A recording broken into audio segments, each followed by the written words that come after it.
Captain Hatteras. By Jules Verne. Part 1. The English at the North Pole. Chapter 1. The Forward. Tomorrow, at the turn of the tide, the brig Forward, K.Z., Captain, Richard Shandon, mate, will clear from New Prince's docks. Destination unknown. This announcement appeared in the Liverpool Herald of April 5, 1860. The sailing of a brig is not a matter of great importance for the chief commercial city of England. Who would take notice of it in so great a throng of ships of all sizes and of every country, that dry docks covering 2 leagues scarcely contain them? Nevertheless, from early morning on the 6th of April, a large crowd collected on the quays of the New Prince's docks. All the sailors of the place seemed to have assembled there. The workingmen of the neighboring wharves had abandoned their tasks, tradesmen had left their gloomy shops, and the merchants their empty warehouses. The many-colored omnibuses which pass outside of the docks were discharging, every minute, their load of sightseers. The whole city seemed to care for nothing except watching the departure of the Forward. The Forward was a vessel of 170 tons, rigged as a brig, and carrying a screw and a steam engine of 120 horsepower. One would have very easily confounded it with the other brigs in the harbor. But if it presented no especial difference to the eye of the public, yet those who were familiar with ships noticed certain peculiarities which could not escape a sailor's keen glance. Thus, on the Nautilus, which was lying at anchor near her, a group of sailors were trying to make out the probable destination of the Forward. "What do you say to her masts?" said one. "Steamers don't usually carry so much sail." "It must be," answered a red-faced quartermaster, "that she relies more on her sails than on her engine, and if her topsails are of that size, it's probably because the lower sails are to be laid back. So I'm sure the Forward is going either to the Arctic or Antarctic Ocean, where the icebergs stop the wind more than suits a solid ship." "You must be right, Mr. Cornhill," said a third sailor. "Do you notice how straight her stem is?"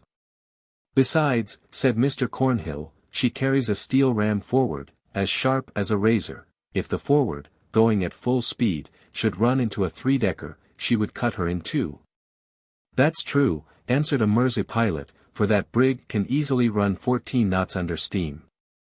She was a sight to see on her trial trip. On my word, she's a swift boat. And she goes well, too, under sail," continued the quartermaster. "Close to the wind, and she's easily steered.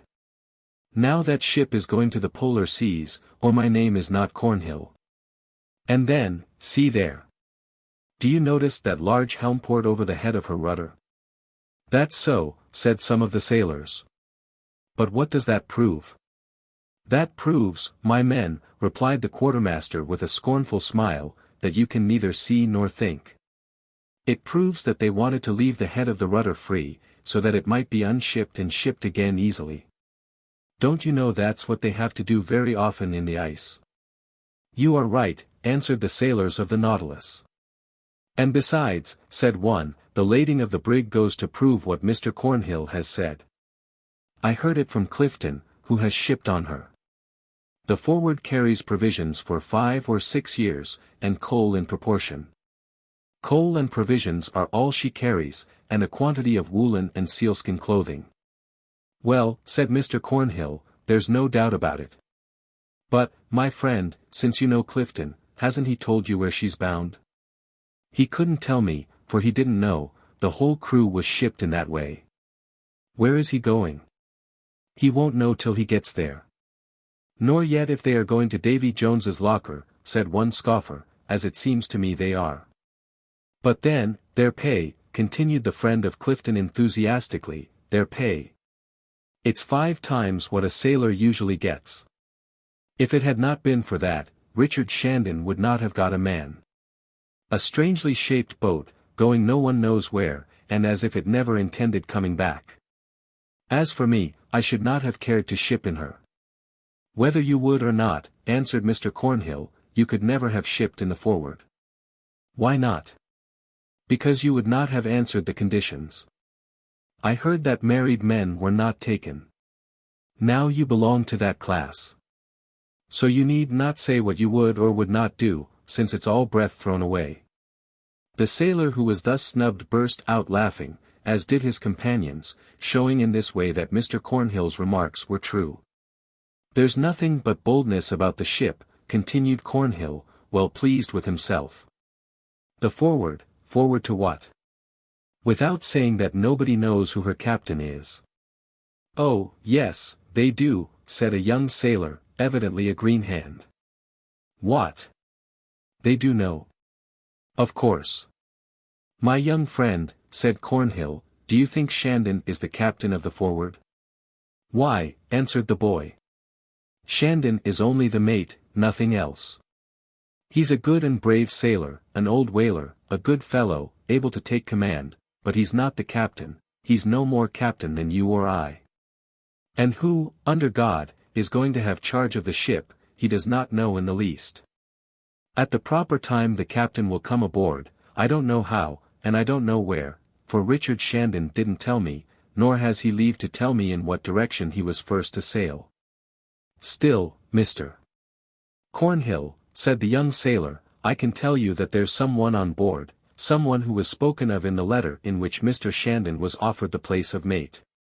"What?" answered Cornhill, "do you mean to tell me that the forward has a captain on board?" "Yes, Mr. Cornhill." "You tell me that?" "Certainly, for I heard it from Johnson, the boatswain." "Boatswain Johnson?" "Yes, he told me himself." "Johnson told you?" "Not only did he tell me, but he showed him to me."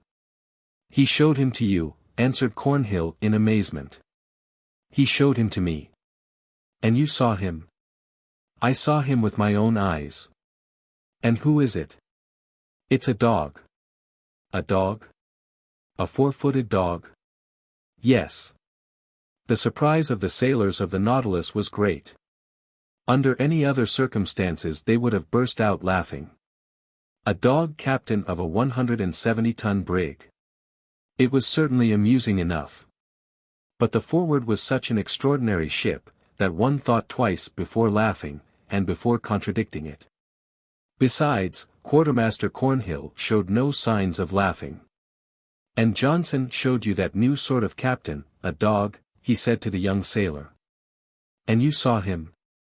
"As plainly as I see you, with all respect." "Well, what do you think of that?" asked the sailors, turning to Cornhill. "I don't think anything," he answered curtly, "except that the Forward is a ship of the devil, or of fools fit for Bedlam." Without saying more, the sailors continued to gaze at the Forward, which was now almost ready to depart. And there was no one of them who presumed to say that Johnson, the boatswain, had been making fun of the young sailor. This story of the dog had already spread through the city, and in the crowd of sightseers there were many looking for the captain dog, who were inclined to believe that he was some supernatural animal. Besides, for many months the Forward had been attracting the public attention. The singularity of its build, the mystery which enshrouded it, the incognito maintained by the captain, the manner in which Richard Shandon received the proposition of superintending its outfit, the careful selection of the crew, its unknown destination, scarcely conjectured by any, all combined to give this brig a reputation of something more than strangeness. For a thoughtful, dreamy mind, for a philosopher, there is hardly anything more touching than the departure of a ship. The imagination is ready to follow her in her struggles with the waves, her contests with the winds, in her perilous course, which does not always end in port. And if only there is something unusual about her, the ship appears like something fantastic, even to the least imaginative minds. So it was with the Forward. And if most of the spectators were unable to make the ingenious remarks of Quartermaster Cornhill, the rumours which had been prevailing for 3 months were enough to keep all the tongues of Liverpool busy.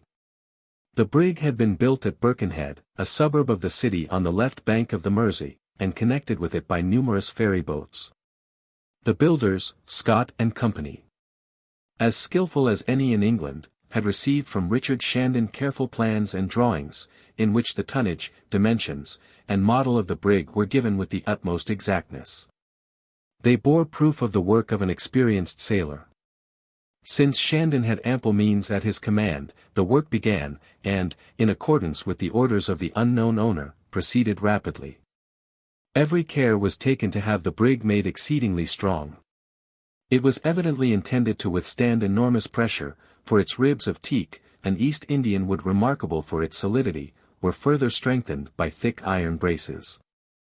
The sailors used to ask why the hull of a ship, which was intended to be so strong, was not made of iron like other steamers. But they were told that the mysterious designer had his own reasons for having it built in that way. Gradually the shape of the brig on the stocks could be clearly made out, and the strength and beauty of her model were clear to the eye of all competent judges. As the sailors of the Nautilus had said, her stem formed a right angle with the keel, and she carried, not a ram, but a steel cutter from the foundry of R. Hawthorne, of Newcastle. This metallic prow, glistening in the sun, gave a singular appearance to the brig, although there was nothing warlike about it. However, a 16-pound gun was placed on her forecastle. Its carriage was so arranged that it could be pointed in any direction. The same thing can be said of the cannon as of her bows, neither were positively warlike. On the 5th of February, 1860, this strange vessel was successfully launched in the sight of an immense number of spectators. But if the brig was not a man-of-war, nor a merchant vessel, nor a pleasure yacht, for no one takes a pleasure trip with provisions for 6 years in the hold, what could she be? A ship intended for the search of the Erebus and the Terror, and of Sir John Franklin? No, for in 1859, the previous year, Captain McClintock had returned from the Arctic Ocean, with convincing proof of the loss of that ill-fated expedition. Did the Forward want to try again the famous Northwest Passage? What for? Captain McClure had discovered it in 1853, and his lieutenant, Creswell, had the honor of first skirting the American continent from Bering Strait to Davis Strait. It was nevertheless absolutely certain to all competent observers that the Forward was preparing for a voyage to icy regions. Was it going to push towards the South Pole, farther than the whaler Weddell, farther than Captain James Ross? But what was the use, and with what intention? It is easy to see that, although the field for conjecture was very limited, the imagination could easily lose itself. The day after the launching of the brig her machinery arrived from the foundry of R. Hawthorne at Newcastle. The engine, of 120 horsepower, with oscillating cylinders, took up but little space. Its force was large for a vessel of 170 tons, which carried a great deal of sail, and was, besides, remarkably swift. Of her speed the trial trips left no doubt, and even the boatswain, Johnson, had seen fit to express his opinion to the friend of Clifton in these terms. When the Forward is under both steam and sail, she gets the most speed from her sails. Clifton's friend had not understood this proposition, but he considered anything possible in a ship commanded by a dog. After the engines had been placed on board, the stowage of provisions began. And that was no light task, for she carried enough for 6 years. They consisted of salted and dried meats, smoked fish, biscuit, and flour. Mountains of coffee and tea were deposited in the storeroom. Richard Shandon superintended the arrangement of this precious cargo with the air of a man who perfectly understood his business. Everything was put in its place, labeled, and numbered with perfect precision. At the same time there was stowed away a large quantity of pemmican, an Indian preparation, which contains a great deal of nutriment in a small compass. This sort of supply left no doubt as to the length of the cruise. But an experienced observer would have known at once that the Forward was to sail in polar waters, from the barrels of lime juice, of lime lozenges, of bundles of mustard, sorrel, and of cochlearia, in a word. From the abundance of powerful antiscorbutics, which are so necessary in journeys in the regions of the far north and south. Shandon had doubtless received word to take particular care about this part of the cargo, for he gave to it especial attention, as well as to the ship's medicine chest. If the armament of the vessel was small enough to calm the timid souls, on the other hand, the magazine was filled with enough powder to inspire some uneasiness. The single gun on the forecastle could not pretend to require so large a supply. This excited curiosity. There were, besides, enormous saws and strong machinery, such as levers, masses of lead, hand saws, huge axes, etc. Without counting a respectable number of blasting cylinders, which might have blown up the Liverpool Custom House. All this was strange, if not alarming, not to mention the rockets, signals, lights, and lanterns of every sort. Then, too, the numerous spectators on the quays of the New Prince's docks gazed with admiration at a long mahogany whaleboat, a tin canoe covered with gutta percha, and a number of hocket boats, which are a sort of india-rubber cloaks, which can be inflated and thereby turned into canoes. Every one felt more and more puzzled, and even excited, for with the turn of the tide the Forward was to set sail for its unknown destination. Chapter 2. An Unexpected Letter. This is a copy of the letter received by Richard Shandon 8 months previously.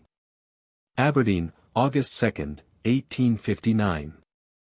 MRRICHRDS Shandio and Liverpool TSIR. This letter is to advise you of a remittance of £16,000, deposited with Messrs. Marquardt and Company, bankers, at Liverpool. Enclosed you will find a series of drafts, signed by me, which will enable you to draw upon Messrs. Marquardt and Company to the amount mentioned above. You do not know me. No matter. I know you, and that is enough. I offer you the position of mate on board of the brig Forward, for a voyage which may be long and perilous. If you decline, well and good. If you accept, £500 will be assigned you as salary, and at the end of each year of the voyage your pay will be increased 1/10. The brig Forward does not exist. You will be obliged to have it built so that it will be possible to set to sea in the beginning of April, 1860, at the latest. Enclosed is a drawing with estimates. You will follow them exactly. The ship will be built in the stocks of Scott and Company, who will arrange everything with you. I beg of you to be specially cautious in selecting the crew of the Forward. It will consist of a captain, myself, a mate, you, a second mate, a boatswain, 2 engineers, an ice master, 8 sailors, 2 stokers, in all 18 men, including Dr. Clawbonny of this city, who will join you at the proper time. Those who are shipped on board of the Forward must be Englishmen, independent, with no family ties, single and temperate. For the use of spirits, and even of beer, will be strictly forbidden on shipboard. The men must be ready to undertake and endure everything. In your selection you will prefer those of a sanguine temperament, and so inclined to maintain a higher degree of animal heat. You will offer the crew 5 times their usual pay, to be increased 1/10 at the end of each year. At the end of the voyage each one shall receive £500, and you yourself 2,000. The requisite sum shall be deposited with the above-named Messrs. Marquardt and Company. The voyage will be long and difficult, but one sure to bring renown. You need not hesitate, then, Mr. Shandon. Send your answer to the initials K.Z., at Gothenburg, Sweden, post restant. P.S. On the 15th of February next you will receive a large Danish dog, with hanging lips, of a dark tawny color, with black stripes running crosswise. You will find place for him on board, and you will feed him on barley bread mixed with a broth of lard. You will acknowledge the receipt of this dog by a letter to the same initials at Leghorn, Italy. The captain of the Forward will appear and make himself known at the proper time. As you are about setting sail you will receive new instructions. K. Z. Captain of the Forward. Chapter 3. Dr. Clawbonny. Richard Shandon was a good sailor. For a long time he had commanded whalers in the Arctic seas, with a well-deserved reputation throughout all Lancaster. Such a letter was well calculated to astonish him. He was astonished, it is true, but with the calmness of a man who is accustomed to surprises. He suited all the required conditions, no wife, child, nor relatives. He was as independent as man could be. There being no one whose opinion he needed to consult, he betook himself to Messrs. Marquardt and Company. If the money is there, he said to himself, the rest is all right. At the banking house he was received with the respect due to a man who has £16,000 deposited to his credit. Having made that point sure, Shandon asked for a sheet of white paper, and in his large sailor's handwriting he sent his acceptance of the plan to the address given above. That very day he made the necessary arrangements with the builders at Birkenhead, and within 24 hours the keel of the Forward was laid on the stocks. Richard Shandon was a man about 40 years old, strong, energetic, and fearless, 3 qualities most necessary for a sailor, for they give him confidence, vigor, and coolness. He was known to be severe and very hard to please. Hence he was more feared than loved by his men. But this reputation was not calculated to interfere with his selection of a crew, for he was known to be skillful in avoiding trouble. Shandon feared that the mysterious nature of the expedition might stand in his way. In that case, he said, it's best not to say anything about it. There will always be plenty of men who will want to know the why and the wherefore of the whole matter, and, since I don't know anything about it myself, I should find it hard to answer them. This XXIII is certainly an odd stick. But, after all, he knows me, he depends on me, and that is enough. As for his ship, it will be a good one, and if it's not going to the Arctic Ocean, my name is not Richard Shandon. But I shall keep that fact for myself and my officers. Thereupon Shandon began to choose his crew, bearing in mind the captain's wishes about the independence and health of the men. He knew a very capital fellow, and a good sailor, James Wall by name. Wall might have been about 30 years old, and had already made some voyages in the northern seas. Shandon offered him the place of second mate, and Wall accepted it at once. All he cared for was to be at sea. Shandon confided all the details of the affair to him and to a certain Johnson, whom he took as boatswain. "All right," answered James Wall, "that's as good as anything. Even if it's to seek the Northwest Passage, some have come back from that." "Not all," said Johnson, "but that's no reason that we should not try it." "Besides, if our guesses are right," said Shandon, "it must be said that we start with a fair chance of success. The Forward will be a stanch ship and she will carry good engines. She can go a great distance. We want a crew of only 18 men. 18 men, answered Johnson. That's the number the American, Kane, took with him on his famous voyage towards the North Pole. It's strange, said Wall, that a private person should try to make his way from Davis Strait to Bering Strait. The expeditions in search of Sir John Franklin have already cost England more than £760,000, without producing any practical good. Who in the world wants to throw away his money for such a purpose? In the first place, James, answered Shandon, we are in the dark about it all. I don't know whether we are going to the northern or the southern seas. Perhaps there's some new discovery to be tried. At any rate, some day or other a Dr. Clawbonny is to come aboard who will probably know more about it and will be able to tell us. We shall see. Let us wait, then, said Johnson. As for me, I'm going to look after some good men, and I'll answer now for their animal heat, as the captain calls it. You can depend on me. Johnson was an invaluable man, he was familiar with high latitudes. He had been quartermaster aboard of the Phoenix, which belonged to one of the expeditions sent out in 1853 in search of Franklin. He had been an eyewitness of the death of the French Lieutenant Bellet, whom he had accompanied in his expedition across the ice. Johnson knew all the sailors in Liverpool, and immediately set about engaging a crew. Johnson knew all the sailors in Liverpool, and immediately set about engaging a crew. Shandon, Wall, and he succeeded in filling the number by the middle of December, but they met with considerable difficulty. Many who were attracted by the high pay were alarmed by the danger, and more than one who had boldly enlisted came later to say that he had changed his mind on account of the dissuasion of his friends. They all tried to pierce the mystery, and pursued Shandon with their questions. He used to refer them to Johnson. What can I say, my man, the boatswain used to answer, I don't know any more about it than you do. At any rate you will be in good company, with men who won't shirk their work, that's something. So don't be thinking about it all day, take it or leave it. And the greater number took it. You understand, added Johnson, sometimes, my only trouble is in making my choice. High pay, such as no sailor ever had before, with the certainty of finding a round sum when we get back. That's very tempting. The fact is, answered the sailors, that it is hard to refuse. It will support a man all the rest of his life. I won't hide from you, continued Johnson, that the voyage will be long, difficult, and dangerous. That's all stated in our instructions. It's well to know beforehand what one undertakes to do. Probably it's to try all that men can possibly do, and perhaps even more.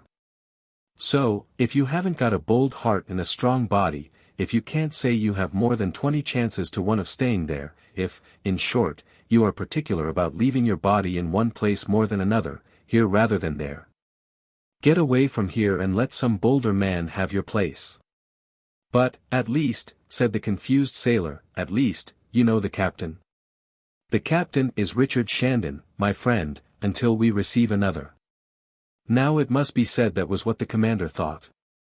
He allowed himself to think that at the last moment he would receive definite instructions as to the object of the voyage, and that he would remain in command of the Forward. He was fond of spreading this opinion about, either in conversation with his officers or in superintending the building of the brig, of which the timbers were now rising in the Birkenhead shipyard like the sides of a huge whale. Shandon and Johnson conformed strictly with the recommendation about the health of the crew. They all looked hearty and possessed enough animal heat to run the engines of the Forward. Their elastic limbs, their clear and ruddy skin, showed that they were fit to encounter intense cold. They were bold, determined men, energetic and stoutly built. They were not all equally vigorous.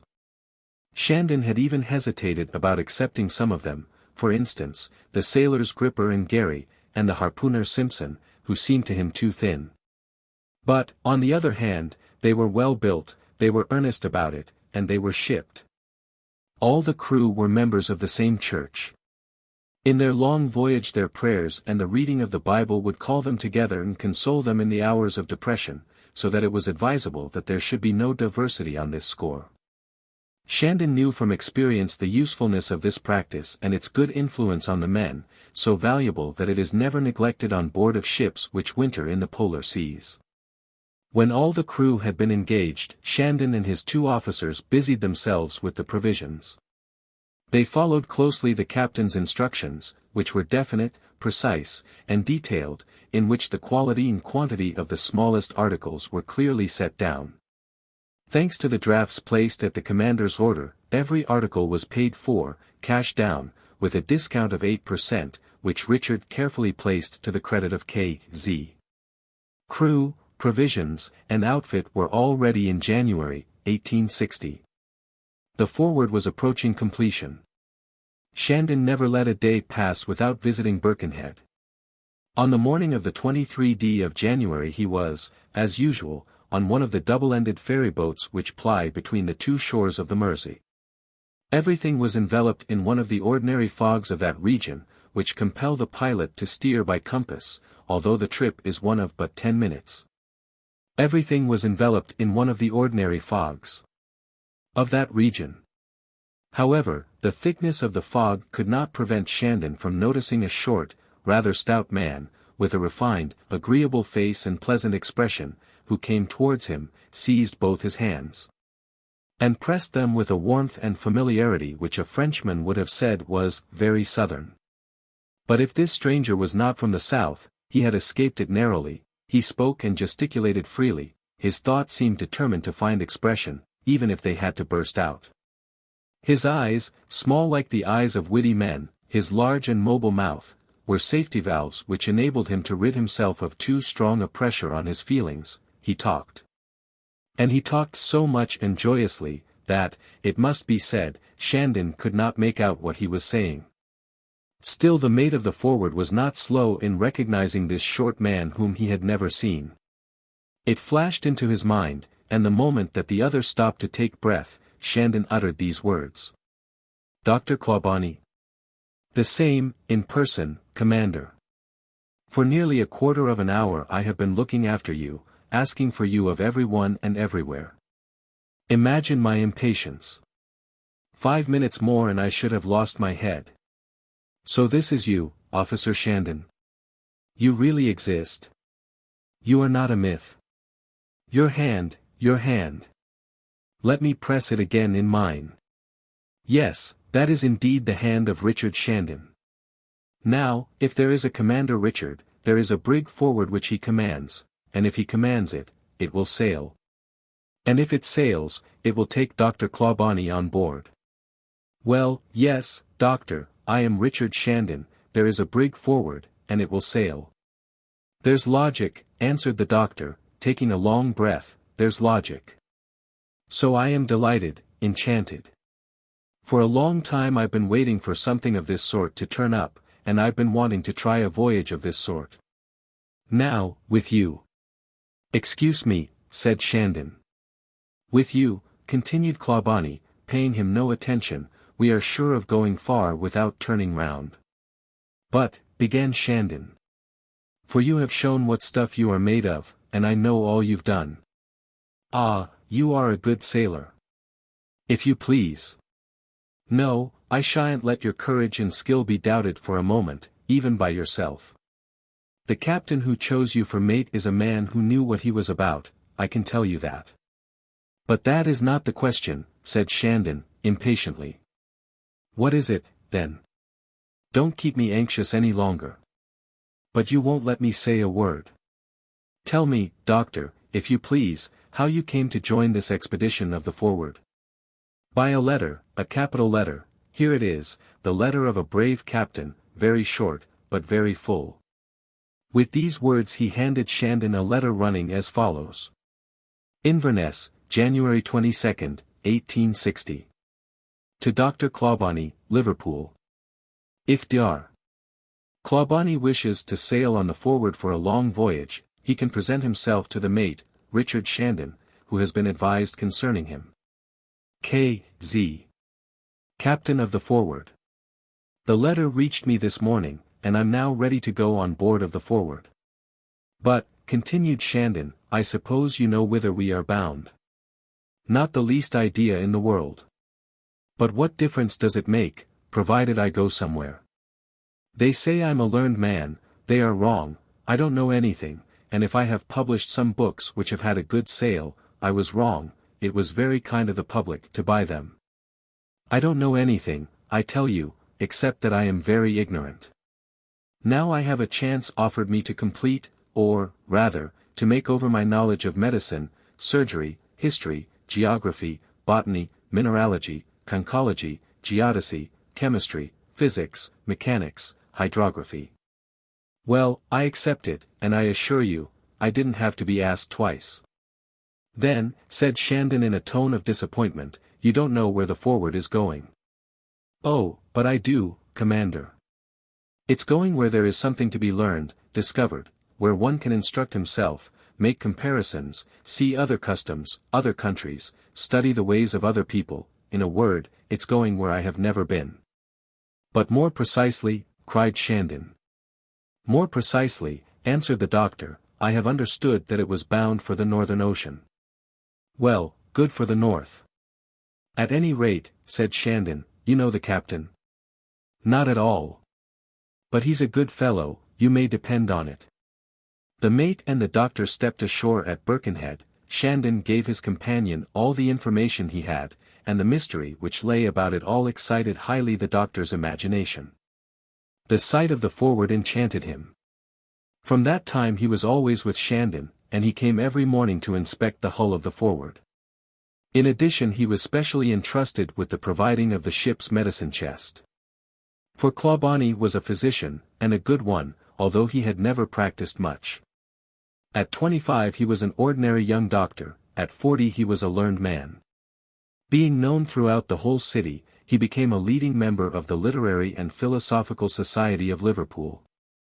His moderate fortune allowed him to give some advice which was no less valuable for being without charge. Loved as a thoroughly kind-hearted man must be, he did no harm to any one else nor to himself, quick and garrulous, if you please, but with his heart in his hand, and his hand in that of all the world. When the news of his intended journey on board the Forward became known in the city, all his friends endeavored to dissuade him, but they only made him cling more obstinately to his intention. And when the doctor had absolutely determined on anything, he was a skilful man who could make him change. From that day the rumors, conjectures, and apprehensions steadily increased. But that did not interfere with the launching of the Forward on the 5th of February, 1860. 2 months later she was ready for sea. On the 15th of March, as the captain's letter had said, a Danish dog was sent by rail from Edinburgh to Liverpool, to the address of Richard Shandon. He seemed morose, timid, and almost wicked. His expression was very strange. The name of the forward was engraved on his collar. The commander gave him quarters on board, and sent a letter, with the news of his arrival, to Leghorn. Hence, with the exception of the captain, the crew of the forward was complete. It was composed as follows. 1. K.Z., Captain. 2. Richard Shandon, First Mate, in command. 3. James Wall, Second Mate. 4. Dr. Clawbonny, 5. Johnson, Boatswain. 6. Simpson, Harpooner. 7. Bell, Carpenter. 8. Brunton, First Engineer. 9. Plover, Second Engineer. 10. Strong, Negro, Cook. 11. Fokker, Icemaster. 12. Woolston, Gunner. 13. Bolton, Sailor. 14. Gary, Sailor. 15. Clifton, Sailor. 16. Gripper, Sailor. 17. Penn, Sailor. 18. Warren, Stoker. Chapter 4. The Dog Captain. The 5th of April, the day of departure, came. The fact that the doctor had joined the expedition gave some comfort to those on board. Wherever he could go they could follow. Still, most of the sailors were very uneasy, and Shandon, fearing that their number might be diminished by desertion, was very anxious to get to sea. The land once out of sight, the men would soon be resigned. Dar.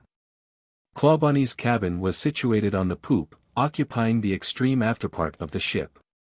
The cabins of the captain and mate opened on the deck. That of the captain was kept tightly closed, after it had been provided with various instruments, furniture, clothing, books, and utensils, all of which had been set down in detail in a letter. As he had asked, the key was sent to the captain at Lubeck, so he alone had admission into the cabin.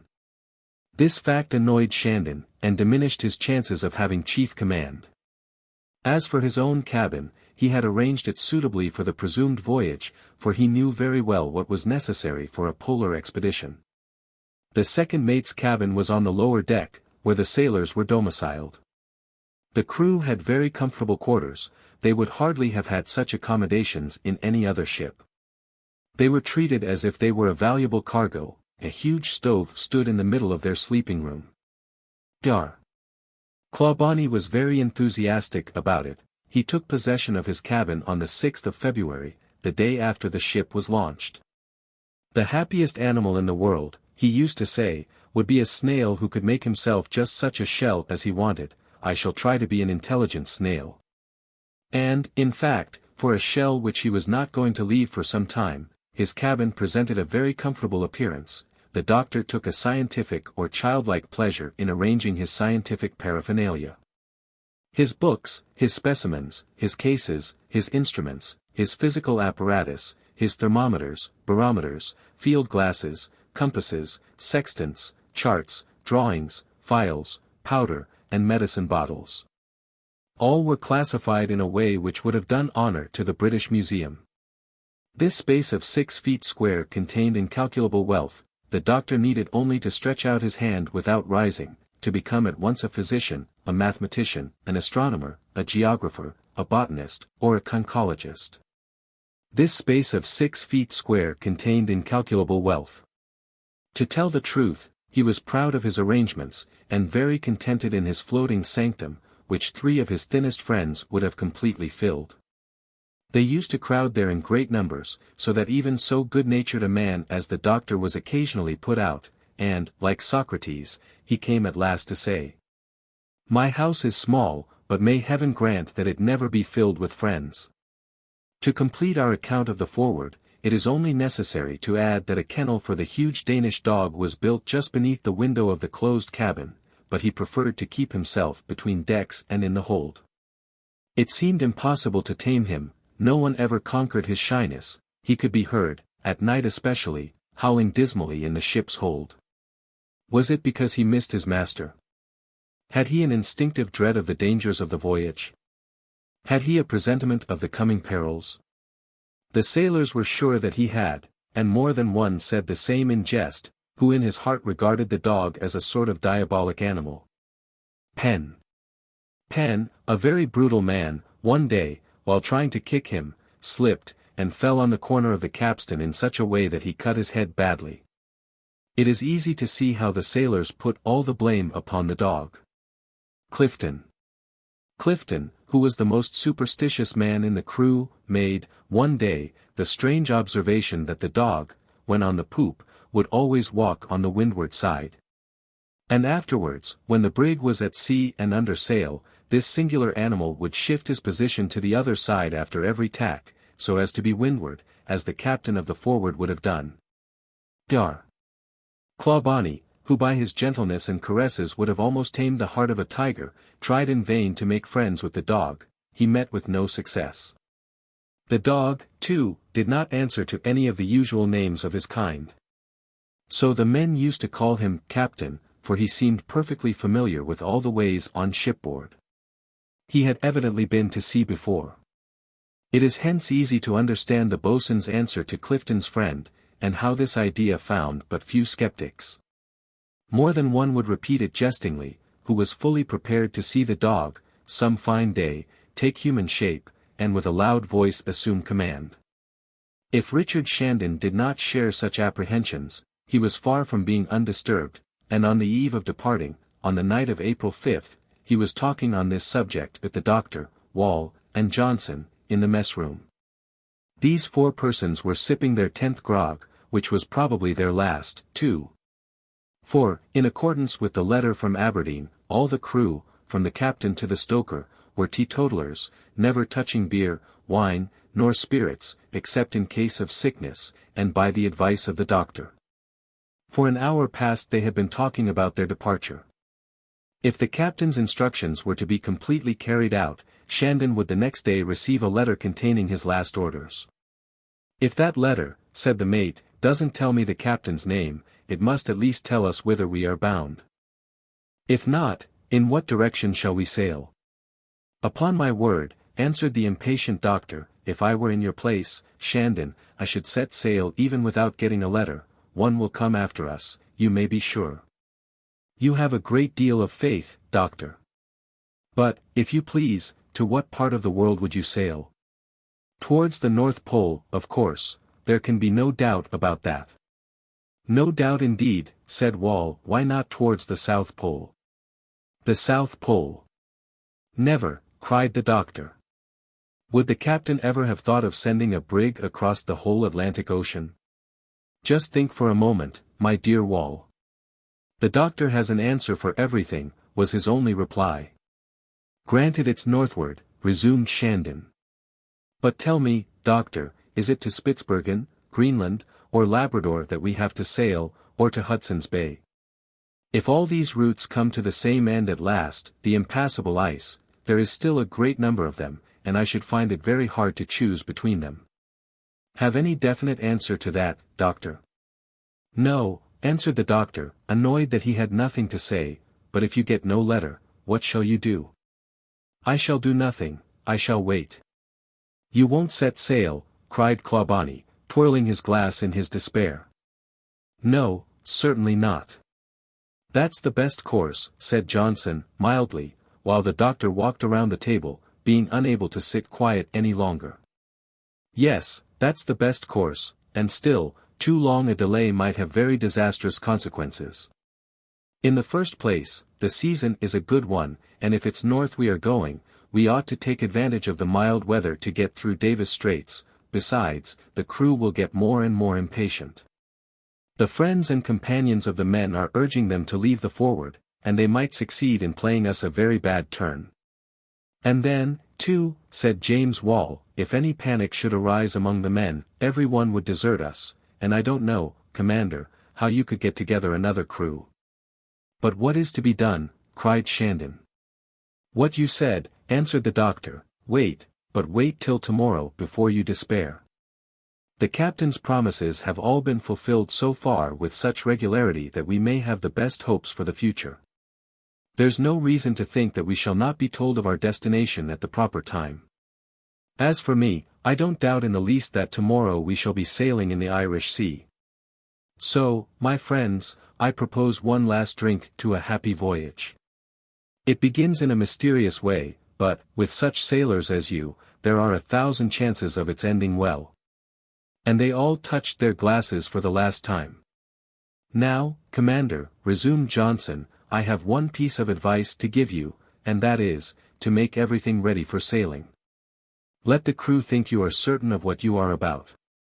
Tomorrow, whether a letter comes or not, set sail. Don't start your fires, the wind promises to hold, nothing will be easier than to get off, take a pilot on board, at the ebb of the tide leave the docks, then anchor beyond Birkenhead Point, the crew will have no more communication with the land. And if this devilish letter does come at last, it can find us there as well as anywhere. Well said, Johnson, exclaimed the doctor, reaching out his hand to the old sailor. That's what we shall do, answered Shandon. Each one then withdrew to his cabin, and took what sleep he could get till morning. The next day the first distribution of letters took place in the city, but there was none for Commander Richard Shandon.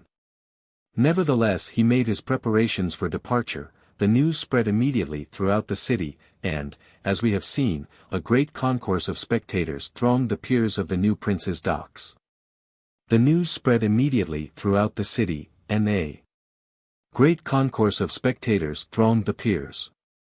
A great many people came on board the brig, some to bid a friend good-bye, or to urge him to leave the ship, or to gaze at this strange vessel, others to ascertain the object of the voyage. And there were many murmurs at the unusual silence of the commander. For that he had his reasons. 10 o'clock struck. 11. The tide was to turn at 12:30. Shandon, from the upper deck, gazed with anxious eyes at the crowd, trying in vain to read on someone's face the secret of his fate. But in vain. The sailors of the forward obeyed his orders in silence, keeping their eyes fixed upon him, ever awaiting some information which he did not give. Johnson was finishing the preparations for setting sail. The day was overcast, and the sea, outside of the docks, rather high, a stiff southwest breeze was blowing, but they could easily leave the Mersey. At 12 o'clock still nothing. Dar. Clawbonny walked up and down uneasily, looking about, gesticulating, and, impatient for the sea, as he said. In spite of all he could do, he felt excited. Shandon bit his lips till the blood came. At this moment Johnson came up to him and said, Commander, if we are going to take this tide, we must lose no time, it will be a good hour before we can get off from the docks. Shandon cast one last glance about him, and looked at his watch. It was after the time of the midday distribution of letters. Cast off, he said to his boatswain. All ashore who are going, cried the latter, ordering the spectators to leave the deck of the forward. Thereupon the crowd began to move toward the gangway and make its way on to the quay, while the crew began to cast off the last moorings. At once the inevitable confusion of the crowd, which was pushed about without much ceremony by the sailors, was increased by the barking of the dog. He suddenly sprang from the forecastle right through the mass of visitors, barking sullenly. All made way for him.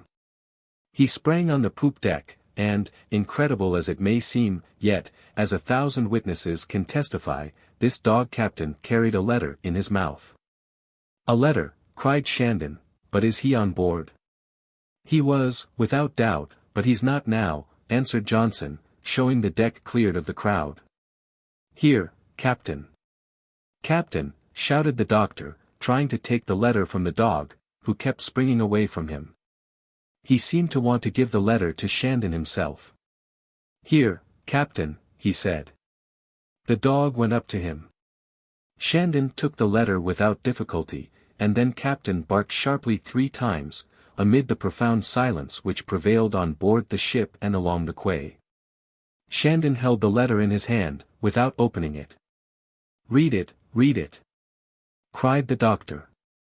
Shandon looked at it. The address, without date or place, ran simply, Commander Richard Shandon, on board the brig Forward. Shandon opened the letter and read. You will sail towards Cape Farewell. You will reach it April 20th. If the captain does not appear on board, you will pass through Davis Strait and go up Baffin's Bay as far as Melville Sound. K.Z. Captain of the Forward. Shandon folded carefully this brief letter, put it in his pocket, and gave the order to cast off. His voice, which arose alone above the roaring of the wind, sounded very solemn. Soon the Forward had left the docks, and under the care of a pilot, whose boat followed at a distance, put out into the stream. The crowd hastened to the outer quay by the Victoria docks to get a last look at the strange vessel. The two topsails, the foresail, and staysail were soon set, and under this canvas the Forward, which well deserved its name, after rounding Birkenhead Point, sailed away into the Irish Sea. Chapter 5. At sea. The wind, which was uncertain, although in general favourable, was blowing in genuine April squalls. The Forward sailed rapidly, and its screw, as yet unused, did not delay its progress. Towards 3 o'clock they met the steamer which plies between Liverpool and the Isle of Man, and which carries the 3 legs of Sicily on its paddle boxes. Her captain hailed them, and this was the last goodbye to the crew of the Forward. At 5 o'clock the pilot resigned the charge of the ship to Richard Shandon, and sailed away in his boat, which soon disappeared from sight in the southwest. Towards evening the brig doubled the Calf of Man, at the southern extremity of the island of that name. During the night the sea was very high. The Forward rode the waves very well, however, and leaving the point of Ayr on the northwest, she ran towards the North Channel. Towards evening the brig doubled the Calf of Man. Johnson was right. Once at sea the sailors readily adapted themselves instinctively to the situation. They saw the excellence of their vessel and forgot the strangeness of their situation. The ship's routine was soon regularly established. The doctor inhaled with pleasure the sea air, he paced up and down the deck in spite of the fresh wind, and showed that for a student he had very good sea legs.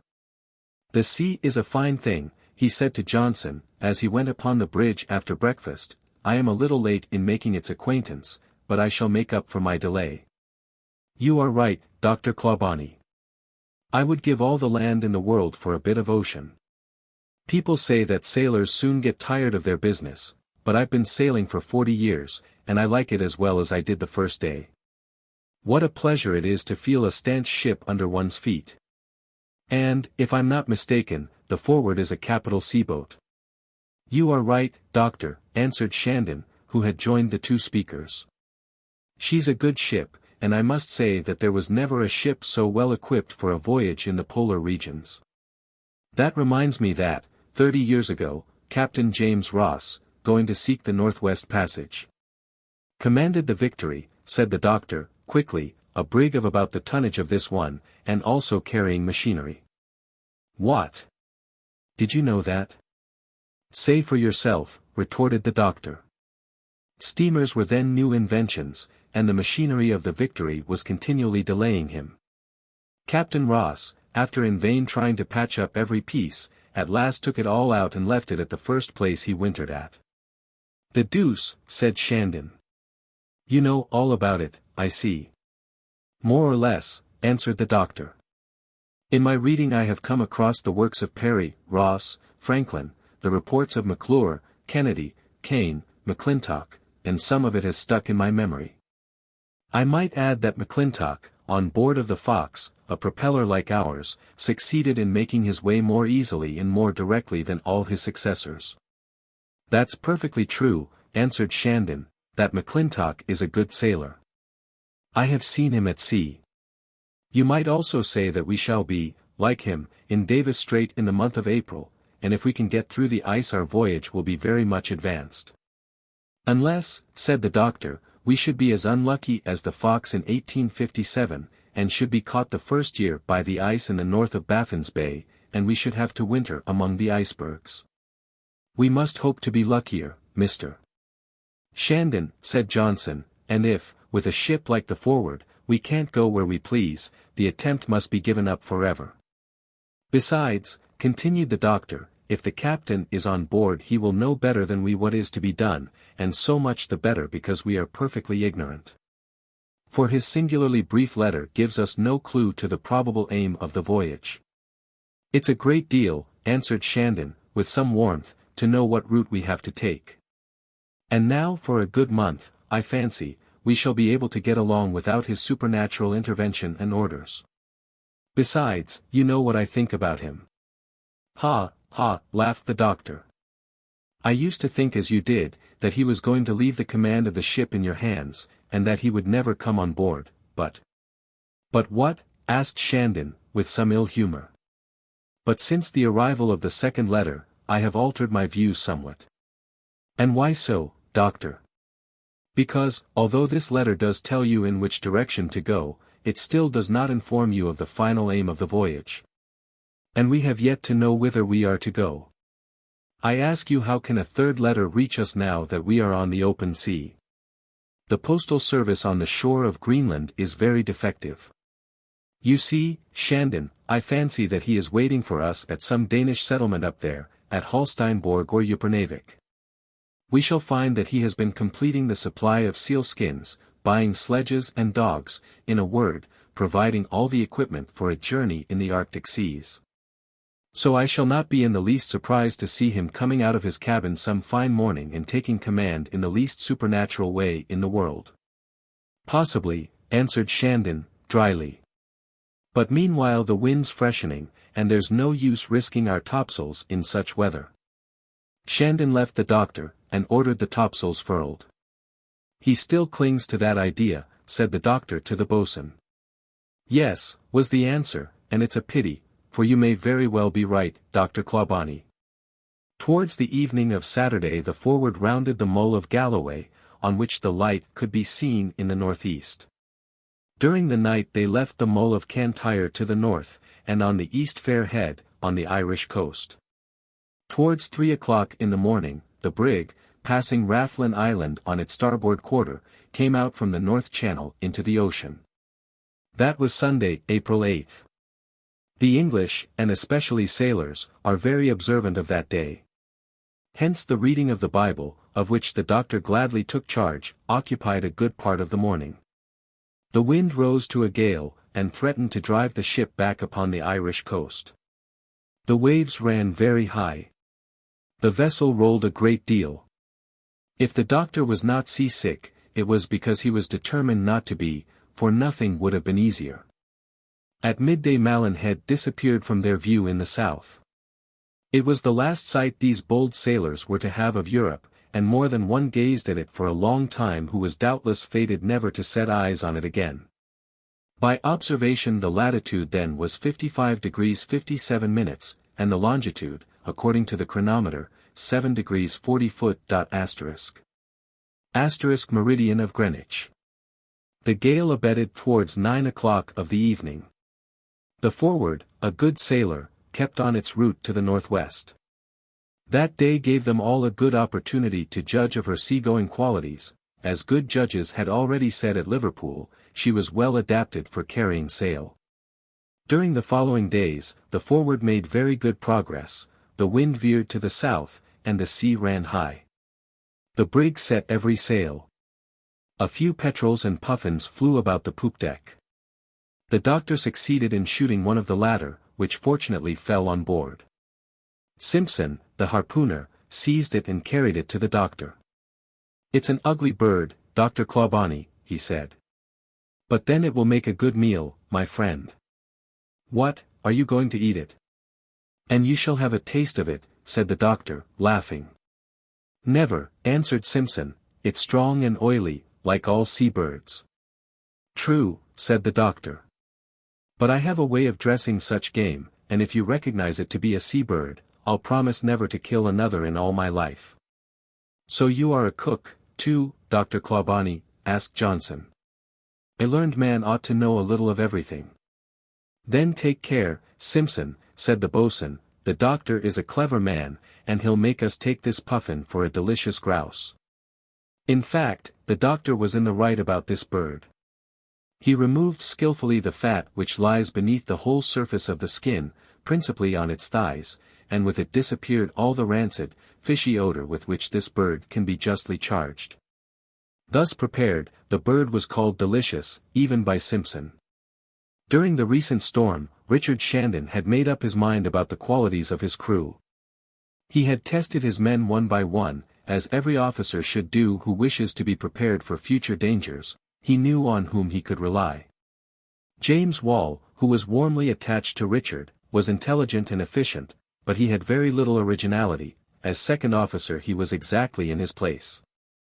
Johnson, who was accustomed to the dangers of the sea, and an old sailor in Arctic regions, lacked neither coolness nor courage.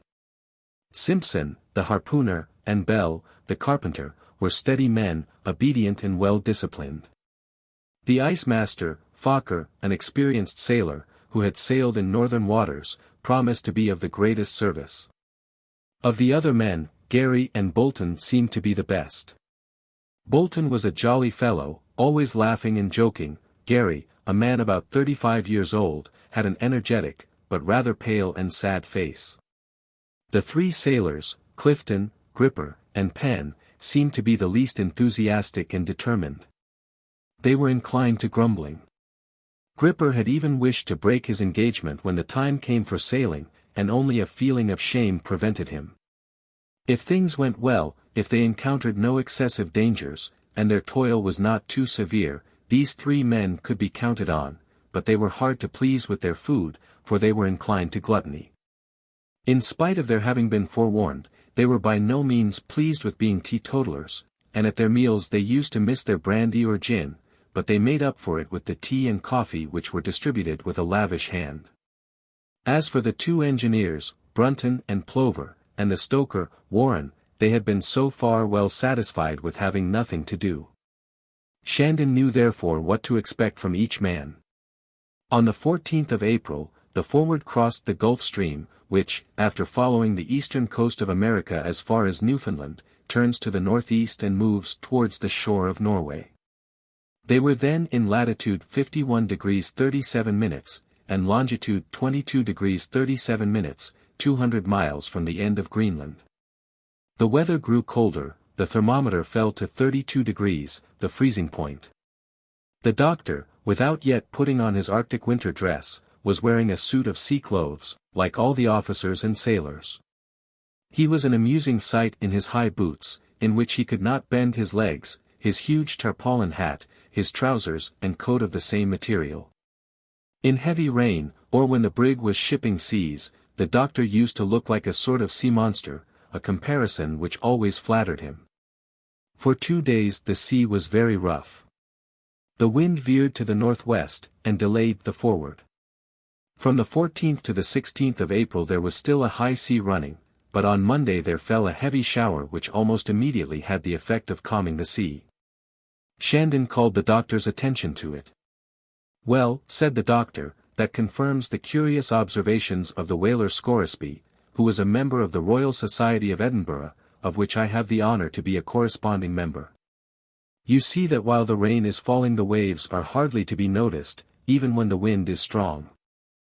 On the other hand, in dry weather the sea would be rougher even with a gentler wind. But what is the explanation of it, doctor?" "It's very simple, there is no explanation." At that moment the ice master, who was on watch in the topmast crosstrees, cried out that there was a floating mass on the starboard quarter, about 15 miles to windward. "An iceberg in these latitudes," cried the doctor. Shandon turned his glass in that direction, and corroborated the lookout's words.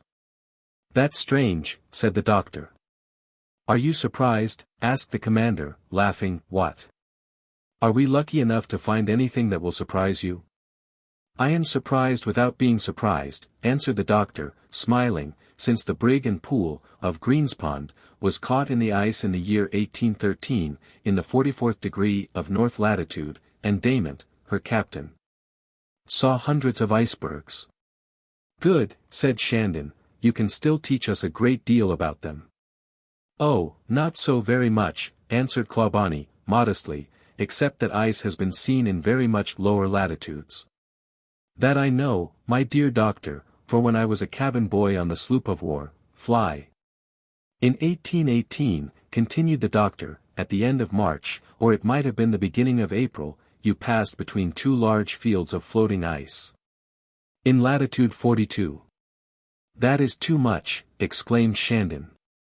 But it's true, so I have no need to be surprised, now that we are 2 degrees farther north, at our sighting an iceberg.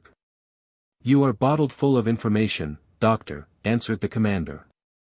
One needs only draw the cork. Very well, I shall be exhausted sooner than you think, and now, Shandon, if we can get a nearer view of this phenomenon, I should be the gladdest of doctors. Exactly, Johnson, said Shandon, summoning the boatswain, I think the wind is freshening. Yes, Commander, answered Johnson, we are making very little headway, and soon we shall feel the currents from Davis Strait.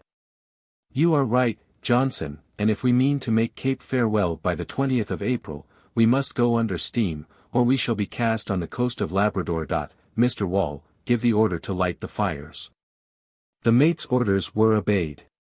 An hour later the engines were in motion, the sails were furled, and the screw, turning through the waves, was driving the Forward rapidly in the teeth of the northwest wind. Chapter 6. The Great Polar Current. Soon more numerous flocks of birds, petrels, puffins, and others which inhabit those barren shores, gave token of their approach to Greenland. The Forward was moving rapidly northward, leaving behind her a long line of dark smoke. Tuesday, the 17th of April, the ice-master caught the first sight of the blink asterisk of the ice. It was visible at least 20 miles off to the north-northwest. In spite of some tolerably thick clouds it lighted up brilliantly all the air near the horizon. No one of those on board who had ever seen this phenomenon before could fail to recognize it, and they felt assured from its whiteness that this blink was due to a vast field of ice lying about 30 miles farther than they could see. And that it came from the reflection of its luminous rays. Asterisk, a peculiar and brilliant color of the air above a large expanse of ice. Towards evening the wind shifted to the south, and became favorable. Shandon was able to carry sail, and as a measure of economy they extinguished the furnace fires. The Forward under her topsails, jib, and foresail, sailed on towards Cape Farewell. At 3 o'clock on the 18th they made out an ice stream, which, like a narrow but brilliant band, divided the lines of the water and sky. It was evidently descending rather from the coast of Greenland than from Davis Strait, for the ice tended to keep on the western side of Baffin's Bay. An hour later, and the Forward was passing through the detached fragments of the ice stream, and in the thickest part the pieces of ice, although closely welded together, were rising and falling with the waves. At daybreak the next morning the watch saw a sail. It was the Valkyria, a Danish corvette, sailing towards the Forward, bound to Newfoundland. The current from the strait became perceptible, and Shandon had to set more sail to overcome it. At that moment the commander, the doctor, James Wall, and Johnson were all together on the poop deck, observing the force and direction of the current. The doctor asked if it were proved that this current was felt throughout Baffin's Bay. There's no doubt of it, answered Shandon, and sailing vessels have hard work in making headway against it. And it's so much the harder, added James Wall, because it's met on the eastern coast of America, as well as on the western coast of Greenland. Well, said the doctor, that serves to confirm those who seek a northwest passage. The current moves at the rate of about 5 miles an hour, and it is hard to imagine that it rises at the bottom of a gulf. That is very likely, doctor, answered Shandon, because, while this current flows from north to south, there is a contrary current in Bering Strait, which flows from south to north, and which must be the cause of this one. Hence, said the doctor, you must admit that America is completely separated from the polar regions, and that the water from the Pacific skirts its whole northern coast, until it reaches the Atlantic. Besides, the greater elevation of the water of the Pacific is another reason for its flowing towards the European seas. But, said Shandon, there must be some facts which support this theory. And if there are, he added with gentle irony, our learned friend must be familiar with them. Well, answered the latter, complacently, if it interests you at all I can tell you that whales, wounded in Davis Strait, have been found afterwards on the coast of Tartary, still carrying a European harpoon in their side. And unless they doubled Cape Horn, or the Cape of Good Hope, answered Shandon, they must have gone around the northern coast of America. There can be no doubt of that, Doctor. And if you are not convinced, my dear Shandon, said the doctor, smiling, I could produce still other evidence, such as the floating wood with which Davis Strait is filled, larch, aspen, and other southern kinds. Now we know that the Gulf Stream could not carry them into the strait, and if they come out from it they must have got in through Bering Strait. I am perfectly convinced, Doctor, and I must say it would be hard to maintain the other side against you. See there, said Johnson, there's something that will throw light on this discussion. It's a large piece of wood floating on the water. If the commander will give us leave, we can put a rope about it, hoist it on board, and ask it the name of its country. That's the way, said the doctor, after the rule we have the example. Shandon gave the necessary orders. The brig was turned towards the piece of wood, and soon the crew were hoisting it aboard, although not without considerable trouble.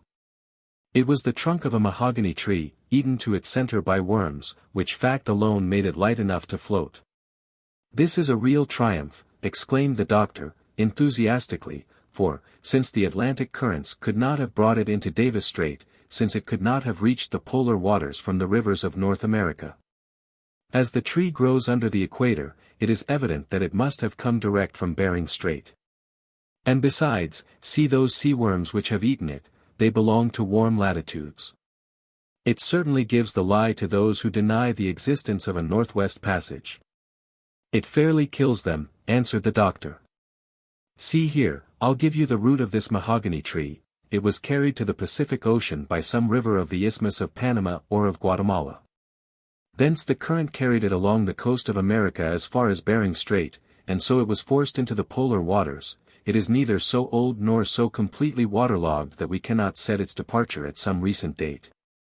It escaped all the obstacles of the many straits coming into Baffin's Bay, and being quickly seized by the Arctic current it came through Davis Strait to be hoisted on board the Forward for the great joy of Dr. Clawbonny, who asks the commander's permission to keep a piece as a memorial. Of course, answered Shandon, but let me tell you in my turn that you will not be the only possessor of such a waif. The Danish governor of the island of Disco, on the coast of Greenland, continued the doctor, has a mahogany table, made from a tree found in the same way. I know it, my dear Shandon. Very well. I don't grudge him his table, for if there were room enough on board, I could easily make a sleeping room out of this. On the night of Wednesday the wind blew with extreme violence, driftwood was frequently seen. The approach to the coast became more dangerous at a time when icebergs are numerous, hence the commander ordered sail to be shortened, and the Forward went on under merely her foresail and forestaysail. The thermometer fell below the freezing point. Shandon distributed among the crew suitable clothing, woolen trousers and jackets, flannel shirts, and thick woolen stockings, such as are worn by Norwegian peasants. Every man received in addition a pair of waterproof boots. As for Captain, he seemed contented with his fur, he appeared indifferent to the changes of temperature, as if he were thoroughly accustomed to such a life. And besides, a Danish dog was unlikely to be very tender. The men seldom laid eyes on him, for he generally kept himself concealed in the darkest parts of the vessel. Towards evening, through a rift in the fog, the coast of Greenland could be seen in longitude 37 degrees 2 minutes 7 seconds. Through his glass the doctor was able to distinguish mountains separated by huge glaciers. But the fog soon cut out this view, like the curtain of a theater falling at the most interesting part of a play. On the morning of the 20th of April, the Forward found itself in sight of an iceberg 150 feet high, aground in this place from time immemorial. The thaws have had no effect upon it, and leave its strange shape unaltered. Snow saw it. In 1829 James Ross took an exact drawing of it, and in 1851 the French lieutenant, Bellet, on board of the Prince Albert, observed it. Naturally the doctor wanted to preserve a memorial of the famous mountain, and he made a very successful sketch of it. It is not strange that such masses should run aground, and in consequence become immovably fixed to the spot. As for every foot above the surface of the water they have nearly 2 beneath, which would give to this one a total height of about 400 feet. At last, with a temperature at noon as low as 12 degrees, under a snowy, misty sky, they sighted Cape Farewell. The Forward arrived at the appointed day. The unknown captain, if he cared to assume his place in such gloomy weather, would have no need to complain. Then, said the doctor to himself, there is this famous cape, with its appropriate name. Many have passed it, as we do, who were destined never to see it again. Is it an eternal farewell to one's friends in Europe? You have all passed it, Frobisher, Knight, Barlow, Vaughan, Scroggs, Barents, Hudson, Blosseville, Franklin, Crozier, Bellot, destined never to return home, and for you this cape was well named Cape Farewell. It was towards the year 970 that voyagers, setting out from Iceland, discovered Greenland. Sebastian Cabot, in 1498, went as high as latitude 56 degrees, Gaspard and Michel Cotril, from 1500 to 1502, reached latitude 60 degrees. And in 1576 Martin Frobisher reached the inlet which bears his name. To John Davis belongs the honor of having discovered the strait, in 1585. And 2 years later in a third voyage this hardy sailor, this great whaler, reached the 63rd parallel, 27 degrees from the pole. Barents in 1596, Weymouth in 1602, James Hall in 1605 and 1607, Hudson, whose name was given to the large bay which runs so far back into the continent of America, James Poole in 1611, went more or less far into the straits. Seeking the Northwest Passage, the discovery of which would have greatly shortened the route between the two worlds. Baffin, in 1616, found in the bay of that name Lancaster Sound. He was followed in 1619 by James Monk, and in 1719 by Knight, Barlow, Vaughan, and Scroggs, who were never heard of again. In 1776, Lieutenant Pickersgill, sent to meet Captain Cook, who tried to make his way through Bering Strait, reached latitude 68 degrees. The next year, Young, on the same errand, went as far as Woman's Island. Then came James Ross, who in 1818 sailed all around the shores of Baffin's Bay, and corrected the errors on the charts of his predecessors. Finally, in 1819 and 1820, the famous Perry made his way into Lancaster Sound. In spite of numberless difficulties he reached Melville Island, and won the prize of £5,000 offered by Act of Parliament to the English sailors who should cross the meridian at a latitude higher than the 77th parallel.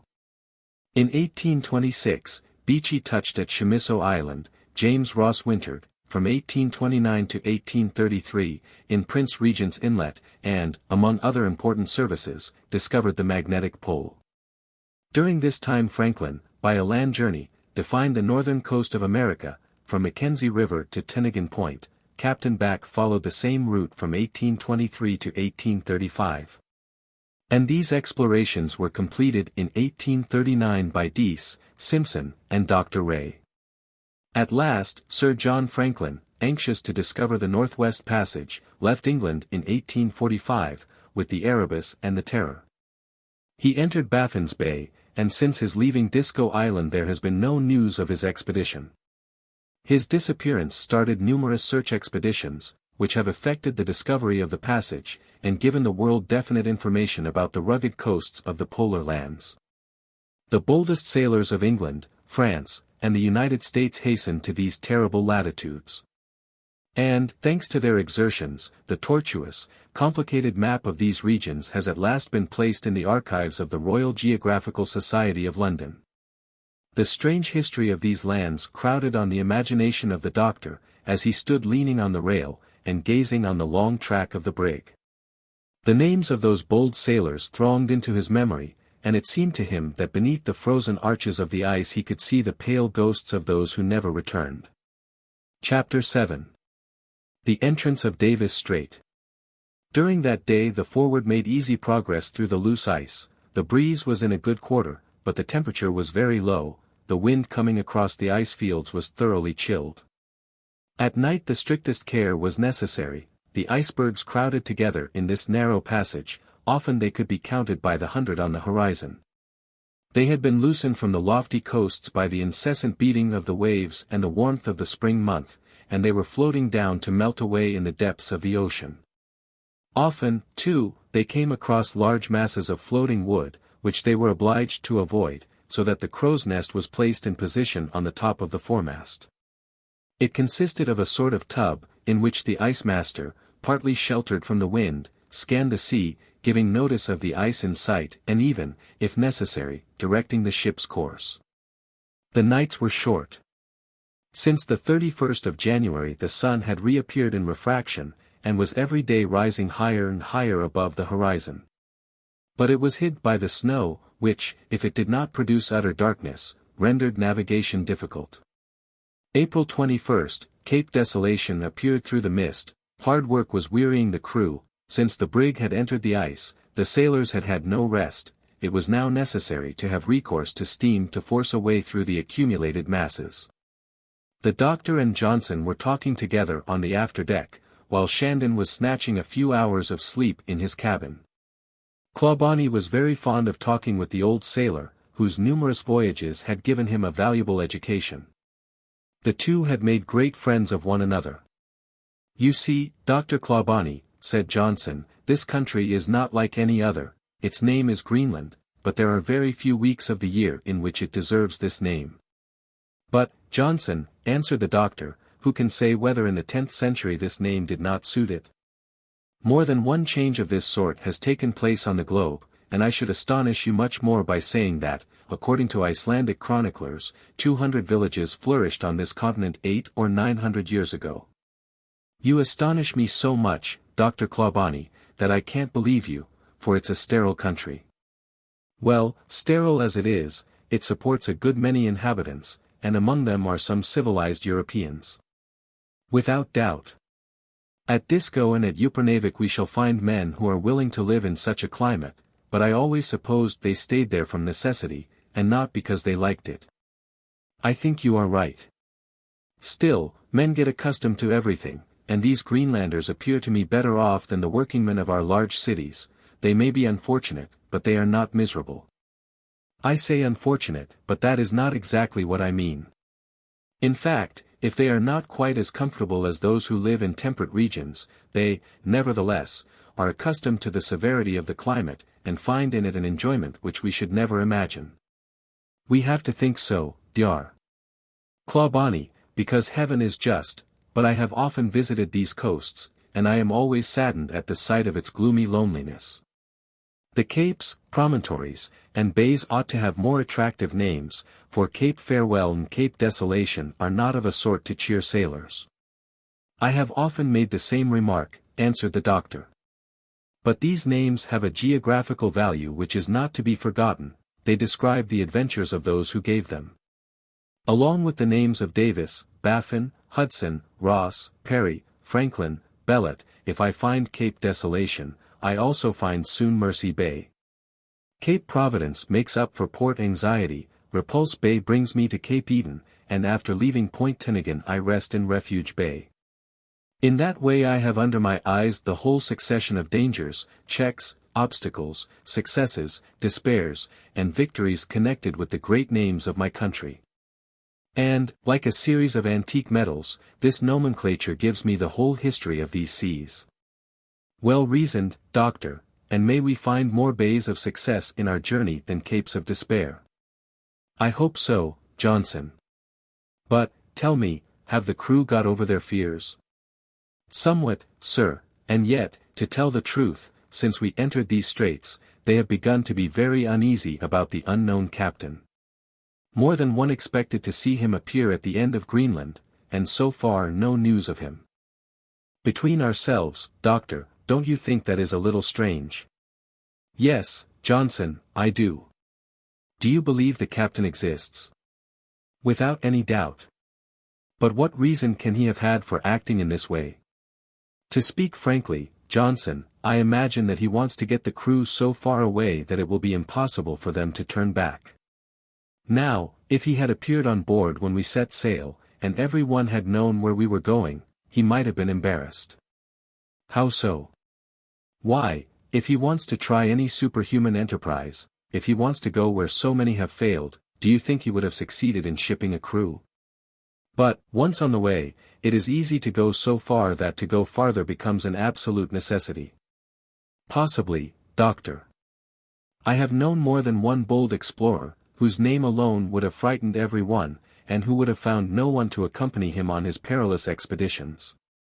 Except me, said the doctor. And me, continued Johnson. I tell you our captain is probably one of those men. At any rate, we shall know sooner or later. I suppose that at Upernavik or Melville Bay he will come quietly on board, and let us know whither he intends to take the ship. Very likely, Johnson, but the difficulty will be to get to Melville Bay. See how thick the ice is about us. The Forward can hardly make her way through it. See there, that huge expanse. We whalers call that an ice field, that is to say, an unbroken surface of ice, the limits of which cannot be seen. And what do you call this broken field of long pieces more or less closely connected? That is a pack. If it's round we call it a patch, and a stream if it is long. And that floating ice? That is drift ice. If a little higher it would be icebergs. They are very dangerous to ships, and they have to be carefully avoided. See, down there on the ice field, that protuberance caused by the pressure of the ice, we call that a hummock. If the base were under water, we should call it a cake. We have to give names to them all to distinguish them. Ah, it is a strange sight, exclaimed the doctor, as he gazed at the wonders of the northern seas. One's imagination is touched by all these different shapes. True, answered Johnson, the ice takes sometimes such curious shapes. And we men never fail to explain them in our own way. See there, Johnson, see that singular collection of blocks of ice. Would one not say it was a foreign city, an eastern city, with minarets and mosques in the moonlight? Farther off is a long row of Gothic arches, which remind us of the chapel of Henry VII, or the Houses of Parliament. Would one not say it was a foreign city, an eastern city, with minarets and mosques in the moonlight? Everything can be found there, but those cities or churches are very dangerous, and we must not go too near them. Some of those minarets are tottering, and the smallest of them would crush a ship like the Forward. And yet men have dared to come into these seas under sail alone. How could a ship be trusted in such perils without the aid of steam? Still it has been done.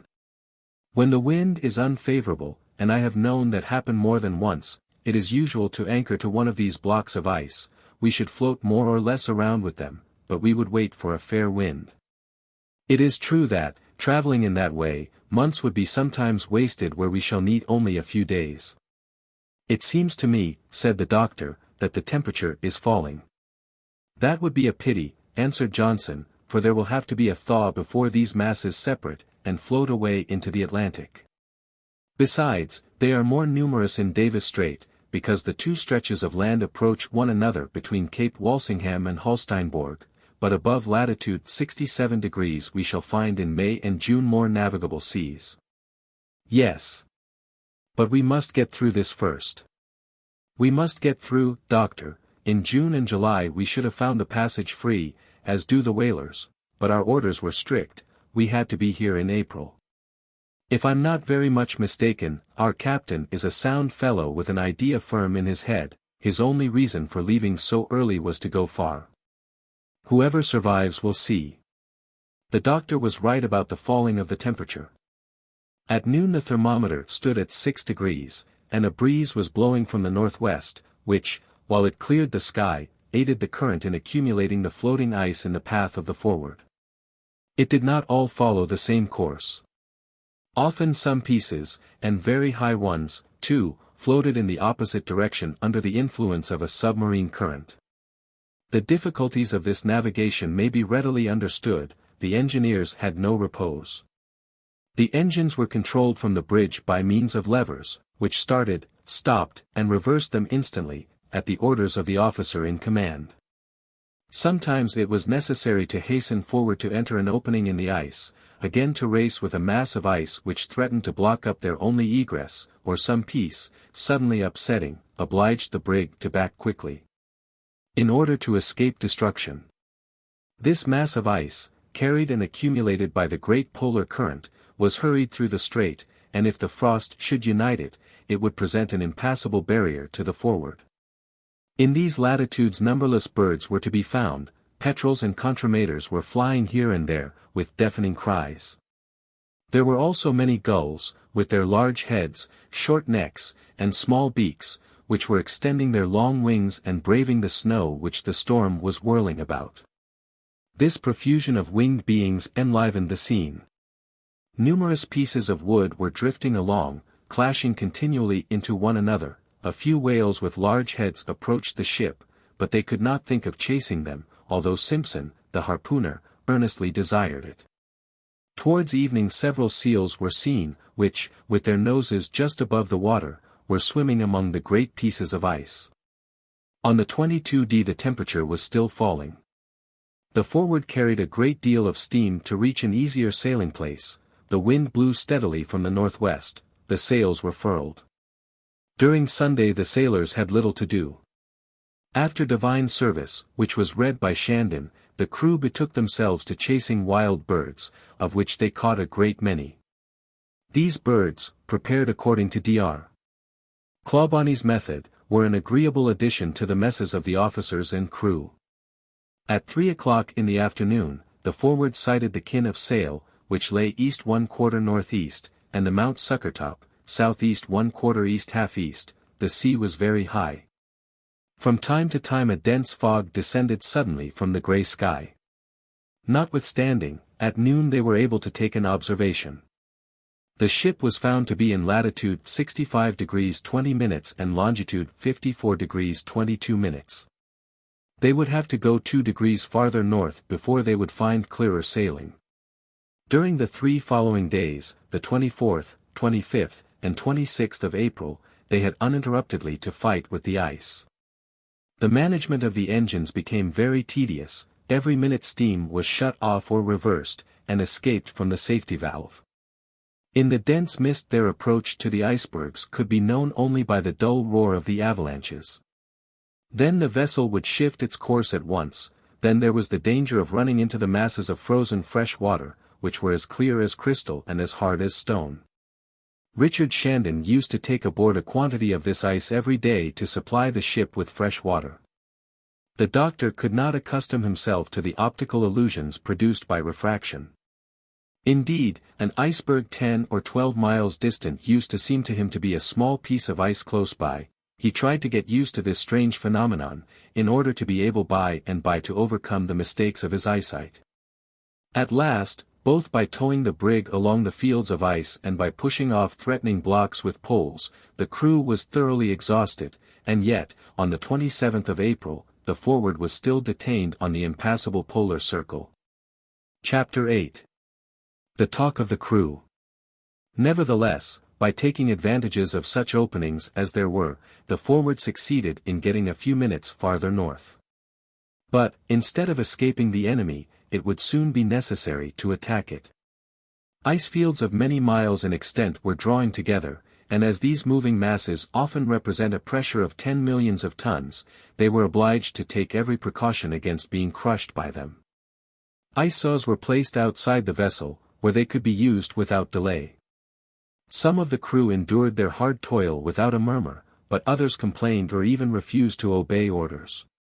While they were putting the saws in place, Gary, Bolton, Penn, and Gripper exchanged their diverse opinions as follows.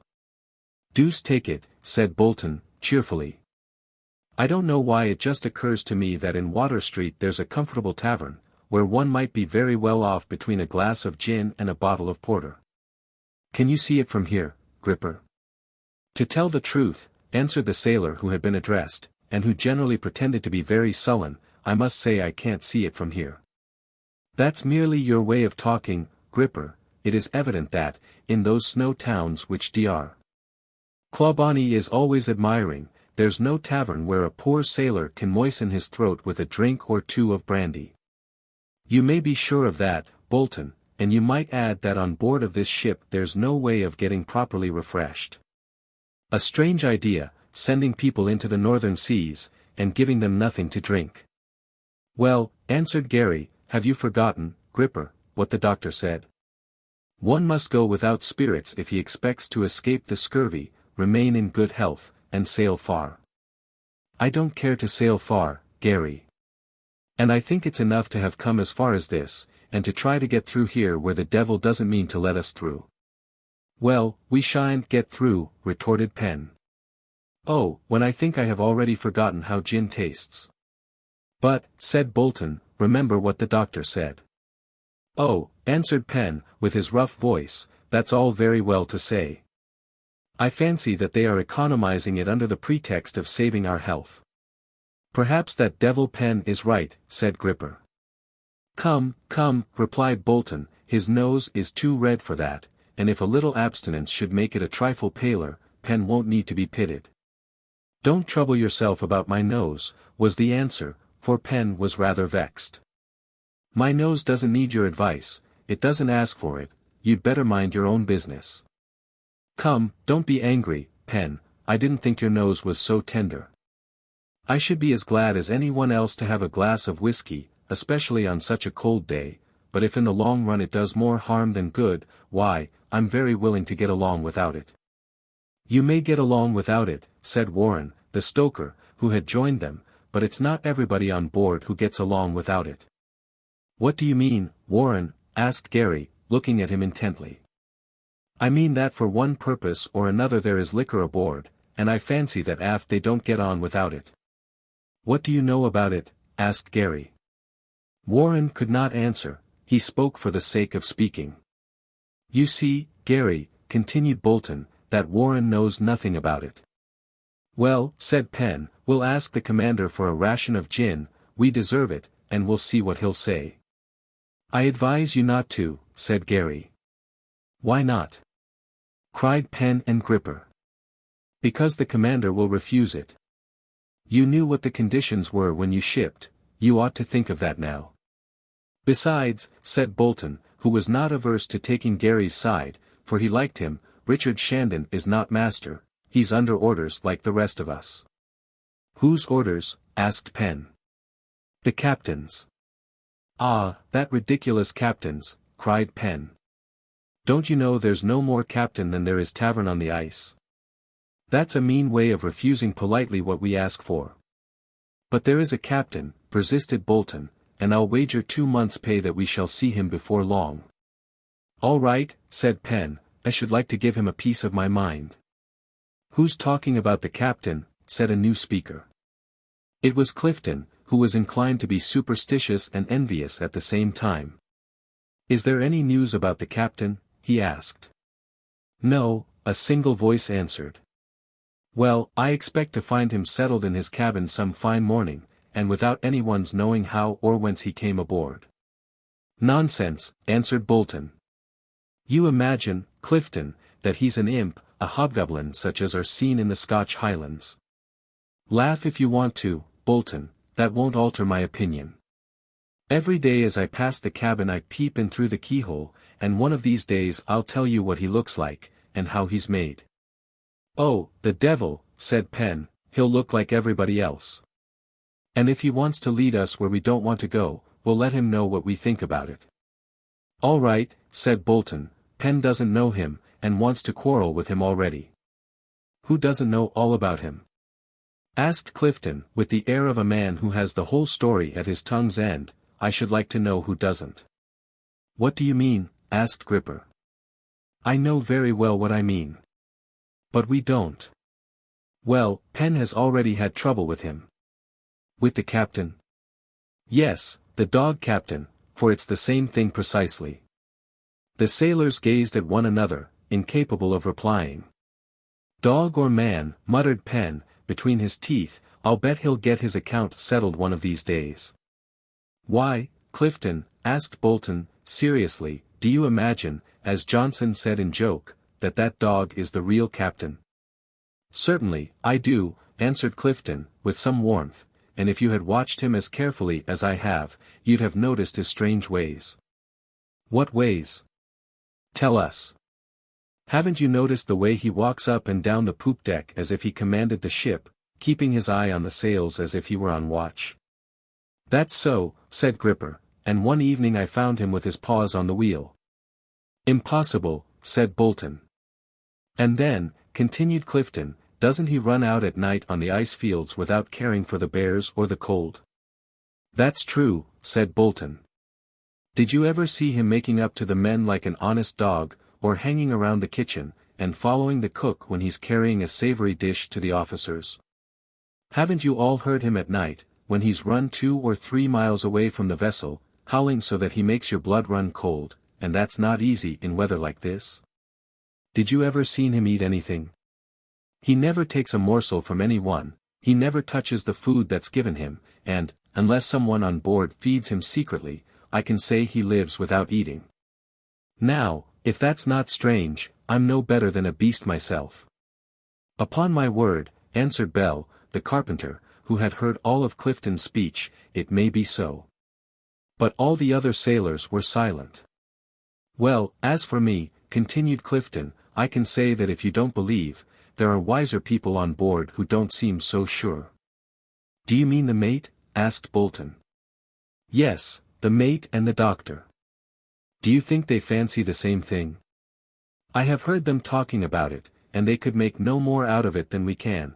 They imagined 1,000 things which did not satisfy them in the least. Did they say the same things about the dog that you did, Clifton? Asked the carpenter.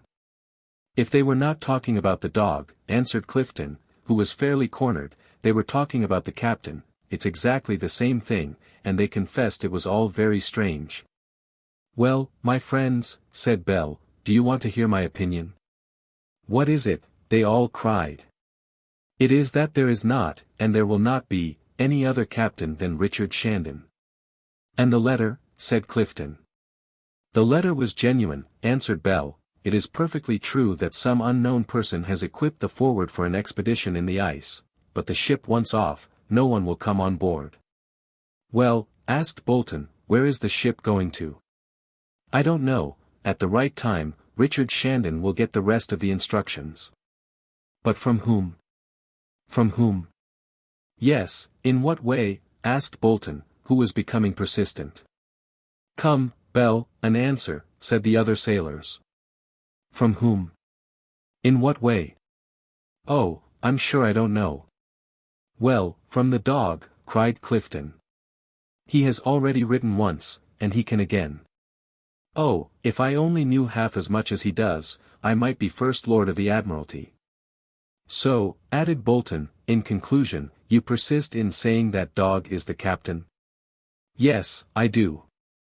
Well, said Penn, gruffly, if that beast doesn't want to die in a dog's skin, he'd better hurry and turn into a man. For, on my word, I'll finish him. Why so? Asked Gary. Because I want to, answered Penn, brutally, and I don't care what anyone says. You have been talking long enough, men, shouted the boatswain, advancing at the moment when the conversation threatened to become dangerous, to work, and have the saws put in quicker. We must get through the ice. Good. On Friday too, answered Clifton, shrugging his shoulders. You won't find it so easy to cross the polar circle. Whatever the reason may have been, the exertions of the crew on that day were nearly fruitless. The Forward, plunging, under a full head of steam, against the floes, could not separate them. They were obliged to lie at anchor that night. On Saturday, the temperature fell still lower under the influence of an east wind. The sky cleared up, and they all had a wide view over the white expanse, which shone brilliantly beneath the bright rays of the sun. At 7 o'clock in the morning, the thermometer stood at 8 degrees above zero.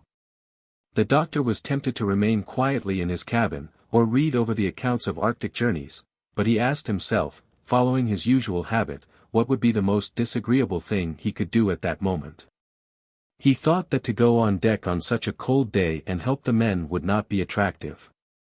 So, faithful to his line of conduct, he left his well-warmed cabin, and went out to help tow the ship. He looked strange with his green glasses, which he wore to protect his eyes against the brilliancy of the sun, and after that he always took good care to wear snow spectacles as a security against the inflammation of the eyes, which is so common in these latitudes. By evening the Forward had got several miles farther north, thanks to the energy of the men and the intelligence of Shandon, who was quick at utilizing every favorable circumstance. At midnight they crossed the 66th parallel, and the lead announcing a depth of 23 fathoms, Shandon knew that he was in the neighborhood of the shoal on which Her Majesty's ship Victory grounded. Land lay 30 miles to the east. But then the mass of ice, which had hitherto been stationary, separated, and began to move. Icebergs seemed to rise in all points of the horizon. The brig was caught in a number of whirlpools of irresistible force. Controlling her became so hard, that Gary, the best steersman, took the helm. The masses began to close behind the brig, hence it was necessary to cut through the ice. Both prudence and duty commanded them to go forward. The difficulties were enhanced by the impossibility of Shandon's fixing the direction of the brig among all the changing points, which were continually shifting and presenting no definite point to be aimed at. The crew were divided into two forces, and one stationed on the starboard, the other on the larboard side. Every man was given a long iron-headed pole, with which to ward off threatening pieces of ice. Soon the forward entered such a narrow passage between two lofty pieces, that the ends of the yards touched its solid walls.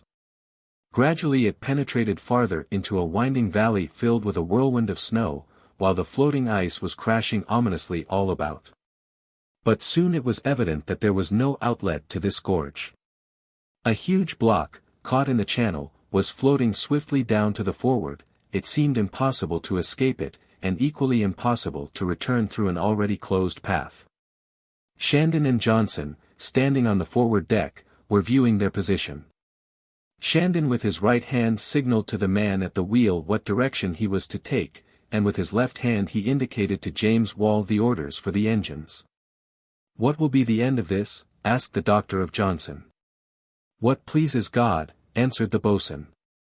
The block of ice, 800 feet high, was hardly more than a cable's length from the forward, and threatened to crush it. Penn broke out with a fearful oath. "Silence!" cried a voice which it was impossible to recognize in the roar of the hurricane. The mass appeared to be falling upon the brig, and there was an indefinable moment of terror. The men, dropping their poles, ran aft in spite of Shandon's orders. Suddenly, a terrible noise was heard. A real waterspout fell on the deck of the brig, which was lifted in the air by a huge wave. The crew uttered a cry of terror, while Gary, still firm at the wheel, kept the course of the forward steady, in spite of the fearful lurch. And when they looked for the mountain of ice, it had disappeared. The passage was free, and beyond, a long channel, lit up by the sun, allowed the brig to continue her advance. "Well, Dr. Clawbonny," said Johnson, "can you explain that?"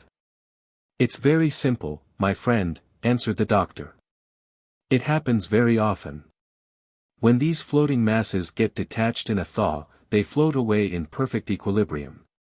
But as they get towards the south, where the water is relatively warmer, their base, eaten away by running into other pieces, begins to melt, and be undermined. Then comes a moment when the center of gravity is displaced, and they turn upside down. Only, if this had happened 2 minutes later, it would have fallen on the brig and crushed us beneath it." Chapter 9. Another letter. The polar circle was crossed at last.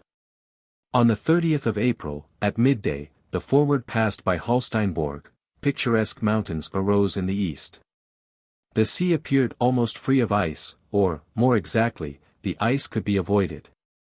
The wind was from the southeast, and the brig, under foresail, staysail, and topsails, sailed up Baffin's Bay. That day was exceptionally calm and the crew was able to get some rest. Numerous birds were swimming and flying about the ship. Among others, the doctor noticed some wild birds which were very like teal, with black neck, wings, and back, and a white breast.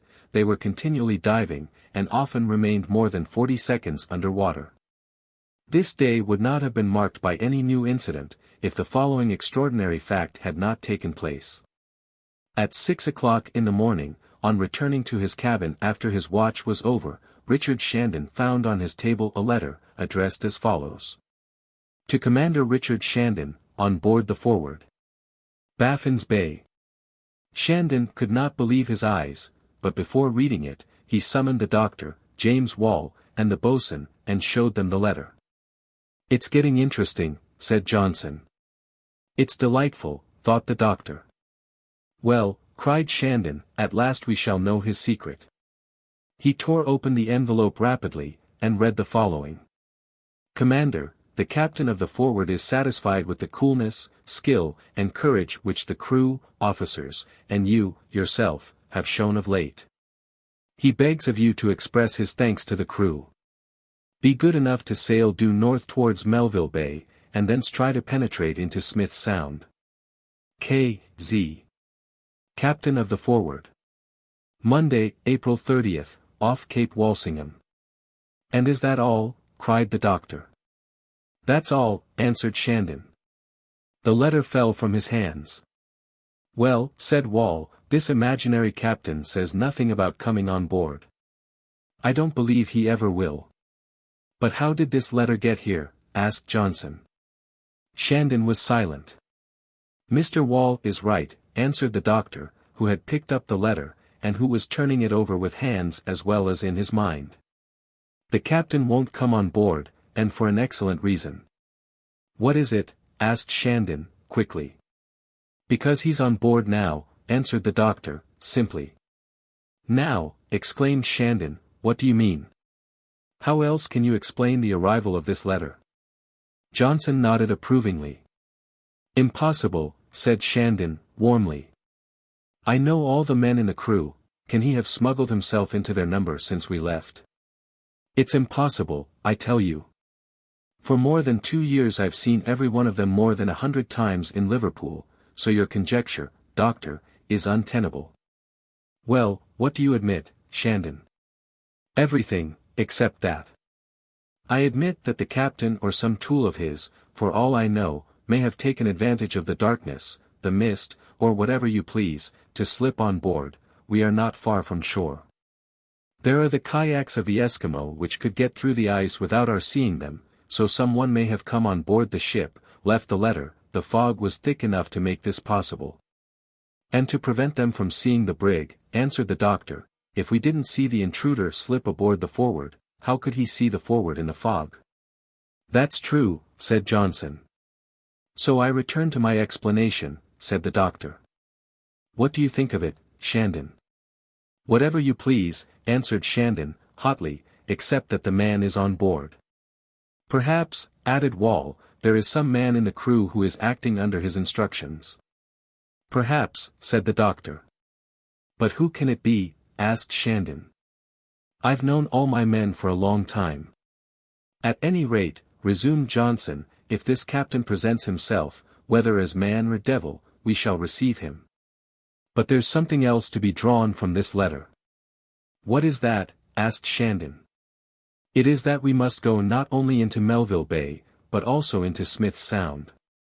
You are right, said the doctor. Smith's Sound, repeated Shandon, mechanically. So it's very plain, continued Johnson, that the Forward is not intended to seek the Northwest Passage, since we leave to the left, the only way towards it, that is to say, Lancaster Sound.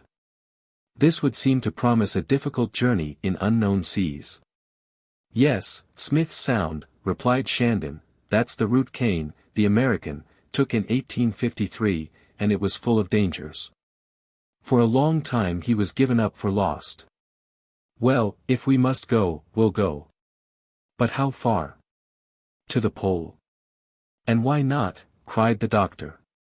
The mention of such a foolhardy attempt made the boatswain shrug his shoulders. Well, said James Wall, to come back to the captain, if he exists. I don't see that there are any places on the coast of Greenland except Disco and Upernavik, where he can be waiting for us. In a few days that question will be settled. But, asked the doctor of Shandon, are you not going to tell the crew about this letter? With the commander's permission, answered Johnson, I should not do so. And why not? Asked Shandon. Because everything mysterious and extraordinary tends to discourage the men, they are already very much troubled, as it is, about the nature of the journey. Now, if any supernatural circumstances should become known, it might be harmful, and perhaps at a critical moment we should not be able to count on them. What do you think, Commander? And what do you think, Doctor? Asked Shandon. Boatswain Johnson seems to me to reason well, answered the doctor. And you, James? Having no better opinion, I agree with these gentlemen. Shandon reflected for a few minutes, he reread the letter attentively. Gentlemen, said he, your opinion is certainly worthy of respect, but I cannot adopt it. Why not, Shandon? Asked the doctor. Because the instructions in this letter are formal, it tells me to give the captain's thanks to the crew. Now, hitherto I have strictly obeyed his orders, in whatever way they have been given to me, and I cannot. Still, interposed Johnson, who had a warrantable dread of the effect of such communications on the men's spirits. My dear Johnson, said Shandon, I understand your objection, your reasons are very good, but read that. He begs of you to express his thanks to the crew. Do as he bids, replied Johnson, who was always a strict disciplinarian. Shall I assemble the crew on deck? Yes, answered Shandon. The news of a message from the captain was immediately whispered throughout the ship. The sailors took their station without delay, and the commander read aloud the mysterious letter. It was received with dead silence, the crew separated under the influence of 1,000 suppositions. Clifton had plenty of material for any superstitious vagaries. A great deal was ascribed by him to the dog captain, and he never failed to salute him every time he met him. Didn't I tell you, he used to say to the sailors, that he knew how to write? No one made any answer, and even Bell, the carpenter, would have found it hard to reply. Nevertheless, it was plain to every one, that if the captain was not on board, his shade or spirit was watching them. Henceforth, the wisest kept their opinions to themselves. At midday of May 1st, their observation showed them that they were in latitude 68 degrees and longitude 56 degrees 32 minutes. The temperature had risen, the thermometer standing at 25 degrees above zero.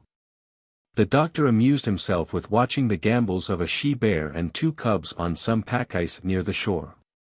Accompanied by Wall and Simpson, he tried to chase them in a canoe. But she was in a very peaceful mood, and ran away with her young, so that the doctor had to give up his attempt. During the night a favorable breeze carried them well to the north, and soon the lofty mountains of Disco were peering above the horizon. Godhavn Bay, where the governor of the Danish settlements lived, was left on the right. Shandon did not consider it necessary to land, and he soon passed by the canoes of the Eskimo, who had put out to meet him. The island of Disco is also called Whale Island. It is from here that, on the 12th of July, 1845, Sir John Franklin wrote to the Admiralty for the last time, and it was also here that Captain McClintock stopped on his way back, bringing 2 sure proofs of the loss of that expedition. This coincidence was not unknown to the doctor. The place was one of sad memories, but soon the heights of Disco were lost to view. There were many icebergs on its shores, which no thaws ever melt away. This gives the island a singular appearance from the sea. The next day, at about 3 o'clock, Sanderson's Hope appeared in the northeast. Land lay about 15 miles to starboard, the mountains appeared of a dusky red hue. During the evening many finbacks were seen playing in the ice, and occasionally blowing. It was in the night of May 3d, that the doctor for the first time saw the sun touch the horizon without setting. Since January 31st its orbit had been getting longer every day, and now there was unbroken daylight. For those who were unaccustomed to it, this continuance of the day is a cause of perpetual surprise, and even of weariness. It is difficult to believe how necessary the darkness of the night is for the eyes. The doctor actually suffered from the continual brilliancy, which was increased by the reflection from the ice. May 5th the Forward passed the 62nd parallel. 2 months later they would have met numerous whalers in these latitudes, but the straits were not yet free enough to allow easy ingress into Baffin's Bay. The next day, the brig, after passing Woman's Island, came in sight of Upernavik, the northernmost station of Denmark in these lands. Chapter 10. Dangerous Sailing. Shandon, Dr. Clawbonny, Johnson, Fokker, and Strong, the cook, got into one of the boats and made their way to shore. The governor, his wife and 5 children, all Eskimo, received their visitors kindly. The doctor, who was the philologist of the party, knew enough Danish to establish friendly relations. Moreover, Fokker, the interpreter of the party as well as ice master, knew a dozen or two words of the language of the Greenlanders, and with that number of words one can express a great deal, if he is not too ambitious. The governor was born on the island of Disco, and he has never left the place. He did the honors of his capital, which consisted of 3 wooden houses, for himself and the Lutheran minister, of a school, and shops which were supplied by what was cast upon the shore from wrecked ships. The rest of the town consisted of snow huts, into which the Eskimo crawled through a single opening. A great part of the population came out to meet the Forward, and more than one of them went as far as the middle of the bay in his kayak, 15 feet long and 2 broad at the widest part. The doctor knew that the word Eskimo meant eater of raw fish, but he knew too that this name is considered an insult in this country, so he forbore giving it to the inhabitants of Greenland. And yet, from the oily sealskin clothes and boots, from their squat, fat figures, which make it hard to distinguish the men from the women, it was easy to declare the nature of their food. Besides, like all fish-eating people, they were somewhat troubled by leprosy, but their general health was not impaired by it. The Lutheran minister and his wife, with whom the doctor had promised himself an interesting talk, happened to be away on the shore of Proven, south of Upernavik, hence he was compelled to seek the company of the governor. The chief magistrate did not appear to be very well informed, a little less, he would have been a fool, a little more, and he would have known how to read. In spite of that, the doctor questioned him about the commerce, habits, and manners of the Eskimo, and he learned, by means of gestures, that the seals were worth about 40 pounds when delivered at Copenhagen. A bear skin brought 40 Danish dollars, the skin of a blue fox 4, and of a white fox 2 or $3.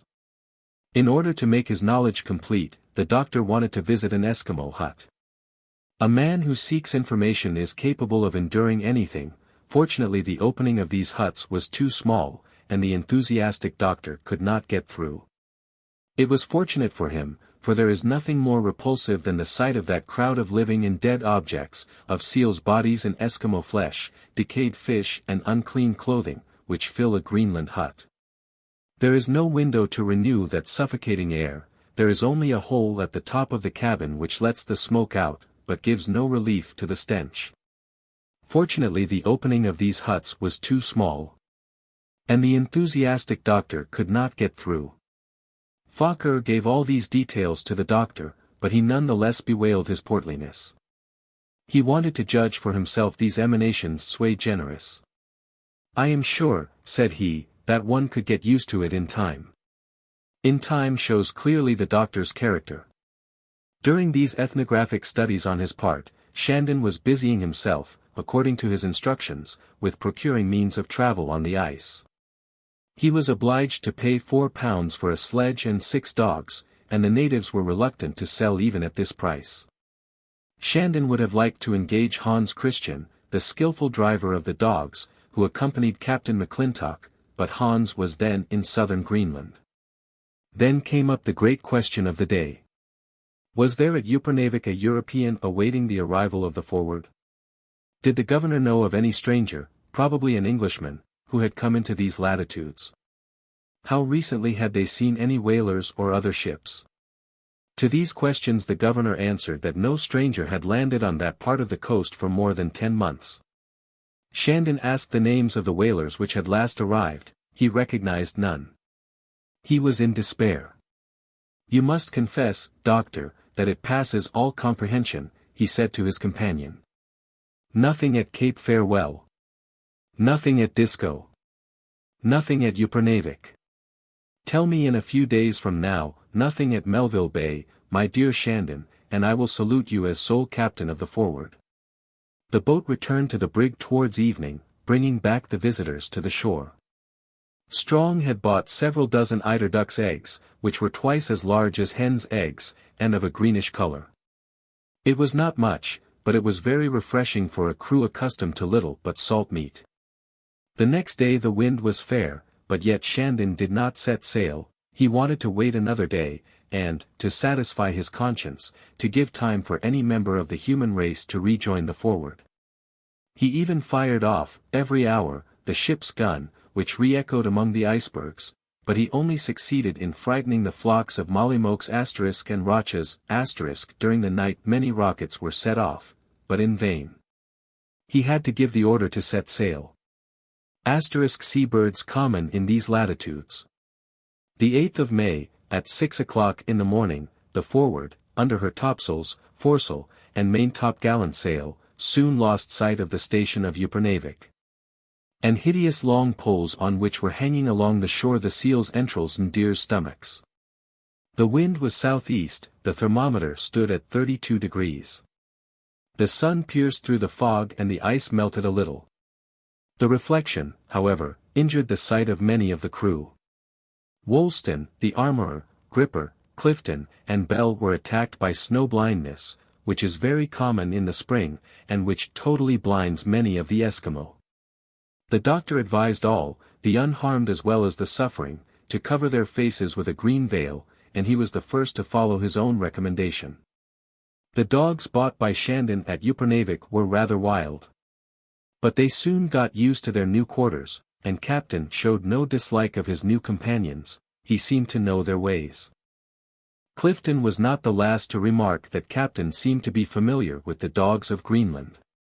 And they, always half-starved on shore, only thought of making up for it when at sea. The 9th of May the Forward passed within a few cable lengths of the westernmost of the Baffin Islands.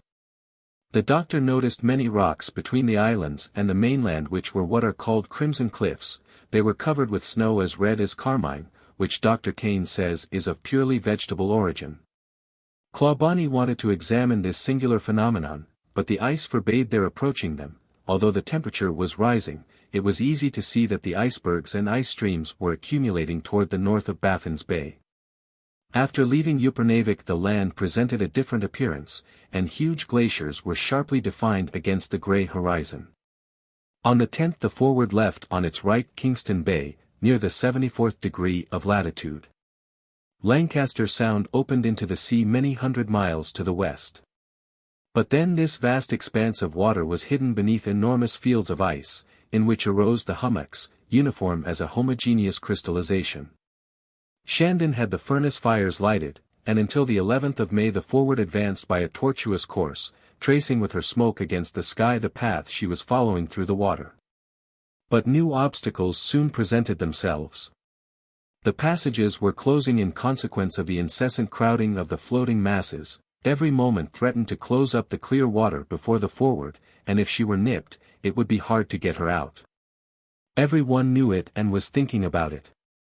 Hence, on board of this ship without any definite aim, any known destination, which was blindly pushing on northward, some symptoms of hesitation began to appear. Among these men accustomed to dangers, many, forgetting the advantages which were promised them, regretted having ventured so far. A certain demoralization became common, which was further increased by the fears of Clifton and the talk of 2 or 3 ringleaders, such as Penn, Gripper, Warren, and Wolston. Exhausting fatigue was added to the moral disquiet of the crew, for, on the 12th of May, the brig was caught fast, the steam was of no avail. A path had to be cut through the ice. It was no easy task to manage the saws in the floes which were 6 or 7 feet thick. When 2 parallel grooves had divided the ice for 100 feet, it was necessary to break the part that lay between with axes and bars. Next they had to fasten anchors in a hole made by a huge auger, then the crew would turn the capstan and haul the ship along by the force of their arms. The greatest difficulty consisted in driving the detached pieces beneath the floes, so as to give space for the vessel, and they had to be pushed under by means of long iron-headed poles. Moreover, this continued toil with saws, capstan, and poles, all of which was persistent, compulsory, and dangerous, amid the dense fog or snow, while the air was so cold, and their eyes so exposed, their doubt so great, did much to weaken the crew of the Forward and to act on their imagination.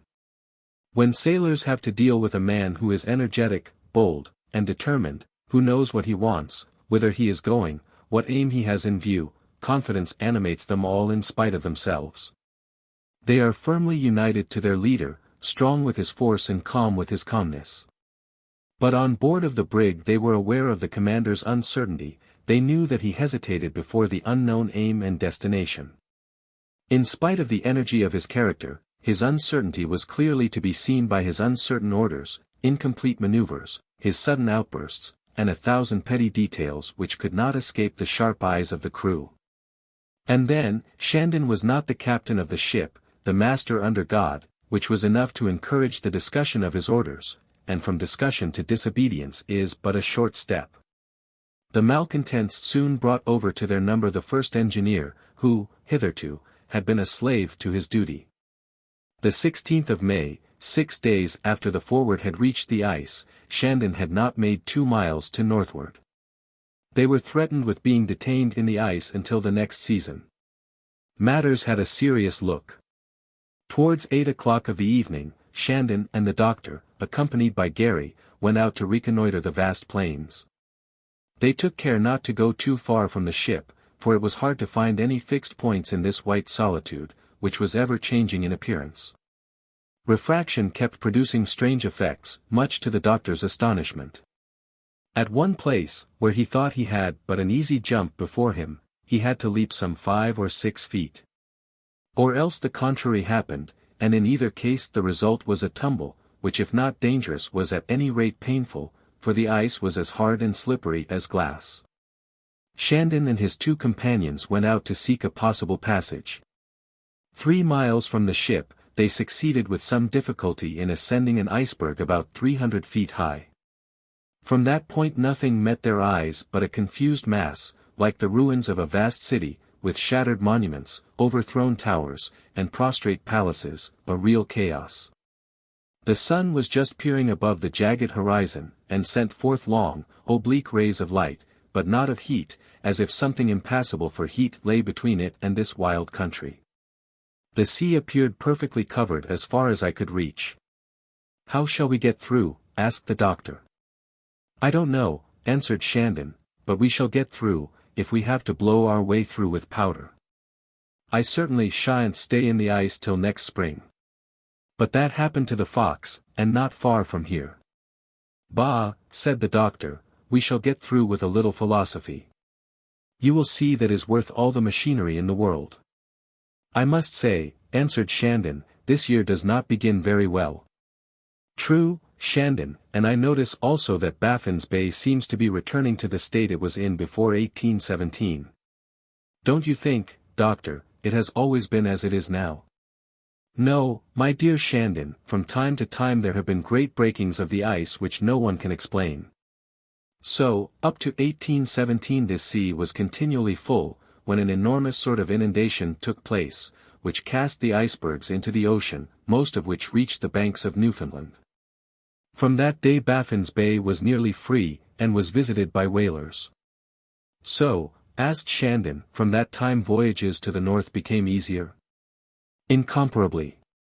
But for some years it has been noticed that the bay seems to be resuming its old ways and threatens to become closed, possibly for a long time, to sailors. An additional reason, by the way, for pushing on as far as possible. And yet it must be said, we look like people who are pushing on in unknown ways, with the doors forever closing behind us." "Would you advise me to go back?" asked Shandon, trying to read into the depths of the doctor's eyes. I have never retreated yet, and, even if we should never get back, I say go on. Still, I want to make it clear that if we act imprudently, we do it with our eyes open." "And you, Gary, what do you think about it?" asked Shandon of the sailor. "I, Commander, should go straight on. I agree with Dr. Clawbonny, but do as you please, command, we shall obey." "They don't all talk as you do, Gary," resumed Shandon, "they are not all ready to obey." "And if they refuse to obey my orders?" "I have given you my opinion, Commander," answered Gary, coldly, "because you asked for it, but you are not obliged to follow it." Shandon did not answer. He scanned the horizon closely, and then descended with his companions to the ice fields. Chapter 11. The Devil's Thumb. During the commander's absence the men had been variously busied in attempts to relieve the ship from the pressure of the ice. Penn, Clifton, Bolton, Gripper, and Simpson had this in charge. The firemen and the 2 engineers came to the aid of their comrades, for, as soon as the engines did not require their attention, they became sailors, and as such could be employed in all that was going on aboard the ship. But there was a great deal of discontent among them. "I declare I've had enough," said Penn, "and if we are not free in 3 days, I swear I shan't stir a finger to get the ship out." "Not stir a finger," answered Plover. "You'd better use them in getting back. Do you think we want to stay here till next year?" "It certainly would be a hard winter," said Penn, "for we are exposed on all sides." "And who knows," said Brunton, "whether next spring the sea will be any freer than it is now." "Never mind about next spring," answered Penn, "today is Thursday. If the way is not clear Sunday morning, we shall turn back to the south." "Good!" cried Clifton. "Don't you agree with me?" asked Penn. "We do," cried his companions. "That's so," said Warren, "for if we have to work in this way and haul the ship along with our own arms, I think it would be as well to haul her backwards." "We shall do that on Sunday," said Woolston. "Only give me the order," resumed Brunton, "and my fires shall be lighted." "Well," remarked Clifton, "we shall light them ourselves." "If any officer," said Penn, "is anxious to spend the winter here, we can leave him here contentedly, he'll find it easy to build a hut like the Eskimo." "Not at all, Penn," retorted Brunton, quickly, "we shan't abandon anyone here. Do you understand that, all of you? I think it won't be hard to persuade the commander, he seems to me to be very much discouraged, and if we propose it to him gently." "But," interrupted Plover, "Richard Shandon is often very obstinate. We shall have to sound him cautiously." "When I think," said Bolton, with a sigh of longing, "that in a month we might be back in Liverpool. We can easily pass the line of ice at the south. Davis Strait will be opened by the beginning of June, and then we shall have nothing but the free Atlantic before us." "Besides," said the cautious Clifton, "if we take the commander back with us, and act under his commands, we shall have earned our pay, but if we go back without him, it's not so sure." "True," said Plover, "Clifton talks sense. Let's try not to get into any trouble with the Admiralty, that's safer, and don't let us leave any one behind." "But if they refuse to come with us," continued Penn, who wished to compel his companions to stand by him. They found it hard to answer the question thus squarely put them. "We shall see about that when the time comes," replied Bolton. "It will be enough to bring Richard Shandon over to our side, and I fancy that won't be hard." "There's one I shall leave here," exclaimed Penn with fierce oaths, "even if he should bite my arm off." "Oh, the dog," said Plover. "Yes, that dog.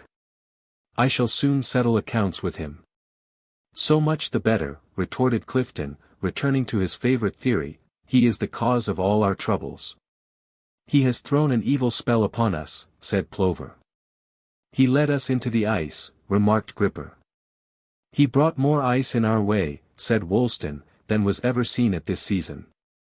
"He made my eyes sore," said Brunton. "He shut off the gin and brandy," cried Penn. "He's the cause of everything," they all exclaimed excitedly. "And then," added Clifton, "he's the captain."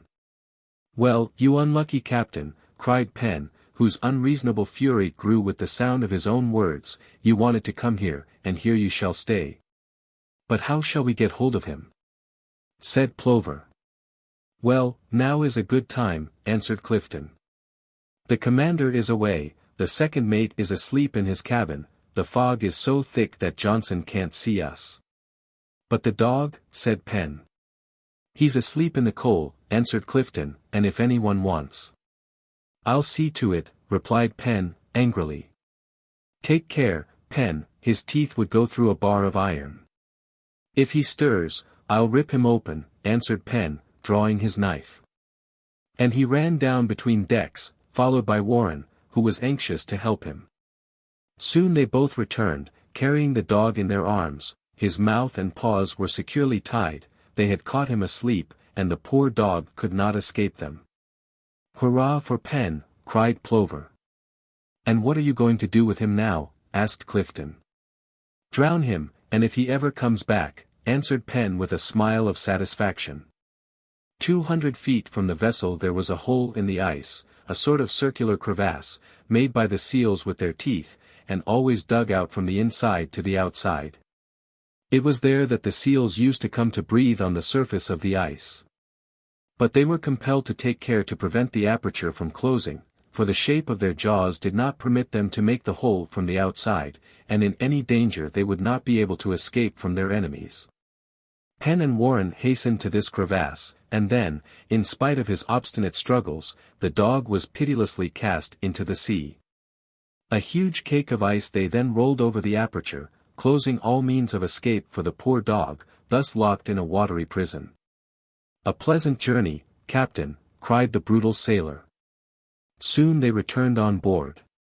Johnson had seen nothing of it all. The fog was growing thick about the ship, and the snow was beginning to fall with violence.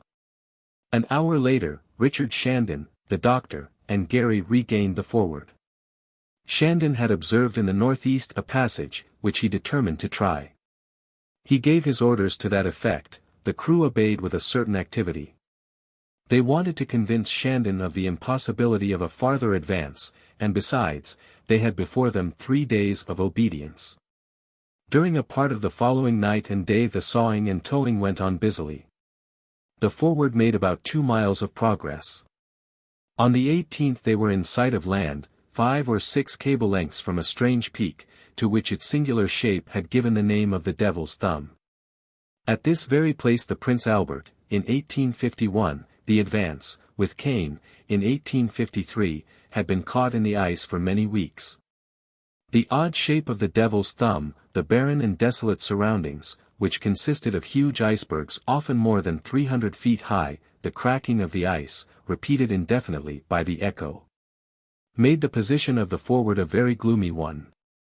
Shandon saw that it was necessary to get away from there. Within 24 hours, he calculated he would be able to get 2 miles from the spot. But that was not enough. Shandon felt himself embarrassed by fear, and the false position in which he was placed benumbed his energy. To obey his instructions in order to advance, he had brought his ship into a dangerous position. The towing wore out his men. More than 3 hours were necessary to cut a canal 20 feet in length through ice which was generally 4 or 5 feet thick. The health of the crew gave signs of failing. Shandon was astonished at the silence of the men, and their unaccustomed obedience, but he feared it was only the calm that foreboded a storm.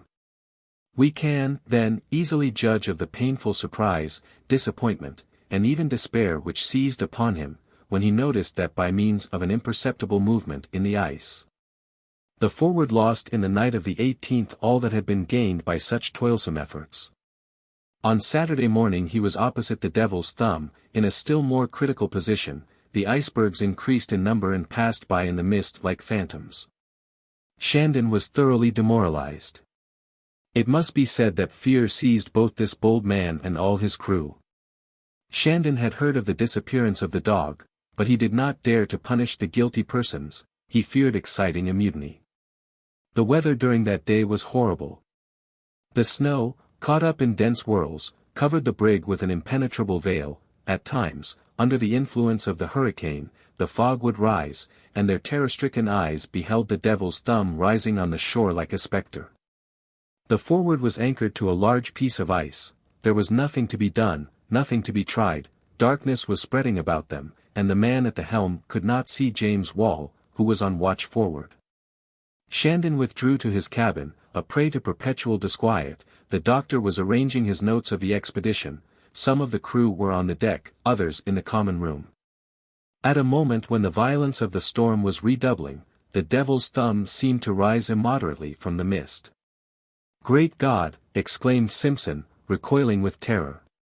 "What's the matter?" asked Fokker. Soon shouts were heard on all sides. "It's going to crush us. We are lost. Mr. Wall, Mr. Wall. It's all over. Commander, Commander." All these cries were uttered by the men on watch. Wall hastened to the afterdeck. Shandon, followed by the doctor, flew to the deck and looked out. Through a rift in the mist, the Devil's Thumb appeared to have suddenly come near the brig. It seemed to have grown enormously in size. On its summit was balanced a second cone, upside down, and revolving on its point. It threatened to crush the ship with its enormous mass. It wavered, ready to fall down. It was an alarming sight. Every one drew back instinctively, and many of the men, jumping upon the ice, abandoned the ship. "Let no one move," cried the commander with a loud voice, "every one to his place." "My friends, don't be frightened," said the doctor, "there is no danger." "See, Commander, see, Mr. Wall, that's the mirage and nothing else." "You are right, Dr. Clawbonny," replied Johnson, "they've all been frightened by a shadow." When they had heard what the doctor said, most of the sailors drew near him, and from terror they turned to admiration of this wonderful phenomenon, which soon passed from their view. "They call that a mirage," said Clifton. "The devil's at the bottom of it, I'm sure." "That's true," growled Gripper. But the break in the fog had given the commander a glimpse of a broad passage which he had not expected to find. It promised to lead him away from the shore. He resolved to make use of it at once. Men were sent out on each side of the canal, hawsers were given them, and they began to tow the ship northward. During long hours this work was prosecuted busily but silently. Shandon had the furnace fires lighted to help him through this passage so providentially discovered. "That's great luck," he said to Johnson, "and if we can only get on a few miles, we may be free.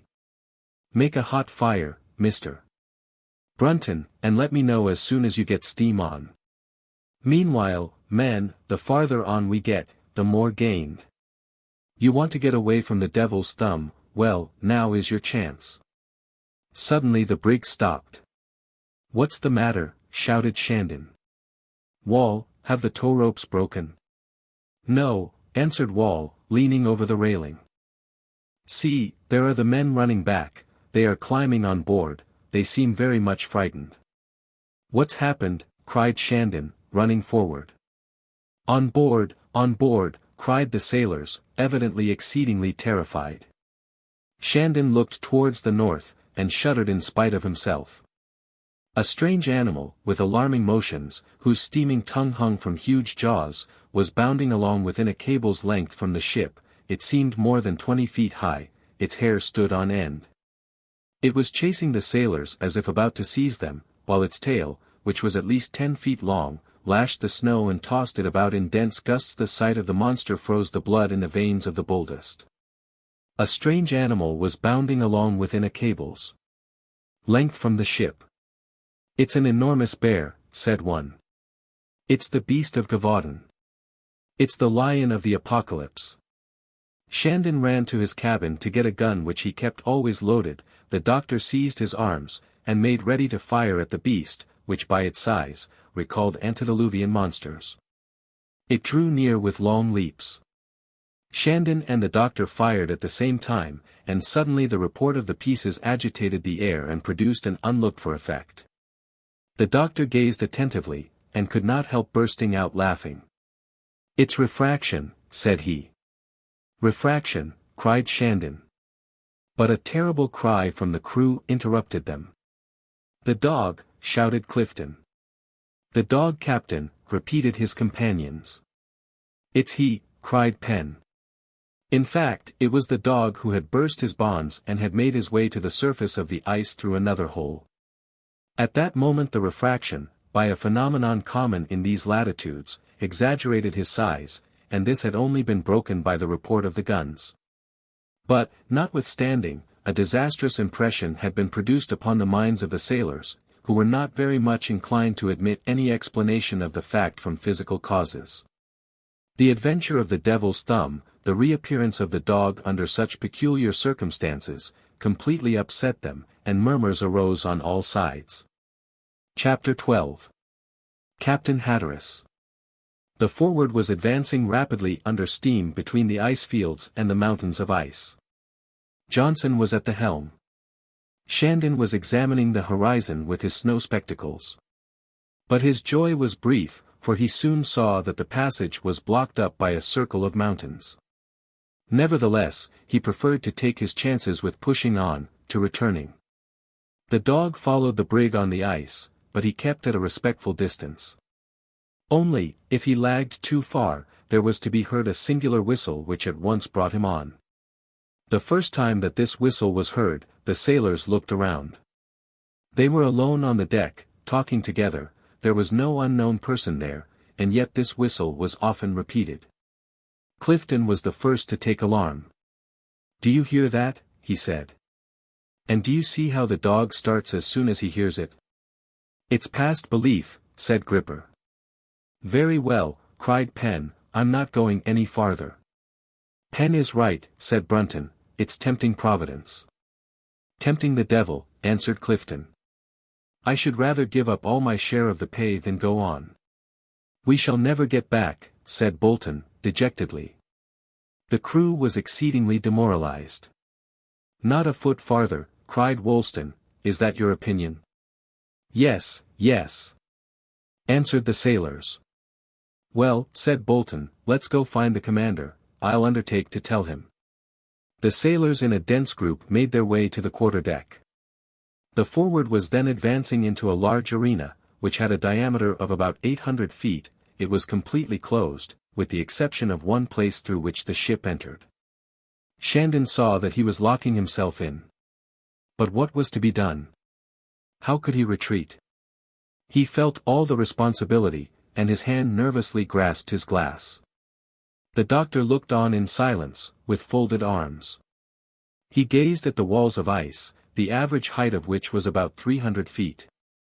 A cloud of fog lay like a dome above the gulf. Then it was that Bolton spoke to the commander.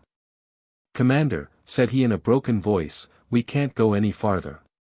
"What's that you are saying?" said Shandon, who felt enraged at the slight given to his authority. "We have come to say, Commander," resumed Bolton, "that we have done enough for this invisible captain, and that we have made up our minds not to go on any farther." "Made up your minds?" cried Shandon. "Is that the way you talk to me, Bolton? Take care." "You need not threaten," retorted Penn, brutally, "we are not going any farther." Shandon stepped towards the mutinous sailors, when the boatswain said to him in a low voice, "Commander, if we want to get out of this place, we have not a moment to lose. There's an iceberg crowding towards the entrance. It may prevent our getting out and imprison us here." Shandon returned to look at the state of affairs. "You will account for this afterwards," he said to the mutineers. "Now, go about." The sailors hastened to their places. The Forward went about rapidly, coal was heaped on the fires, it was necessary to beat the iceberg. There was a race between them, the brig stood towards the south, the berg was drifting northward, threatening to bar the way. "Put on all the steam, Brunton, do you hear?" said Shandon. The Forward glided like a bird through the broken ice, which her prow cut through easily. The ship shook with the motion of the screw, and the gauge indicated a full pressure of steam, the deafening roar of which resounded above everything. "Load the safety valve," cried Shandon. The engineer obeyed at the risk of bursting the boilers. But these desperate efforts were vain, the iceberg, driven by a submarine current, moved rapidly towards the exit. The brig was still 3 cable lengths distant, when the mountain, entering the vacant space like a wedge, joined itself to its companions, and closed the means of escape. "We are lost," cried Shandon, who was unable to restrain that unwise speech. "Lost," repeated the crew. "Lower the boats," cried many. "To the steward's pantry," cried Penn and some of his set, "if we must drown, let us drown in gin." The wildest confusion raged among these half-wild men. Shandon felt unable to assert his authority, he wanted to give some orders, he hesitated, he stammered, his thoughts could find no words. The doctor walked up and down nervously. Johnson folded his arms stoically, and said not a word. Suddenly a strong, energetic, commanding voice was heard above the din, uttering these words. "Every man to his place. Prepare to go about." Johnson shuddered, and, without knowing what he did, turned the wheel rapidly. It was time, the brig, going under full steam, was about crashing against the walls of its prison. But while Johnson instinctively obeyed, Shandon, Clawbonny, the crew, all, even down to Warren the fireman, who had abandoned his fires, and Strong the cook, who had fled from his galley, were collected on the deck. And all saw issuing from the cabin, the key of which he alone possessed, a man. This man was the sailor Gary. "Sir," cried Shandon, turning pale, "Gary, by what right do you give orders here?" "Duke," said Gary, repeating the whistle which had so surprised the crew. The dog, on hearing his real name, sprang on the quarter-deck, and lay down quietly at his master's feet. The crew did not utter a word. The key which the captain alone should possess, the dog which he had sent and which had identified him, so to speak, the tone of command which it was impossible to mistake, all this had a strong influence on the minds of the sailors, and was enough to establish firmly Gary's authority. Besides, Gary was hardly to be recognized. He had removed the thick whiskers which had surrounded his face, thereby giving it a more impassible, energetic, and commanding expression. He stood before them clothed in a captain's uniform, which he had placed in his cabin. So the crew of the Forward, animated in spite of themselves, shouted, "Hurrah, hurrah, hurrah for the captain!" "Shandon," he said to his first officer, "have the crew put in line, I want to inspect them." Shandon obeyed, and gave the requisite orders with an agitated voice. The captain walked in front of the officers and men, saying a word to each, and treating him according to his past conduct. When he had finished his inspection, he went back to the quarter-deck, and calmly uttered these words. "Officers and sailors, I am an Englishman like you all, and my motto is that of Lord Nelson, England expects every man to do his duty. As Englishmen, I am unwilling, we are unwilling, that others should go where we have not been. As Englishmen, I shall not endure, we shall not endure, that others should have the glory of going farther north than we. If human foot is ever to reach the pole, it must be the foot of an Englishman. Here is the flag of our country.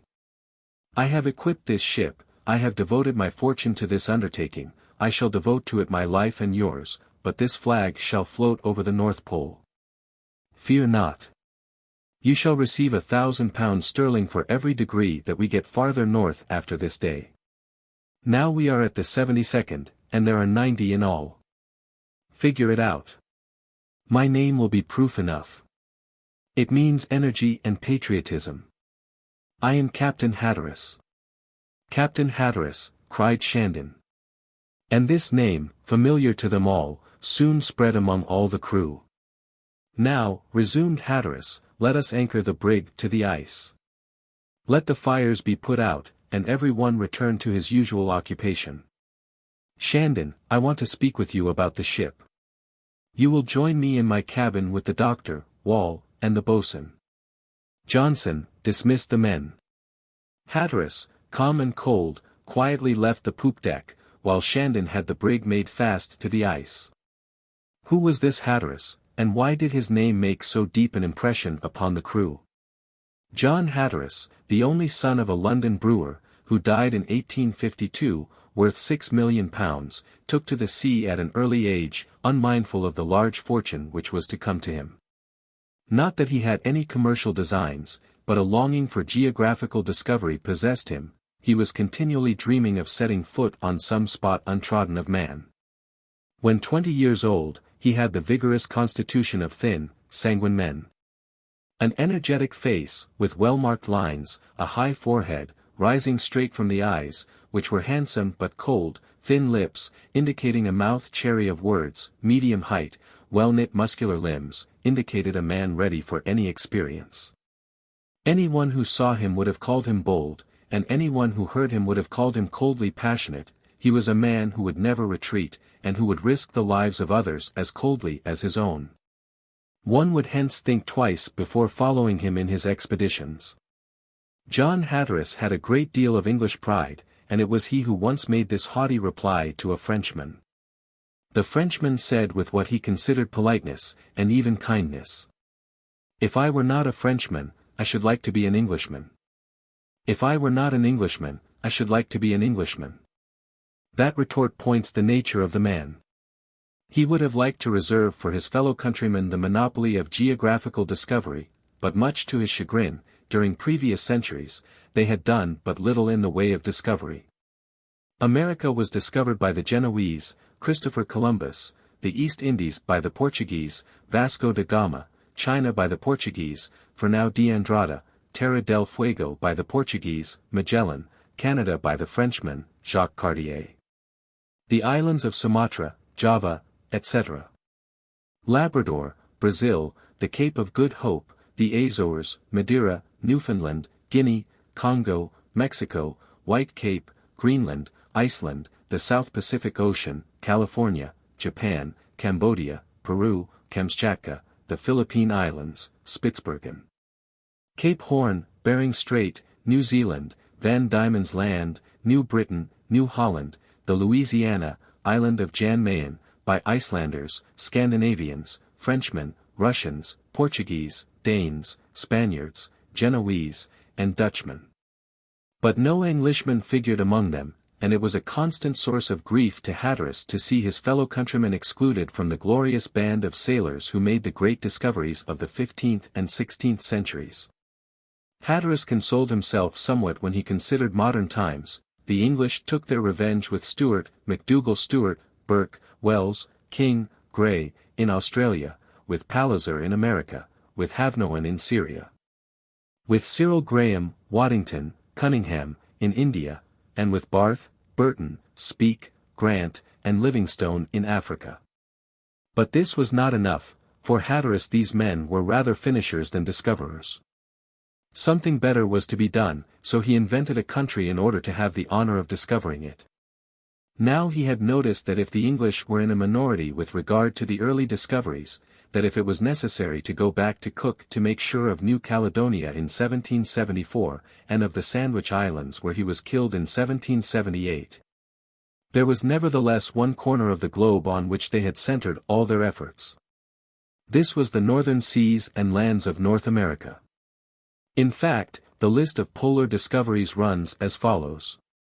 Nova Zembla, discovered by Willoughby in 1553. Island of Weegates, discovered by Barrow in 1556.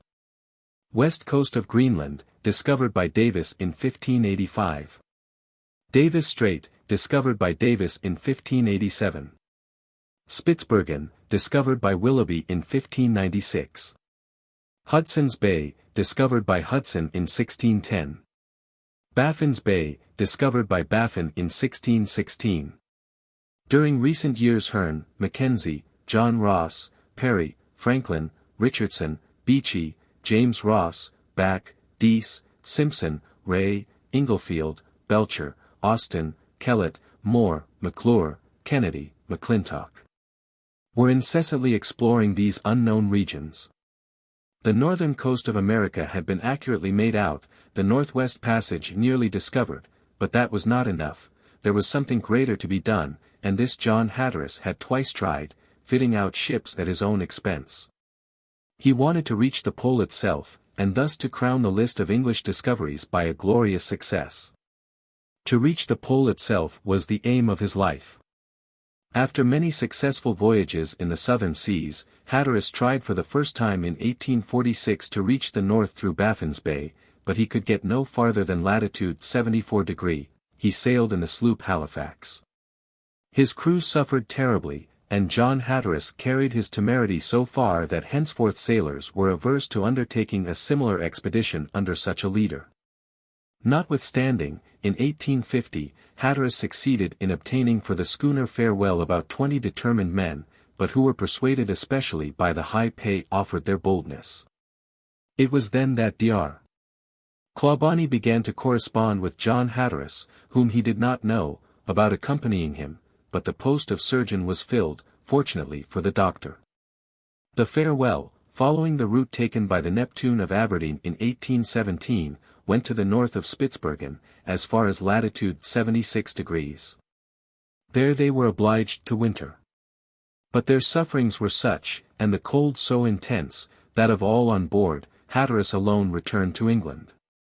He was picked up by a Danish whaler after he had walked more than 200 miles across the ice. The excitement produced by the return of this man alone was intense, who, after this, would accompany Hatteras in his bold attempts. Still he did not abandon the hope of trying again. His father, the brewer, died, and he came into possession of an enormous fortune. Meanwhile something had happened which cut John Hatteras to the heart. A brig, the Advance, carrying 17 men, equipped by Mr. Grinnell, a merchant, commanded by Dr. Kane, and sent out in search of Franklin, went as far north, through Baffin's Bay and Smith Sound, as latitude 82 degrees, nearer to the pole than any of his predecessors had gone. Now this was an American ship. Grinnell was an American, Kane was an American. It is easy to understand how the customary disdain of the Englishman for the Yankee turned to hatred in the heart of Hatteras. He made up his mind, at any price, to beat his bold rival, and to reach the pole itself. For 2 years he lived at Liverpool incognito. He was taken for a sailor. He saw in Richard Shandon the man he wanted. He presented his plans by an anonymous letter to him and to Dr. Clawbonny. The Forward was built and equipped. Hatteras kept his name a secret, otherwise no one would have gone with him. He resolved only to take command of the brig at some critical juncture, and when his crew had gone too far to be able to retreat. He kept in reserve, as we have seen, the power of making generous offers to the men, so that they would follow him to the end of the world. In fact, it was to the end of the world that he wanted to go. Now matters looked very serious, and John Hatteras made himself known. His dog, the faithful Duke, the companion of his expeditions, was the first to recognize him, and fortunately for the bold, and unfortunately for the timid, it was firmly established that the captain of the Forward was John Hatteras. John Hatteras. Chapter 13. The Captain's Plans. The appearance of this famous person was variously received by the different members of the crew. Some allied themselves strongly with him, moved both by boldness and by avarice. Others took renewed interest in the expedition, but they reserved to themselves the right of protesting later. Besides, at that time, it was hard to make any resistance to such a man. Hence every man went back to his place. The 20th of May was Sunday, and consequently a day of rest for the crew. The officers took counsel together in the doctor's cabin. There were present Hatteras, Shandon, Wall, Johnson, and the doctor. "Gentlemen," said the captain, with his peculiarly gentle but impressive voice, "you know my project of going to the pole. I want to get your opinion of the undertaking. What do you think about it, Shandon?" "I have not to think, Captain," answered Shandon, coldly, "I have only to obey." Hatteras was not surprised at this answer. "Richard Shandon," he resumed with equal coldness, "I ask your opinion about our probable chance of success." "Well, Captain," answered Shandon, "facts must answer for me. All attempts hitherto have failed. I hope we may be more fortunate." "We shall be." "And, gentlemen, what do you think?" "As for me," replied the doctor, "I consider your design practicable, Captain, and since there is no doubt but that at some time or other explorers will reach the pole, I don't see why we should not do it." "There are very good reasons why we should," answered Hatteras, "for we have taken measures to make it possible, and we shall profit by the experience of others. And, Shandon, you must accept my thanks for the care you have given to the equipment of the brig. There are some ill-disposed men in the crew, whom I shall soon bring to reason, but on the whole, I can give nothing but praise." Shandon bowed coldly. His position on the Forward, of which he had thought himself commander, was a false one. Hatteras understood this, and said nothing more about it. "As for you, gentlemen," he resumed, addressing Wall and Johnson, "I could not myself have chosen officers more skilled and intrepid." "On my word, Captain, I am your man," answered Johnson. "And although I think your plan a very bold one, you can count on me to the end." "And on me too," said Wall. "As for you, Doctor, I know your worth." "Well, you know then a great deal more than I do," answered the doctor, quickly. "Now, gentlemen," said Hatteras, "it is well that you should know on what good grounds I have made up my mind about the accessibility of the pole. In 1817 the Neptune, of Aberdeen, went to the north of Spitzbergen, as far as latitude 82 degrees. In 1826 the celebrated Parry, after his third voyage in polar seas, started also from the extremity of Spitzbergen, and on sledges went 150 miles farther north. In 1852, Captain Inglefield reached, through Smith Sound, latitude 78 degrees 35 minutes. All these were English ships, and were commanded by Englishmen, our fellow countrymen. Here Hatteras paused. I ought to add, he resumed with some formality, and as if he could hardly bring himself to utter the words, I ought to add that in 1854 the American, Captain Kane, in the brig Advance, went still farther north, and that his lieutenant, Morton, journeying over the ice, hoisted the United States flag beyond the 82nd degree. Having once said this, I shall not return to it. Now the main point is that the captains of the Neptune, the Enterprise, the Isabella, and the Advance agree in the statement that beyond these high latitudes there is an open polar sea, entirely free from ice.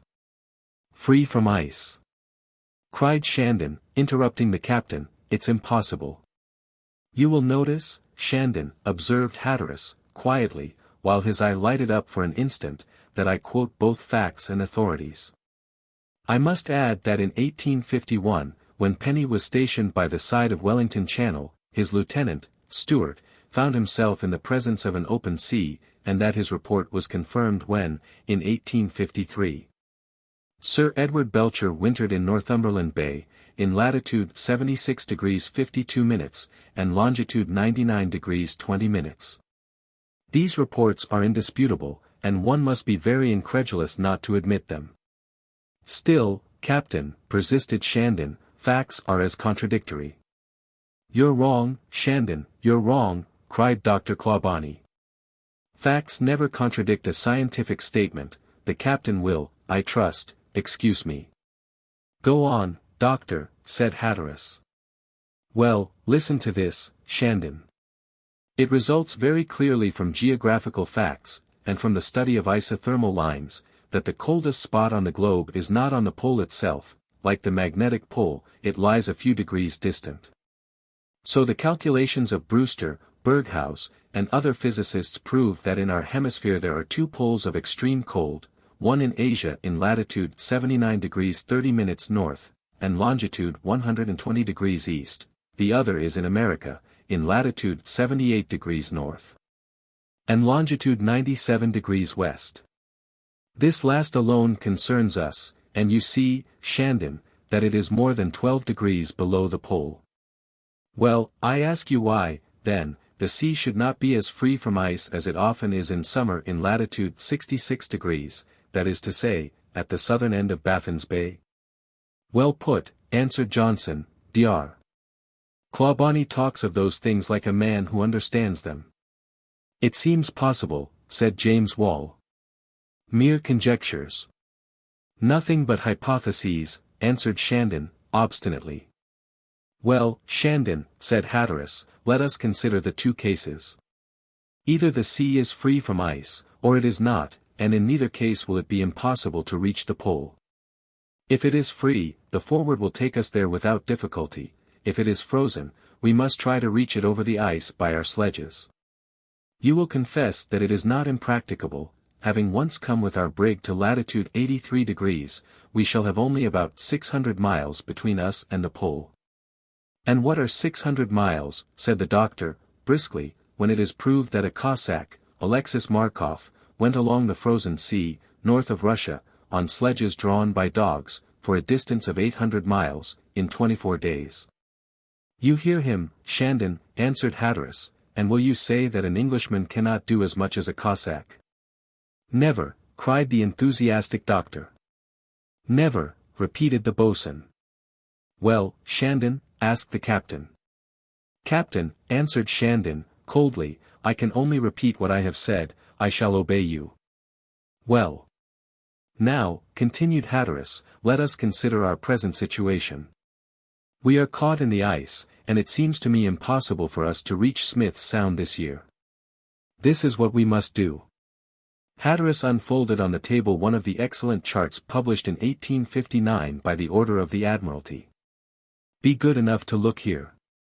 If Smith's Sound is closed, Lancaster Sound is not, to the west of Baffin's Bay, in my opinion, we ought to go up this sound as far as Barrow Strait, and thence to Beechey Island. This has been done 100 times by sailing vessels, we shall have no difficulty, going under steam. Once at Beechey Island, we shall follow Wellington Sound as far northward as possible, to where it meets the channel, connecting it with Queen's Sound, at the place where the open sea was seen. It is now only the 20th of May. If nothing happens, we shall be there in a month, and from there we shall start for the pole. What do you say to that, gentlemen? Evidently, said Johnson, it's the only way open to us. Well, we shall take it, and tomorrow. Let Sunday be a day of rest. You will see, Shandon, that the Bible is read as usual, the religious exercises do the men good, and a sailor more than any one ought to put his trust in God. Very well, Captain, answered Shandon, who went away with the second officer and the boatswain. Doctor, said Hatteras, pointing at Shandon, there's an offended man, whose pride has ruined him, I can no longer depend upon him. Early the next day the captain had the launch lowered. He went to reconnoiter the icebergs about the basin, of which the diameter was hardly more than 200 yards.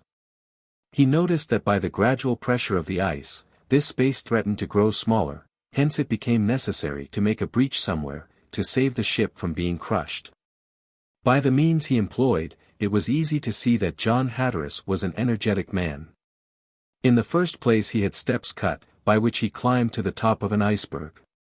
From that point he saw it would be easy to open a path to the southwest. By his orders an opening was made in the middle of an iceberg, a task which was completed by Monday evening. Hatteras could not depend on his blasting cylinders of 8 or 10 pounds of powder, whose action would have been insignificant against such large masses, they were only of use to break the field ice.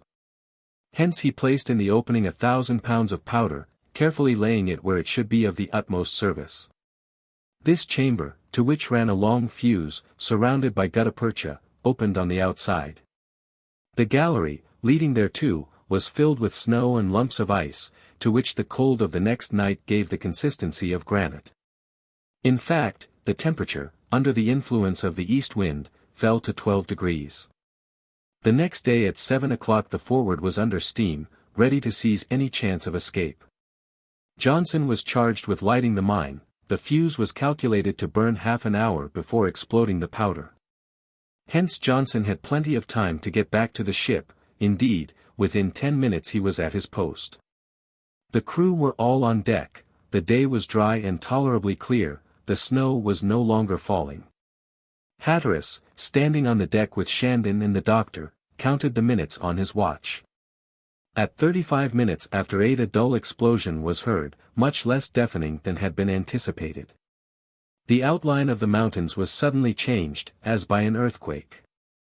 A dense white smoke rose high in the air, and long cracks appeared in the side of the iceberg, of which the upper part was hurled to a great distance, and fell in fragments about the forward.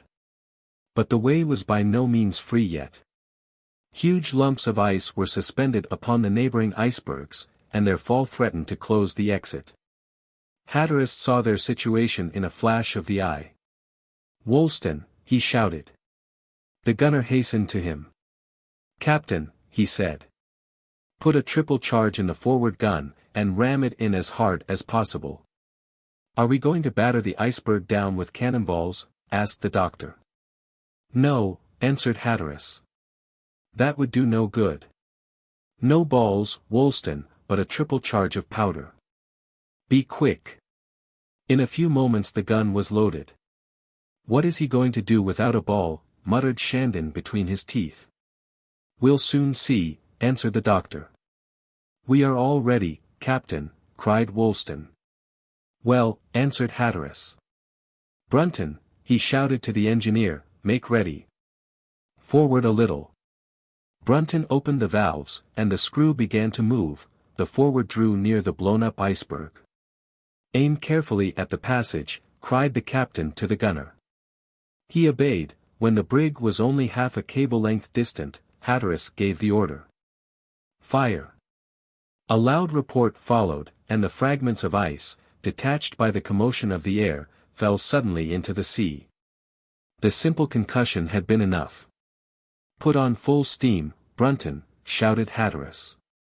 "Straight for the passage, Johnson." Johnson was at the helm. The brig, driven by the screw, which tossed the water freely, entered easily the open passage. It was time. The forward had hardly passed through the opening, before it closed behind it. It was an exciting moment, and the only calm and collected man on board was the captain. So the crew, amazed at the success of this device, could not help shouting, "Hurrah for John Hatteras!" Chapter 14. The Expeditions in Search of Franklin. Wednesday, the 21st of May, the Forward resumed her perilous voyage, making her way dexterously through the packs and icebergs. Thanks to steam, which is seldom used by explorers in polar seas, she seemed to sport among the moving masses. One would have said she felt the hand of a skilled master, and that, like a horse under a skillful rider, she obeyed the thought of her captain. The weather grew warmer. At 6 o'clock in the morning the thermometer stood at 26 degrees, at 6 in the evening at 29 degrees, and at midnight at 25 degrees, the wind was light from the southeast. Thursday, at about 3 o'clock in the morning, the Forward arrived in sight of Possession Bay, on the American shore, at the entrance of Lancaster Sound. Soon Cape Burney came into sight. A few Eskimo came out to the ship. But Hatteras could not stop to speak with them.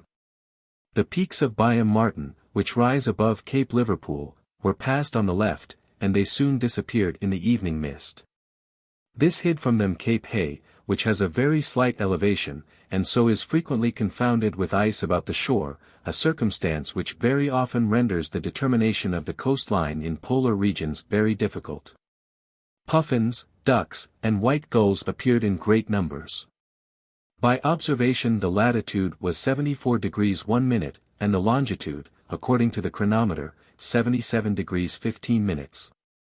The two mountains, Catherine and Elizabeth, raised their snowy heads above the clouds. At 10 o'clock on Friday Cape Warrender was passed on the right side of the sound, and on the left Admiralty Inlet, a bay which has never been fully explored by navigators, who are always hastening westward. The sea ran rather high, and the waves often broke over the bows, covering the deck with small fragments of ice. The land on the north coast presented a strange appearance with its high, flat tablelands sparkling beneath the sun's rays. Hatteras would have liked to skirt these northern lands, in order to reach the sooner Beechy Island and the entrance of Wellington Channel, but, much to his chagrin, the bank ice obliged him to take only the passes to the south. Hence, on the 26th of May, in the midst of a fog and a snowstorm, the Forward found herself off Cape York. A lofty, steep mountain was soon recognized. The weather got a little clearer, and at midday the sun appeared long enough to permit an observation to be taken, latitude 74 degrees 4 minutes, and longitude 84 degrees 23 minutes. The Forward was at the end of Lancaster Sound. Hatteras showed the doctor on the chart the route he had taken and that which he was to follow. At that time the position of the brig was interesting. "I should have liked to be farther north," he said, "but it was impossible. See, here is our exact position." The captain pointed to a spot near Cape York. "We are in the middle of this open space, exposed to every wind, into it open Lancaster Sound, Barrow Strait, Wellington Channel, and Regent's Inlet. Here, of necessity, come all northern explorers." "Well," answered the doctor, "so much the worse for them. It is indeed an open space, where four roads meet, and I don't see any signpost to point out the right way." "What did Parry, Ross, and Franklin do?" "They didn't do anything in particular, they let themselves be governed by circumstances, they had no choice, I can assure you. At one time Barrow Strait would be closed against one, and the next year it would be open for another, again the ship would be irresistibly driven towards Regent's Inlet. In this way we have at last been able to learn the geography of these confused seas." "What a strange region," said the doctor, gazing at the chart. "How everything is divided and cut up, without order or reason. It seems as if all the land near the pole were divided in this way in order to make the approach harder, while in the other hemisphere it ends in smooth, regular points, like Cape Horn or the Cape of Good Hope, and the Indian Peninsula. Is it the greater rapidity at the equator which has thus modified things, while the land lying at the extremity, which was fluid at the beginning of the world, could not condense and unite as elsewhere, on account of slower rotation? That may be, for there is a reason for everything, and nothing happens without a cause, which God sometimes lets students find out, so, doctor, find it out if you can. I shall not waste too much time over it, Captain. But what is this fierce wind, added the doctor, wrapping himself up well. The north wind is the common one, and delays our progress. Still it ought to blow the ice toward the south, and leave our way free. It ought to, doctor, but the wind doesn't always do what it ought to. See, that ice looks impenetrable. We shall try to reach Griffith Island, then to get around Cornwallis Island to reach Queen's Channel, without going through Wellington Channel. And yet I am anxious to touch at Beechy Island to get some more coal. How will you do that? Asked the astonished doctor. Easily. By order of the Admiralty, a great amount has been placed on this island, to supply future expeditions, and although Captain McClintock took some in 1859, I can assure you there is still some left for us. In fact, these regions have been explored for 15 years, and until certain proof of Franklin's death was received, the Admiralty always kept 5 or 6 ships cruising in these waters. If I'm not mistaken, Griffith Island, which I see in the middle of the open space, has become a general rendezvous for explorers. True, doctor, and Franklin's ill-fated expedition has been the means of our learning so much about these parts. Exactly, for there have been a great many expeditions since 1845. It was not till 1848 that there was any alarm about the continued non-appearance of the Erebus and the Terror, Franklin's 2 ships. Then the Admiral's old friend, Dr. Richardson, 70 years of age, went through Canada, and descended Coppermine River to the Polar Sea. On the other side, James Ross, in command of the Enterprise and the Investigator, sailed from Upernavik in 1848, and reached Cape York, where we are now. Every day he threw overboard a cask containing papers telling where he was. During fogs he fired cannon, at night he burned signal fires and sent off rockets, carrying always but little sail. Finally, he wintered at Leopold's Harbor in 1848–49, there he caught a large number of white foxes. He had put on their necks copper collars on which was engraved a statement of the position of the ship and where supplies had been left, and he drove them away in every direction. Then, in the spring, he explored the coast of North Somerset on sledges, amid dangers and privations which disabled nearly all his men. He built cairns, enclosing copper cylinders with instructions to the absent expedition. During his absence, Lieutenant McClure explored fruitlessly the northern coast of Barrow Strait. It is noteworthy, Captain, that James Ross had among his officers 2 men who afterwards became celebrated, McClure, who found the Northwest Passage, and McClintock, who found the last remains of the Franklin expedition. He caught a large number of white foxes, he had put on their necks copper collars. 2 good and brave captains, 2 brave Englishmen. Go on, doctor, with this account which you know so well. There is always something to be learned from the account of bold adventurers.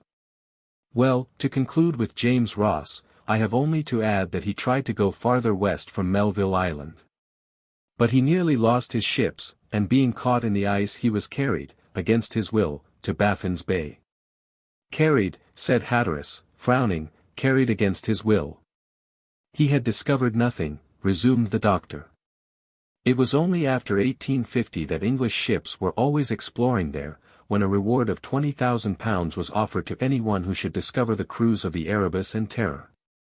Already, in 1848, Captains Kellett and Moore, in command of the Herald and the Plover, tried to make their way through by Bering Strait. I ought to say that the winter of 1850–51, Captain Austin passed at Cornwallis Island. Captain Penny, with the Assistance and Resolute, explored Wellington Channel. Old John Ross, who discovered the magnetic pole, started in his yacht, the Felix, in search of his friend. The brig Prince Albert made her first voyage at the expense of Lady Franklin, and, finally, 2 American ships, sent out by Grinnell, under Captain Haven, carried beyond Wellington Channel, were cast into Lancaster Sound. It was during this year that McClintock, Austin's lieutenant, pushed on to Melville Island and to Cape Dundas, the extreme points reached by Parry in 1819, and on Beechy Island were found traces of Franklin's wintering there in 1845. Yes, answered Hatteras, 3 of his sailors were buried there, 3 fortunate men. From 1851 to 1852, continued the doctor, with a gesture of agreement, we find the Prince Albert making a second attempt with the French lieutenant, Belot. He winters at Batty Bay in Prince Regent's Sound, explores the southwest of Somerset, and reconnoiters the coast as far as Cape Walker. Meanwhile, the Enterprise and Investigator, having returned to England, came under the command of Collinson and McClure, and they rejoined Kellett and Moore at Bering Strait. While Collinson returned to winter at Hong Kong, McClure went on, and after 3 winters, 1850–51, 1851–52, and 1852–53, he discovered the Northwest Passage without finding any traces of Franklin. From 1852 to 1853, a new expedition, consisting of 3 sailing vessels, the Assistance, the Resolute, the North Star, and 2 steam vessels, the Pioneer and the Intrepid, started out under the orders of Sir Edward Belcher, with Captain Kellett second in command. Sir Edward visited Wellington Channel, wintered in Northumberland Bay, and explored the coast, while Kellett, pushing on as far as Brideport on Melville Island, explored that region without success. But then it was rumored in England that 2 ships, abandoned in the ice, had been seen not far from New Caledonia.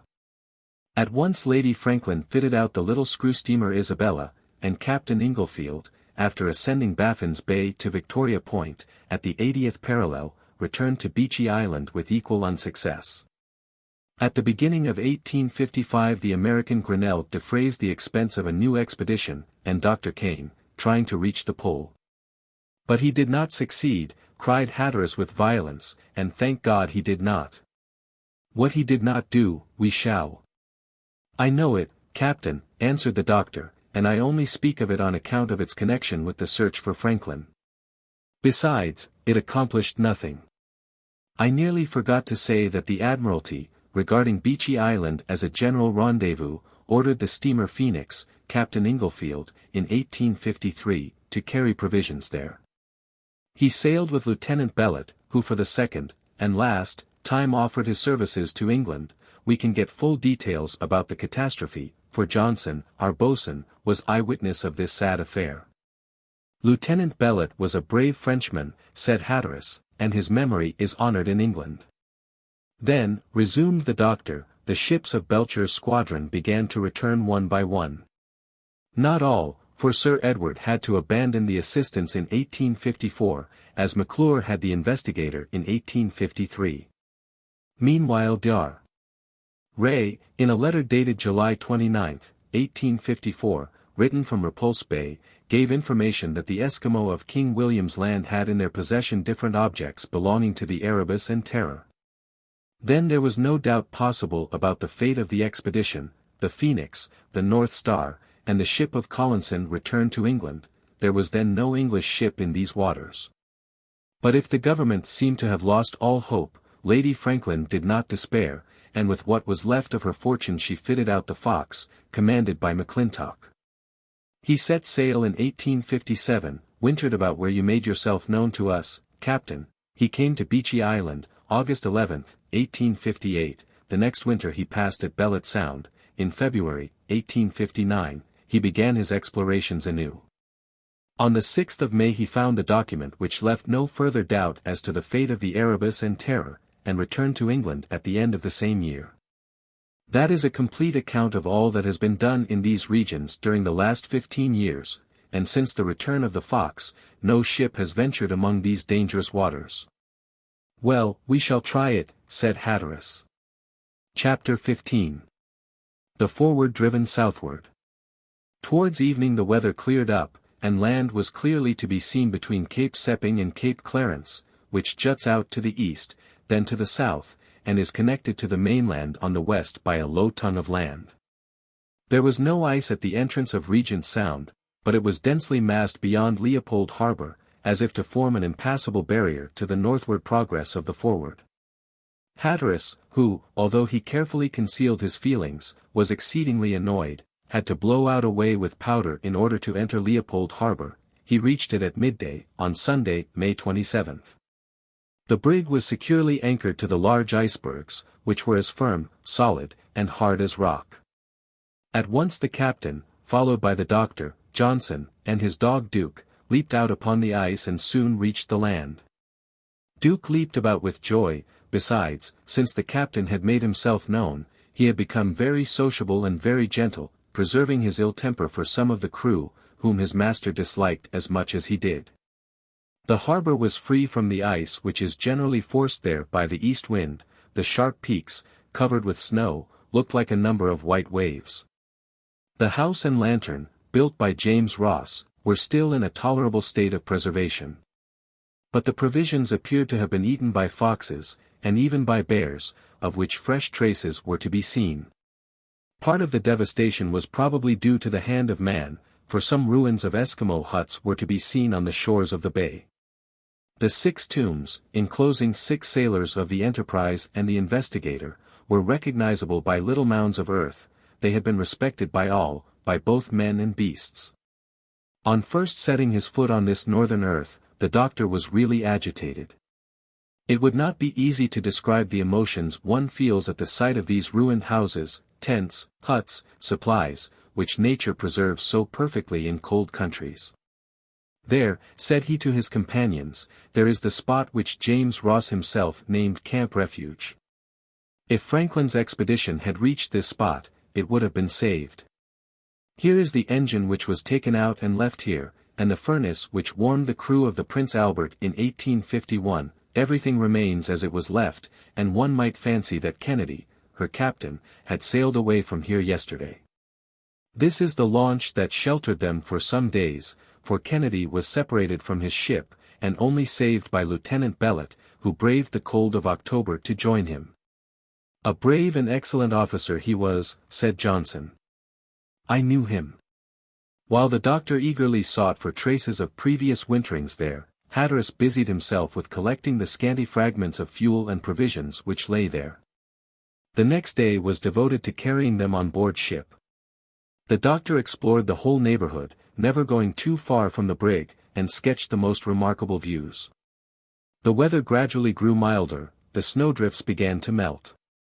The doctor made a tolerably large collection of northern birds, such as gulls, divers, mollinoctes, and eider ducks, which resemble ordinary ducks, with a white back and breast, a blue belly, the top of the head blue. The rest of the plumage white, shaded with different tints of green. Many of them had already plucked from their bellies the eiderdown, which both the male and the female devote to lining their nests. The doctor also saw great seals breathing at the surface of the water, but he was unable to draw one. In his wanderings he discovered the stone on which is engraved the following inscription. E.I. 1849. Which marks the passage of the Enterprise and Investigator. He pushed on to Cape Clarence, to the spot where, in 1833, John and James Ross waited so impatiently for the ice to thaw. The earth was covered with the skulls and bones of animals, and traces of the dwellings of Eskimo were to be seen. The doctor thought of erecting a cairn at Leopold Harbor, and of leaving a letter there to indicate the passage of the Forward and the aim of the expedition. But Hatteras formally objected. He did not wish to leave behind him any traces which might be of use to a rival. In spite of all he could say, the doctor was obliged to yield to the captain's will. Shandon was ready enough to blame this obstinacy, for, in case of accident, no ship could have put out to the aid of the Forward. Hatteras refused to comply. Having completed his preparations on Monday, he tried once more to go to the north through the ice, but, after dangerous efforts, he was obliged to descend again Regent's Channel. He was utterly averse to remaining at Leopold's Harbor, which is open one day and closed the next by the unheralded motion of the ice, a frequent phenomenon in these seas, and one against which navigators have to be ever on their guard. If Hatteras kept his anxiety from the others, he was at heart very anxious. He wanted to go northward, and he was obliged to retreat to the south. Where would that bring him? Was he going as far back as Victoria Harbour in the Gulf of Boothia, where Sir John Ross wintered in 1833? Should he find Bellet Sound free at this time, and, by going around North Somerset, could he ascend through Peel Sound? Or should he, like his predecessors, be caught for many winters, and be obliged to consume all his supplies and provisions? These fears tormented him, but he had to decide. He put about and started for the south. Prince Regent's Channel is of nearly uniform width from Leopold's Harbour to Adelaide Bay.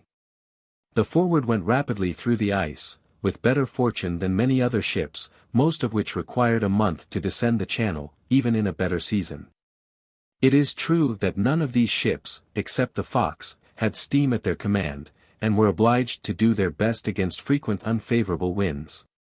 The crew seemed overjoyed at leaving the northern regions. They had but a slight desire to reach the pole. They were alarmed at Hatteras's plans, for his reputation as a fearless man inspired them with but little confidence. Hatteras tried to make use of every opportunity to go forward, whatever the consequences might be. And yet in these parts, to advance is all very well, but one must also maintain his position and not run the risk of losing it. The Forward went on under full steam. The black smoke whirled in spirals about the sparkling summits of the icebergs. The weather was changeable, turning from a dry cold to a snowstorm with inconceivable rapidity. Since the brig drew but little water, Hatteras hugged the west shore. He did not want to miss the entrance of Bellot Sound, for the Gulf of Boothia has no other entrance towards the south than the slightly known sound of the Fury and the Hecla. Hence the Gulf would be impassable, if Bellot Sound were missed or found impracticable. By evening the Forward was in sight of Elwyn Bay, which was recognized by its high, steep cliffs. Tuesday morning Batty Bay was seen, where, on the 10th of September, 1851, the Prince Albert anchored for the winter. The doctor examined the coast with interest through his glass. From this point started the expeditions which determined the shape of North Somerset. The weather was clear enough for them to see the deep ravines surrounding the bay. The doctor and Johnson were probably the only ones who took any interest in these deserted countries. Hatteras, always studying his charts, talked little. His silence increased as the ship drew southward. He often went upon the quarter-deck, and there he would remain for hours, with folded arms, gazing absently at the horizon. His orders, when he gave any, were short and quick. Shandon maintained a cold silence, and drawing more and more into himself, he had nothing more to do with Hatteras than was officially required. James Wall remained devoted to Shandon, and modelled his conduct after that of his friend. The rest of the crew waited for whatever might turn up, ready to make the best use of it for their own profit. On board there was none of the unanimity which is so necessary for the accomplishment of great things. Hatteras knew this well. During the day 2 whalers were seen making toward the south. A White Bear, too, was saluted with a few rifle shots, but apparently without success. The captain knew the worth of an hour at that time, and refused permission to chase the animal. Wednesday morning the end of Regent Channel was passed. The angle of the west coast was followed by a deep curve in the land. On examining his chart, the doctor recognized Somerset House Point, or Point Fury. There, he said to his usual companion, there is where the first English ship was lost that was sent to these seas in 1815, in Parry's third voyage. The Fury was so much injured by the ice in her second winter, that the crew were obliged to abandon her and to return to England in her companion, the Hecla. A good reason for having another ship, answered Johnson. That is a precaution which polar explorers should not neglect, but Captain Hatteras was not the man to burden himself with a companion. Do you consider him rash, Johnson? Asked the doctor. Oh, I don't say anything of the sort, Dr. Clawbonny. But see those piles there, with fragments of a tent hanging to them. Yes, Johnson, it is there Parry unloaded all his ship's supplies, and, if my memory serves me right, the roof of the hut he built was made out of a mainsail covered by the running rigging of the Fury. That must have changed a good deal since 1825. Not so very much. In 1829, John Ross kept his crew safe and sound in this light building. In 1851, when Prince Albert sent out an expedition, this hut was still standing. Captain Kennedy repaired it 9 years ago. It would be interesting to visit it, but Hatteras is unwilling to stop. And he is probably right, Dr. Clawbonny.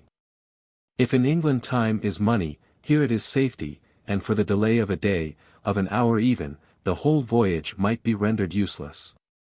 We must let him do as he pleases. On Thursday, June 1st, the Forward sailed diagonally across Creswell Bay. From Point Fury the coast rises in steep rocks 300 feet high. Towards the south, it is lower, a few snowy summits are to be seen, of a regular shape, while others, more fantastic, were hidden in the clouds. During that day the weather grew milder, but cloudier, they lost sight of land, the thermometer rose to 32°, a few water quail were to be seen, and flocks of wild geese flew toward the north. The crew laid aside some of their thick clothes. They began to be aware of the approach of summer in the Arctic regions. Toward evening the Forward doubled Cape Garry, a quarter of a mile from the shore. The lead marked 10 to 12 fathoms, and they bore along the shore to Brentford Bay.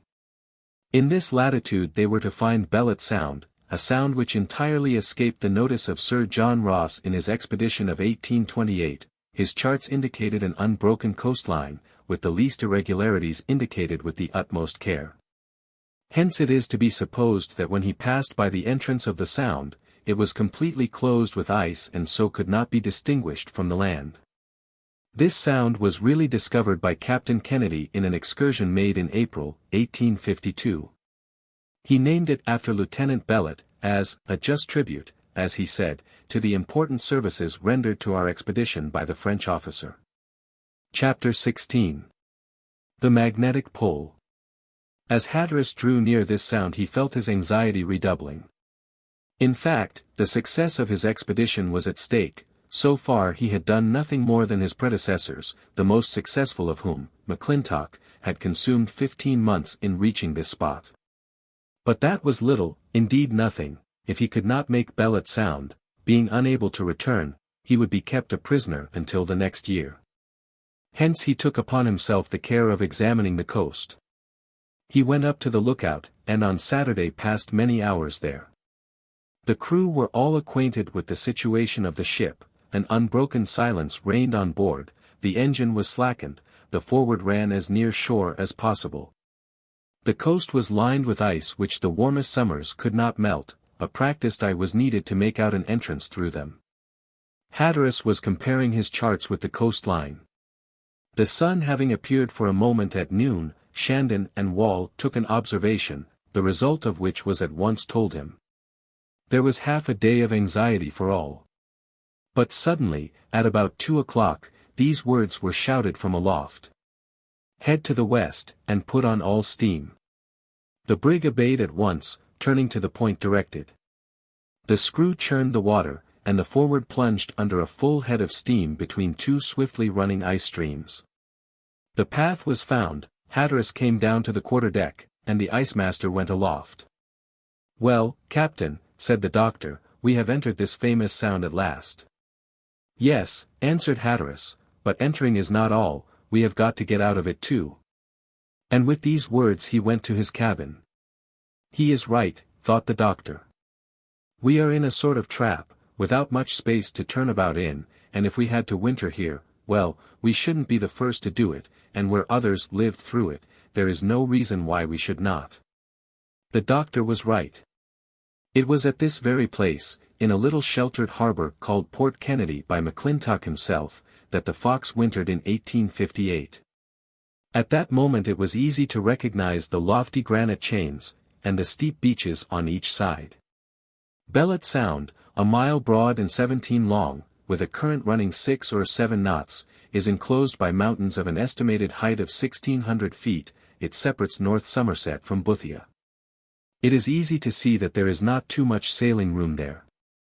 The Forward advanced carefully, but still she advanced. Tempests are frequent in this narrow pass, and the brig did not escape their usual violence.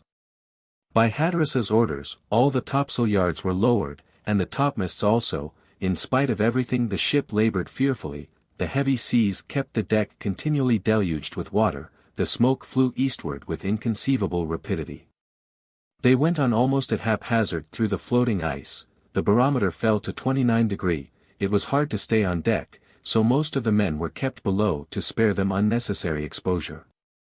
Hatteras, Johnson, and Shandon remained on the quarter-deck, in spite of the whirlwinds of snow and rain, and the doctor, who had just asked himself what was the most disagreeable thing to be done at that time, soon joined them there. They could not hear, and hardly could they see, one another, so he kept his thoughts to himself. Hatteras tried to pierce the dense cloud of mist, for, according to his calculation, they should be through the strait at 6 o'clock of the evening. At that time exit seemed closed, and Hatteras was obliged to stop and anchor to an iceberg, but steam was kept up all night. The weather was terrible. Every moment the Forward threatened to snap her cables. There was danger, too, lest the mountain should be driven by the wind and crush the brig. The officers kept on the alert, owing to their extreme anxiety. Besides the snow, large lumps of frozen spray were blown about by the hurricane like sharp arrows. The temperature arose strangely in that terrible night. The thermometer marked 57 degrees. And the doctor, to his great surprise, thought he noticed some flashes of lightning followed by distant thunder. This seemed to corroborate the testimony of Scoresby, who noticed the same phenomenon above latitude 65 degrees. Captain Perry also observed it in 1821. Towards 5 o'clock in the morning the weather changed with singular rapidity, the temperature fell to the freezing point, the wind shifted to the north and grew quiet. The western opening of the strait could be seen, but it was entirely closed. Hatteras gazed anxiously at the coast, asking himself if there really were any exit. Nevertheless, the brig put out slowly into the ice streams, while the ice crushed noisily against her bows. The packs at this time were 6 or 7 feet thick. It was necessary carefully to avoid them, for if the ship should try to withstand them, it ran the risk of being lifted half out of the water and cast on her beam ends. At noon, for the first time, a magnificent solar phenomenon could be observed, a halo with 2 parhelions. The doctor observed it, and took its exact dimensions. The exterior arc was only visible for about 30 degrees each side of the horizontal diameter. The 2 images of the sun were remarkably clear. The colors within the luminous area were, going toward the outside, red, yellow, green, faint blue, and last of all white, gently fading away, without any sharp line of termination. The doctor remembered Thomas Young's ingenious theory about these meteors. He supposed that certain clouds composed of prisms of ice are hanging in the air. The sun's rays falling on these prisms are refracted at angles of 60 and 90 degrees. The halos can only be formed in a clear sky. The doctor thought this an ingenious explanation. Sailors, who are familiar with northern seas, consider this phenomenon a forerunner of heavy snow. If this should be the case, the position of the Forward was very critical. Hence Hatteras resolved to push on. During the rest of that day and the next night he took no rest, but examined the horizon through his glass, entering every inlet, and losing no opportunity to get out of the strait. But in the morning he was compelled to stop before the impenetrable ice. The doctor joined him on the quarter-deck. Hatteras led him clear aft where they could talk without fear of being overheard. "We are caught," said Hatteras. "It's impossible to go on." "Impossible?" said the doctor. "Impossible. All the powder on board the Forward would not open a quarter of a mile to us." "What are we to do?" asked the doctor. "I don't know. Curse this unlucky year." "Well, Captain, if we must go into winter quarters, we'll do it. As well here as anywhere else." "Of course," said Hatteras in a low voice, "but we ought not to be going into winter quarters, especially in the month of June. It is demoralizing, and bad for the health. The spirits of the crew are soon cast down during this long rest among real sufferings. So I had made up my mind to winter at a latitude nearer the pole." "Yes, but, unluckily, Baffin's Bay was closed." "Anyone else would have found it open," cried Hatteras, "that American, that—" "Come, Hatteras," said the doctor, purposely interrupting him, "it's now only the 5th of June, we should not despair, a path may open before us suddenly.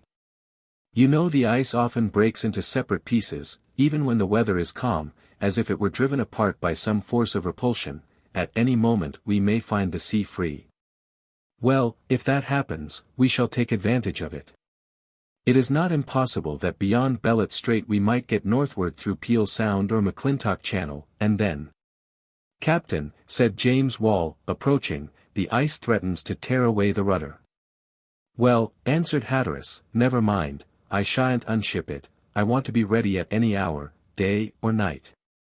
Take every precaution, Mr. Wall, and keep the ice off, but don't unship it, you understand.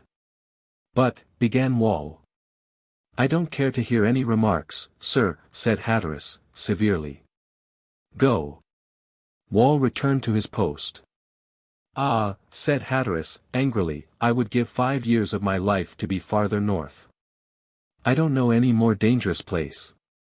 And besides, we are so near the magnetic pole that the compass is of no use, the needle is inactive, or always shifting its direction. I confess, said the doctor, that it is not plain sailing. But still, those who undertook it were prepared for such dangers, and there is no need to be surprised. Ah, doctor. The crew has changed very much, and you have seen that the officers have begun to make remarks. The high pay offered the sailors induced them to ship, but they have their bad side, for as soon as they are off they are anxious to get back. Doctor, I have no encouragement in my undertaking, and if I fail, it won't be the fault of such or such a sailor, but of the ill will of certain officers. Ah, they'll pay dearly for it. You are exaggerating, Hatteras. Not at all. Do you fancy the crew are sorry for the obstacles we are meeting? On the contrary, they hope I shall be compelled to abandon my plans. So they do not murmur, and when the Forward is headed for the south, it will be the same thing. Fools! They imagine they are returning to England. But when I'm turned towards the north, you will see a difference. I swear solemnly that no living being shall make me swerve from my course. Give me a passage, an opening through which my brig can go, and I shall take it, if I have to leave half her sheathing behind. The desires of the captain were destined to be satisfied in a measure. As the doctor had foretold, there was a sudden change in the evening, under some influence of the wind, the ice field separated, the Forward pushed on boldly, breaking the ice with her steel prow.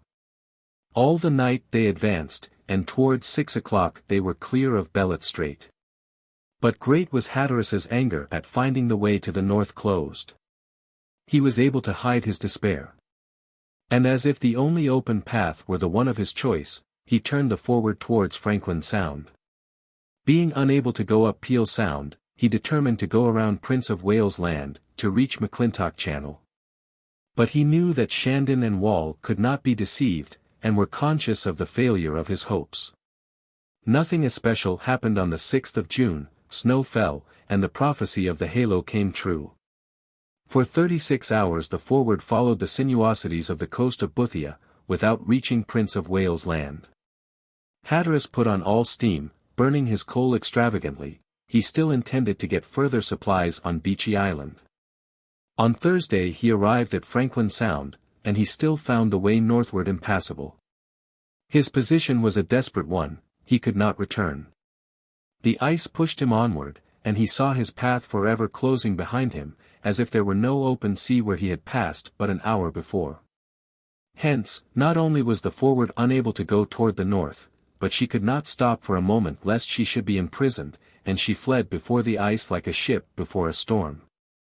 Friday, June 7th, she arrived near the coast of Boothia, at the entrance of James Ross Sound, which had to be avoided because its only exit is to the west, close to the shore of America.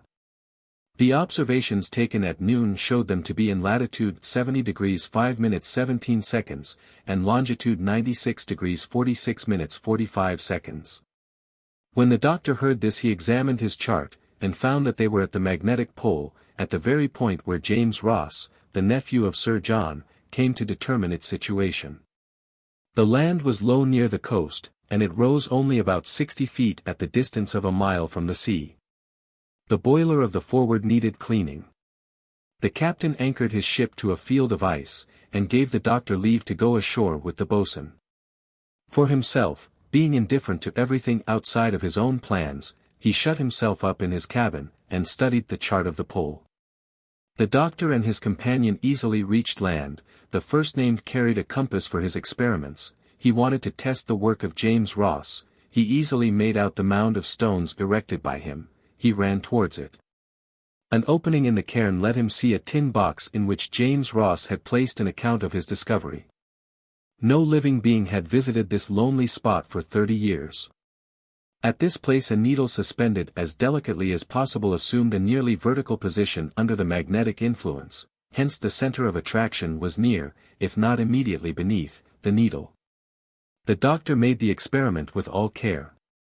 But if James Ross, owing to the imperfection of his instruments, found a declination of only 89 degrees 50 minutes, the real magnetic point is found within a minute of this spot. Dar. Clawbonny was more fortunate, and at a little distance from there he found a declination of 90 degrees. "This is exactly the magnetic pole of the earth," he cried, stamping on the ground. "Just here?" asked Johnson. "Precisely here, my friend." "Well, then," resumed the boatswain, "we must give up all the stories of a magnetic mountain or large mass." "Yes, Johnson," answered the doctor, laughing, "those are empty hypotheses. As you see, there is no mountain capable of attracting ships, of drawing their iron from them anchor after anchor, bolt after bolt. And your shoes here are as light as anywhere in the world. But how do you explain?" "There is no explanation, Johnson, we are not wise enough for that. But what is mathematically certain is that the magnetic pole is at this very spot." "Ah, dear. Clawbonny, how glad the captain would be to say as much of the North Pole." "He'll say it, Johnson, he'll say it." "God grant it," was the answer. The doctor and his companion raised a cairn at the spot where they tried their experiment, and the signal for their return being made, they returned to the ship at 5 o'clock of the evening. Chapter 17. The Fate of Sir John Franklin. The Forward succeeded, though not without difficulty, in getting by James Ross Sound. By frequent use of the ice saws and gunpowder, the crew was very much fatigued. Fortunately the temperature was agreeable, and even 30 degrees above what James Ross found at the same time of year. The thermometer marked 34 degrees. Saturday they doubled Cape Felix at the northern end of King William's Land, one of the smaller islands of northern seas. At that time the crew became very much depressed, they gazed wistfully and sadly at its far-stretching shores. In fact, they were gazing at King William's Land, the scene of one of the saddest tragedies of modern times. Only a few miles to the west the Erebus and Terror were lost. The sailors of the Forward were familiar with the attempts made to find Franklin, and the result they had obtained, but they did not know all the sad details. Now, while the doctor was following on his chart the course of the ship, many of them, Bell, Bolton, and Simpson, drew near him and began to talk with him. Soon the others followed to satisfy their curiosity. Meanwhile the brig was advancing rapidly, and the bays, capes, and promontories of the coast passed before their gaze like a gigantic panorama. Hatteras was pacing nervously to and fro on the quarter-deck. The doctor found himself on the bridge, surrounded by the men of the crew. He readily understood the interest of the situation, and the impression that would be made by an account given under those circumstances, hence he resumed the talk he had begun with Johnson. "You know, my friends, how Franklin began. Like Cook and Nelson, he was first a cabin boy. After spending his youth in long sea voyages, he made up his mind, in 1845, to seek the Northwest Passage. He commanded the Erebus and the Terror, two stanch vessels, which had visited the Antarctic seas in 1840, under the command of James Ross. The Erebus, in which Franklin sailed, carried a crew of 70 men, all told, with Fitzjames as captain. Gore and Le Vescant, lieutenants, Des Vaux, sergeant, and Couch, boatswains, and Stanley, surgeon. The Terror carried 68 men. Crozier was the captain, the lieutenants were Little, Hodgson, and Irving, boatswains, Horsby and Thomas. The surgeon, Petty. In the names of the bays, capes, straits, promontories, channels, and islands of these latitudes you find memorials of most of these unlucky men, of whom not one has ever again seen his home. In all 138 men. We know that the last of Franklin's letters were written from Disco Island, and dated July 12, 1845. He said, "I hope to set sail tonight for Lancaster Sound." What followed his departure from Disco Bay? The captains of the whalers, the Prince of Wales and the Enterprise, saw these two ships for the last time in Melville Bay, and nothing more was heard of them. Still we can follow Franklin in his course westward. He went through Lancaster and Barrow Sounds and reached Beechey Island, where he passed the winter of 1845–46. But how is this known? Asked Bell, the carpenter. By 3 tombs which the Austin expedition found there in 1850.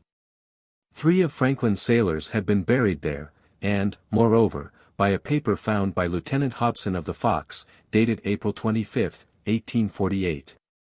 We know also that, after leaving winter quarters, the Erebus and Terror ascended Wellington Channel as far as latitude 77°. But instead of pushing to the north, which they doubtless found impossible, they returned towards the south. And that was a fatal mistake, uttered a grave voice. Safety lay to the north. Every one turned round. It was Hatteras, who, leaning on the rail of the quarter-deck, had just made that solemn remark.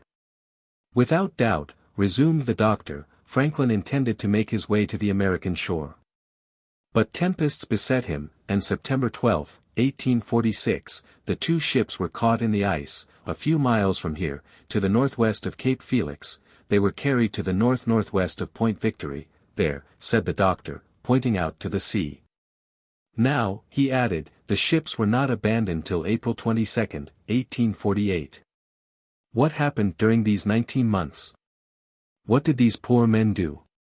Doubtless they explored the surrounding lands, made every effort to escape, for the admiral was an energetic man, and if he did not succeed, it's because his men betrayed him, said Hatteras in a deep voice. The sailors did not dare to lift their eyes. These words made them feel abashed. To be brief, this paper, of which I spoke, tells us, besides, that Sir John Franklin died, worn out by his sufferings, June 11, 1847. All honor to his memory, said the doctor, removing his hat. The men did the same in silence. What became of these poor men, deprived of their leader, during the next 10 months? They remained on board of their ships, and it was not till April, 1848, that they made up their mind to abandon them. 105 men survived out of the 138. 33 had died. Then Captains Crozier and Fitzjames erected a cairn at Point Victory, and left their last paper there. See, my friends, we are passing by that point. You can see traces of the cairn, placed, so to speak, at the farthest point reached by John Ross in 1831. There is Cape Jane Franklin.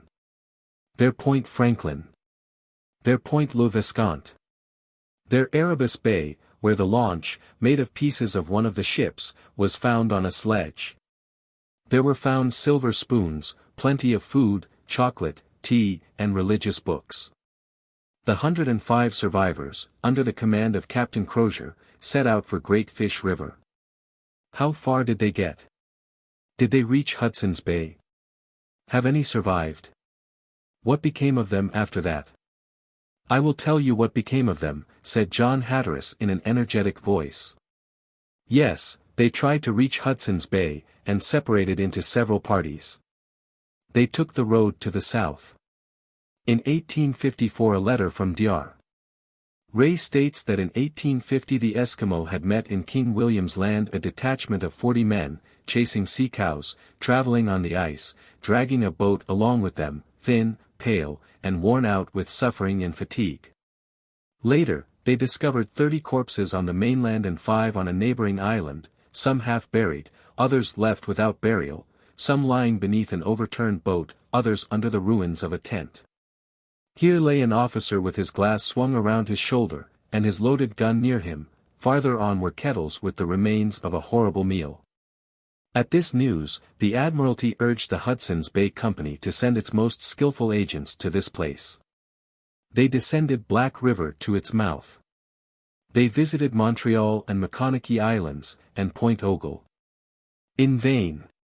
All these poor fellows had died of misery, suffering, and starvation, after trying to prolong their lives by having recourse to cannibalism. That is what became of them along their way towards the south, which was lined with their mutilated bodies. Well, do you want to follow their path? All these poor fellows had died of misery, suffering, and starvation. Hatteras's ringing voice, passionate gestures, and glowing face produced an indescribable effect. The crew, moved by the sight of these ill-omened lands, cried with one voice. To the north! To the north! Well, to the north! Safety and glory await us there at the north. Heaven is declaring for us. The wind is changing. The passage is free. Prepare to go about. The sailors hastened to their places, the ice streams grew slowly free, the Forward went about rapidly, and ran under full steam towards McClintock's Channel. Hatteras was justified in counting on a freer sea. On his way he retraced the probable path of Franklin. He went along the eastern side of Prince of Wales Land, which is clearly defined, while the other shore is still unknown. Evidently the clearing away of the ice towards the south took place through the eastern strait, for it appeared perfectly clear, so the Forward was able to make up for lost time. She was put under full steam, so that the 14th they passed Osborne Bay, and the farthest points reached by the expeditions of 1851. There was still a great deal of ice about them, but there was every indication that the Forward would have clear sailing way before her. Chapter 18. The Way Northward. The crew seemed to have returned to their habits of discipline and obedience. Their duties were slight and infrequent, so that they had plenty of leisure. The temperature never fell below the freezing point, and the thaw removed the greatest obstacles from their path. Duke had made friends with Dr. Clawbonny. They got on admirably together. But as in friendship one friend is always sacrificed to the other, it must be said that the doctor was not the other. Duke did with him whatever he pleased. The doctor obeyed him as a dog obeys his master. Moreover, Duke conducted himself very amicably with most of the officers and sailors, only, instinctively doubtless, he avoided Shandon. He had, too, a grudge against Penn and Fokker. His hatred for them manifested itself in low growls when they came near him. They, for their part, did not dare attack the captain's dog, his familiar spirit, as Clifton called him. In a word, the crew had taken courage again. It seems to me, said James Wall one day to Richard Shandon, that the men took the captain's words for earnest. They seem to be sure of success. They are mistaken, answered Shandon. If they would only reflect, and consider our condition, they would see we are simply going from one imprudence to another. Still, resumed Wall, we are in a more open sea, we are going along a well-known route. Don't you exaggerate somewhat, Shandon? Not a bit, Wall. The hate and jealousy, if you please, with which Hatteras inspires me, don't blind my eyes. Say, have you seen the coal bunkers lately? No, answered Wall. Well, go below, and you'll see how near we are to the end of our supply. By right, we ought to be going under sail, and only starting our engine to make headway against currents or contrary winds. Our fuel ought to be burned only with the strictest economy, for who can say where and for how long we may be detained. But Hatteras is pushed by this mania of going forward, of reaching the inaccessible pole, and he doesn't care for such a detail. Whether the wind is fair or foul, he goes on under steam, and if he goes on we run a risk of being very much embarrassed, if not lost. Is that so, Shandon? That is serious. You are right, Wall, it is. Not only would the engine be of no use to us if we got into a tight place, but what are we to do in the winter? We ought to take some precautions against the cold in a country where the mercury often freezes in the thermometer. But if I'm not mistaken, Shandon, the captain intends getting a new supply at Beechy Island. They say there is a great quantity there. Can anyone choose where he'll go in these seas, Wall? Can one count on finding such or such a channel free of ice? And if he misses Beechy Island, or can't reach it, what is to become of us? You are right, Shandon. Hatteras seems to me unwise, but why don't you say something of this sort to him? No, Wall, answered Shandon, with ill-disguised bitterness, I have made up my mind not to say a word. I am not responsible any longer for the ship, I shall await events, if I receive any commands, I obey, and I don't proclaim my opinions. Let me tell you, you are wrong, Shandon, for the well-being of all is at stake, and the captain's imprudence may cost us all dear. And if I were to speak, Wall, would he listen to me? Wall did not dare say he would.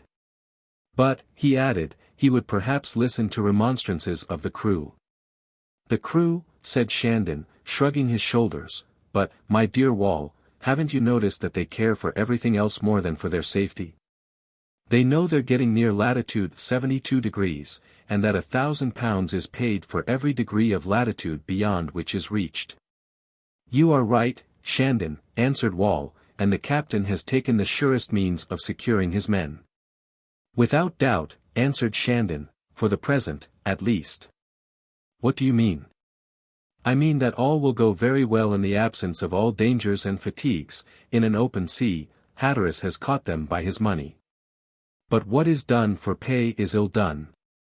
But once let hardships, dangers, discomfort, sickness, melancholy, and fierce cold stare them in the face, and we are flying towards them now, and you will see whether they remember the pay they are to get. So, in your opinion, Shandon, Hatteras will fail? Exactly, he will fail. In such an enterprise, there should be an identity of interests among the leaders, a sympathy which is lacking here. Besides, Hatteras is mad, his whole past proves it. But we shall see. Circumstances may arise in which the command of the ship will have to be given to a less foolhardy captain. Still, said Wall, shaking his head doubtfully, Hatteras will always have on his side. He will have, interrupted Shandon. He will have that Dr. Clawbonny, who only cares to study, Johnson, who is a slave to discipline, and who never takes the trouble to reason, perhaps one or two besides, like Bell, the carpenter, for at the most, and there are 18 on board. No, Wall, Hatteras has not the confidence of the crew, he knows it well, and he tries to make up for it by bribery. He made a good use of the account of Franklin's catastrophe to create a different feeling in their excited minds. But that won't last, I tell you, and if he don't reach Beechy Island, he is lost. If the crew suspected. I beg of you, said Shandon, quickly, not to say a word about this to the crew, they'll find it out for themselves. Now, at any rate, it is well to go on towards the north. But who can say whether what Hatteras takes for a step towards the pole may not be really retracing our steps? At the end of McClintock Channel is Melville Bay, and thence open the straits which lead back to Baffin's Bay. Hatteras had better take care. The way west is easier than the way north. From these words Shandon's state of mind may be judged, and how justified the captain was in suspecting a treacherous disposition in him. Shandon, moreover, was right when he ascribed the present satisfaction of the crew to the prospect they had of passing latitude 72 degrees. This greed of gold seized the least audacious. Clifton had made out everyone's share with great exactness. Leaving out the captain and the doctor, who could not be admitted to the division, there were 16 men on board the Forward. The amount was £1,000, that was £72 tens. For each man, for every degree. If they should ever reach the pole, the 18 degrees to be crossed would give each one a sum of £1,125, a fair fortune. This whim would cost the captain £18,000, but he was rich enough to pay for such a costly trip to the pole. These calculations aroused wonderfully the avarice of the crew, as can be readily believed, and more than one longed to pass latitude 72 degrees, who, a fortnight before, rejoiced to be sailing southward. The Forward sailed by Cape Alworth June 16. Mount Rawlinson raised its white peaks towards the sky, the snow and mist exaggerated its size so that it appeared colossal, the temperature remained a few degrees above the freezing point. Cascades and cataracts appeared on the sides of the mountain, avalanches kept falling with a roar like that of artillery. The long stretches of glaciers made a loud echo. The contrast between this wintry scene and the thaw made a wonderful sight. The brig sailed along very near the coast. They were able to see on some sheltered rocks a few bushes bearing modest little roses, some reddish moss, and a budding dwarf willow barely rising above the ground. At last, June 19th, in latitude 72 degrees, they doubled Point Minto, which forms one of the extremities of Omni Bay. The brig entered Melville Bay, called the Sea of Money by Bolton. This good-natured fellow used to be always jesting on this subject, much to Clawbonny's amusement. The obstacles to their course were but few, for June 23d, in the teeth of a strong northeasterly breeze, they passed latitude 74 degrees. This was at the middle of Melville Bay, one of the largest seas of this region. It was first crossed by Captain Perry, in his great expedition of 1819, and there it was that his crew won the £5,000 promised by Act of Parliament.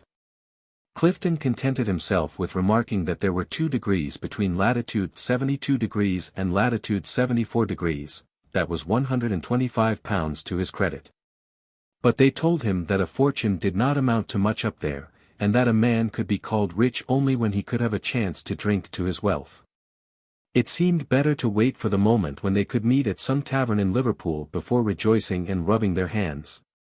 Chapter 19. A Whale in Sight. Melville Bay, although perfectly navigable, was not wholly free of ice. Immense ice fields could be seen stretching to the horizon, here and there appeared a few icebergs, but they stood motionless as if anchored in the ice. The Forward went under full steam through broad passes where she had plenty of sailing room. The wind shifted frequently from one point of the compass to another. The variability of the wind in the Arctic seas is a remarkable fact, and very often only a few minutes intervene between a calm and a frightful tempest. This was Hatteras's experience on the 23d of June, in the middle of this huge bay. The steadiest winds blow generally from the ice to the open sea, and are very cold. On that day the thermometer fell several degrees. The wind shifted to the southward, and the heavy gusts, having passed over the ice, discharged themselves of their dampness under the form of a thick snow.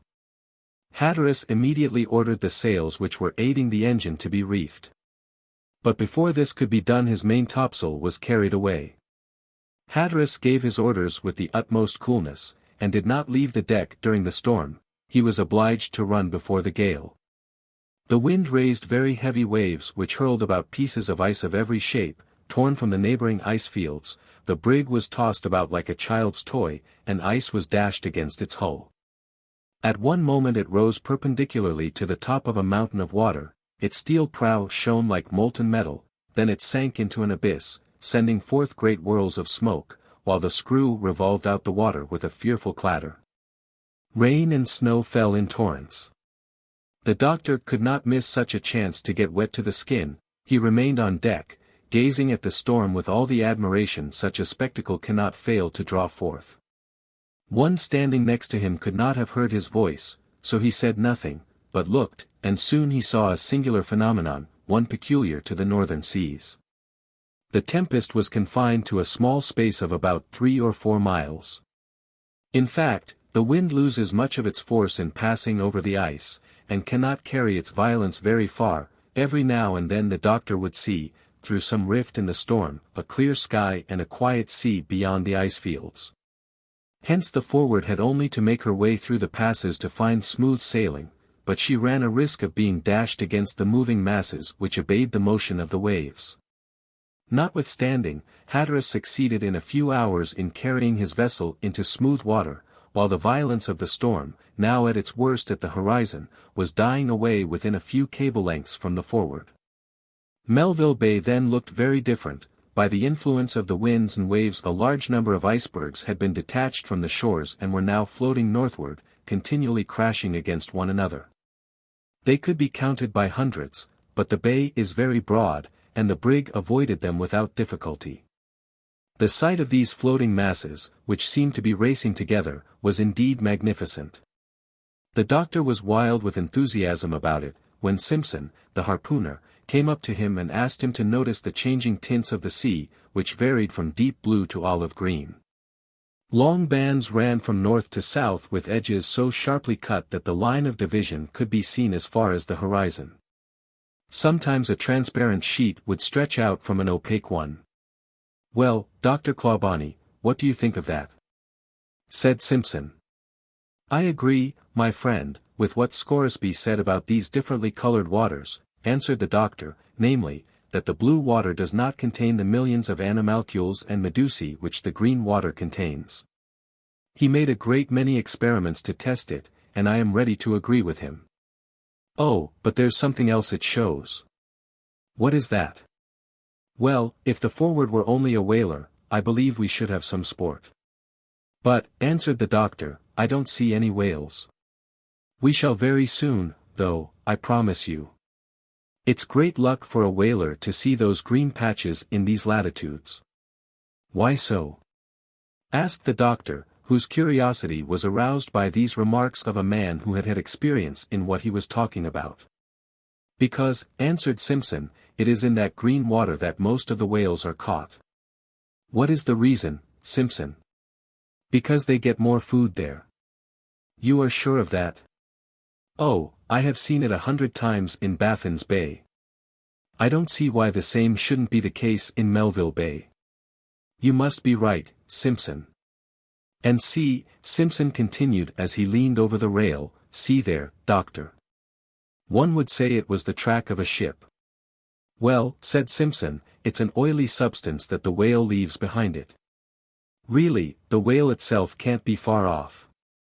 In fact, the atmosphere was filled with a strong fishy smell. The doctor began to examine the surface of the sea, and the harpooner's prediction was soon verified. Fokker was heard shouting from aloft. A whale to leeward. All turned their eyes in that direction. A low spout was seen rising from the sea about a mile from the brig. There she spouts, shouted Simpson, whose experienced eye soon detected it. It's gone, said the doctor. We could soon find it again, if it were necessary, said Simpson, regretfully. But to his great surprise, although no one had dared to ask it, Hatteras gave the order to lower and man the whaleboat. He was glad to give the men some distraction, and also to get a few barrels of oil. They heard the order with great satisfaction. 4 sailors took their places in the whaleboat, Johnson took the helm, Simpson stood in the bow, harpoon in hand. The doctor insisted on joining the party. The sea was quite smooth. The whaleboat went very fast, and in about 10 minutes she was a mile from the brig. The whale, having taken another breath, had dived again. But soon it came up and projected 15 feet into the air, that combination of gases and mucus fluid which escapes from its vent holes. There, cried Simpson, pointing to a place about 800 yards from the boat. They approached it rapidly, and the brig, having also seen it, drew near slowly. The huge monster kept appearing above the waves, showing its black back, which resembled a great rock in the sea. A whale never swims rapidly unless pursued, and this one was letting itself be rocked by the waves. The hunters approached in silence, choosing the green water, which was so opaque as to prevent the whale from seeing them. It is always exciting to watch a frail boat attacking one of these monsters. This one was about 130 feet long, and often between latitude 72 degrees and 80 degrees whales are found more than 124 feet long. Ancient writers have often spoken of some longer than 700 feet, but they are imaginary animals. Soon the boat was very near the whale. Simpson made a sign, the men stopped rowing, and, brandishing his harpoon, he hurled it skillfully. This, with sharp barbs, sank into the thick layers of fat. The wounded whale dived rapidly. At once the 4 oars were unshipped. The rope which was attached to the harpoon ran out rapidly, and the boat was dragged along while Johnson steered it skillfully. The whale swam away from the brig and hastened towards the moving icebergs. For half an hour it went on in this way. The cord had to be kept wet to prevent its taking fire from friction. When the animal seemed to go more slowly, the rope was dragged back and carefully coiled. The whale rose again to the surface, lashing violently with its tail. Huge spouts of water were dashed up by it and fell in torrents on the boat, which now approached rapidly. Simpson had taken a long lance and was prepared to meet the whale face to face. The whale swam away from the brig and hastened towards the moving icebergs. But it plunged rapidly into a pass between 2 icebergs. Further pursuit seemed dangerous. The devil, said Johnson. "Forward, forward, my friends," shouted Simpson, eager for the chase, "the whale is ours." "But we can't follow it among the icebergs," answered Johnson, turning the boat away. "Yes, yes," cried Simpson. "No, no," said some of the sailors. "Yes," cried others. During this discussion the whale had got between two icebergs which the wind and waves were driving together. The whaleboat was in danger of being dragged into this dangerous pass, when Johnson sprang forward, axe in hand, and cut the line. It was time. The two icebergs met with irresistible force, crushing the whale between them. "Lost," cried Simpson. "Saved," said Johnson. "Upon my word," said the doctor, who had not flinched, "that was well worth seeing. The crushing power of these mountains is enormous." The whale was the victim of an accident that is very frequent in these waters. Scoresby tells us that in the course of a single summer 30 whalers have been lost in this way in Baffin's Bay.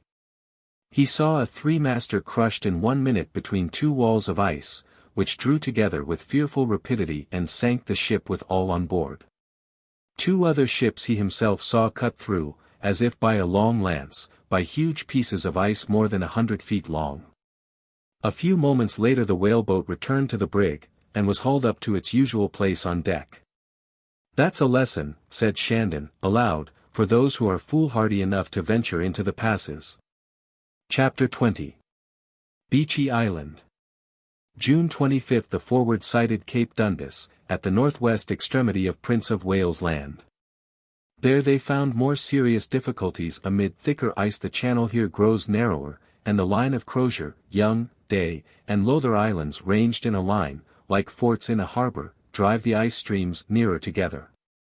What would otherwise have taken the brig a day now detained her from June 25 to the end of the month. She was continually obliged to stop, to retreat, and to wait for a favourable chance to reach Beechy Island. Meanwhile a great deal of coal was consumed, though during the frequent halts only small fires were kept burning, sufficient to keep steam up day and night. Hatteras knew as well as Shandon the reduced state of their supply. But feeling sure that he would find fuel at Beechy Island, he did not wish to lose a minute for the sake of economy. He had been very much delayed by running south.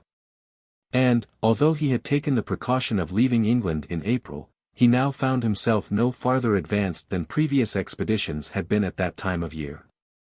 The 30th they passed Cape Walker at the northeast extremity of Prince of Wales Land. This is the farthest point seen by Kennedy and Bellot, May 3d, 1852, after an expedition across North Somerset.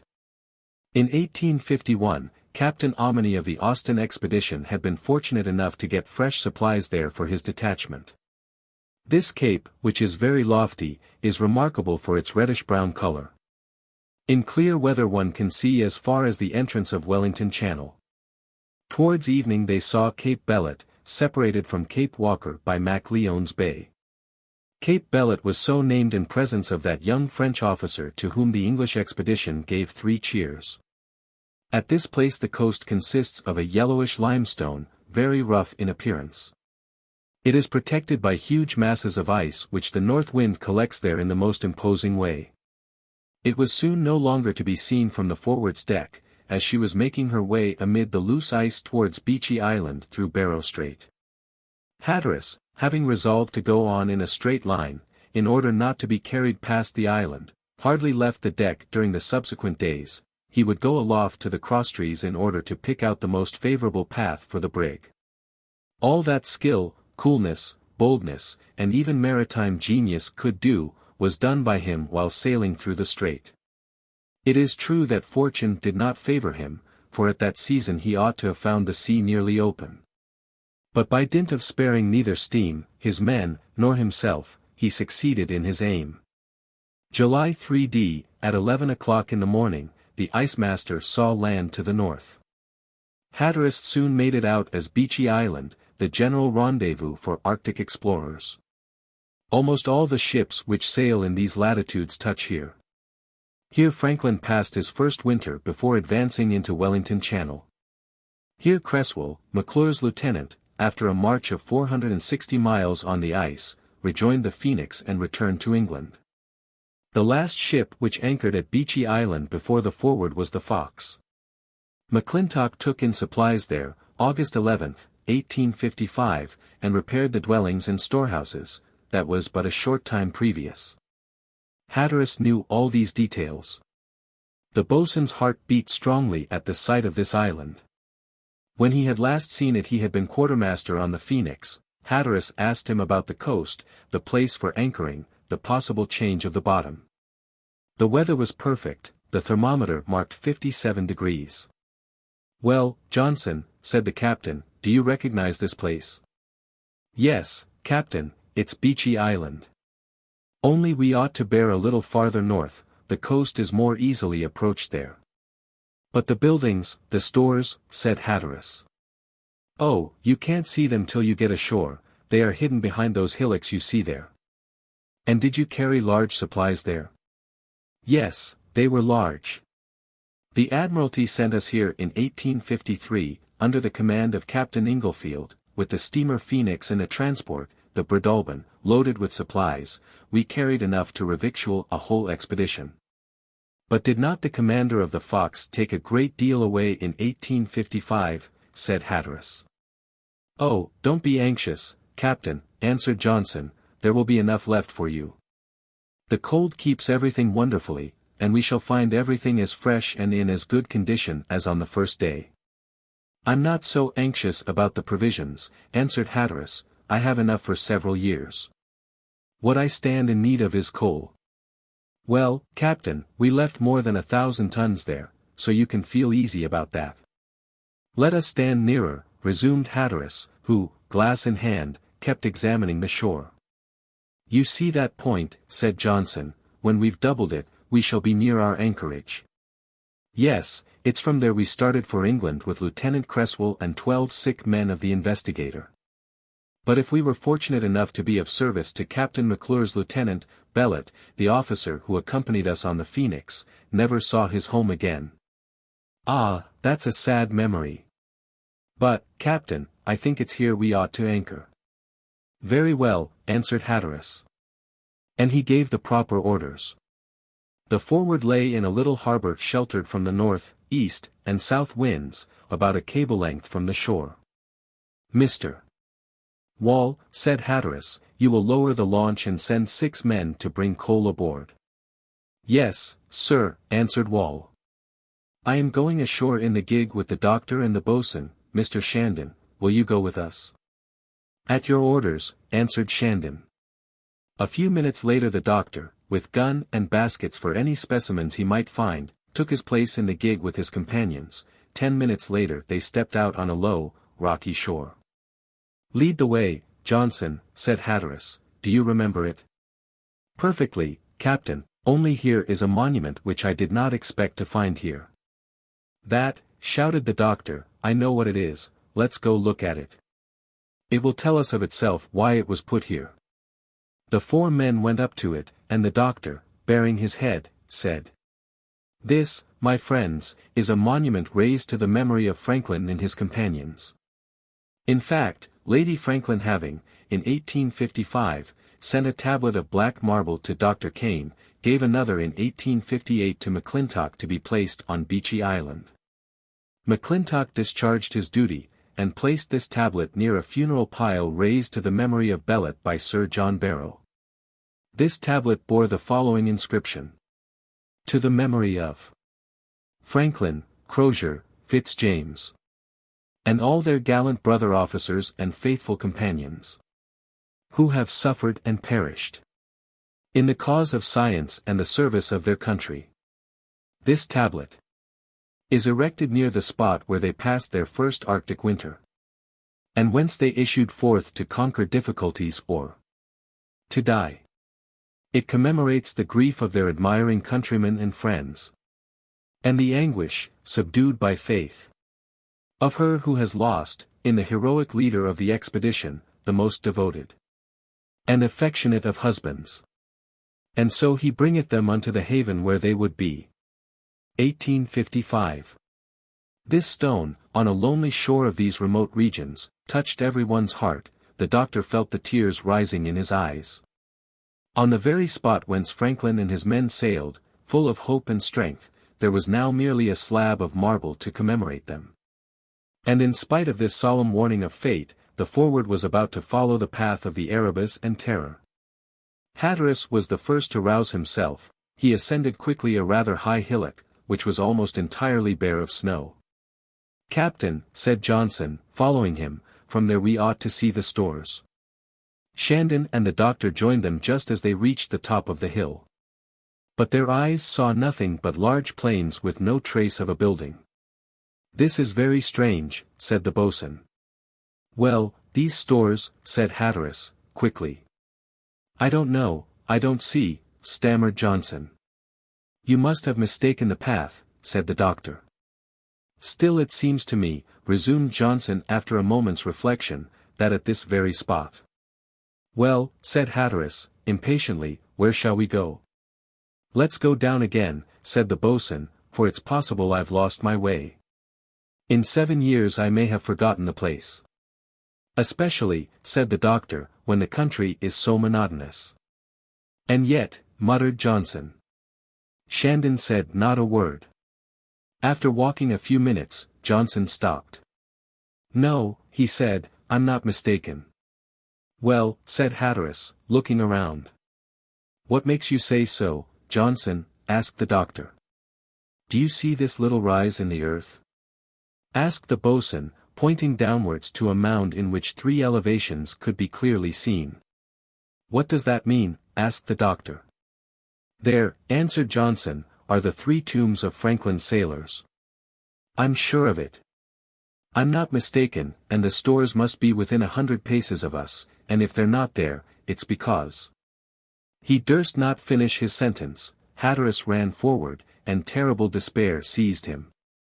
There ought to stand those much-needed storehouses, with supplies of all sorts on which he had been counting, but ruin, pillage, and destruction had passed over that place where civilized hands had accumulated resources for battered sailors.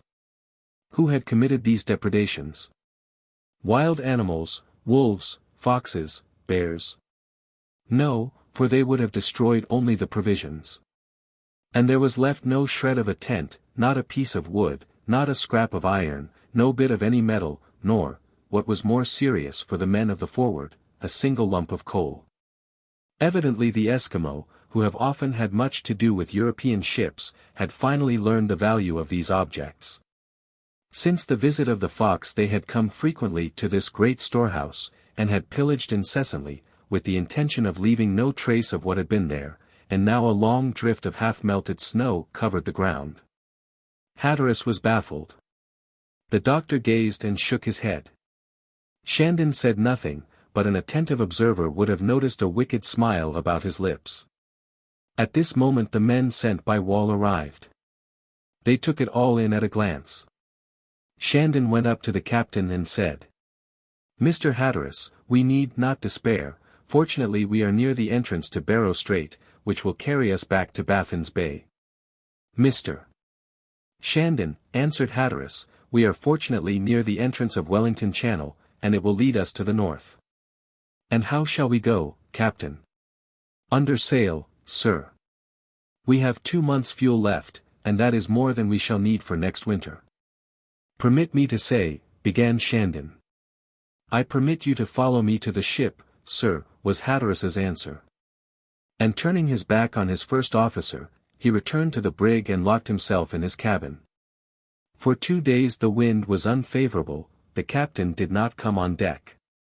The doctor profited by this forced delay to examine Beechy Island. He collected a few plants which a comparatively high temperature let grow here and there on some rocks which projected from the snow, such as heather, a few lichens, a sort of yellow ranunculus, a plant like sorrel with leaves a trifle larger, and some sturdy saxifrages.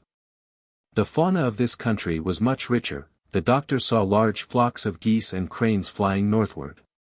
Partridges, eiderducks, northern divers, numerous ptarmigans, which are delicious eating, noisy flocks of kittiwakes, and great white-bellied loons represented the winged tribe.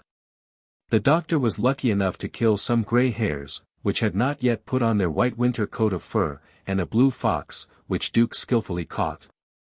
A few bears, evidently accustomed to fear men, could not be approached, and the seals were very timid, probably for the same reason. The harbor was full of a very good-tasting shellfish. The genus Articulata, order Diptera, family Culicides, division Nemocera, was represented by a simple mosquito, a single one, which the doctor, though much bitten, had the pleasure of catching.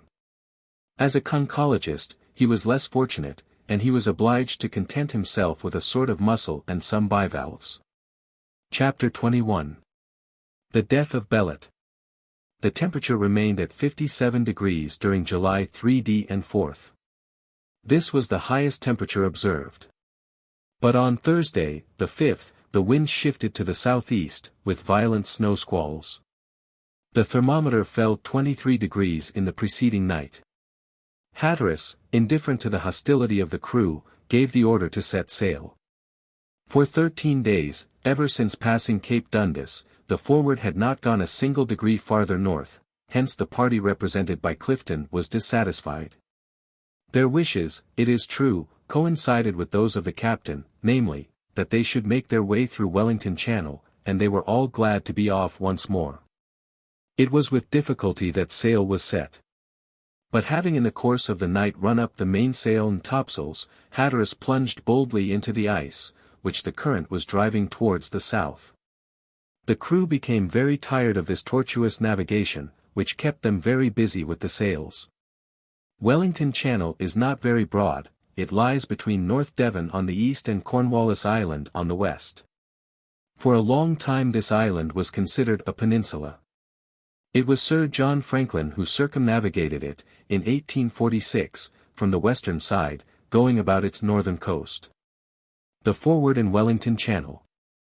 The exploration of Wellington Channel was made in 1851, by Captain Penny, in the whale ships Lady Franklin and Sophia. One of his lieutenants, Stewart, who reached Cape Beechey, latitude 76 degrees 20 minutes, discovered the open sea. The open sea. It was for that Hatteras longed. What Stewart found, I shall find, he said to the doctor, and I shall be able to get to the pole under sail. But, answered the doctor, don't you fear lest the crew. The crew, said Hatteras, coldly. Then in a lower tone he murmured. Poor men, much to the doctor's surprise. It was the first sentiment of this sort which he had ever noticed in the captain. No, he went on warmly, they must follow me, and they shall. Still, if the Forward need not fear collision with the ice streams, she made but little way northward, being much delayed by contrary winds. With some difficulty they got by Cape Spencer and Innes, and Tuesday, the 10th, latitude 75 degrees was at last reached, much to Clifton's joy. The Forward was now at the very spot where the American ships, the Rescue and the Advance, commanded by Captain Haven, ran such terrible dangers. Dr. Kane accompanied this expedition. Towards the end of September, 1850, these ships were caught in the ice, and carried with irresistible force into Lancaster Sound. Shandon told James Wall about it in the presence of some of the men. The Advance and the Rescue, he said, were so tossed about by ice, that they could keep no fires on board, and yet the thermometer stood at 18 degrees below zero. During the whole winter the crews were kept imprisoned, ready to abandon their ships, and for 3 weeks they did not take off their clothes. It was a terrible situation. After drifting 1,000 miles, they were driven to the middle of Baffin's Bay. One may easily judge of the effect of such a narration on a crew already discontented. While this conversation was going on, Johnson was talking with the doctor about an event which had taken place here. The doctor, at his request, told him the exact moment when the brig reached latitude 75 degrees 30 minutes. There it is. There it is. Said Johnson, there is that unlucky land. And so speaking, tears came into the boatswain's eyes. You mean Lieutenant Bellet's death, said the doctor. Yes, sir, of that brave, good man. And it was here, you say, that it took place. Just here, on this part of the coast of North Devon. It was very great ill luck, and this would not have happened if Captain Pullen had come on board sooner. What do you mean, Johnson? Listen, doctor, and you will see by how slight a thread life is held.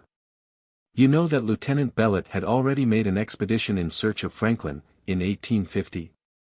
Yes, in the Prince Albert.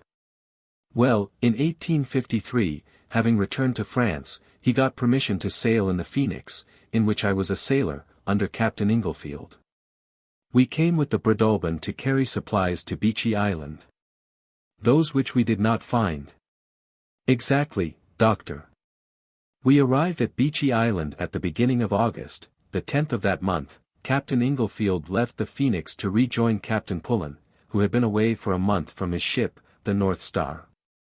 He intended on his return to send the Admiralty dispatches to Sir Edward Belcher, who was wintering in Wellington Channel.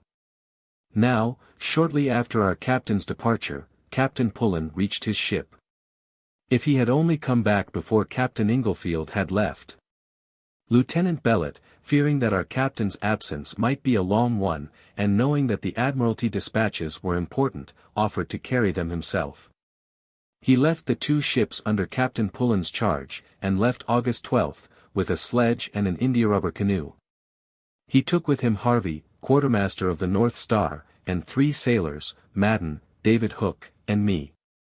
We thought that Sir Edward Belcher would be somewhere near Cape Beecher, at the northern part of the channel, hence we made for that part in our sledge, keeping on the east bank.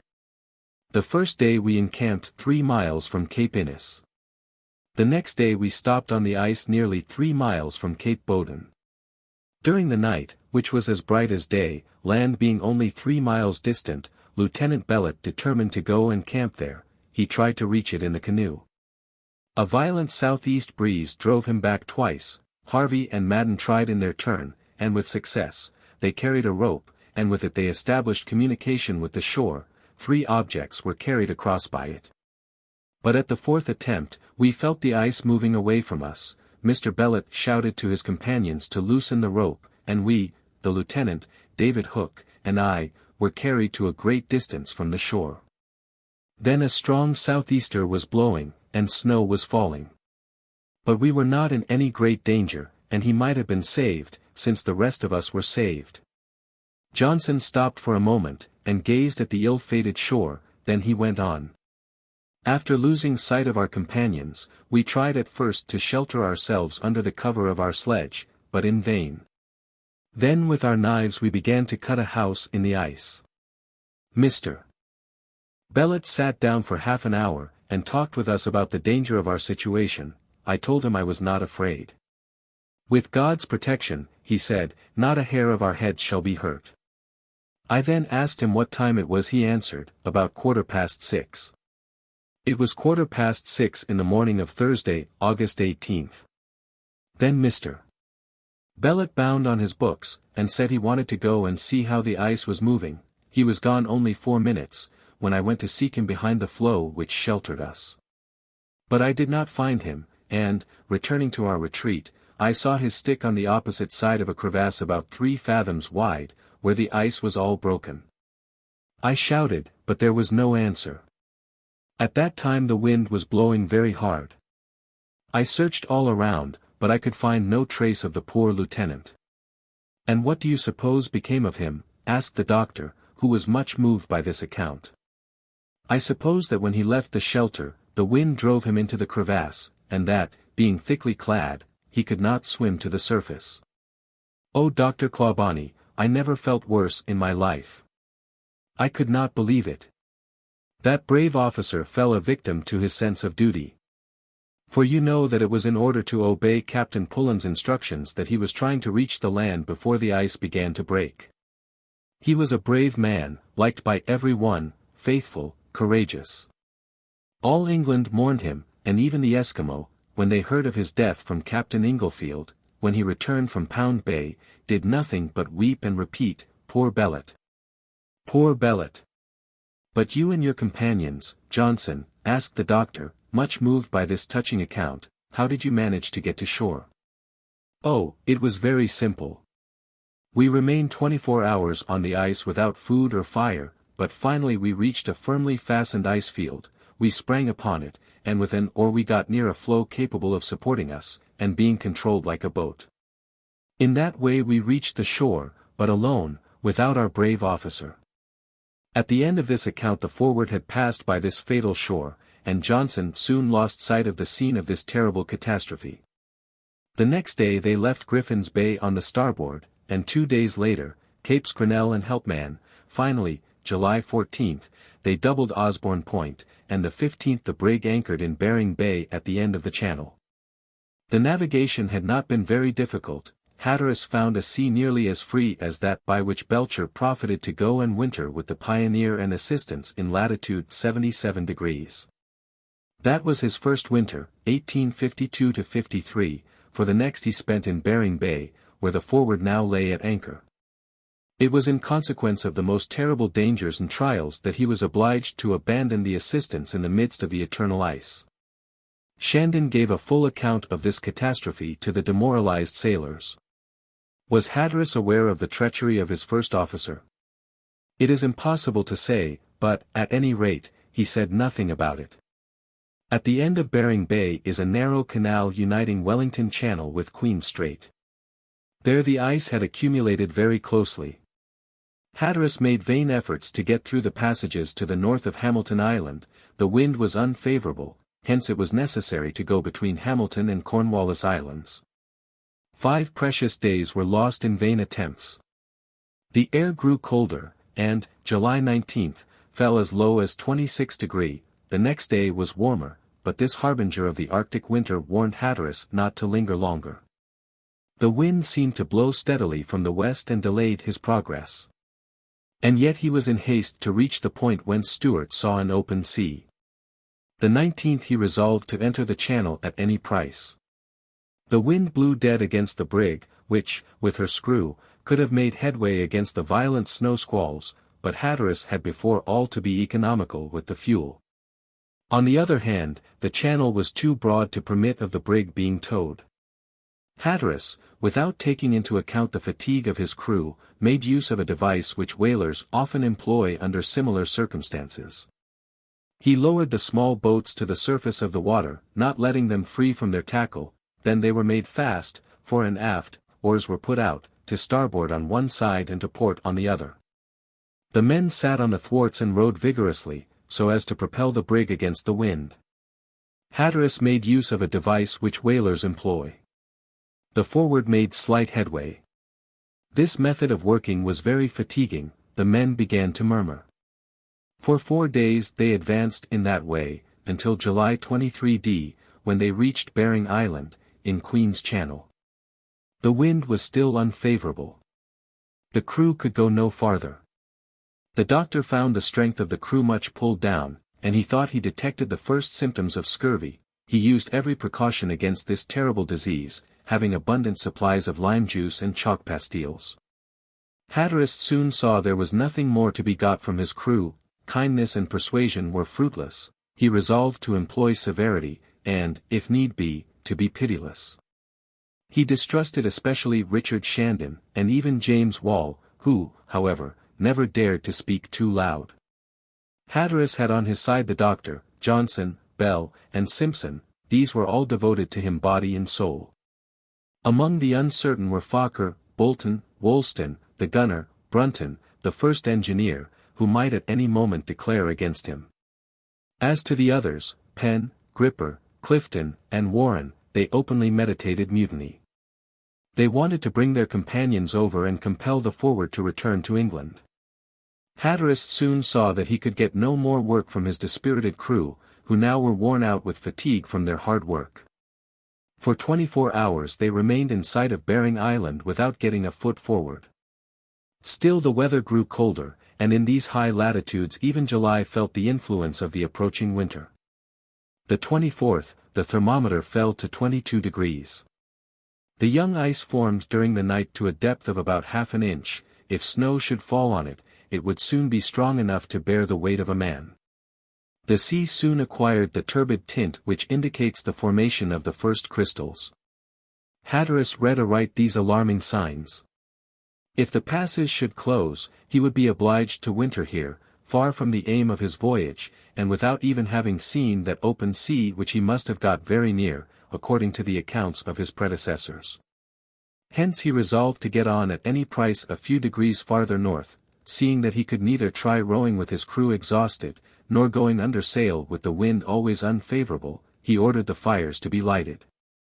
Chapter 22. The first signs of mutiny. At this unexpected command, the surprise on board of the Forward was very great. "Light the fires," said some. "With what?" said others.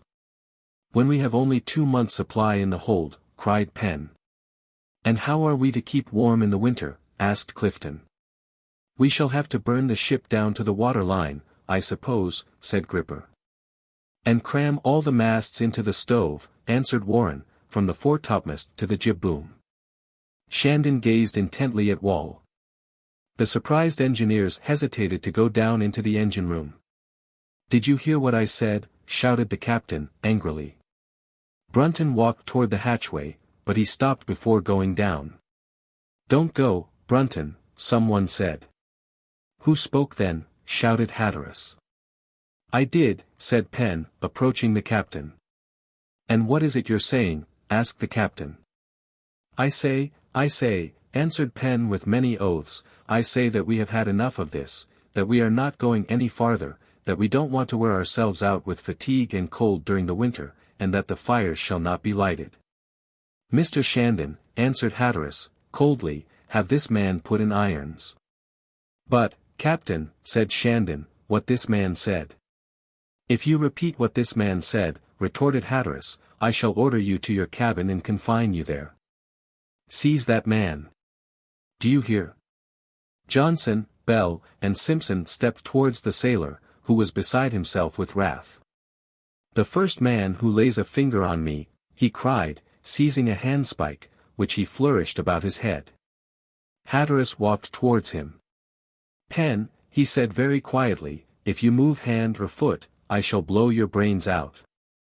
With these words he drew a revolver and aimed it at the sailor. A murmur arose from the crew. "Not a word from any of you," said Hatteras, "or he's a dead man." At that moment Johnson and Bell disarmed Penn, who no longer resisted, and suffered himself to be led to the bottom of the hold. "Now go below, Brunton," said Hatteras. The engineer, followed by Plover and Warren, went below. Hatteras returned to the quarterdeck. "That Penn is a worthless fellow," the doctor said to him. "No man was ever nearer death," answered the captain, simply.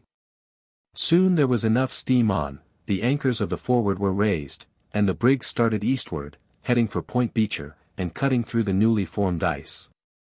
A great number of islands lie between Bering Island and Point Beecher, scattered in the midst of the ice fields. The ice streams crowd in great numbers in the little straits into which they divide the sea. When the weather is cold they have a tendency to accumulate. Here and there hummocks were forming, and it was easy to see that the floes, already harder and more crowded, would, under the influence of the first frosts, soon form an impenetrable mass. It was with great difficulty that the Forward made her way through the whirling snow.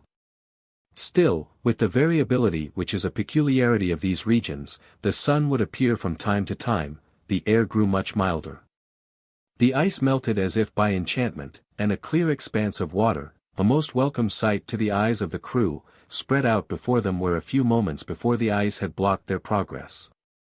All over the horizon there spread magnificent orange tints, which rested their eyes, weary with gazing at the eternal snow. Thursday, July 26, the Forward coasted along Dundas Island, and then stood more northward. But there she found herself face to face with a thick mass of ice, 8 or 9 feet high, consisting of little icebergs washed away from the shore. They had to prolong the curve they were making to the west. The continual cracking of the ice, joining with the creaking of the rolling ship, sounded like a gloomy lamentation. At last the brig found a passage and advanced through it slowly. Often a huge floe delayed her for hours. The fog embarrassed the steersman. At one moment he could see a mile ahead, and it was easy to avoid all obstacles, but again the snow squalls would hide everything from their sight at the distance of a cable's length. The sea ran very high. Sometimes the smooth clouds assumed a strange appearance, as if they were reflecting the ice banks. There were days when the sun could not pierce the dense mist. The birds were still very numerous, and their cries were deafening. The seals, lying lazily on the drifting ice, raised their heads without being frightened, and turned their long necks to watch the ship go by. Often, too, the brig would leave bits of sheathing on the ice against which she grazed. Finally, after 6 days of this slow sailing, August 1st, Point Beecher was made, sighted in the north. Hatteras passed the last hours in the lookout. The open sea, which Stewart had seen May 30th, 1851, towards latitude 76 degrees 20 minutes, could not be far off, and yet, as far as Hatteras could see, he could make out no sign of an open polar sea. He came down without saying a word. "Do you believe in an open sea?" asked Shandon of the second mate. "I'm beginning to have my doubts," answered James Wall.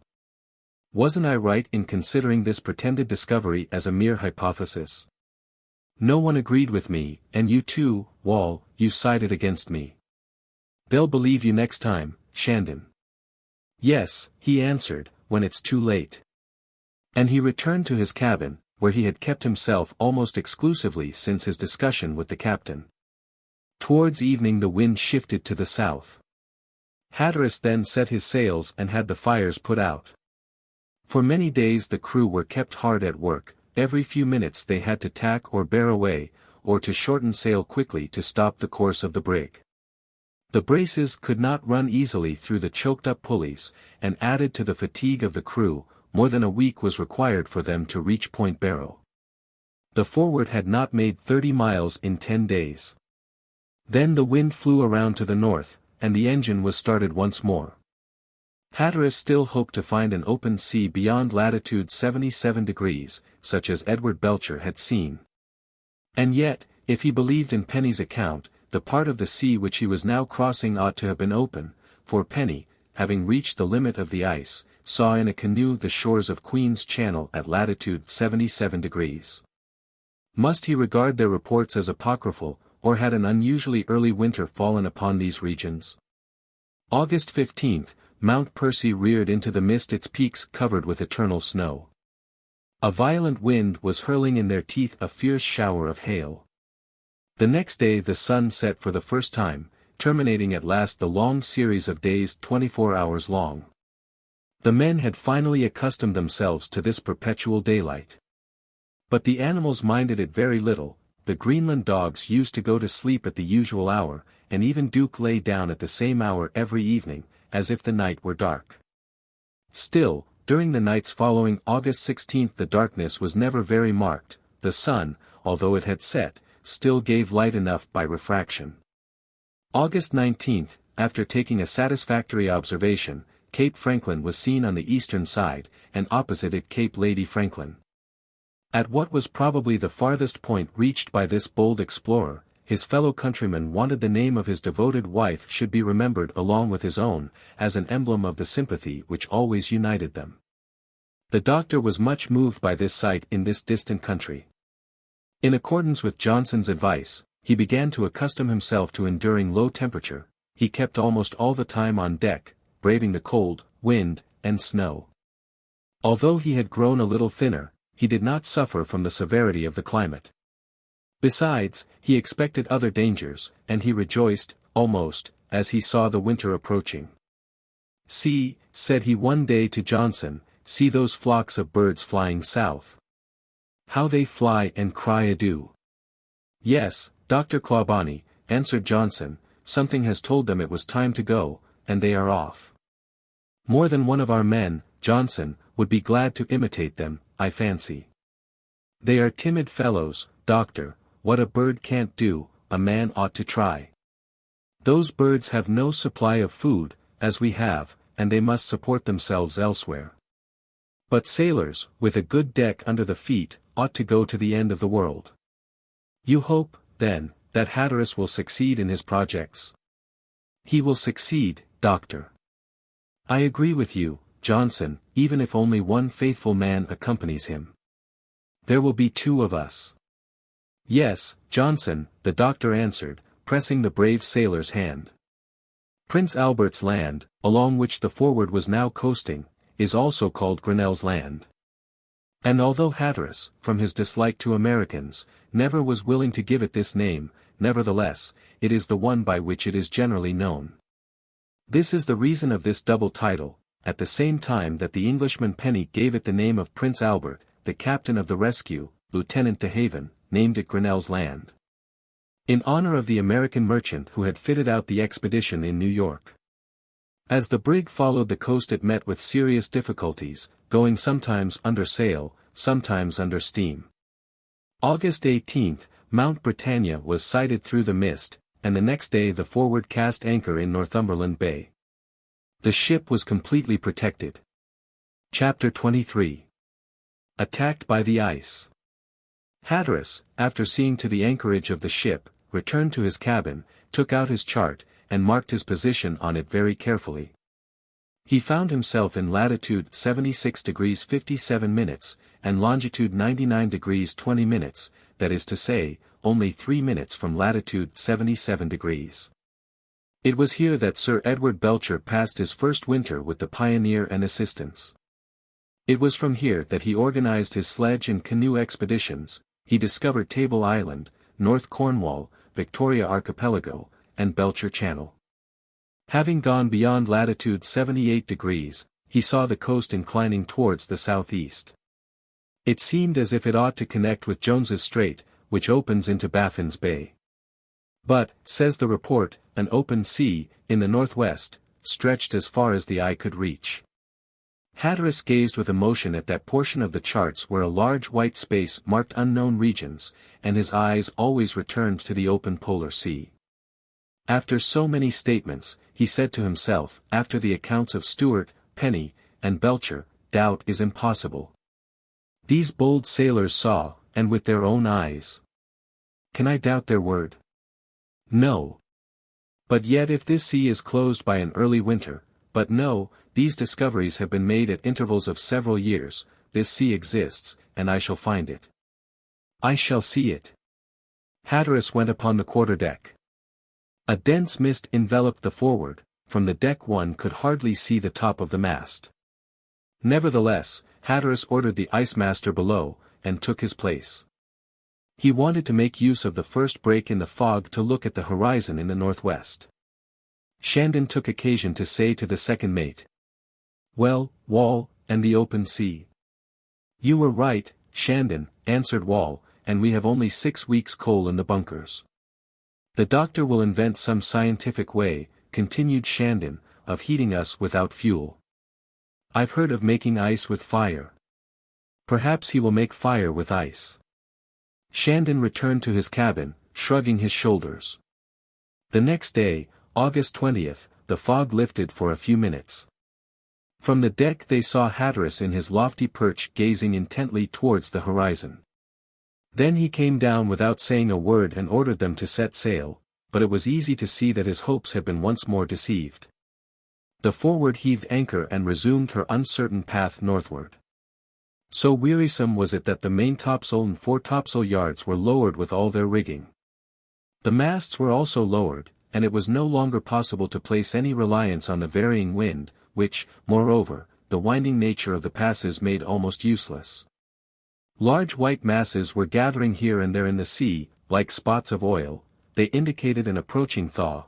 As soon as the wind began to slacken, the sea began to freeze again, but when the wind arose this young ice would break and disperse. Towards evening the thermometer fell to 17 degrees. When the brig arrived at the end of a closed pass, it rushed on at full steam against the opposing obstacle. Sometimes they thought her fairly stopped. But some unexpected motion of the ice streams would open a new passage into which she would plunge boldly. During these stoppages the steam would escape from the safety valves and fall on the deck in the form of snow. There was another obstacle to the progress of the brig. The ice would get caught in the screw, and it was so hard that the engine could not break it. It was then necessary to reverse the engines, turn the brig back, and send some men to free the snow with axes and levers. Hence arose many difficulties, fatigues, and delays. It went on in this way for 13 days. The Forward advanced slowly through Penny Strait. The crew murmured, but obeyed. They knew that retreat was now impossible. The advance towards the north was less perilous than a return to the south. It was time to think of going into winter quarters. The sailors talked together about their condition, and one day they even began to talk with Shandon, who, they knew, was on their side. He so far forgot his duty as an officer as to allow them to discuss in his presence the authority of his captain. "So you say, Mr. Shandon," asked Gripper, "that we can't go back now?" "No, it's too late," answered Shandon. "Then," said another sailor, "we need only look forward to going into winter quarters. It's our only resource." "No one would believe me." "The next time," said Penn, who had returned to duty, "they will believe you." "Since I shan't be in command," answered Shandon.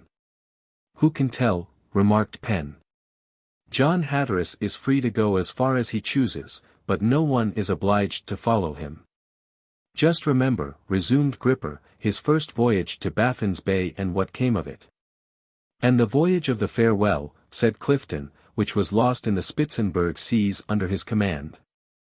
"And from which he came back alone," added Gripper. "Alone, but with his dog," said Clifton. "We don't care to sacrifice ourselves for the whims of that man," continued Penn. "Nor to lose all the wages we've earned so hard." They all recognized Clifton by those words. "When we pass latitude 78 degrees, he added, "and we are not far from it, that will make just £375 for each man, 6 times 8 degrees. "But," asked Gripper, "shan't we lose them if we go back without the captain?" "No," answered Clifton, "if we can prove that it was absolutely necessary to return." "But the captain, still." "Don't be uneasy, Gripper," answered Penn. "We shall have a captain, and a good one, whom Mr. Shandon knows. When a captain goes mad, he is dismissed and another appointed. Isn't that so, Mr. Shandon?" "My friends," answered Shandon, evasively, "you will always find me devoted to you. But let us wait and see what turns up." The storm, as may be seen, was gathering over Hatteras's head, but he pushed on boldly, firm, energetic, and confident. In fact, if he had not always managed the brig as he wanted to, and carried her where he was anxious to go, he had still been very successful. The distance passed over in 5 months was as great as what it had taken other explorers 2 or 3 years to make. Hatteras was now obliged to go into winter quarters, but this would not alarm men of courage, experience, and confidence. Had not Sir John Ross and McClure spent 3 successive winters in the Arctic regions? Could not he do what they had done? Yes, of course, Hatteras used to say, and more too, if need be. "Ah," he said regretfully to the doctor, "why was I unable to get through Smith's Sound, at the north of Baffin's Bay? I should be at the pole now." Well, the doctor used invariably to answer, if necessary he could have invented confidence, "We shall get there, Captain, but, it is true, at the 99th meridian instead of the 75th, but what difference does that make? If every road leads to Rome, it is even surer that every meridian leads to the pole." August 31st, the thermometer fell to 13 degrees. The end of the summer was evidently near. The Forward left Exmouth Island to starboard, and 3 days afterward she passed Table Island, lying in the middle of Belcher Channel. Earlier in the season it would have been possible to reach Baffin's Bay through this channel, but at this time it was impossible to think of it. This arm of the sea was completely filled with ice, and would not have offered a drop of open water to the prow of the Forward. For the next 8 months their eyes would see nothing but boundless, motionless ice fields. Fortunately, they could still get a few minutes farther north, but only by breaking the new ice with huge beams, or by blowing it up with charges of powder. They especially had cause to fear calm weather while the temperature was so low, for the passes closed quickly, and they rejoiced even at contrary winds. A calm night, and everything was frozen. Now the Forward could not winter where she was, exposed to the wind, icebergs, and the drift of the channel. A safe protection was the first thing to be found. Hatteras hoped to gain the coast of New Cornwall, and to find, beyond Point Albert, a bay sufficiently sheltered. Hence he persisted in crowding northward. But, September 8, an impenetrable, continuous mass of ice lay between him and the north. The temperature fell to 10 degrees. Hatteras, with an anxious heart, in vain sought for a passage, risking his ship 100 times and escaping from his perils with wonderful skill. He might have been accused of imprudence, recklessness, folly, blindness, but he was one of the best of sailors. The situation of the Forward became really dangerous. In fact, the sea was closing behind her, and in a few hours the ice grew so hard that men could run upon it and tow the brig in perfect safety. Hatteras, not being able to get around this obstacle, determined to attack it boldly in front. He made use of his strongest blasting cylinders, containing 8 or 10 pounds of powder. The men would dig a hole in the broadest part of the ice, close the orifice with snow, after having placed the cylinder in a horizontal position, so that a greater extent of ice might be exposed to the explosion. Then a fuse was lighted, which was protected by a gutta-percha tube. In this way they tried to break the ice. It was impossible to saw it, for the fissures would close immediately. Still, Hatteras was hoping to get through the next day.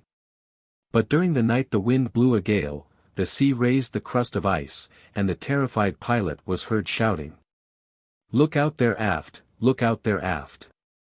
Hatteras turned his eyes in that direction, and what he saw in the dim light was indeed alarming. A great mass of ice, drifting northward with the tide, was rushing towards the brig with the speed of an avalanche. "All hands on deck!" shouted the captain. This floating mountain was hardly half a mile away. The ice was all in confusion and crashing together like huge grains of sand before a violent tempest. The air was filled with a terrible noise. "That, doctor," said Johnson, "is one of the greatest perils we have yet met with." "Yes," answered the doctor, quietly, "it is terrible enough." "A real attack which we must repel," resumed the boatswain. "In fact, one might well think it was an immense crowd of antediluvian animals, such as might have lived near the pole. How they hurry on, as if they were racing. Besides," added Johnson, "some carry sharp lances, of which you had better take care, doctor." "It's a real siege," shouted the doctor. "Well, let us run to the ramparts." He ran aft where the crew, provided with beams and bars, were standing ready to repel this formidable assault. The avalanche came on, growing larger at every moment as it caught up the floating ice in its eddy. By Hatteras's orders the cannon was loaded with ball to break the threatening line. But it came on and ran towards the brig. A crash was heard, and as it came against the starboard quarter, part of the rail had given way. A crash was heard, and as it came against the starboard quarter, part of the rail had given way. "Let no one stir," shouted Hatteras. "Look out for the ice." They swarmed on board the ship with an irresistible force. Lumps of ice, weighing many hundredweight, scaled the sides of the ship. The smallest, hurled as high as the yards, fell back in sharp arrows, breaking the shrouds and cutting the rigging. The men were overcome by numberless enemies, who were heavy enough to crush 100 ships like the Forward. Every one tried to drive away these lumps, and more than one sailor was wounded by their sharp ends. Among others, Bolton, who had his left shoulder badly torn. The noise increased immensely. Duke barked angrily at these new enemies. The darkness of the night added to the horrors of the situation, without hiding the ice which glowed in the last light of the evening. Hatteras's orders sounded above all this strange, impossible, supernatural conflict of the men with the ice. The ship, yielding to this enormous pressure, inclined to larboard, and the end of the main yard was already touching the ice, at the risk of breaking the mast. Hatteras saw the danger. It was a terrible moment. The brig seemed about to be overturned, and the masts might be easily carried away. A large block, as large as the ship, appeared to be passing along the keel. It arose with irresistible power. It came on past the quarter-deck. If it fell on the Forward, all was over. Soon it rose even above the topmasts, and began to totter. A cry of terror escaped from everyone's lips. Everyone ran back to starboard. But at that moment the ship was relieved. They felt her lifted up, and for an instant she hung in the air, then she leaned over and fell back on the ice, and then she rolled so heavily that her planks cracked. What had happened? Raised by this rising tide, driven by the ice which attacked her aft, she was getting across this impenetrable ice. After a minute of this strange sailing, which seemed as long as a century, she fell back on the other side of the obstacle on a field of ice, she broke it with her weight, and fell back into her natural element. "We have got by the thick ice!" shouted Johnson, who had run forward. "Thank God," said Hatteras. In fact, the brig lay in the center of a basin of ice, which entirely surrounded her, and although her keel lay under water she could not stir. But if she were motionless, the field was drifting along. "We are drifting, Captain," shouted Johnson. "All right," answered Hatteras. Indeed, how was it possible to resist it? Day broke, and it was evident that under the influence of a submarine current the bank of ice was floating northward with great rapidity. This floating mass carried the Forward with it, in the midst of the ice field, the edge of which could not be seen. To provide for any accident that might happen, Hatteras had a large supply of provisions carried on deck, as well as materials for camping, clothing, and cover. As McClure had done under similar circumstances, he surrounded the ship with hammocks filled with air to protect her from damage. Soon it was so cold, 7 degrees, that the ship was surrounded by a wall from which only the masts issued. For 7 days they sailed in this way. Point Albert, which forms the western extremity of New Cornwall, was seen September 10, and soon disappeared. The ice field was seen to be drifting eastward from that time. Where was it going? Where would it stop? Who could say? The crew waited with folded arms. At last, September 15, towards 3 o'clock in the afternoon, the ice field, having probably run against another one, stopped suddenly. The ship was jarred violently. Hatteras, who had kept his reckoning all along, looked at his chart. He found himself in the north, with no land in sight, in longitude 95 degrees 35 minutes, and latitude 78 degrees 15 minutes, in the center of the region of the unknown sea, which geographers have considered the place of greatest cold. Chapter 24. Preparations for wintering. The same latitude is colder in the southern than in the northern hemisphere, but the temperature of the New World is 15 degrees beneath that of the other parts of the world. And in America these countries, known under the name of the region of greatest cold, are the most inclement. The mean temperature for the whole year is 2 degrees below zero. Physicists have explained this fact in the following way, and Dr. Clawbonny shared their opinion. According to them, the most constant winds in the northern regions of America are from the southwest. They come from the Pacific Ocean, with an equal and agreeable temperature. But before they reach the Arctic seas they are obliged to cross the great American continent, which is covered with snow. The contact chills them, and communicates to these regions their intense cold. Hatteras found himself at the pole of cold, beyond the countries seen by his predecessors. He consequently expected a terrible winter, on a ship lost amid the ice, with a turbulent crew. He resolved to meet these dangers with his usual energy. He faced what awaited him without flinching. He began, with Johnson's aid and experience, to take all the measures necessary for going into winter quarters. According to his calculation the Forward had been carried 250 miles from any known land, that is to say, from North Cornwall. She was firmly fixed in a field of ice, as in a bed of granite, and no human power could extricate her. There was not a drop of open water in these vast seas chained by the fierce Arctic winter. The ice field stretched away out of sight, but without presenting a smooth surface. Far from it. Numerous icebergs stood up in the icy plain, and the Forward was sheltered by the highest of them on 3 points of the compass. The southeast wind alone reached them.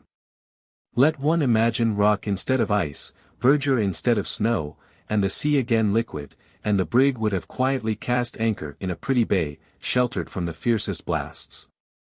But what desolation here! What a gloomy prospect!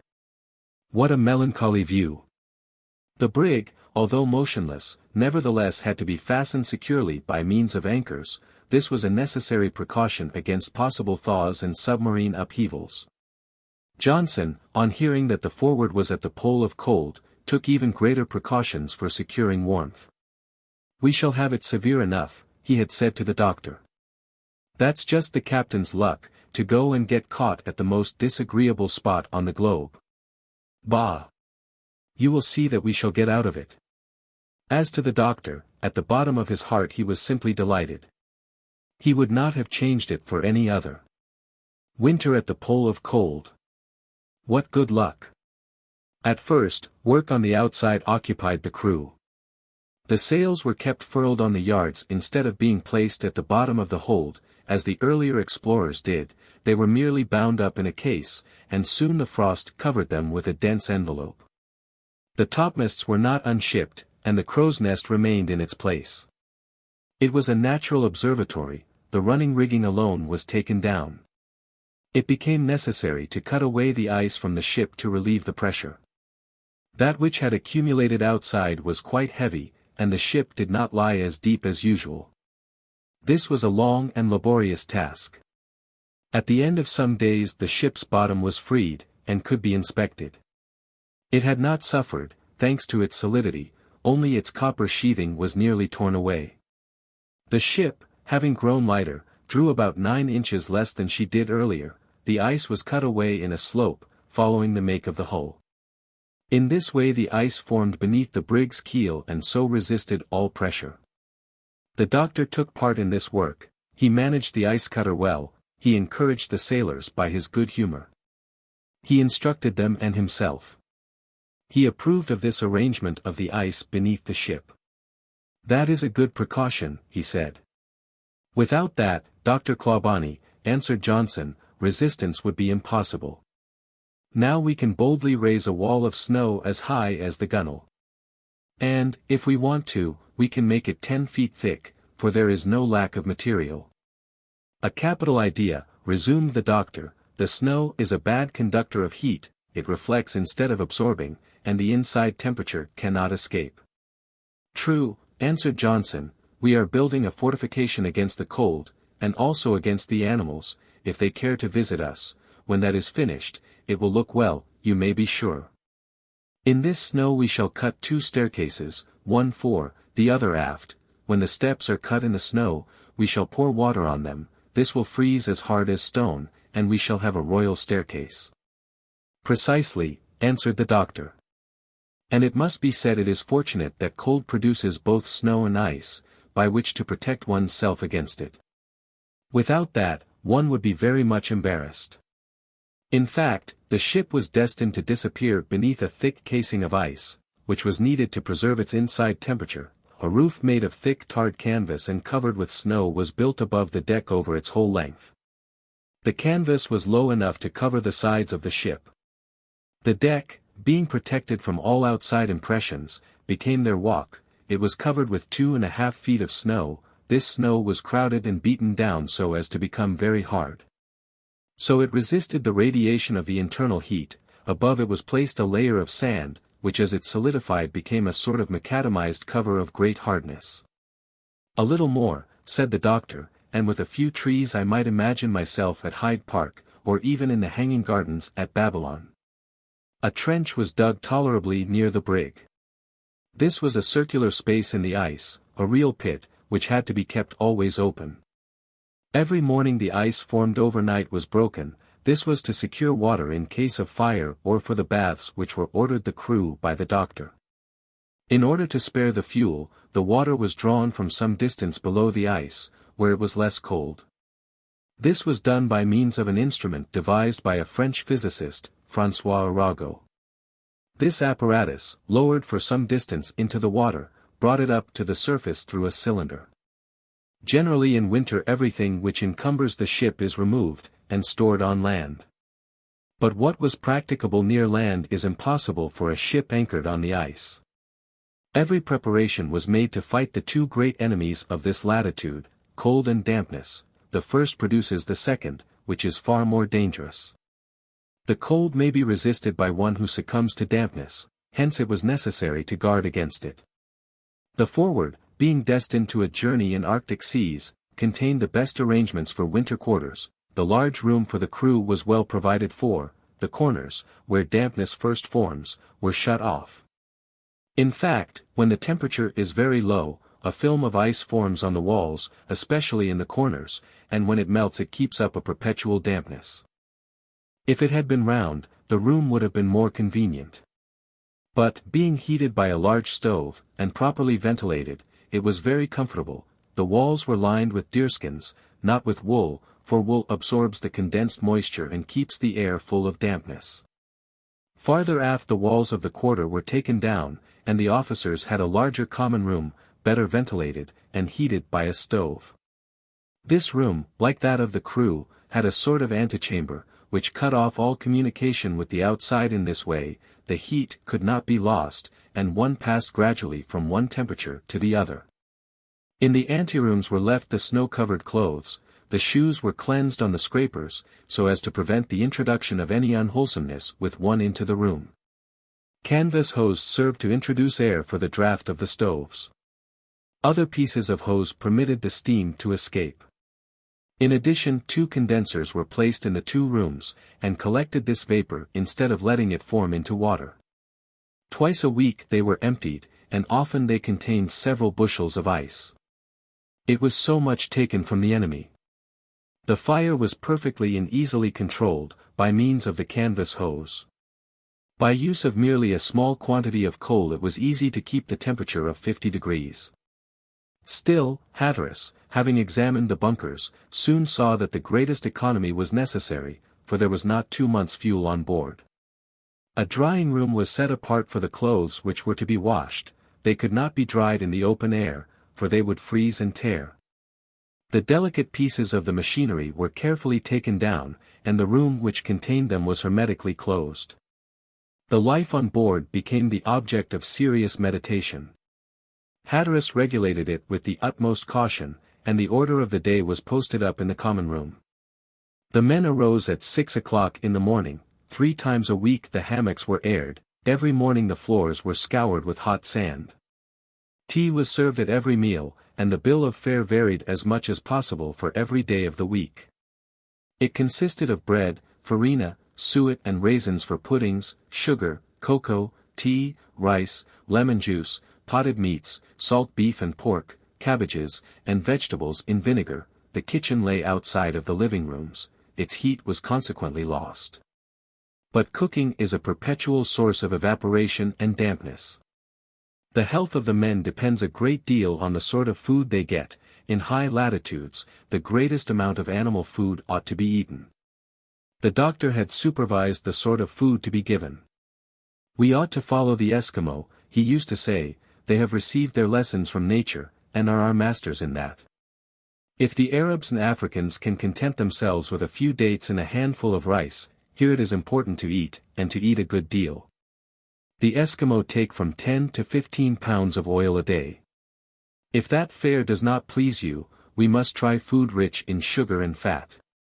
In a word, we need carbon, so let us manufacture carbon. It is well to put coal in the stove, but don't let us forget to fill that precious stove we carry about with us. With this bill of fare, strict cleanliness was enforced. Every other day each man was obliged to bathe in the half-frozen water which the iron pump brought up, and this was an excellent way of preserving their health. The doctor set the example. He did it at first as a thing which ought to be very disagreeable, but this pretext was quickly forgotten, for he soon took real pleasure in this healthy bath. When work or hunting or distant expeditions took the men off in the severe cold, they had to take special care not to be frostbitten. If they were, rubbing with snow would restore the circulation. Moreover, the men, who all wore woolen clothes, put on coats of deerskin and trousers of sealskin, which perfectly resist the wind. The different arrangements of the ship, the getting Turites on board, took about 3 weeks, and they reached October 10th without any special incident. Chapter 25. One of James Ross's Foxes. On that day the thermometer fell to 3 degrees below zero. The day was calm, the cold was very endurable in the absence of wind. Hatteras took advantage of the clearness of the air to reconnoiter the surrounding plains. He ascended one of the highest icebergs to the north, but even with his glass he could make out nothing but a series of ice mountains and ice fields. There was no land in sight, nothing but gloomy confusion. He returned, and tried to calculate the probable length of their imprisonment. The hunters, and among them the doctor, James Wall, Simpson, Johnson, and Bell, kept them supplied with fresh meat. The birds had disappeared, seeking a milder climate in the south. The ptarmigans alone, a sort of rock partridge peculiar to this latitude, did not flee the winter. It was easy to kill them, and there were enough to promise a perpetual supply of game. Hares, foxes, wolves, ermines, and bears were plentiful. A French, English, or Norwegian hunter would have had no right to complain.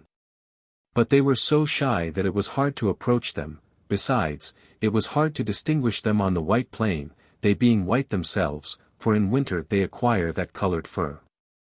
In opposition to the opinions of some naturalists, the doctor held that this change was not due to the lowering of the temperature, since it took place before October.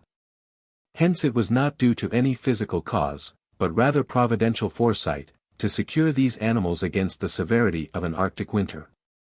Often, too, they saw sea cows and sea dogs, animals included under the name of seals. All the hunters were specially recommended to shoot them, as much for their skins as for their fat, which was very good fuel. Besides, their liver made a very good article of food. They could be counted by hundreds, and 2 or 3 miles north of the ship the ice was continually perforated by these huge animals. Only they avoided the hunter with remarkable instinct, and many were wounded who easily escaped by diving under the ice.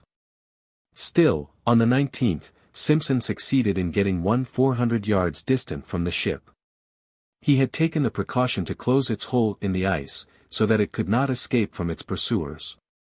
He fought for a long time, and died only after receiving many bullets. He was 9 feet long. His bulldog head, the 16 teeth in his jaw, his large pectoral fins shaped like little wings, his little tail with another pair of fins, made him an excellent specimen. The doctor wished to preserve his head for his collection of natural history, and his skin for future contingencies, hence he prepared both by a rapid and economical process. He plunged the body in the hole, and thousands of little prawns removed the flesh in small pieces. At the end of half a day the work was half finished, and the most skilful of the Honourable Corporation of Tanners at Liverpool could not have done better. When the sun had passed the autumn equinox, that is to say, September 23d, the winter fairly begins in the Arctic regions. The sun, having gradually sunk to the horizon, disappeared at last, October 23d, lighting up merely the tops of the mountains with its oblique rays. The doctor gave it his last farewell. He could not see it again till the month of February. Still the darkness was not complete during this long absence of the sun, the moon did its best to replace it, the stars were exceedingly brilliant, the auroras were very frequent, and the refractions peculiar to the snowy horizons. Besides, the sun at the time of its greatest southern declension, December 21st, approaches within 13 degrees of the polar horizon, hence, every day there was a certain twilight for a few hours. Only the mist and snowstorms often plunged these regions in the deepest obscurity. Still, up to this time the weather was very favorable, the partridges and hares alone had reason to complain, for the hunters gave them no rest. A great many traps were set for foxes, but these crafty animals could not be caught, very often they scraped the snow away beneath the trap and took the bait without running any risk. The doctor cursed them, being very averse to making them such a present. October 25th, the thermometer fell as low as -4 degrees. A violent hurricane raged. The air was filled with thick snow, which permitted no ray of light to reach the forward. For several hours there was some anxiety about the fate of Bell and Simpson, who had gone some distance away hunting. They did not reach the ship till the next day, having rested for a whole day wrapped up in their furs, while the hurricane swept over them and buried them under 5 feet of snow. They were nearly frozen, and the doctor found it very hard to restore their circulation. The tempest lasted 8 days without interruption. No one could set foot outside. In a single day there were variations in the temperature of 15 or 20 degrees. During this enforced leisure every one kept to himself, some sleeping, others smoking, others again talking in a low tone and stopping at the approach of Johnson or the doctor. There was no moral tie between the men of the crew. They only met at evening prayers and at Sunday services.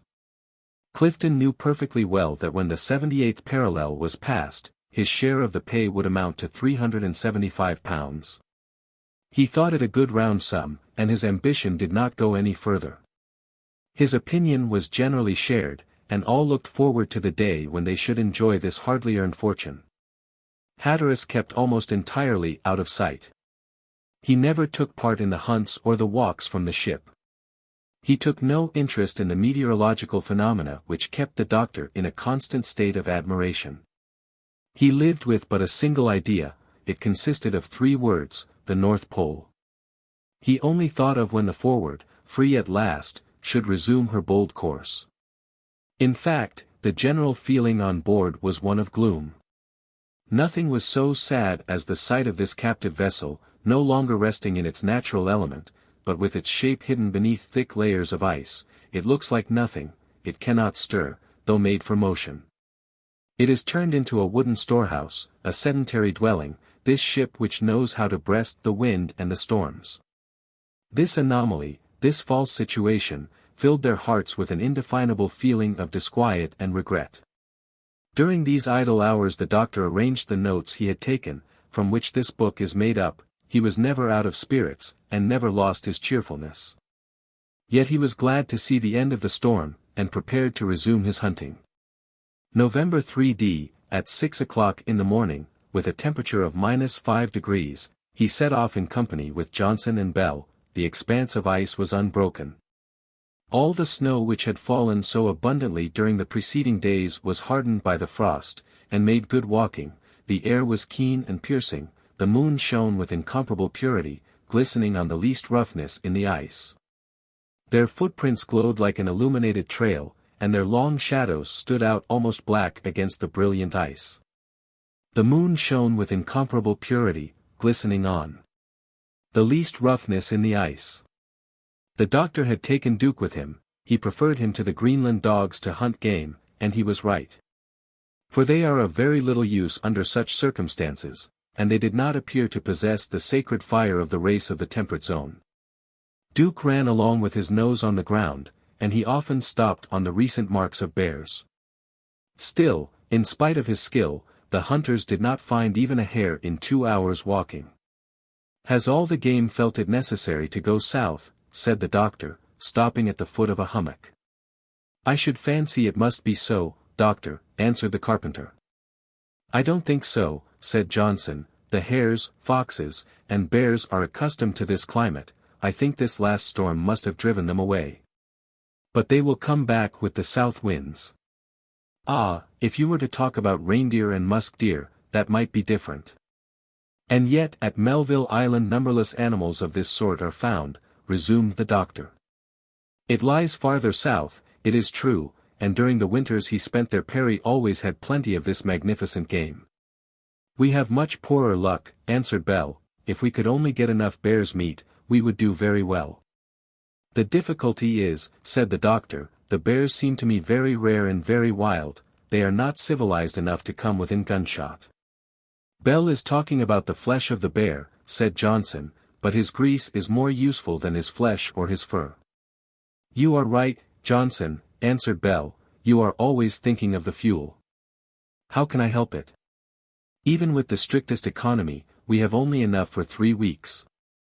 "Yes," resumed the doctor, "that is the real danger, for we are now only at the beginning of November, and February is the coldest month in the frigid zone. Still, if we can't get bear's grease, there's no lack of seal's grease." "But not for a very long time, doctor," answered Johnson. "They will soon leave us, whether from cold or fright. Soon they won't come upon the ice any more." "Then," continued the doctor, "we shall have to fall back on the bear, and I confess the bear is the most useful animal to be found in these countries, for he furnishes food, clothing, light, and fuel to men. Do you hear, Duke?" he said, patting the dog's head. "We want some bears, my friend, bears. Bears." Duke, who was sniffing at the ice at that time, aroused by the voices and caresses of the doctor, started off suddenly with the speed of an arrow. He barked violently and, far off as he was, his loud barks reached the hunter's ears. The extreme distance to which sound is carried when the temperature is low is an astonishing fact. It is only equaled by the brilliancy of the constellations in the northern skies. The waves of light and sound are transmitted to great distances, especially in the dry cold of the nights. The hunters, guided by his distant barking, hastened after him. They had to run a mile, and they got there all out of breath, which happens very soon in such an atmosphere. Duke stood pointing about 50 feet from an enormous mass which was rolling about on the top of a small iceberg. "Just what we wanted," shouted the doctor, cocking his gun. "A fine bear," said Bell, following the doctor's example. "A curious bear," said Johnson, who intended to fire after his companions. Duke barked furiously. Bell advanced about 20 feet, and fired, but the animal seemed untouched, for he continued rolling his head slowly. Johnson came forward, and, after taking careful aim, he pulled the trigger. "Good," said the doctor, "nothing yet. Ah, this cursed refraction. We are too far off, we shall never get used to it. That bear is more than a mile away." "Come on," answered Bell. The three companions hastened toward the animal, which had not been alarmed by the firing. He seemed to be very large, but, without weighing the danger, they gave themselves up already to the joy of victory. Having got within a reasonable distance, they fired. The bear leaped into the air and fell, mortally wounded, on the level ice below. Duke rushed towards him. "That's a bear," said the doctor, which was easily conquered. "Only 3 shots," said Bell with some scorn, "and he's down." "That's odd," remarked Johnson. "Unless we got here just as he was going to die of old age," continued the doctor, laughing. "Well, young or old," added Bell, "he's a good capture." Talking in this way they reached the small iceberg, and, to their great surprise, they found Duke growling over the body of a white fox. "Upon my word," said Bell, "that's too much." "Well," said the doctor, "we've fired at a bear, and killed a fox." Johnson did not know what to say. "Well," said the doctor with a burst of laughter in which there was a trace of disappointment, "that refraction again. It's always deceiving us." "What do you mean, doctor?" asked the carpenter. "Yes, my friend, it deceived us with respect to its size as well as the distance. It made us see a bear in a fox's skin. Such a mistake is not uncommon under similar circumstances. Well, our imagination alone was wrong." "At any rate," answered Johnson, "bear or fox, he's good eating. Let's carry him off." But as the boatswain was lifting him to his shoulders. "That's odd," he said. "What is it?" asked the doctor. "See there, doctor, he's got a collar around his neck." "A collar?" asked the doctor again, examining the fox. In fact, a half-worn-out copper collar appeared under his white fur. The doctor thought he saw letters engraved upon it. He unfastened it from the animal's neck, about which it seemed to have been for a long time. "What does that mean?" asked Johnson. "That means," said the doctor, "that we have just killed a fox more than 12 years old, a fox who was caught by James Ross in 1848. "Is it possible?" said Bell. "There's no doubt about it. I'm sorry we killed him." While he was in winter quarters, James Ross thought of trapping a large number of white foxes. He fastened on their necks copper collars on which was engraved the position of his ships, the Enterprise and Investigator, as well as where the supplies were left. These animals run over immense distances in search of food, and James Ross hoped that one of them might fall into the hands of one of the men of the Franklin expedition. That's the simple explanation. And this poor beast, who might have saved the life of 2 crews, has fallen uselessly beneath our guns. "Well, we won't eat it," said Johnson, "especially if it's 12 years old. But we shall keep the skin as a memento." Johnson raised it to his shoulders. The hunters made their way to the ship, guiding themselves by the stars. Their expedition was not wholly without result. They were able to bring back several ptarmigans.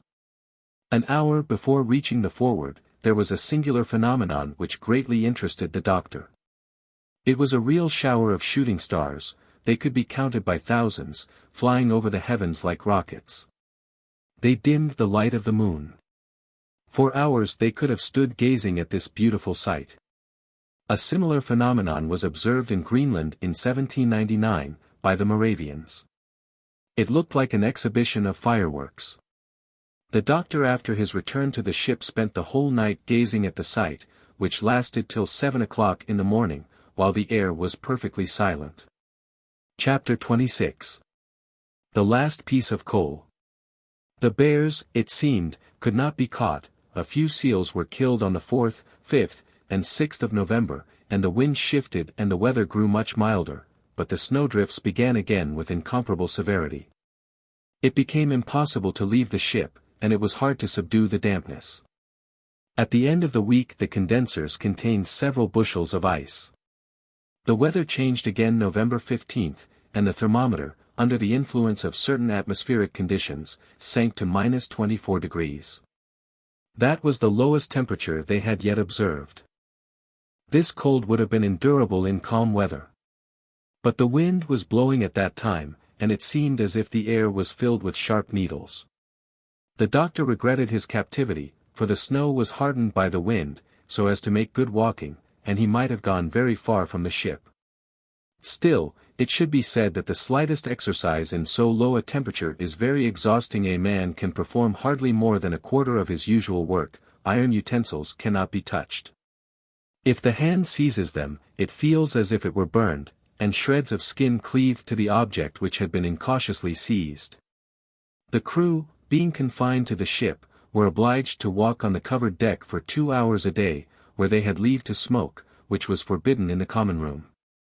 There, when the fire got low, the ice used to cover the walls and the intervals between the planks. Every nail and bolt and piece of metal was immediately covered with a film of ice. The celerity of its formation astonished the doctor. The breath of the men condensed in the air, and, changing from a fluid to a solid form, it fell about them in the form of snow. A few feet from the stove it was very cold, and the men stood grouped around the fire. Still, the doctor advised them to harden themselves, and to accustom themselves to the cold, which was not so severe as what yet awaited them. He advised them to expose their skin gradually to this intense temperature, and he himself set the example, but idleness or numbness nailed most of them to their place. They refused to stir, and preferred sleeping in that unhealthy heat. Yet, according to the doctor, there was no danger in exposing one's self to great cold after leaving a heated room. These sudden changes only inconvenience those who are in a perspiration. The doctor quoted examples in support of his opinion, but his lessons were for the most part thrown away. As for John Hatteras, he did not seem to mind the inclement cold. He walked to and fro silently, never faster or slower. Did not the cold affect his powerful frame? Did he possess to a very great degree the principle of natural heat which he wanted his men to possess? Was he so bound up in his meditations that he was indifferent to outside impressions? His men saw him with great astonishment braving a temperature of -24 degrees. He would leave the ship for hours, and come back without appearing to suffer from the cold. "He's a singular man," said the doctor to Johnson, "he astonishes me. He carries a glowing furnace within him. He is one of the strongest natures I ever saw." "The fact is," answered Johnson, "he goes and comes and circulates in the open air, without dressing any more thickly than in the month of June." "Oh, it doesn't make much difference what one wears," answered the doctor.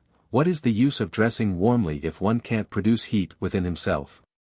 It's like trying to heat ice by wrapping it up in wool. But Hatteras doesn't need it.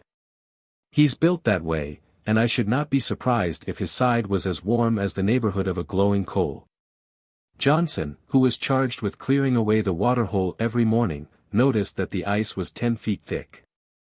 Almost every night the doctor could observe the magnificent auroras. From 4 o'clock till 8 of the evening, the sky in the north was slightly lighted up.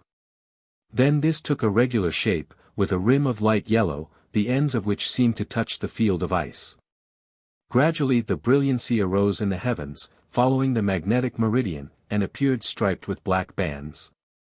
Jets of luminosity shot with varying brightness here and there. When it reached the zenith it was often composed of several arcs bathed in waves of red, yellow, or green light.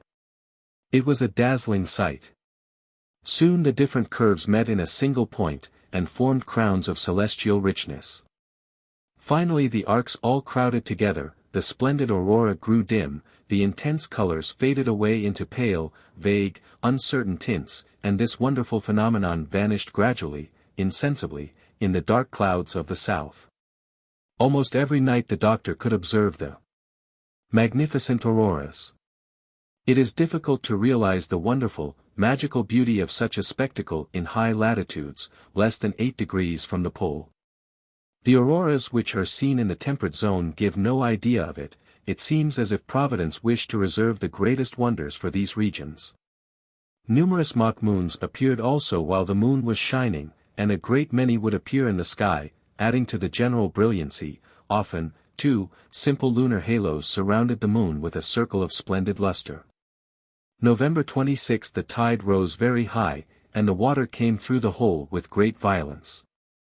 The thick crust of ice seemed pushed up by the force of the sea, and the frequent cracking of the ice proclaimed the conflict that was going on beneath. Fortunately the ship remained firm in her bed, but her chains worked noisily. It was as a precaution against just such an event, that Hatteras had made the brig fast. The following days were still colder, a dense fog hid the sky, the wind tossed the snow about. It was hard to determine whether it came from the clouds or from the ice fields, everything was in confusion. The crew kept busy with various interior occupations, the principal one being the preparation of the grease and oil from the seal. It was frozen into blocks of ice, which had to be cut with a hatchet. It was broken into small fragments, which were as hard as marble. 10 barrels full were collected. As may be seen, every vessel became nearly useless, besides the risk of its breaking when the contents froze. The 28th the thermometer fell to -32 degrees. There was only 10 days' coal on board, and every one awaited with horror the moment when it should come to an end. Hatteras, for the sake of economy, had the fire in the stove in the afterroom put out. And from that time Shandon, the doctor, and he were compelled to betake themselves to the common room of the crew. Hatteras was hence brought into constant communication with his men, who gazed at him with surly, dejected glances. He heard their fault-finding, their reproaches, even their threats, without being able to punish them. However, he seemed deaf to every remark. He never went near the fire. He remained in a corner, with folded arms, without saying a word. In spite of the doctor's recommendations, Penn and his friends refused to take the slightest exercise. They passed whole days crouching about the stove or under their bedclothes, hence their health began to suffer. They could not react against the rigor of the climate, and scurvy soon made its appearance on board. The doctor had long since begun to distribute, every morning, lemon juice and lime pastilles. But these precautions, which were generally so efficacious, did very little good to the sick, and the disease, following its usual course, soon showed its most horrible symptoms. Terrible indeed it was to see those wretches with their nerves and muscles contracted with pain. Their legs were fearfully swollen, and were covered with large bluish-black patches. Their bleeding gums, their swollen lips, permitted them to utter only inarticulate sounds. Their blood was poisoned, deprived of fibrin, and no longer carried life to the extremities. Clifton was the first to be attacked by this cruel malady. Soon Gripper, Brunton, and Strong had to keep to their hammocks. Those whom the illness spared could not avoid the sight of the sufferings of their friends. The common room was the only place where they could stay. So it was soon transformed into a hospital, for of the 18 sailors of the Forward, 13 were soon down with scurvy. It seemed as if Penn would escape the contagion. His strong constitution preserved him. Shandon felt the first symptoms, but it went no further with him, and plenty of exercise soon restored him to good health. The doctor tended his patients with the greatest devotion, and his heart would bleed at the sight of the sufferings he could not assuage. Still, he inspired as much cheerfulness as he could in the lonely crew. His words, his consolations, his philosophical reflections, his fortunate inventions, broke the monotony of those long days of suffering. He would read aloud to them. His wonderful memory kept him supplied with amusing anecdotes, while the men who were well stood pressing closely around the stove. But the groans of the sick, their complaints, and their cries of despair would continually interrupt him, and, breaking off in the middle of a story, he would become the devoted and attentive physician. Besides, his health remained good. He did not grow thin, his corpulence stood him in better stead than the thickest raiment, and he used to say he was as well clad as a seal or a whale, who, thanks to their thick layers of fat, easily support the rigors of the winter. Hatteras did not suffer physically or morally. The sufferings of the crew did not seem to depress him. Perhaps he would not let his emotions appear on his face, while an acute observer would have detected the heart of a man beneath this mask of iron. The doctor analyzed him, studied him, and could not classify this strange organization, this unnatural temperament. The thermometer fell still lower, the deck was entirely deserted, the Eskimo dogs alone walked up and down it, barking dismally. There was always a man on guard near the stove, who superintended putting on the coal. It was important not to let it go out.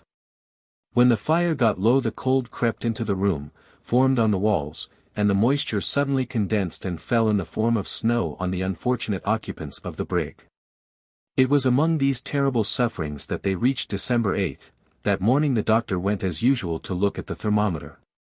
He found the mercury entirely frozen in the bulb. 44 degrees below zero, he said with terror. And on that day the last piece of coal on board was thrown into the stove. Chapter 27. The Great Cold at Christmas. For a moment he had a feeling of despair. The thought of death, and death by cold, appeared in all its horror. This last piece of coal burned with an ominous splutter, the fire seemed about to go out, and the temperature of the room fell noticeably. But Johnson went to get some of the new fuel which the marine animals had furnished to them, and with it he filled the stove. He added to it some tow filled with frozen oil, and soon obtained sufficient heat. The odor was almost unendurable. But how get rid of it? They had to get used to it. Johnson agreed that his plan was defective, and that it would not be considered a success in Liverpool. And yet, he added, this unpleasant smell will, perhaps, produce good results. What are they? Asked the carpenter. It will doubtless attract the bears this way, for they are fond of the smell. Well, continued Bell, what is the need of having bears? Bell, replied Johnson, we can't count on seals any longer. They're gone away, and for a long time. If bears don't come in their place to supply us with their share of fuel, I don't know what is to become of us. True, Johnson, our fate is very uncertain, our position is a most alarming one. And if this sort of fuel gives out, I don't see how. There might be another. Another? Asked Bell. Yes, Bell. In despair on account of, but the captain would never, but yet we shall perhaps have to come to it. And Johnson shook his head sadly, and fell to thinking gloomily. Bell did not interrupt him. He knew that the supply of fat, which it had been so hard to acquire, would only last a week, even with the strictest economy. The boatswain was right. A great many bears, attracted by the scent, were seen to leeward of the forward. The healthy men gave chase, but these animals are very swift of foot and crafty enough to escape most stratagems. It was impossible to get near them, and the most skillful gunners could not hit them. The crew of the brig was in great danger of dying from the cold. It could not withstand, for 48 hours, such a temperature as would exist in the common room. Every one looked forward with terror to getting to the end of the fuel. Now this happened December 20th, at 3 o'clock in the afternoon. The fire went out, the sailors, grouped about the empty stove, gazed at one another with haggard eyes. Hatteras remained without moving in his corner. The doctor, as usual, paced up and down excitedly. He did not know what was to be done. The temperature in the room fell at once to -7 degrees. But if the doctor was baffled and did not know what they should turn their hands to, others knew very well. So Shandon, cold and resolute, Penn, with wrath in his eyes, and 2 or 3 of his companions, such as he could induce to accompany him, walked towards Hatteras. "Captain," said Shandon. Hatteras, absorbed in his thoughts, did not hear him. "Captain," repeated Shandon, touching him with his hand. Hatteras arose. "Sir," he said. "Captain, the fire is out." "Well," continued Hatteras. "If you intend that we shall freeze to death," Shandon went on with grim irony, "we should be glad if you would tell us." "My intention," answered Hatteras with a deep voice, "is that every man shall do his duty to the end." "There's something superior to duty, Captain," answered his first officer, "and that is the right of self-preservation. I repeat it, we have no fire, and if this goes on, in 2 days not one of us will be alive." "I have no wood," answered Hatteras, gloomily. "Well," shouted Penn, violently, "when the wood gives out, we must go cut it where it grows." Hatteras grew pale with anger. "Where is that?" he asked. "On board," answered the sailor, insolently. "On board," repeated the captain, with clenched fists and sparkling eyes. "Of course," answered Penn, "when the ship can't carry the crew, the ship ought to be burned." At the beginning of this sentence Hatteras had grasped an axe. At its end, this axe was raised above Penn's head. "Wretch!" he cried. The doctor sprang in front of Penn, and thrust him back. The axe fell on the floor, making a deep gash. Johnson, Bell, and Simpson gathered around Hatteras, and seemed determined to support him. But plaintive, grievous cries arose from the berths, transformed into deathbeds. "Fire! Fire!" they cried, shivering beneath their now insufficient covering. Hatteras by a violent effort controlled himself, and after a few moments of silence, he said calmly, "If we destroy the ship, how shall we get back to England?" "Sir," answered Johnson, "perhaps we can without doing any material damage burn the less important parts, the bulwarks, the nettings." "The small boats will be left," said Shandon. "And besides, why might we not make a smaller vessel out of what is left of the old one?" "Never," answered Hatteras. "But," interposed many of the men, shouting together. "We have a large quantity of spirits of wine," suggested Hatteras. "Burn all of that." "All right, we'll take the spirits of wine," answered Johnson, assuming an air of confidence which he was far from feeling. And with the aid of long wicks, dipped into this liquid of which the pale flame licked the walls of the stove, he was able to raise the temperature of the room a few degrees. In the following days the wind came from the south again and the thermometer rose. The snow, however, kept falling. Some of the men were able to leave the ship for the driest hours of the day, but ophthalmia and scurvy kept most of them on board. Besides, neither hunting nor fishing was possible. But this was only a respite in the fearful severity of the cold, and on the 25th, after a sudden change of wind, the frozen mercury disappeared again in the bulb of the instrument. Then they had to consult the spirit thermometer, which does not freeze even in the most intense colds. The doctor, to his great surprise, found it marking -66 degrees. Seldom has man been called upon to endure so low a temperature. The ice stretched in long, dark lines upon the floor, a dense mist filled the room, the dampness fell in the form of thick snow, the men could not see one another, their extremities grew cold and blue. Their heads felt as if they wore an iron band, and their thoughts grew confused and dull, as if they were half delirious. A terrible symptom was that their tongues refused to articulate a sound. From the day the men threatened to burn the ship, Hatteras would walk for hours upon the deck, keeping watch. This wood was flesh and blood to him. Cutting a piece from it would have been like cutting off a limb. He was armed, and he kept constant guard, without minding the cold, the snow, or the ice, which stiffened his clothing as if it covered it with a granite cuirass. Duke understood him, and followed him, barking and howling. He was armed, and he kept constant guard, without minding the cold, the snow, or the ice. Nevertheless, December 25th he went down into the common room. The doctor, with all the energy he had left, went up to him and said, "Hatteras, we are going to die from want of fire." "Never," said Hatteras, knowing very well what request he was refusing. "We must," continued the doctor, mildly. "Never. Repeated Hatteras more firmly, I shall never give my consent. Whoever wishes, may disobey me. Thus was permission given them. Johnson and Bell hastened to the deck. Hatteras heard the wood of the brig crashing under the axe, and wept. That was Christmas Day, the great family festival in England, one specially devoted to the amusement of the children. What a painful recollection was that of the happy children gathered about the green Christmas tree.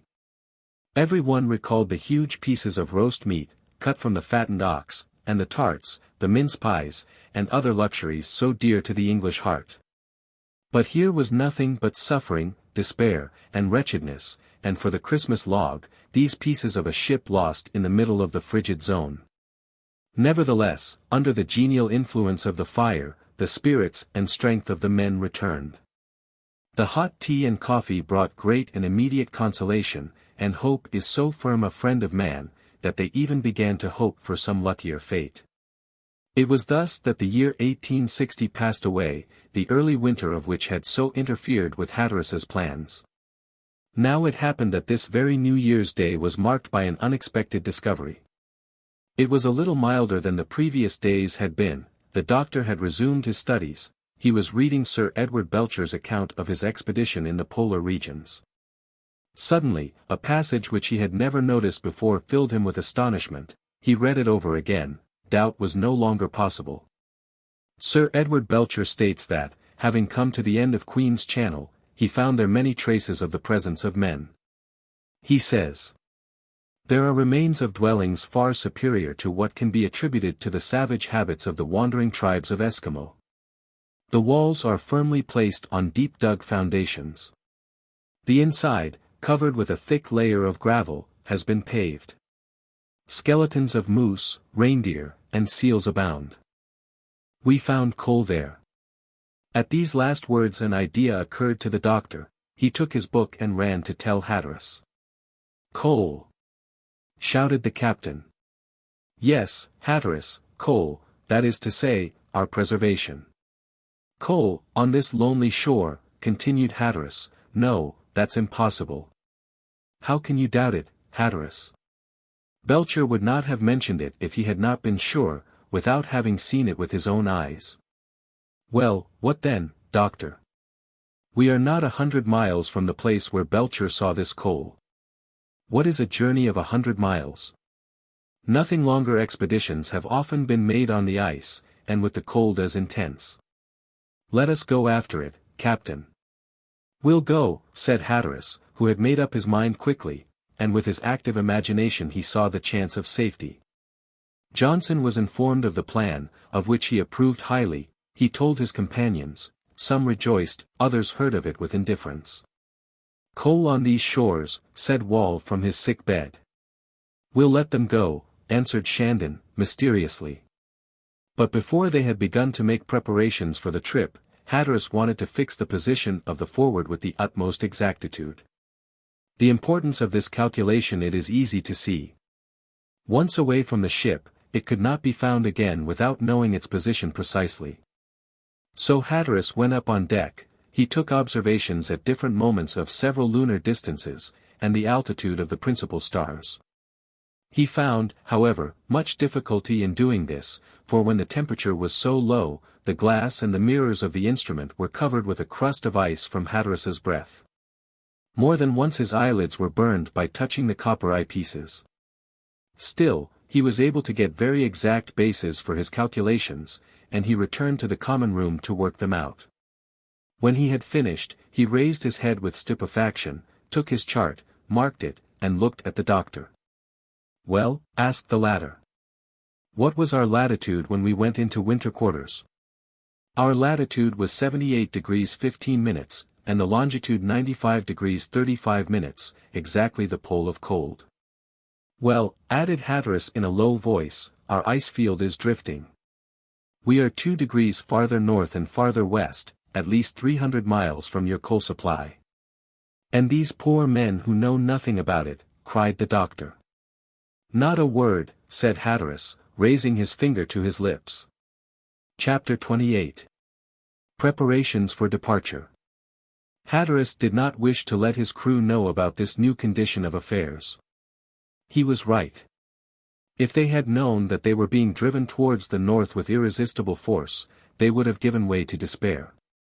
The doctor knew this, and approved of the captain's silence. Hatteras had kept to himself the impressions which this discovery had caused within him.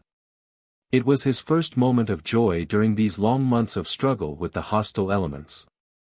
He was 150 miles farther north, hardly 8 degrees from the pole. But he hid his joy so well that the doctor did not even suspect it. He asked himself why Hatteras's eyes shone with so unusual a luster. But that was all, and the natural reply to this question did not enter his head. The Forward, as it approached the pole, had drifted away from the coal which had been seen by Sir Edward Belcher. Instead of 100 miles, it would have to be sought 250 miles farther south. Still, after a short discussion between Hatteras and Clawbonny, they determined to make the attempt. If Belcher was right, and his accuracy could not be doubted, they would find everything just as he had left it. Since 1853, no new expedition had visited these remote continents. Few, if any, Eskimo are found in this latitude. The disaster which had befallen at Beechey Island could not be repeated on the shores of North Cornwall. Everything seemed to favor an excursion across the ice. They estimated that they would be gone 40 days at the outside, and preparations were made by Johnson for that time of absence. In the first place, he saw about the sledge. It was of the shape of those used in Greenland, 35 inches broad and 24 feet long. The Eskimo sometimes make them 50 feet long. It was built of long planks, bent at each end, and kept in position by 2 strong cords. This shape adapted it to resist violent shocks. The sledge ran easily upon the ice. But before the snow had hardened, it was necessary to place 2 vertical frames near together, and being raised in this way, it could run on without cutting too much into the snow. Besides, by rubbing it with a mixture of sulfur and snow in the Eskimo fashion, it ran very easily. It was drawn by 6 dogs. They were strong in spite of their thinness, and did not appear to be injured by the severity of the winter. The harnesses of deerskin were in good condition. Perfect reliance could be placed on the equipment, which the Greenlanders at Upernavik had sold in conscience. These 6 animals alone could draw a weight of 2,000 pounds without inordinate fatigue. They carried with them a tent, in case it should be impossible to build a snow house, a large sheet of mackintosh to spread over the snow, so that it should not melt at contact with their bodies. And, last of all, many coverings of wool and buffalo skin. In addition, they carried the hocket boat. Their provisions consisted of 5 chests of pemmican, weighing 450 pounds.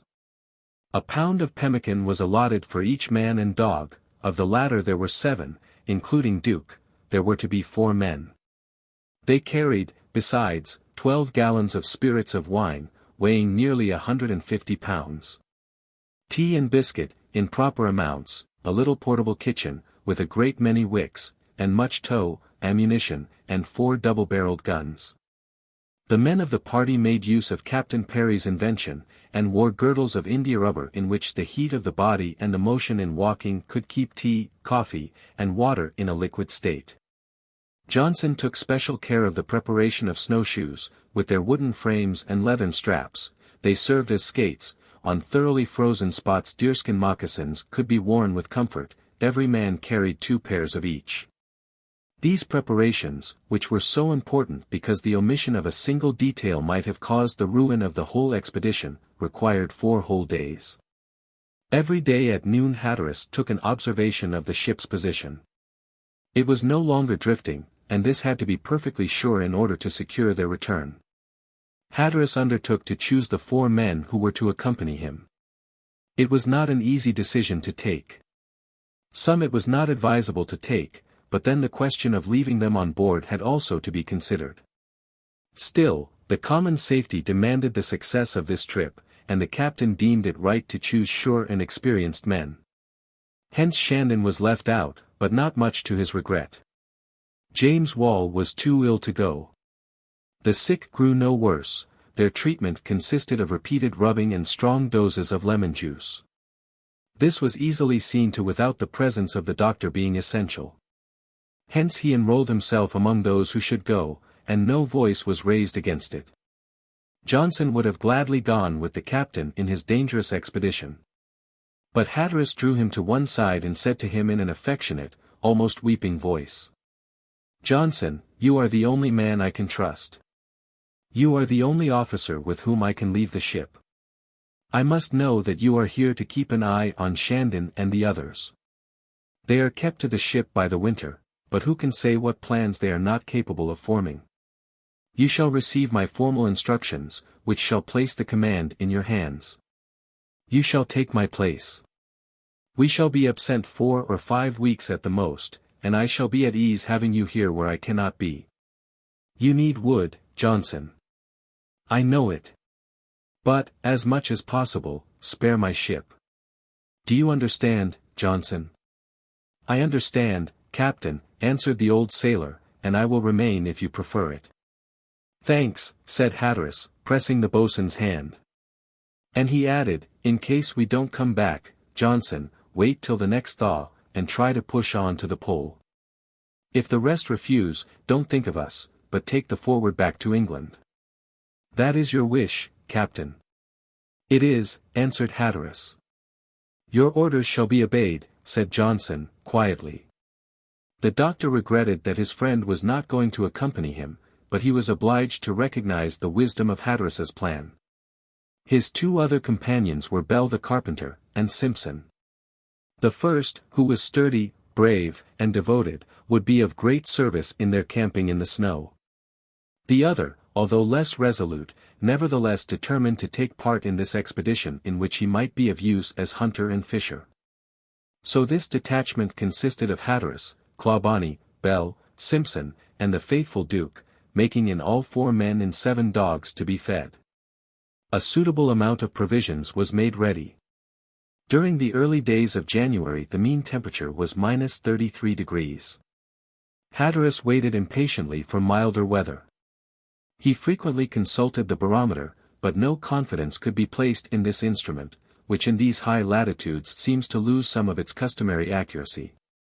In these regions there are many exceptions to the general laws of nature. For instance, a clear sky was not always accompanied by cold, nor did a fall of snow raise the temperature. The barometer was uncertain, as many explorers in these seas have noticed. It used to fall when the wind was from the north or east, when low it foretold fine weather, when high, rain or snow. Hence its indications could hardly be relied on. Finally, January 5 an easterly breeze brought with it a rise in the thermometer of 15 degrees, so that it stood at -18 degrees.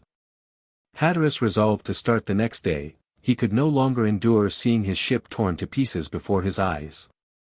The whole quarterdeck had been burned up. So, January 6, amid squalls of snow, the order to depart was given. The doctor gave his last words of advice to the sick. Bell and Simpson shook hands silently with their companions. Hatteras wanted to make a farewell speech to the men, but he saw nothing but angry faces around him. He fancied he saw an ironical smile playing about Shandon's lips. He held his peace.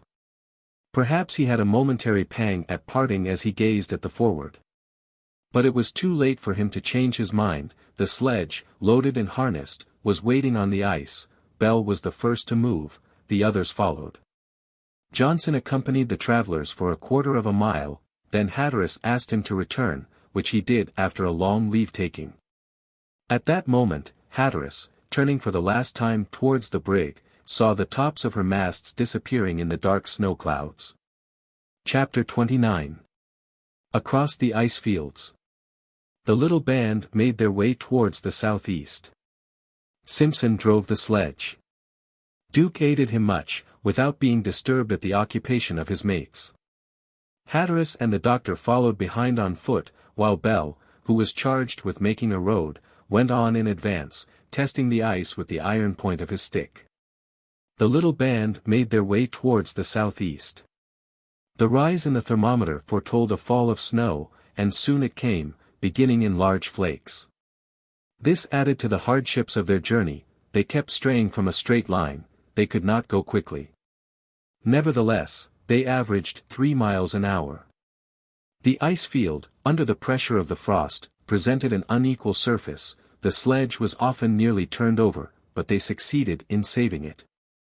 Hatteras and his companions wrapped themselves up in their fur clothes cut in the Greenland fashion.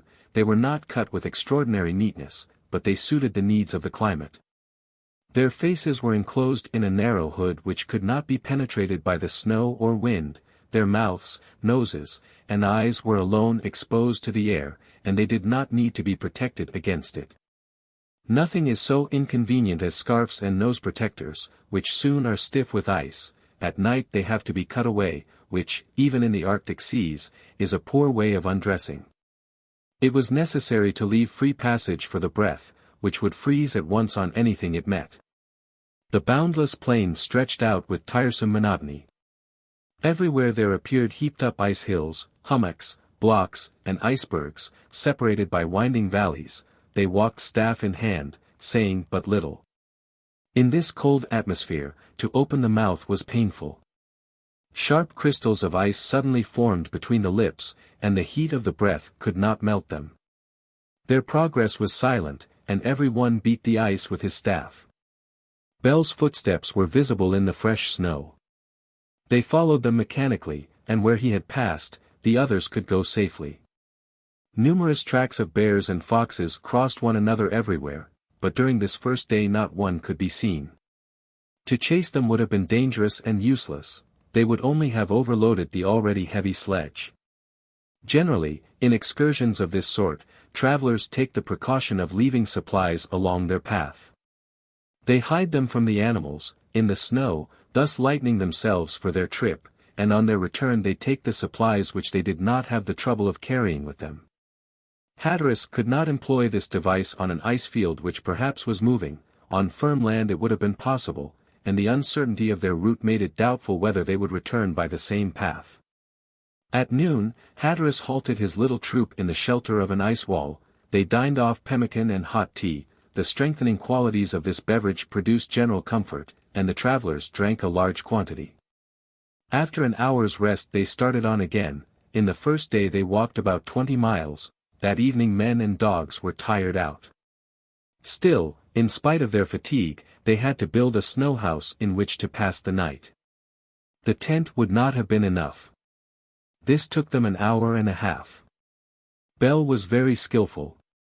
The blocks of ice, which were cut with a knife, were placed on top of one another with astonishing rapidity, and they took the shape of a dome, and a last piece, the keystone of the arch, established the solidity of the building. The soft snow served as mortar in the interstices, it soon hardened and made the whole building of a single piece. Access was had into this improvised grotto by means of a narrow opening, through which it was necessary to crawl on one's hands and knees. The doctor found some difficulty in entering, and the others followed.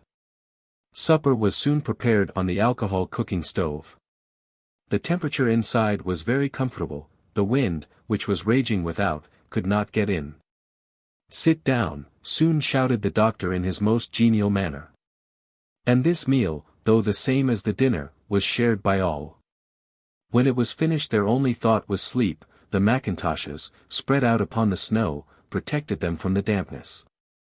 At the flame of the portable stove they dried their clothes, then 3 of them, wrapped up in their woolen coverings, fell asleep, while one was left on watch.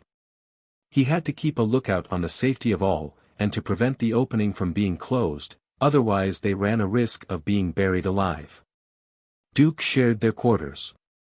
The other dogs remained without, and after they had eaten their supper they lay down and were soon hidden by the snow. Their fatigue soon brought sound sleep. The doctor took the watch until 3 of the morning. In the night the hurricane raged furiously.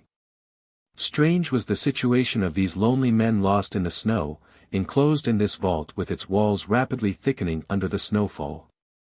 The next morning at 6 o'clock their monotonous march was resumed. There were ever before them the same valleys and icebergs, a uniformity which made the choice of a path difficult. Still, a fall of several degrees in the temperature made their way easier by hardening the snow. Often they came across little elevations, which looked like cairns or storing places of the Eskimo. The doctor had one destroyed to satisfy his curiosity, but he found nothing except a cake of ice. "What do you expect to find, Clawbonny?" asked Hatteras. "Are we not the first men to penetrate into this part of the globe?" "Probably," answered the doctor, "but who knows?" "Don't let us waste our time in useless searching," resumed the captain. "I am in a hurry to rejoin the ship, even if this long-wanted fuel should not be found." "I have great hopes of finding it," said the doctor. "Doctor," Hatteras used to say frequently, "I did wrong to leave the Forward, it was a mistake. The captain's place is on board, and nowhere else. Johnson is there." "Yes. But, let us hurry on." They advanced rapidly. Simpson's voice could be heard urging on the dogs. They ran along on a brilliant surface, all aglow with a phosphorescent light, and the runners of the sledge seemed to toss up a shower of sparks. The doctor ran on ahead to examine this snow, when suddenly, as he was trying to jump upon a hummock, he disappeared from sight. Bell, who was near him, ran at once towards the place. "Well, doctor," he cried anxiously, while Hatteras and Simpson joined him, "where are you?" "Doctor," shouted the captain. "Down here, at the bottom of a hole," was the quiet answer. "Throw me a piece of rope, and I'll come up to the surface of the globe." They threw a rope down to the doctor, who was at the bottom of a pit about 10 feet deep. He fastened it about his waist, and his three companions drew him up with some difficulty. "Are you hurt?" asked Hatteras. "No, there's no harm done," answered the doctor, wiping the snow from his smiling face. "But how did it happen?" "Oh, it was in consequence of the refraction," he answered, laughing. "I thought I had about a foot to step over, and I fell into this deep hole. These optical illusions are the only ones left me, my friends, and it's hard to escape from them. Let that be a lesson to us all never to take a step forward without first testing the ice with a staff, for our senses cannot be depended on. Here our ears hear wrong, and our eyes deceive us. It's a curious country." "Can you go on?" asked the captain. "Go on, Hatteras, go on. This little fall has done me more good than harm." They resumed their march to the southeast, and at evening they halted, after walking about 25 miles. They were all tired, but still the doctor had energy enough to ascend an ice mountain while the snow hut was building. The doctor had energy enough to ascend an ice mountain while the snow hut was building. The moon, which was nearly at its full, shone with extraordinary brilliancy in a clear sky. The stars were wonderfully brilliant. From the top of the iceberg a boundless plain could be seen, which was covered with strangely formed hillocks of ice. In the moonlight they looked like fallen columns or overthrown tombstones. The scene reminded the doctor of a huge, silent graveyard barren of trees, in which 20 generations of human beings might be lying in their long sleep. In spite of the cold and fatigue, Clawbonny remained for a long time in a reverie, from which it was no easy task for his companions to arouse him, but they had to think of resting. The snow hut was completed. The 4 travelers crawled in like moles, and soon were all asleep. The following days went on without any particular incident. At times they went on slowly, at times quickly, with varying ease, according to the changes in the weather. They wore moccasins or snowshoes, as the nature of the ice demanded. In this way they went on till January 15th, the moon, now in its last quarter, was hardly visible. The sun, although always beneath the horizon, gave a sort of twilight for 6 hours every day, but not enough to light up the route, which had to be directed by the compass. Then Bell went on ahead, Hatteras followed next. Simpson and the doctor sought also to keep in a straight line behind, with their eyes on Hatteras alone, and yet, in spite of all their efforts, they often got 30 or 40 degrees from the right way, much to their annoyance. Sunday, January 15th, Hatteras judged that they had come about 100 miles to the south. This morning was set aside to mending their clothes and materials. The reading of divine service was not forgotten. At noon they started again. The temperature was very low, the thermometer marked only -22 degrees, the air was very clear. Suddenly, without warning, a frozen vapor arose into the air from the ice, to a height of about 90 feet, and hung motionless. No one could see a foot before him. This vapor formed in long, sharp crystals upon their clothing. The travelers, surprised by this phenomenon, which is called frost rime, only thought of getting together, so immediately various shouts were heard. "Oh, Simpson! Bell, this way! Dr. Clawbonny! Doctor! Captain, where are you?" They began to look for one another with outstretched arms, wandering through the fog which their eyes could not pierce. But to their disappointment they could hear no answer. The vapor seemed incapable of carrying sound. Each one then thought of firing his gun as a signal to the others. But if their voices were too feeble, the reports of the firearms were too loud. For the echoes, repeated in every direction, made but a confused roar, in which no particular direction could be perceived. Then they began to act, each one as he thought best. Hatteras stood still and folded his arms. Simpson contented himself with stopping the sledge. Bell retraced his steps, feeling them with his hand. The doctor, stumbling over the blocks of ice, wandered here and there, getting more and more bewildered. At the end of 5 minutes he said to himself, "This can't last long. Singular climate. This is too much. There is nothing to help us, without speaking of these sharp crystals which cut my face. Halloo, Captain," he shouted again.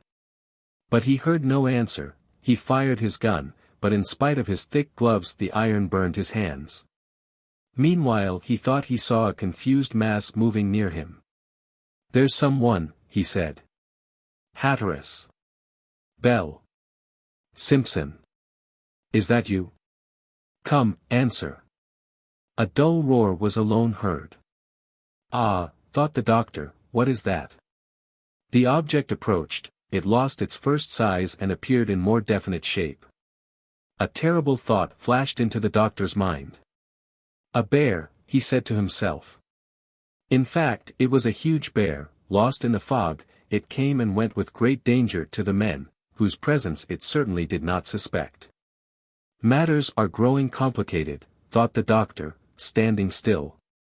Sometimes he felt the animal's breath, which was soon lost in the frost rime. Again he would see the monster's huge paws beating the air so near him that his clothes were occasionally torn by its sharp claws. He jumped back, and the animal disappeared like a phantasmagoric spectre. But as he sprang back he found an elevation beneath his feet. He climbed up first one block of ice, then another, feeling his way with his staff. "An iceberg," he said to himself, "if I can get to the top I am safe." With these words he climbed up an elevation of about 90 feet with surprising agility. He arose above the frozen mist, the top of which was sharply defined. "Good," he said to himself, and looking about him he saw his 3 companions emerging from the vapor. Hatteras. Dr. Clawbonny. Bell. Simpson. These names were shouted out almost at the same time. The sky, lit up by a magnificent halo, sent forth pale rays which colored the frost rime as if it were a cloud, and the top of the iceberg seemed to rise from a mass of molten silver. The travelers found themselves within a circle of less than 100 feet in diameter. Thanks to the purity of the air in this upper layer in this low temperature, their words could be easily heard, and they were able to talk on the top of this iceberg. After the first shots, each one, hearing no answer, had only thought of climbing above the mist. "The sledge," shouted the captain. "It's 80 feet beneath us," answered Simpson. "Is it all right?" "All right." "And the bear?" asked the doctor. "What bear?" said Bell. "A bear," said Hatteras. "Let's go down." "No," said the doctor, "we shall lose our way, and have to begin it all over again." "And if he eats our dogs," said Hatteras. At that moment Duke was heard barking, the sound rising through the mist. "That's Duke," shouted Hatteras. "There's something wrong. I'm going down." All sorts of howling arose to their ears. Duke and the dogs were barking furiously. The noise sounded like a dull murmur, like the roar of a crowded, noisy room.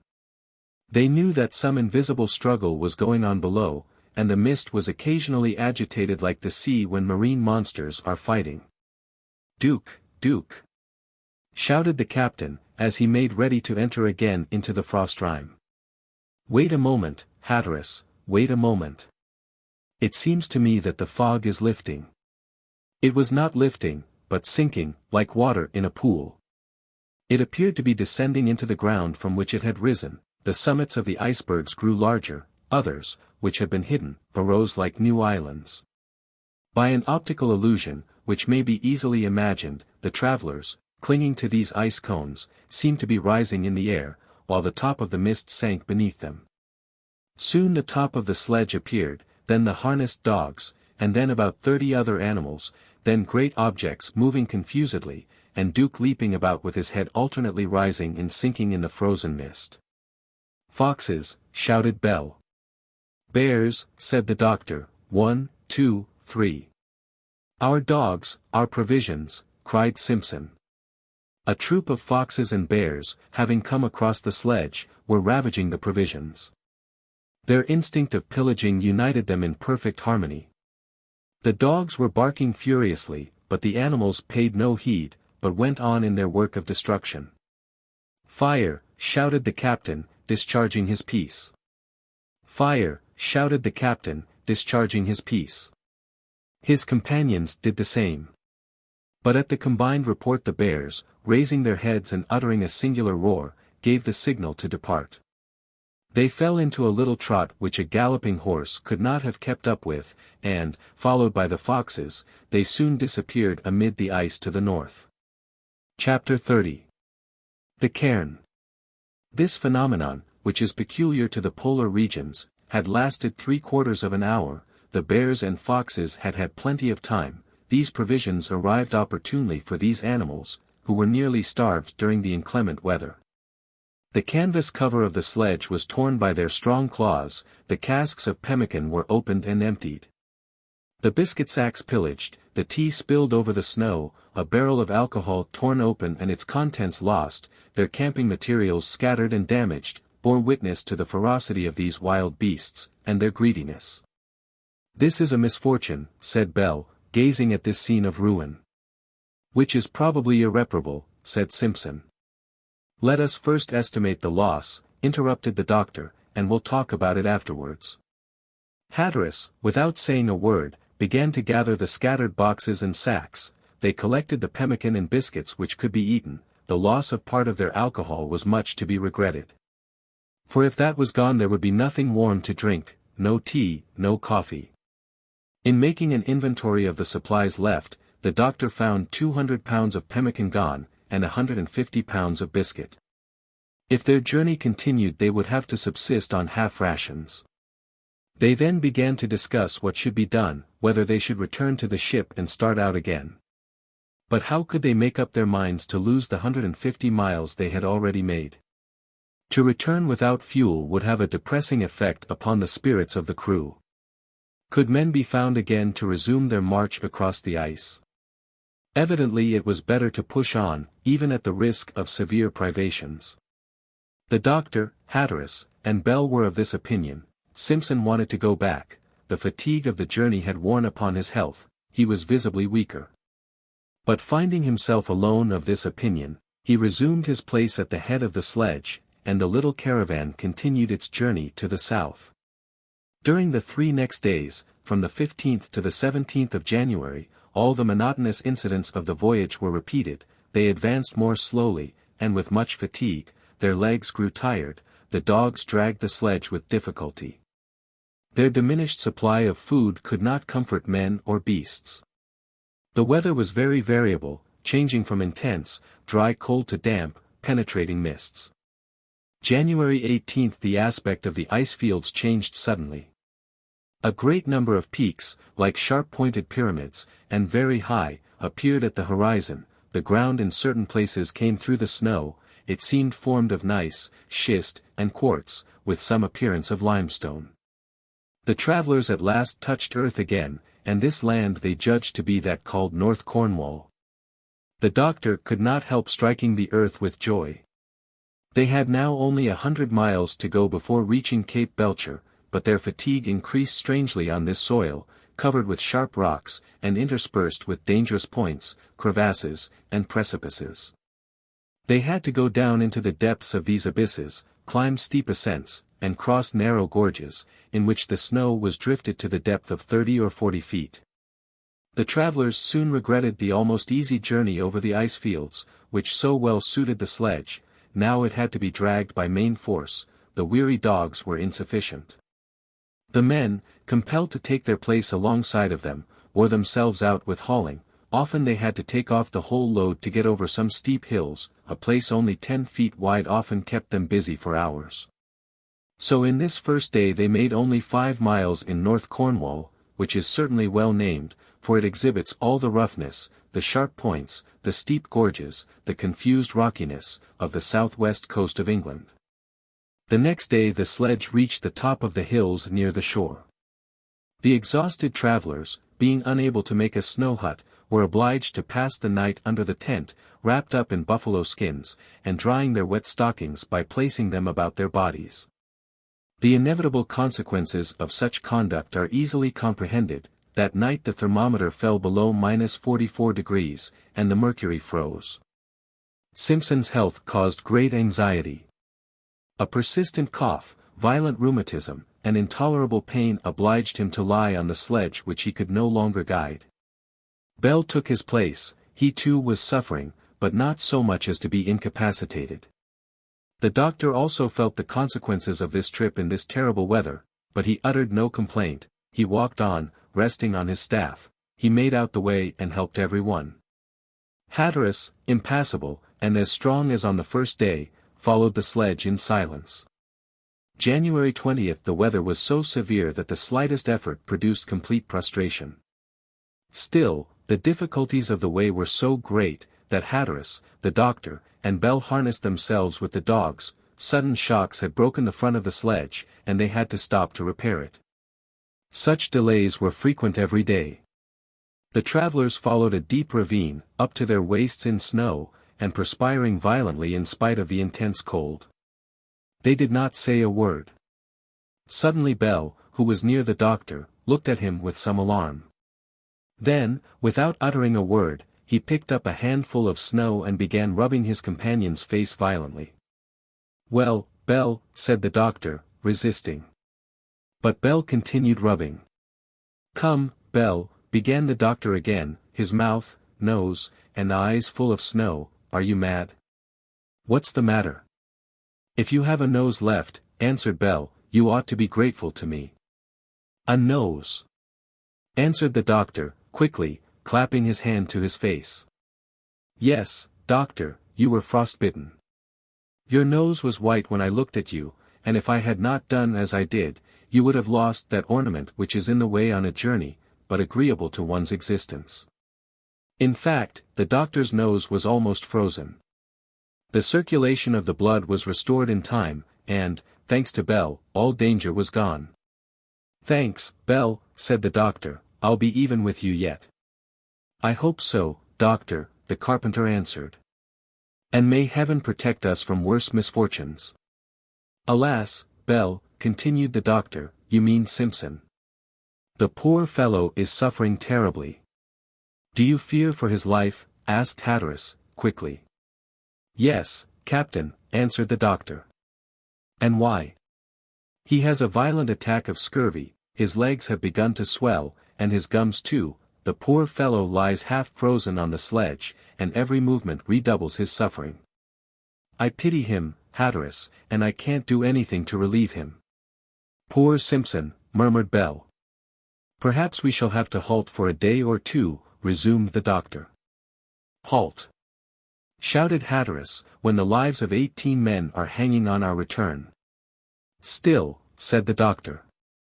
"Clawbonny, Bell, listen to me," said Hatteras, "we have food for only 20 days. Judge for yourselves whether we can stop for a moment." Neither the doctor nor Bell made any reply, and the sledge resumed its progress, which had been delayed for a moment. That evening they stopped beneath a hillock of ice, in which Bell at once cut a cavern. The travelers entered it. The doctor passed the night attending to Simpson. The scurvy had already made fearful ravages, and his sufferings caused perpetual laments to issue from his swollen lips. "Ah, Dr. Clawbonny! Courage, my dear fellow," said the doctor. "I shall never get well. I feel it. I'd rather die." The doctor answered these despairing words by incessant cares. Although worn out by the fatigue of the day, he spent the night in composing a soothing potion for his patient. But the lime juice was ineffectual, and continual friction could not keep down the progress of the scurvy. The next day he had to be placed again upon the sledge, although he besought them to leave him behind to die in peace. Then they resumed their dreary and difficult march. The frozen mists penetrated the three men to the bone, the snow and sleet dashed against them, they were working like draft horses, and with a scanty supply of food. Duke, like his master, kept coming and going, enduring every fatigue, always alert, finding out by himself the best path. They had perfect confidence in his wonderful instinct. During the morning of January 23d, amid almost total darkness, for the moon was new, Duke had run on ahead. For many hours he was not seen. Hatteras became uneasy, especially because there were many traces of bears to be seen. He was uncertain what to do, when suddenly a loud barking was heard. Hatteras urged on the sledge, and soon he found the faithful animal at the bottom of a ravine. Duke stood as motionless as if turned to stone, barking before a sort of cairn made of pieces of limestone, covered with a cement of ice. "This time," said the doctor, detaching his harness, "it's a cairn, there's no doubt of that." "What's that to us?" asked Hatteras. "Hatteras, if it is a cairn, it may contain some document of value for us, perhaps some provisions, and it would be worth while to see." "What European could have come as far as this?" asked Hatteras, shrugging his shoulders. "But in lack of Europeans," answered the doctor, "cannot Eskimo have made it here to contain what they have fished or shot? It's their habit, I think." "Well, go and look at it," continued Hatteras. "But I'm afraid it will be hardly worth your while." Clawbonny and Bell walked to the cairn with picks in their hands.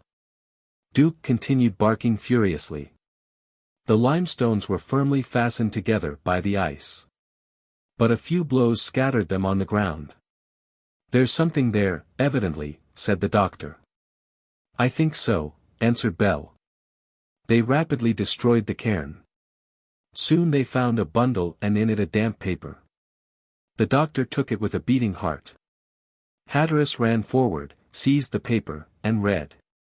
"Altum, Porpoise, December 13, 1860, longitude 12 degree, latitude 8 degree 35 foot. "The Porpoise?" said the doctor. "The Porpoise," replied Hatteras. "I never heard of a ship of this name in these seas." "It is clear," resumed the doctor, "that travelers, perhaps shipwrecked sailors, have been here within 2 months." "That is sure," said Bell. "What are we going to do?" asked the doctor. "Push on," answered Hatteras, coldly. "I don't know anything about any ship called the Porpoise, but I know that the brig Forward is waiting for our return." Chapter 31. The Death of Simpson. They resumed their journey. The mind of everyone was filled with new and unexpected ideas, for to meet anyone in these regions is about the most remarkable event that can happen. Hatteras frowned uneasily.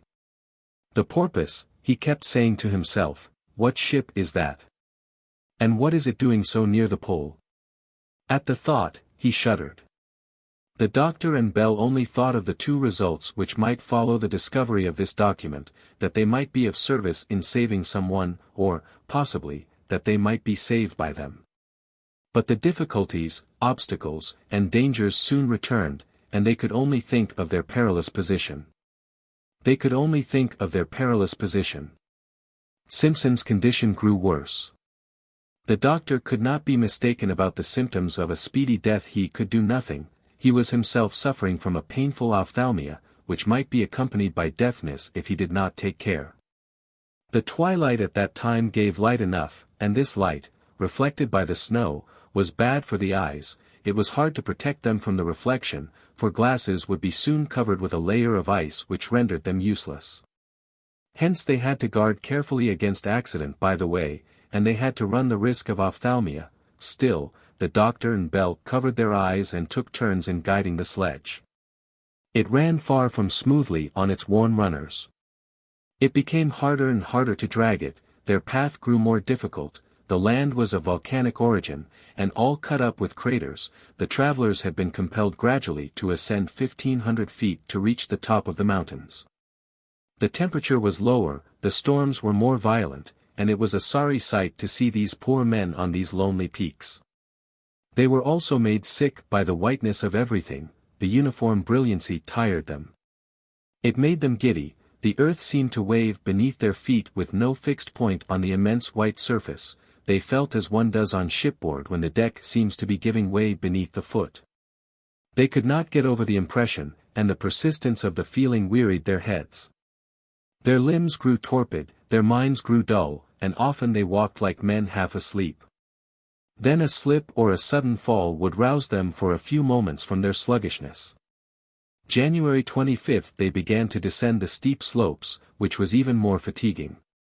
A false step, which it was by no means easy to avoid, might hurl them down into deep ravines where they would certainly have perished. Towards evening a violent tempest raged about the snowy summit.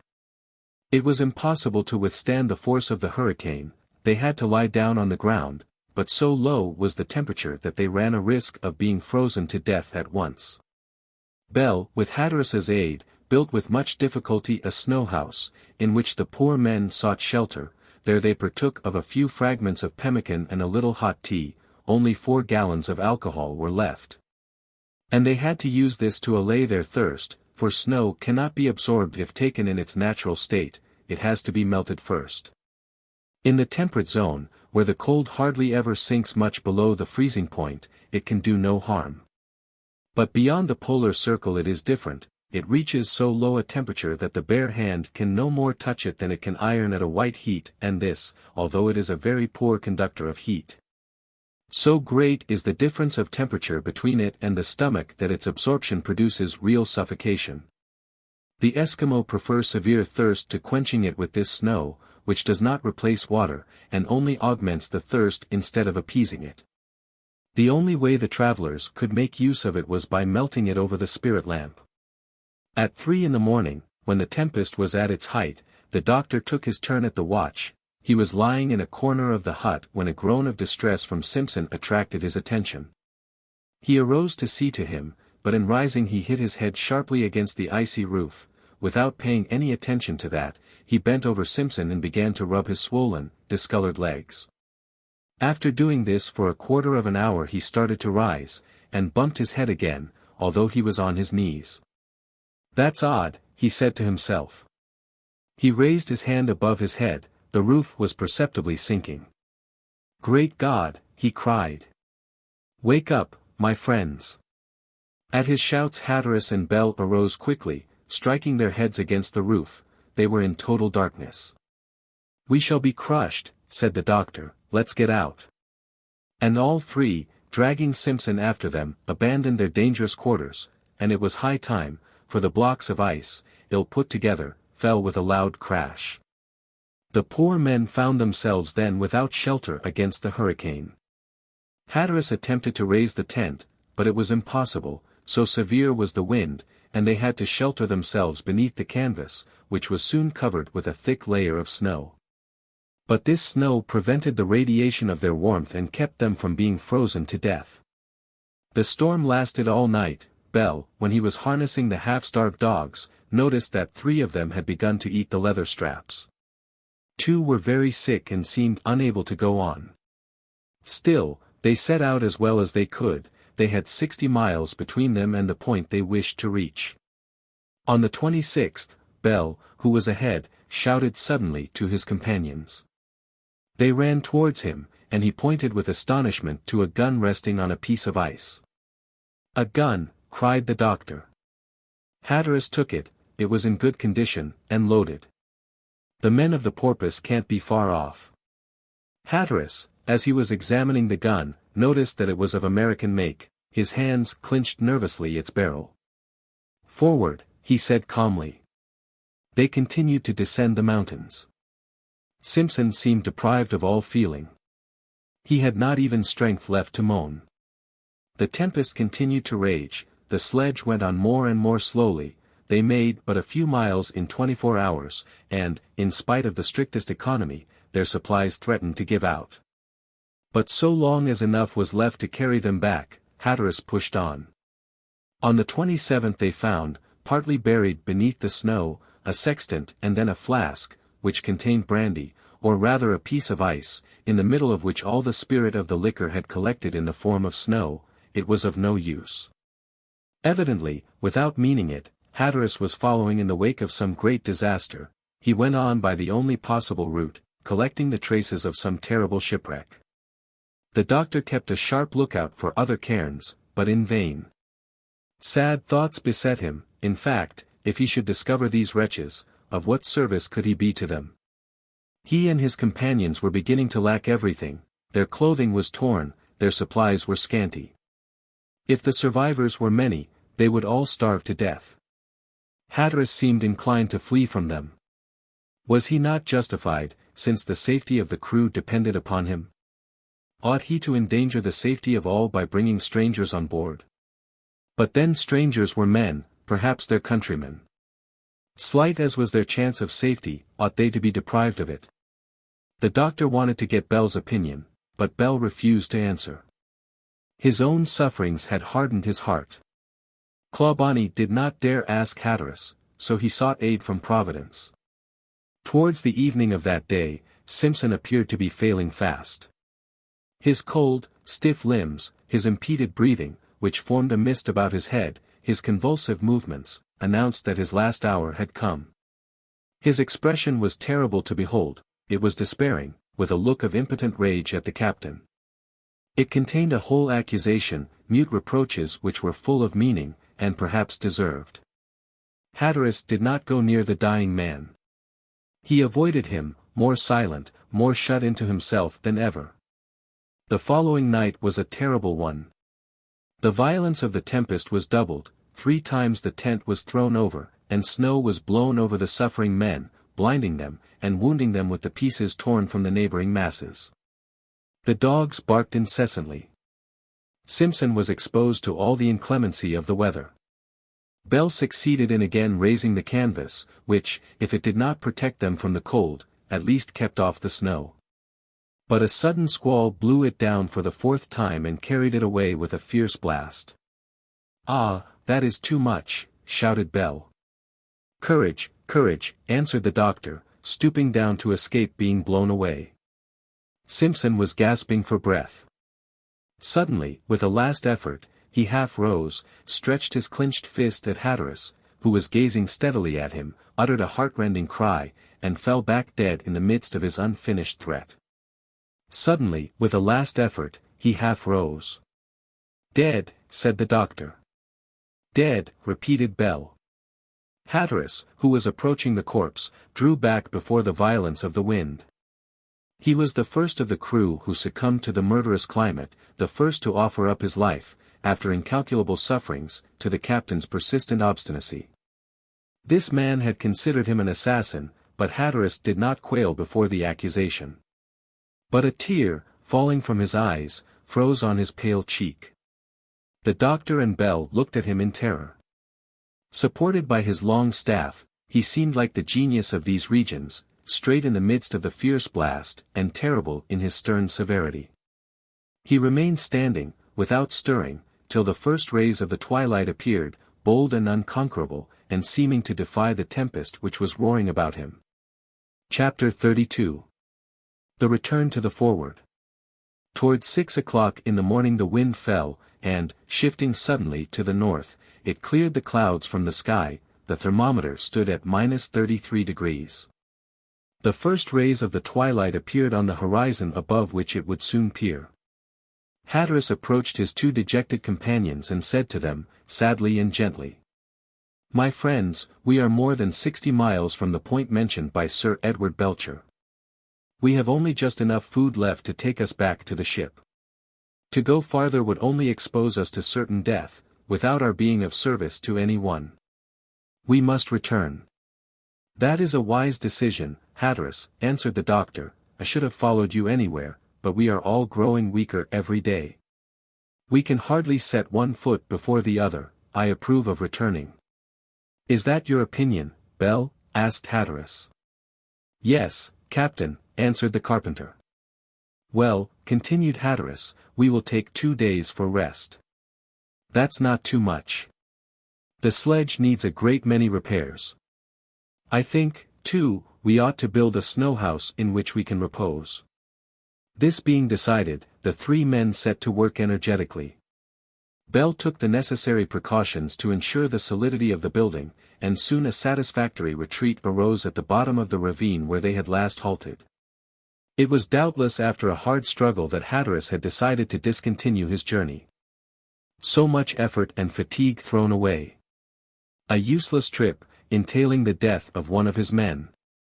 To return without a scrap of coal, what would the crew say? What might it not do under the lead of Shandon? But Hatteras could not continue the struggle any longer. He gave all his attention to their preparations for returning. The sledge was repaired, its load, too, had become much lighter, and only weighed 200 pounds. They mended their worn-out, torn clothes, all soaked through and through by the snow. New moccasins and snowshoes replaced those which were no longer serviceable. This kept them busy the whole of the 29th and the morning of the 30th, then they all sought what rest they could get, and prepared for what was before them. During the 36 hours spent in or near the snow house, the doctor had been noticing Duke, whose singular behavior did not seem to him to be natural. The dog kept going in circles which seemed to have a common center. There was a sort of elevation in the soil, produced by accumulated layers of ice. Duke, as he ran around this place, kept barking gently and wagging his tail impatiently, looking at his master as if asking something. The doctor, after reflecting a moment, ascribed this uneasiness to the presence of Simpson's corpse, which his companions had not yet had time to bury. Hence he resolved to proceed to this sad ceremony on that very day.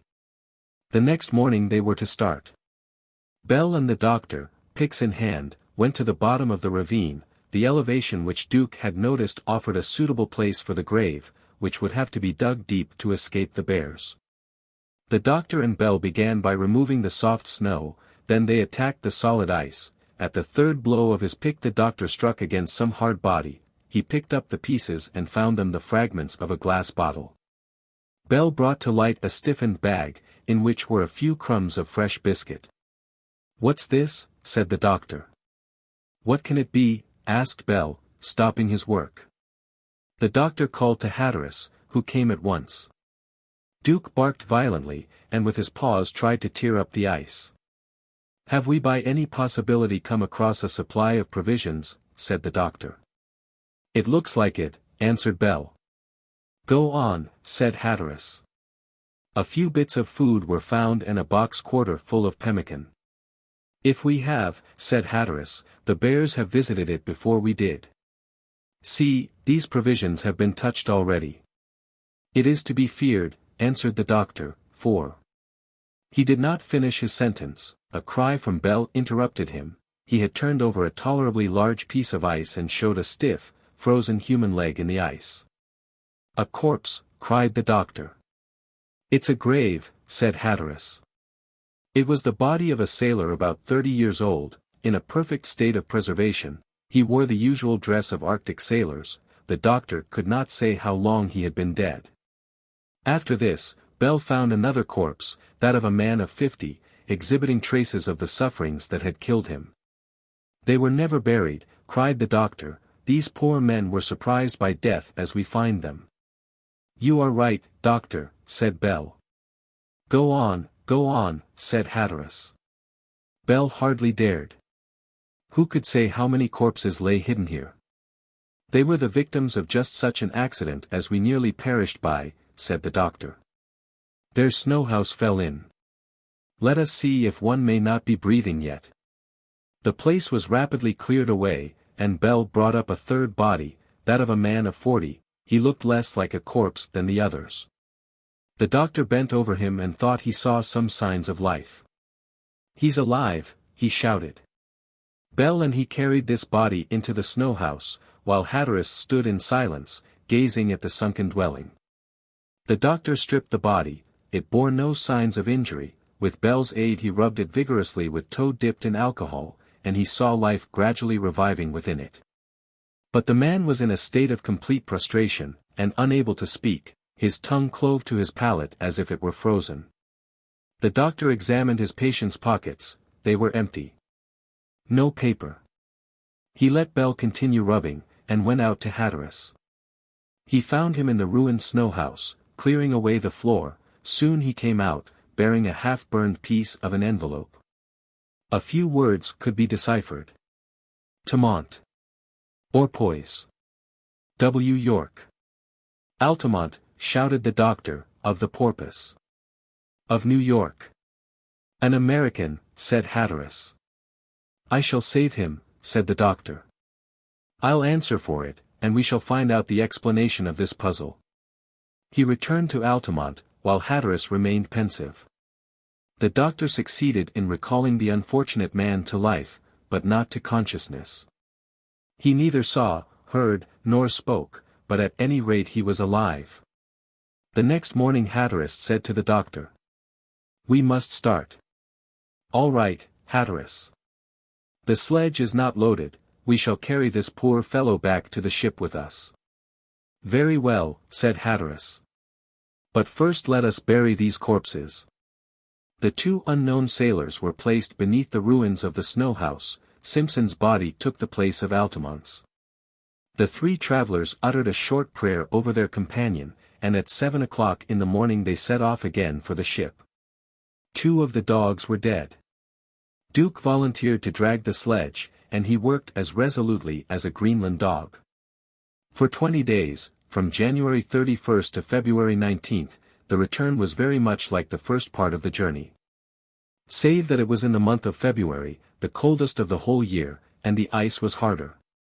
The travelers suffered terribly from the cold, but not from the wind or snowstorm. The sun reappeared for the first time January 31st, every day it rose higher above the horizon. Bell and the doctor were at the end of their strength, almost blind and quite lame. The carpenter could not walk without crutches. Altamont was alive, but continued insensible. Sometimes his life was despaired of, but unremitting care kept him alive. And yet the doctor needed to take the greatest care of himself, for his health was beginning to suffer. Hatteras thought of the Forward. In what condition was he going to find it? What had happened on board? Had Johnson been able to withstand Shandon and his allies? The cold had been terrible. Had they burned the ship? Had they spared her masts and keel? While thinking of this, Hatteras walked on as if he had wished to get an early view of the Forward. February 24th, in the morning, he stopped suddenly.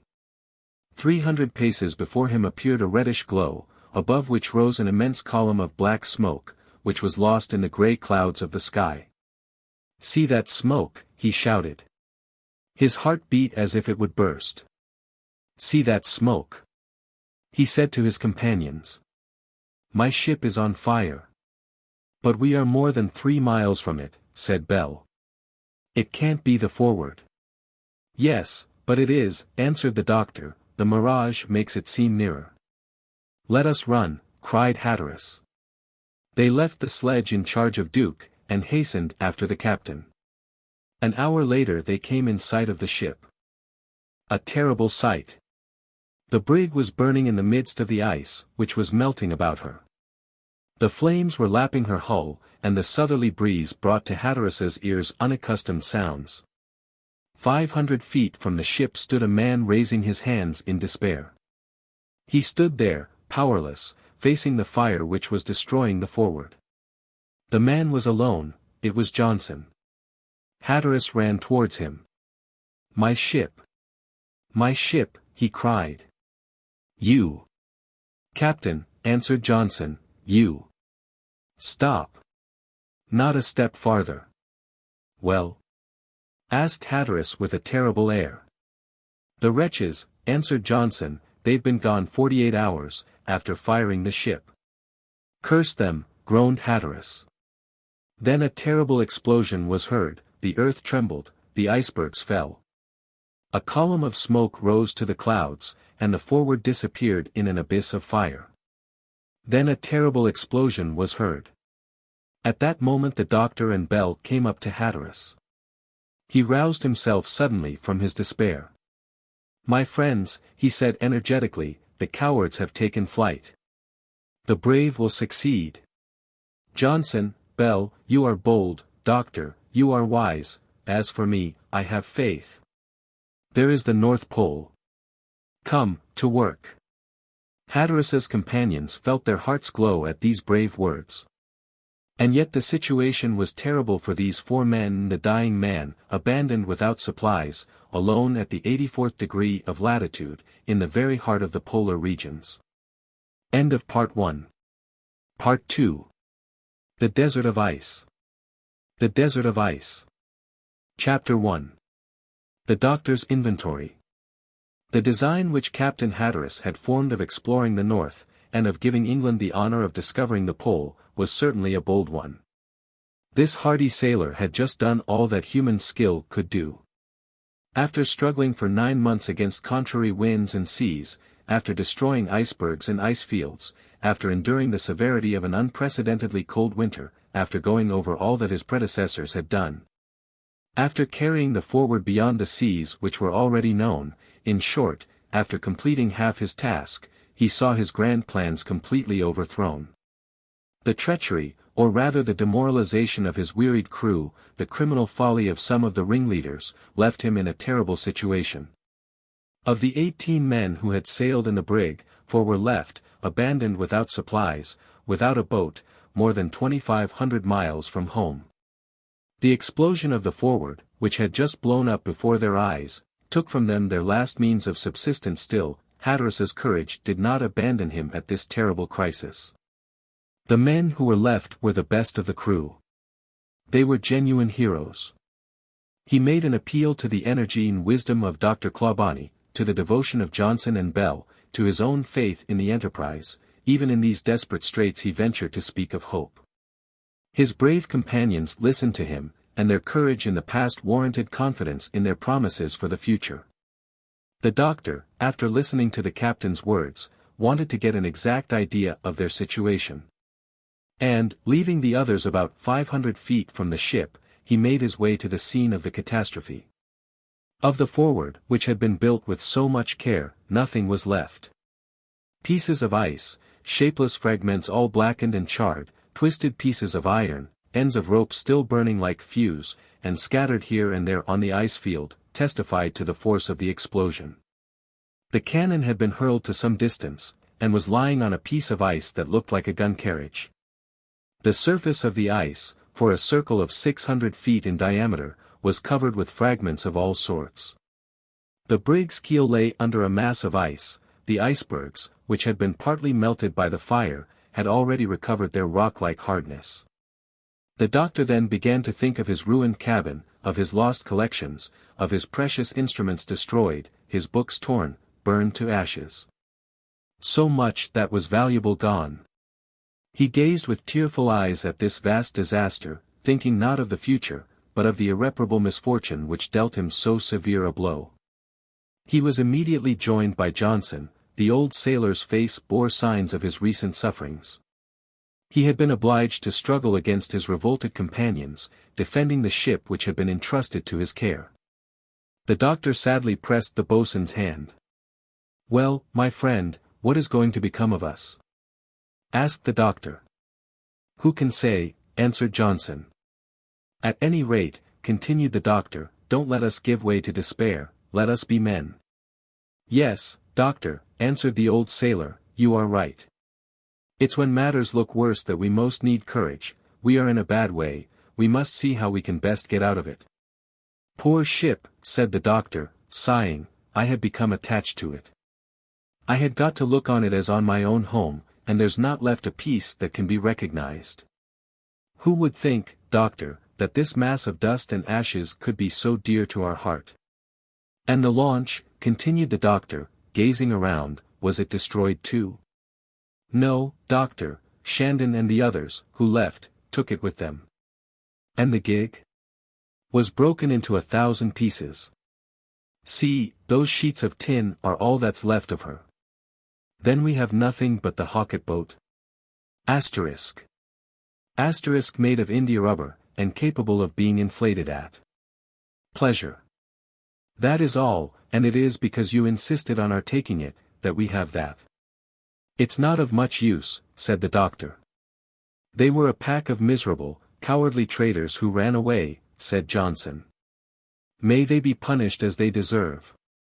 Johnson, answered the doctor, mildly, we must remember that their suffering had worn upon them very much. Only exceptional natures remain stanch in adversity, which completely overthrows the weak. Let us rather pity than curse them. After these words the doctor remained silent for a few minutes, and gazed around uneasily. What is become of the sledge? Asked Johnson. We left it a mile back. In care of Simpson? No, my friend. Poor Simpson sank under the toil of the trip. Dead, cried the boatswain. Dead, answered the doctor. Poor fellow, said Johnson, but who knows whether we may not soon be reduced to envying his fate. But we have brought back a dying man in place of the one we lost, answered the doctor. A dying man? Yes, Captain Altamont. The doctor gave the boatswain in a few words an account of their finding him. An American, said Johnson, thoughtfully. Yes, everything seems to point that way. But what was this porpoise which had evidently been shipwrecked, and what was he doing in these waters? He came in order to be lost, answered Johnson. He brought his crew to death, like all those whose foolhardiness leads them here. But, doctor, did the expedition accomplish what it set out for? Finding the coal. Yes, answered Johnson. The doctor shook his head sadly. None at all. Asked the old sailor. None, our supplies gave out, fatigue nearly conquered us. We did not even reach the spot mentioned by Edward Belcher. So, continued Johnson, you have no fuel. No. Nor food. No. And no boat with which to reach England. They were both silent, they needed all their courage to meet this terrible situation. Well, resumed the boatswain, there can be no doubts about our condition. We know what we have to expect. But the first thing to do, when the weather is so cold, is to build a snow house. Yes, answered the doctor, with Bell's aid that will be easy. Then we'll go after the sledge, we'll bring the American here, and then we'll take counsel with Hatteras. Poor captain, said Johnson, forgetting his own griefs, he must suffer terribly. With these words they returned to their companions. Hatteras was standing with folded arms, as usual, gazing silently into space. His face wore its usual expression of firmness. Of what was this remarkable man thinking? Of his desperate condition and shattered hopes. Was he planning to return, since both men and the elements had combined against his attempt? No one could have read his thoughts, which his face in no way expressed. His faithful Duke was with him, braving a temperature of -32°. Bell lay motionless on the ice, his insensibility might cost him his life, he was in danger of being frozen to death.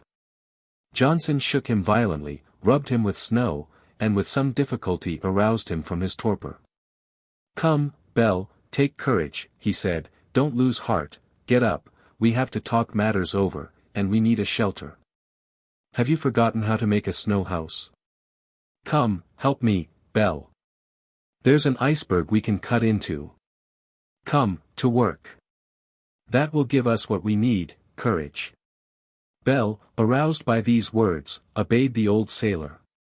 Meanwhile, Johnson went on, the doctor will be good enough to go to the sledge and bring it back with the dogs. I am ready, answered the doctor.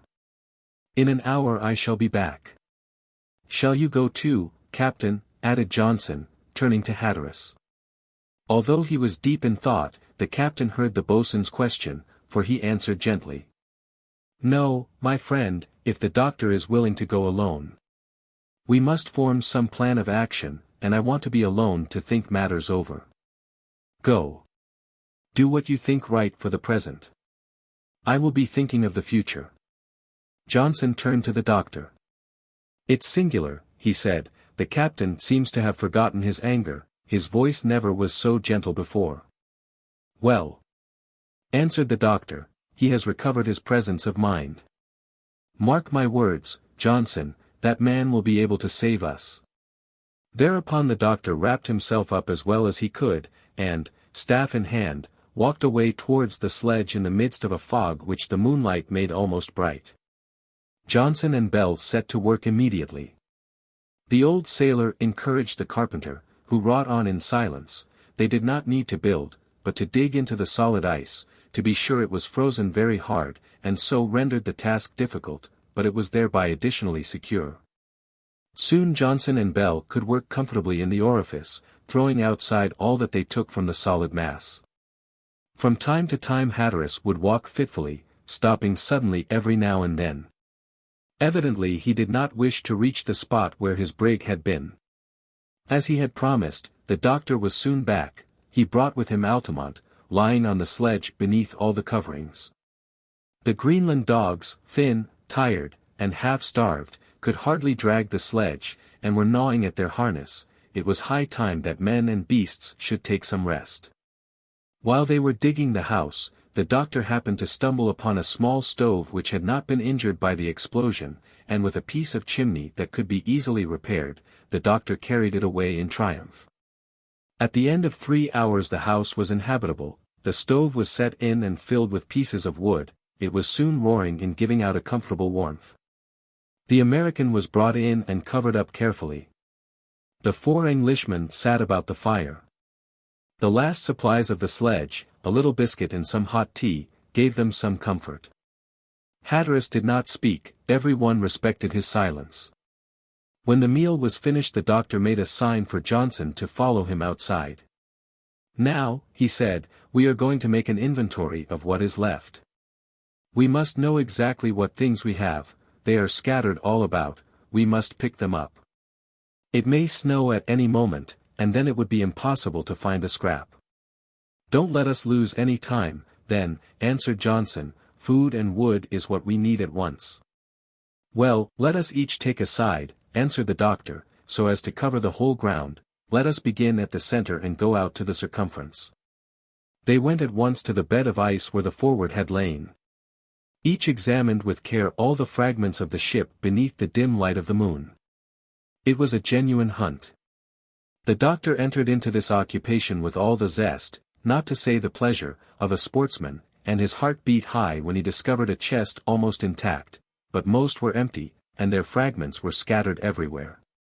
The violence of the explosion had been considerable, many things were but dust and ashes, the large pieces of the engine lay here and there, twisted out of shape. The broken flanges of the screw were hurled 20 fathoms from the ship and buried deeply in the hardened snow, the bent cylinders had been torn from their pivots. The chimney, torn nearly in two, and with chains still hanging to it, lay half hid under a large cake of ice, the bolts, bars, the ironwork of the helm, the sheathing, all the metalwork of the ship, lay about as if it had been fired from a gun. The large pieces of the engine lay here and there, twisted out of shape. But this iron, which would have made the fortune of a tribe of Eskimo, was of no use under the circumstances. Before anything else food had to be found, and the doctor did not discover a great deal. "That's bad," he said to himself, "it is evident that the storeroom, which was near the magazine, was entirely destroyed by the explosion. What wasn't burned was shattered to dust. It's serious, and if Johnson is not luckier than I am, I don't see what's going to become of us." Still, as he enlarged his circles, the doctor managed to collect a few fragments of pemmican, about 15 pounds, and 4 stone bottles, which had been thrown out upon the snow and so had escaped destruction. They held 5 or 6 pints of brandy. Farther on he picked up 2 packets of grains of cochlearia, which would well make up for the loss of their lime juice, which is so useful against the scurvy. 2 hours later the doctor and Johnson met. They told one another of their discoveries. Unfortunately they had found but little to eat, some few pieces of salt pork, 50 pounds of pemmican, 3 sacks of biscuit, a little chocolate, some brandy, and about 2 pounds of coffee, picked up berry by berry on the ice. No coverings, no hammocks, no clothing, were found, evidently the fire had destroyed all. In short, the doctor and boatswain had found supplies for 3 weeks at the outside, and with the strictest economy. That was not much for them in their state of exhaustion. So, in consequence of these disasters, Hatteras found himself not only without any coal, but also short of provisions. As to the fuel supplied by the fragments of the ship, the pieces of the masts and the keel, they might hold out about 3 weeks. But then the doctor, before using it to heat their new dwelling, asked Johnson whether out of it they might not build a new ship, or at least a launch. "No, doctor," answered the boatswain, "it's impossible. There's not a piece of wood large enough, it's good for nothing except to keep us warm for a few days and then." "Then?" asked the doctor. "God alone knows," answered the sailor. Having made out their list, the doctor and Johnson went after the sledge, they harnessed the tired dogs, returned to the scene of the explosion, packed up the few precious objects they had found, and carried them to their new house. Then, half frozen, they took their place near their companions in misfortune. They harnessed the tired dogs. Chapter 2. Altamont's first words. Towards 8 o'clock in the evening the snow clouds cleared away for a few minutes, the constellations shone brilliantly in the clear air. Hatteras made use of this change to get the altitude of some stars. He went out without saying a word, carrying his instruments with him. He wished to ascertain his position and see if the ice field had not been drifting again. After an absence of half an hour he came back, lay down in a corner, and remained perfectly still, although not asleep. The next day snow began to fall heavily. The doctor could not help being glad that he had made his examination the day before, for a white curtain soon covered the whole expanse, and every trace of the explosion was hidden under 3 feet of snow. On that day they could not set foot outside. Fortunately their quarters were comfortable, or at least seemed so to the exhausted travelers. The little stove worked well, except occasionally when violent gusts drove the smoke into the room. With its heat they could make coffee and tea, which are both so serviceable beverages when the temperature is low. The castaways, for they deserve the name, found themselves more comfortable than they had been for a long time. Hence they only thought of the present, of the agreeable warmth, of the brief rest, forgetting, or even indifferent to the future, which threatened with speedy death. The American suffered less, and gradually returned to life. He opened his eyes, but he did not say anything, his lips bore traces of the scurvy, and could not utter a sound. He could hear, and was told where he was and how he got there. He moved his head as a sign of gratitude. He saw that he had been saved from burial beneath the snow. The doctor forbore telling him how very short a time his death had been delayed, for, in a fortnight or 3 weeks at the most, their supply of food would be exhausted. Towards midday Hatteras arose and went up to the doctor, Johnson, and Bell. "My friends," he said to them, "we are going to take a final resolution as to the course we must follow. In the first place, I must ask Johnson to tell me under what circumstances this act of treachery came to pass." "Why should we know?" said the doctor, "the fact is certain, we need give it no more thought." "I am thinking of it, all the same," answered Hatteras. "But after I've heard what Johnson has to say, I shall not think of it again." Johnson's story. "This is the way it happened," went on the boatswain. "I did all I could to prevent the crime." "I am sure of that, Johnson, and I will add that the leaders had been plotting it for some time." "So I thought," said the doctor. "And I too," continued Johnson. "For very soon after your departure, Captain, on the very next day, Shandon, who was angry with you and was egged on by the others, took command of the ship. I tried to resist, but in vain. After that, every one acted as he saw fit. Shandon did not try to control them, he wanted to let the crew see that the time of suffering and privation had gone by. Hence there was no economy, a huge fire was lighted in the stove, they began to burn the brig. The men had the provisions given them freely, and the spirits too, and you can easily imagine the abuse they made of them after their long abstinence. Things went on in this way from the 7th to the 15th of January. So, said Hatteras, in a grave voice, it was Shandon who incited the men to revolt. Yes, Captain. Say nothing more about him. Go on, Johnson. It was towards January 24th or 25th, that the plan of leaving the ship was formed. They determined to reach the western coast of Baffin's Bay. From there, in the launch, they could meet whalers, or, perhaps, the settlements on the eastern side. Their supplies were abundant, the sick grew better with the hope of reaching home. So they made their plans for leaving. They built a sledge for the transport of their food, fuel, and the launch. The men were to drag it themselves. This occupied them until February 15th. I kept anxiously awaiting your return, Captain, and yet I feared having you present. You would have had no influence over the crew, who would rather have killed you than have remained on board. They were wild with the hope of escape. I took all my companions aside and spoke to them. I besought them to stay. I pointed out all the dangers of such a journey, as well as the cowardliness of abandoning you. I could get nothing, even from the best. They chose February 22d for leaving. Shandon was impatient. They heaped upon the sledge all the food and liquor it could hold. They took a great deal of wood. The whole larboard side had been cut away to the waterline. The last day they passed carousing. They ravaged and stole everything, and it was during this drunkenness that Penn and 2 or 3 others set fire to the ship. I resisted, and struggled against them. They threw me down and struck me. At last, these villains, with Shandon at their head, fled to the east, and disappeared from my sight. I remained alone. What could I do against this fire which was seizing the whole ship? The waterhole was frozen over. I hadn't a drop of water. For 2 days the forward was wrapped in flames, and you know the rest. Having finished this account, a long silence prevailed in this icehouse. The gloomy tale of the burning of the ship, the loss of their precious brig, appeared so vividly before the minds of the castaways. They found themselves before an impossibility, and that was a return to England. They did not dare to look at one another, for fear of seeing on each other's faces blank despair.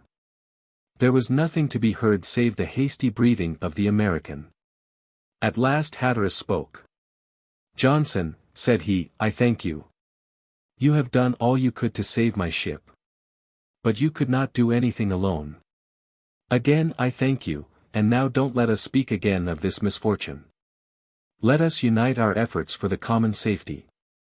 There are 4 of us here, 4 friends, and the life of one is of no more worth than the life of another. Let each one give his opinion on what should be done. Ask us, Hatteras, answered the doctor.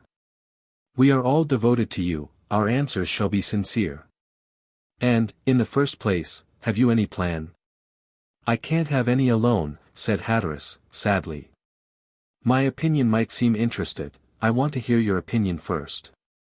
Captain, said Johnson, before speaking on such weighty matters, I have an important question to ask you. What is it? You ascertained our position yesterday. Well, has the ice field drifted any more, or are we in just the same place? It has not stirred, answered Hatteras. The latitude before we left was 80 degrees 15 minutes, and longitude 97 degrees 35 minutes. And, said Johnson, how far are we from the nearest sea to the west? About 600 miles, answered Hatteras. And this water is? Smith's Sound.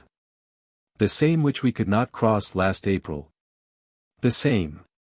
Well, Captain, now we know where we are, and we can make up our minds accordingly.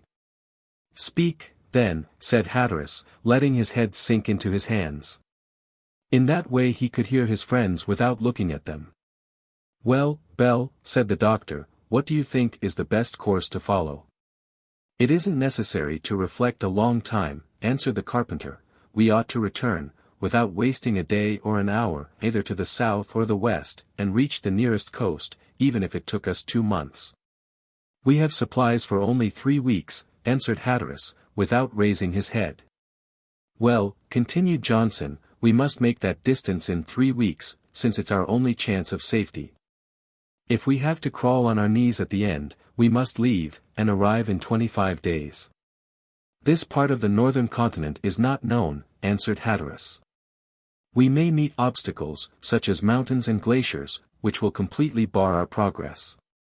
I don't consider that, answered the doctor, a sufficient reason for not attempting the journey. Evidently, we shall suffer a great deal. We ought to reduce our daily supply to the minimum, unless luck in hunting. There's only half a pound of powder left, answered Hatteras. Come, Hatteras, resumed the doctor, I know the weight of all your objections, and I don't nourish any vain hopes. But I think I can read your thoughts. Have you any practicable plan? No, answered the captain, after a few moments' hesitation. You do not doubt our courage, continued the doctor, we are willing to follow you to the last, you know very well, but should we not now abandon all hope of reaching the pole? Mutiny has overthrown your plans. You fought successfully against natural obstacles, but not against the weakness and perfidy of men. You have done all that was humanly possible, and I am sure you would have succeeded. But, in the present condition of affairs, are you not compelled to give up your project, and in order to take it up again, should you not try to reach England without delay? Well, Captain? Asked Johnson, when Hatteras had remained a long time silent. At last the captain raised his head, and said in a constrained tone. Do you think you are sure of reaching the shore of the Sound, tired as you are, and almost without food? No, answered the doctor, but it's sure the shore won't come to us, we must go to it. Perhaps we shall find to the south tribes of Eskimo who may aid us. Besides, added Johnson, may we not find in the Sound some ship that has been forced to winter there? And if need be, continued the doctor, when we've reached the Sound, may we not cross it, and reach the west coast of Greenland, and then, either by Prudhoe's Land, or Cape York, get to some Danish settlement? Nothing of that sort is to be found on the ice field. The way to England is down there to the south, and not here to the north. Yes, said Bell, Dr. Clawbonny is right, we must go, and go at once. Hitherto we have forgotten home too much, and those who are dear to us. Do you agree, Johnson? Hatteras asked again. Yes, Captain. And you, Doctor? Yes, Hatteras. Hatteras still remained silent. In spite of all he could do, his face expressed his agitation. His whole life depended on the decision he should take. If he should return, it was all over with his bold plans, he could not hope to make the attempt a fourth time. The doctor, seeing the captain was silent, again spoke. I ought to add, Hatteras, he said, that we ought not to lose an instant, we ought to load the sledge with all our provisions, and take as much wood as possible. A journey of 600 miles under such circumstances is long, I confess, but not insuperable. We can, or rather we ought, to make 20 miles a day, which would bring us to the coast in a month, that is to say, towards March 26th. But, said Hatteras, can't we wait a few days? What do you hope for? Answered Johnson. I don't know. Who can foretell the future? Only a few days yet. It's hardly enough to rest your wearied bodies. We couldn't go 2 stages without dropping from weariness, without any snow house to shelter us. But a terrible death certainly awaits us here, cried Bell. My friends, continued Hatteras in a tone almost of entreaty, you are despairing too soon. I should propose to seek safety to the north, were it not that you would refuse to follow me. And yet are there not Eskimo near the pole, as well as at Smith's Sound? That open sea, of which the existence is uncertain, ought to surround a continent. Nature is logical in everything it does. Well, we ought to believe that vegetation appears when the greatest cold ceases. Is there not a promised land awaiting us at the north, and which you want to fly from without hope of return? Hatteras warmed as he spoke. His heated imagination called up enchanting visions of these countries, whose existence was still so problematical. One more day, he repeated, a single hour. Dar. Clawbonny, with his adventurous character and his glowing imagination, felt himself gradually aroused. He was about to yield, but Johnson, wiser and colder, recalled him to reason and duty. Come, Bell, he said, to the sledge. Come along. Answered Bell. The 2 sailors turned towards the door of the snow house. Oh Johnson. You, shouted Hatteras. Well, go. I shall stay. Captain, said Johnson, stopping in spite of himself. I shall stay, I say. Go. Leave me like the rest. Go, come, Duke, we too shall stay. The brave dog joined his master, barking. Johnson looked at the doctor. He did not know what to do. The best plan was to calm Hatteras, and to sacrifice a day to his fancies. The doctor was about making up his mind to this effect, when he felt someone touch his arm. He turned round. The American had just left the place where he had been lying. He was crawling on the floor. At last he rose to his knees, and from his swollen lips a few inarticulate sounds issued. The doctor, astonished, almost frightened, gazed at him silently. Hatteras approached the American, and examined him closely. He tried to make out the words which the poor fellow could not pronounce. At last, after trying for 5 minutes, he managed to utter this word. Porpoise. The porpoise? Asked the captain. The American bowed affirmatively. In these seas? Asked Hatteras with beating heart. The same sign from the sick man. To the north? Yes. And you know where it lies? Yes. Exactly. There was a moment's silence. The bystanders were all excited. Now, listen carefully, said Hatteras to the sick man, we must know where this ship lies. I am going to count the degrees aloud, you will stop me by a sign. The American bowed his head to show that he understood.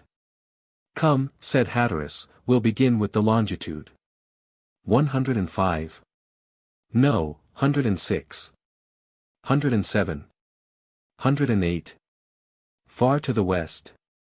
Yes, said the American. Let us go on. 109. 10. 11. 12. 14. 16. 18.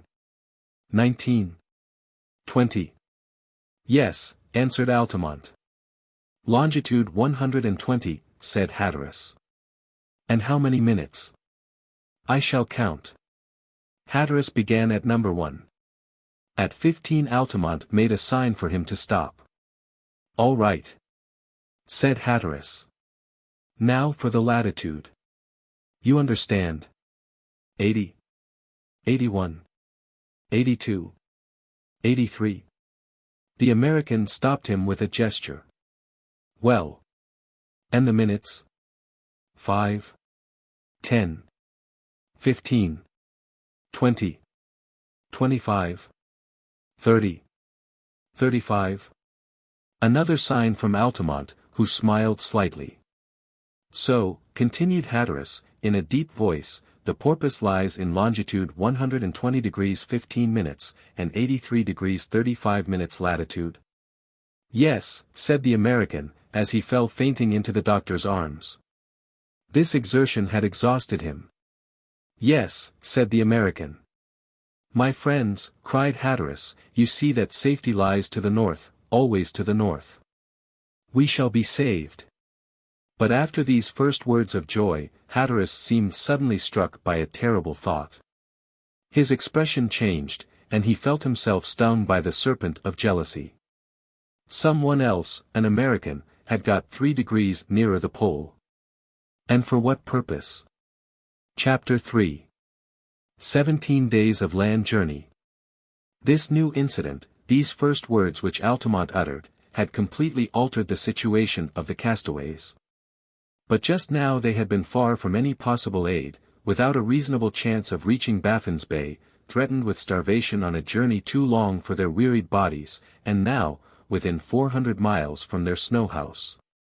There was a ship which offered them bounteous supplies, and perhaps the means of continuing their bold course to the pole. Hatteras, the doctor, Johnson, and Bell, all began to take heart after having been so near despair. They were nearly wild with joy. But Altamont's account was still incomplete, and, after a few moments' repose, the doctor resumed his talk with him. He framed his questions in such a way that a simple sign of the head or a motion of the eyes would suffice for an answer. Soon he made out that the porpoise was an American bark from New York, that it had been caught in the ice with a large supply of food and fuel. And, although she lay on her beam ends, she must have withstood the ice, and it would be possible to save her cargo. 2 months before, Altamont and the crew had abandoned her, carrying the launch upon a sledge. They wanted to get to Smith's Sound, find a whaling vessel, and be carried in her to America, but gradually fatigue and disease had fallen upon them, and they fell aside on the way. At last only the captain and 2 sailors were left of a crew of 30 men, and Altamont's life was the result of what was really a miracle. Hatteras wanted to find out from the American what he was doing in these high latitudes. Altamont managed to make him understand that he had been caught in the ice and carried by it without possibility of resisting it. Hatteras asked him anxiously for what purpose he was sailing. Altamont gave them to understand that he had been trying the Northwest Passage. Hatteras did not persist, and asked no other question of the sort. The doctor then began to speak. Now, he said, all our efforts should be directed to finding the porpoise. Instead of struggling to Baffin's Bay, we may, by means of a journey only 2/3 as long, reach a ship which will offer us all the resources necessary for wintering. There's nothing more to be done, said Bell. I should add, said the boatswain, that we should not lose a moment. We should calculate the length of our journey by the amount of our supplies, instead of the other and usual way, and be off as soon as possible. You are right, Johnson, said the doctor.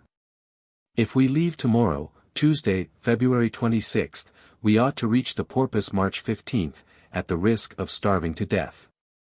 What do you think of that, Hatteras? Let us make our preparations at once, said the captain, and be off. Perhaps we shall find the way longer than we suppose. Why so? asked the doctor. This man seemed certain of the situation of his ship. But, answered Hatteras, supposing the porpoise has been drifting as the Forward did? True, said the doctor, that's not unlikely. Johnson and Bell had nothing to urge against the possibility of a drift of which they had themselves been victims. But Altamont, who was listening to the conversation, gave the doctor to understand that he wished to speak. After an effort of about a quarter of an hour, Clawbonny made out that the porpoise was lying on a bed of rocks, and so could not have drifted away. This information calmed the anxiety of the Englishmen. Still it deprived them of their hope of returning to Europe, unless Bell should be able to build a small boat out of the timbers of the porpoise. However that might be, it was now of the utmost importance that they should reach the wreck. The doctor put one more question to the American, namely, whether he had found an open sea at latitude 83 degrees. No, answered Altamont. There the conversation stopped. They began at once to prepare for departure. Bell and Johnson first began to see about the sledge, which needed complete repairing. Since they had plenty of wood, they made the upright stronger, availing themselves of the experience of their southern trip. They had learned the dangers of this mode of transport, and since they expected to find plenty of deep snow, the runners were made higher. On the inside Bell made a sort of bed, covered with the canvas of the tent, for the American. The provisions, which were unfortunately scanty, would not materially augment the weight of the sledge, but still they made up for that by loading it with all the wood it could carry. The doctor, as he packed all the provisions, made out a very careful list of their amount. He calculated that each man could have 3/4 of a ration for a journey of 3 weeks. A whole ration was set aside for the 4 dogs which should draw it. If Duke aided them, he was to have a whole ration. These preparations were interrupted by the need of sleep and rest, which they felt at 7 o'clock in the evening. But before going to bed they gathered around the stove, which was well filled with fuel, and these poor men luxuriated in more warmth than they had enjoyed for a long time. Some pemmican, a few biscuits, and several cups of coffee soon put them in good humor, especially when their hopes had been so unexpectedly lighted up. At 7 in the morning they resumed work, and finished it at 3 in the afternoon. It was already growing dark.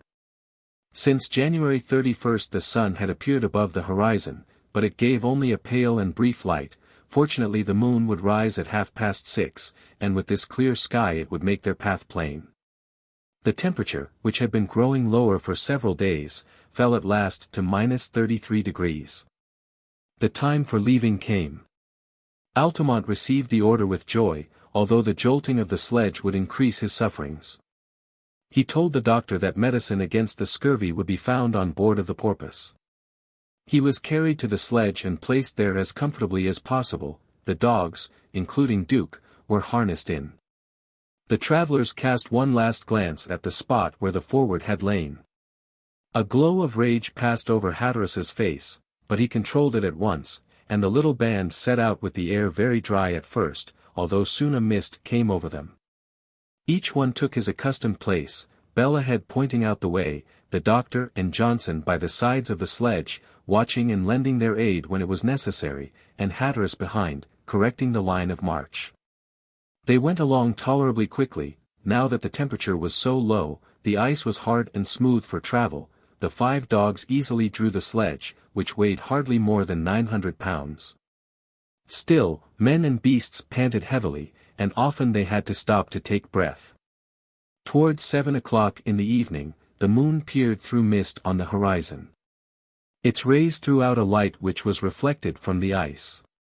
Towards the northwest the ice field looked like a perfectly smooth plain, not a hummock was to be seen. This part of the sea seemed to have frozen smooth like a lake. It was an immense, monotonous desert. Such was the impression that this spectacle made on the doctor's mind, and he spoke of it to his companion. "You are right, doctor," answered Johnson, "it is a desert, but we need not fear dying of thirst." "A decided advantage," continued the doctor. "Still, this immensity proves one thing to me, and that is that we are far distant from any land.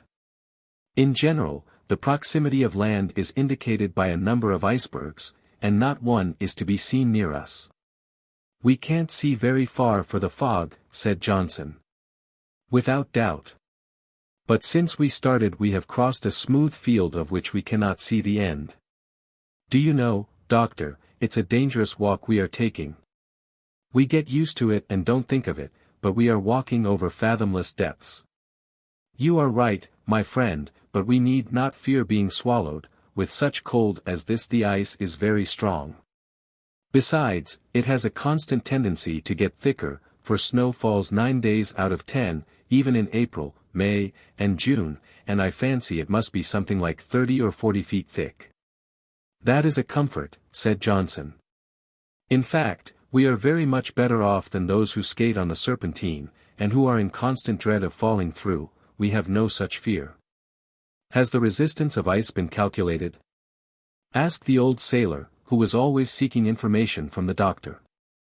"Yes," the latter answered, "everything almost that can be measured is now known, except human ambition. And is it not that which is carrying us towards the North Pole? But to return to your question, my answer is this: ice 2 inches thick will bear a man, 3½ inches thick, a horse and rider, 5 inches thick, an 8-pound cannon, 8 inches, a fully harnessed artillery piece. And 10 inches, an army, any number of men. Where we are now, the Liverpool Custom House or the Halls of Parliament in London could be built." "One can hardly imagine such strength," said Johnson. "But just now, doctor, you spoke of snow falling 9 days out of 10, that is true, but where does all the snow come from? The sea is all frozen, and I don't see how the vapor can rise to form the clouds." "A very keen observation, Johnson. But, in my opinion, the greatest part of the snow or rain which we receive in the polar regions is formed from the water of the seas in the temperate zones. One flake arose into the air under the form of vapor from some river in Europe, it helped make a cloud, and finally came here to be condensed. It is not impossible that we who drink it may be quenching our thirst at the rivers of our own country." "That is true," answered Johnson. At that moment Hatteras's voice was heard directing their steps and interrupting their conversation. The fog was growing thicker, and making a straight line hard to follow. Finally the little band halted at about 8 o'clock in the evening. After walking nearly 15 miles, the weather was dry, the tent was raised, the fire lighted, supper cooked, and all rested peacefully. Hatteras and his companions were really favored by the weather. The following days brought no new difficulties, although the cold became extremely severe and the mercury remained frozen in the thermometer. If the wind had risen, no one could have withstood the temperature. The doctor was able to corroborate Parry's observations, which he made during his journey to Melville Island. He said that a man comfortably dressed could walk safely in the open air exposed to great cold, if the air were only calm. But as soon as the slightest wind arose, a sharp pain was felt in the face, and an extreme headache which is soon followed by death. The doctor was very anxious, for a slight wind would have frozen the marrow in their bones. March 5 he observed a phenomenon peculiar to these latitudes. The sky was clear and thick with stars, and thick snow began to fall without any cloud being visible. The constellations shone through the flakes which fell regularly on the ice field. This went on for about 2 hours, and stopped before the doctor had found a satisfactory explanation of its fall. The last quarter of the moon had then disappeared. Total darkness reigned for 17 hours out of the 24. The travelers had to tie themselves together by a long cord. To avoid being separated, it was almost impossible for them to go in a straight line. Still, these bold men, although animated by an iron will, began to grow weary. Their halts were more frequent, and yet they ought not to lose an hour, for their supplies were rapidly diminishing.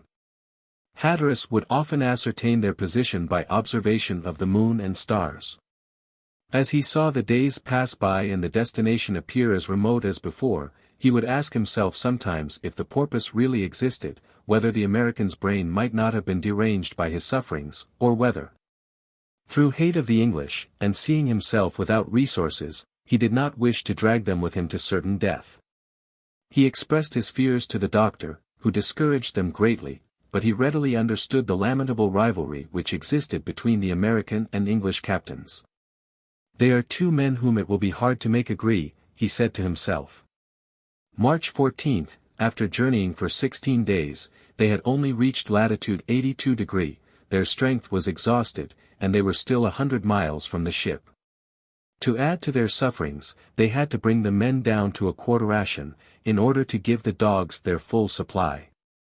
They could not depend on their shooting for food, for they had left only 7 charges of powder and 6 balls. They had in vain fired at some white hares and foxes, which besides were very rare. None had been hit. Nevertheless, on the 18th, the doctor was fortunate enough to find a seal lying on the ice. He wounded him with several balls. The animal, not being able to escape through his hole in the ice, was soon slain. He was of very good size. Johnson cut him up skillfully, but he was so very thin that he was of but little use to the men, who could not make up their minds to drink his oil, like the Eskimo. Still the doctor boldly tried to drink the slimy fluid, but he could not do it. He preserved the skin of the animal, for no special reason, by a sort of hunter's instinct, and placed it on the sledge. The doctor was fortunate enough to find a seal. The next day, the 16th, they saw a few icebergs on the horizon. Was it a sign of a neighboring shore, or simply a disturbance of the ice? It was hard to say.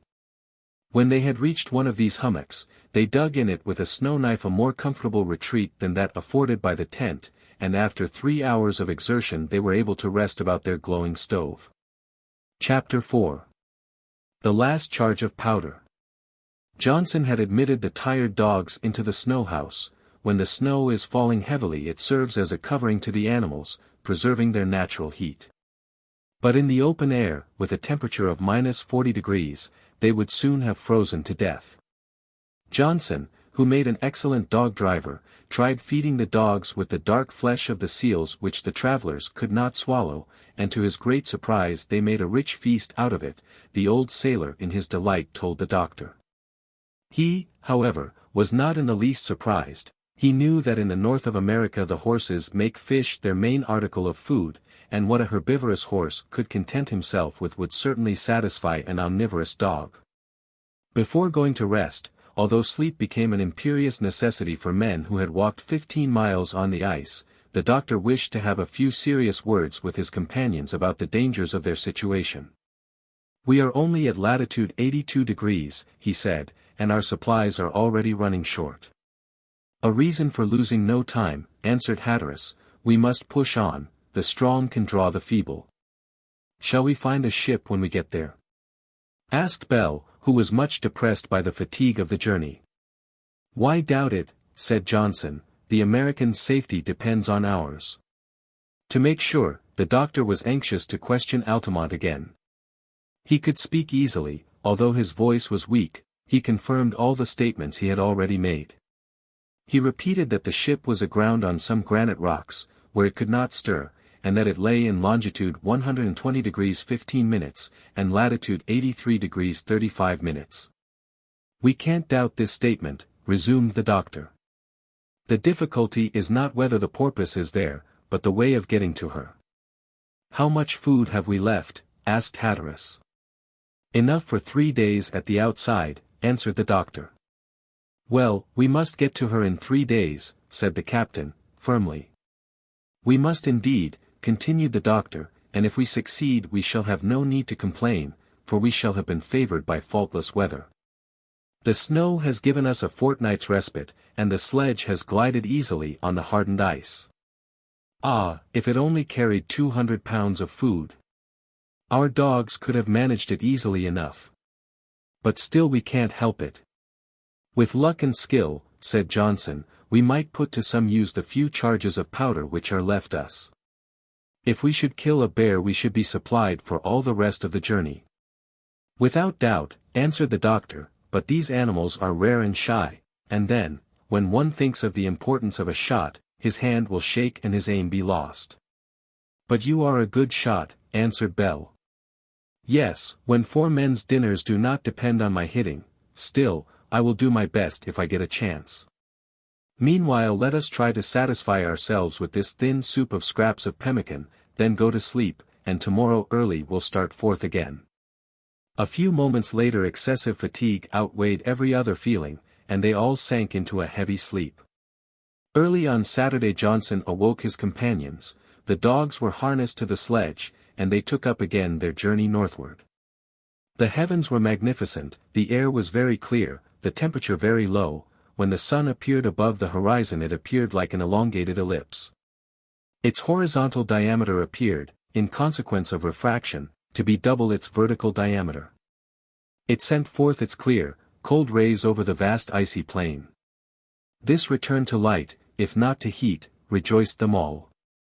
The doctor, gun in hand, walked off for a mile or two, braving the cold and solitude. Before going he measured the supply carefully, only 4 charges of powder were left, and 3 balls. That was a small supply when one remembers that a strong animal like the polar bear often falls only after receiving 10 or 12 shots. Hence the doctor did not go in search of so fierce game. A few hares or 2 or 3 foxes would have satisfied him and given him plenty of provisions. But during that day, if he saw one, or could not approach one, or if he were deceived by refraction, he would lose his shot. And this day, as it was, cost him a charge of powder and a ball. His companions, who trembled with hope at the report of his gun, saw him returning with downcast looks. They did not say anything. That evening they went to sleep as usual, after putting aside 2 quarter rations reserved for the 2 following days. The next day their journey seemed more laborious, they hardly walked, they rather dragged along. The dogs had eaten even the entrails of the seal, and they were beginning to gnaw their harness. A few foxes passed at some distance from the sledge, and the doctor, having missed another shot as he chased them, did not dare to risk his last ball and his last charge save one of powder. That evening they halted early, unable to set one foot before the other, and, although their way was lighted by a brilliant aurora, they could not go on. This last meal, eaten Sunday evening under their icy tent, was very melancholy. If heaven did not come to their aid, they were lost. Hatteras did not speak, Bell did not even think, Johnson reflected in silence, but the doctor did not yet despair. Johnson thought of setting some traps that night. But since he had no bait, he had very little hope of success, and in the morning he found, as he expected, that, although a great many foxes had left their marks around, yet not one had been caught. He was returning much disappointed, when he saw an enormous bear sniffing the air at about 30 yards from the sledge. The old sailor thought Providence had sent this animal to him to be slain. Without awakening his companions, he seized the doctor's gun and made his way towards the bear. Having got quite near, he took aim, but just as he was about to pull the trigger, he felt his arm trembling. His large fur gloves were in his way. He took them off quickly, and seized his gun with a firmer hand. Suddenly, a cry of pain escaped him. The skin of his fingers, burned by the cold of the gun barrel, remained clinging to it, while the gun fell to the ground, and went off from the shock, sending the last ball off into space. At the sound of the report, the doctor ran. He understood everything at a glance. He saw the animal trot quickly away. Johnson was in despair, and thought no more of the pain. "I'm as tender as a baby," he cried, "not to be able to endure that pain. And an old man like me." "Come back, Johnson," the doctor said to him, "you'll get frozen. See, your hands are white already. Come back, come." "I don't deserve your attentions, doctor," answered the boatswain, "leave me." "Come along, you obstinate fellow. Come along. It will soon be too late." And the doctor, dragging the old sailor under the tent, made him plunge his hands into a bowl of water, which the heat of the stove had kept liquid, although it was not much above the freezing point. But Johnson's hands had no sooner touched it than it froze at once. "You see," said the doctor, "it was time to come back, otherwise I should have had to amputate your hands." Thanks to his cares, all danger was gone in an hour. But it was no easy task, and constant friction was necessary to recall the circulation into the old sailor's fingers. The doctor urged him to keep his hands away from the stove, the heat of which might produce serious results. That morning they had to go without breakfast. Of the pemmican and the salt meat nothing was left. There was not a crumb of biscuit, and only half a pound of coffee.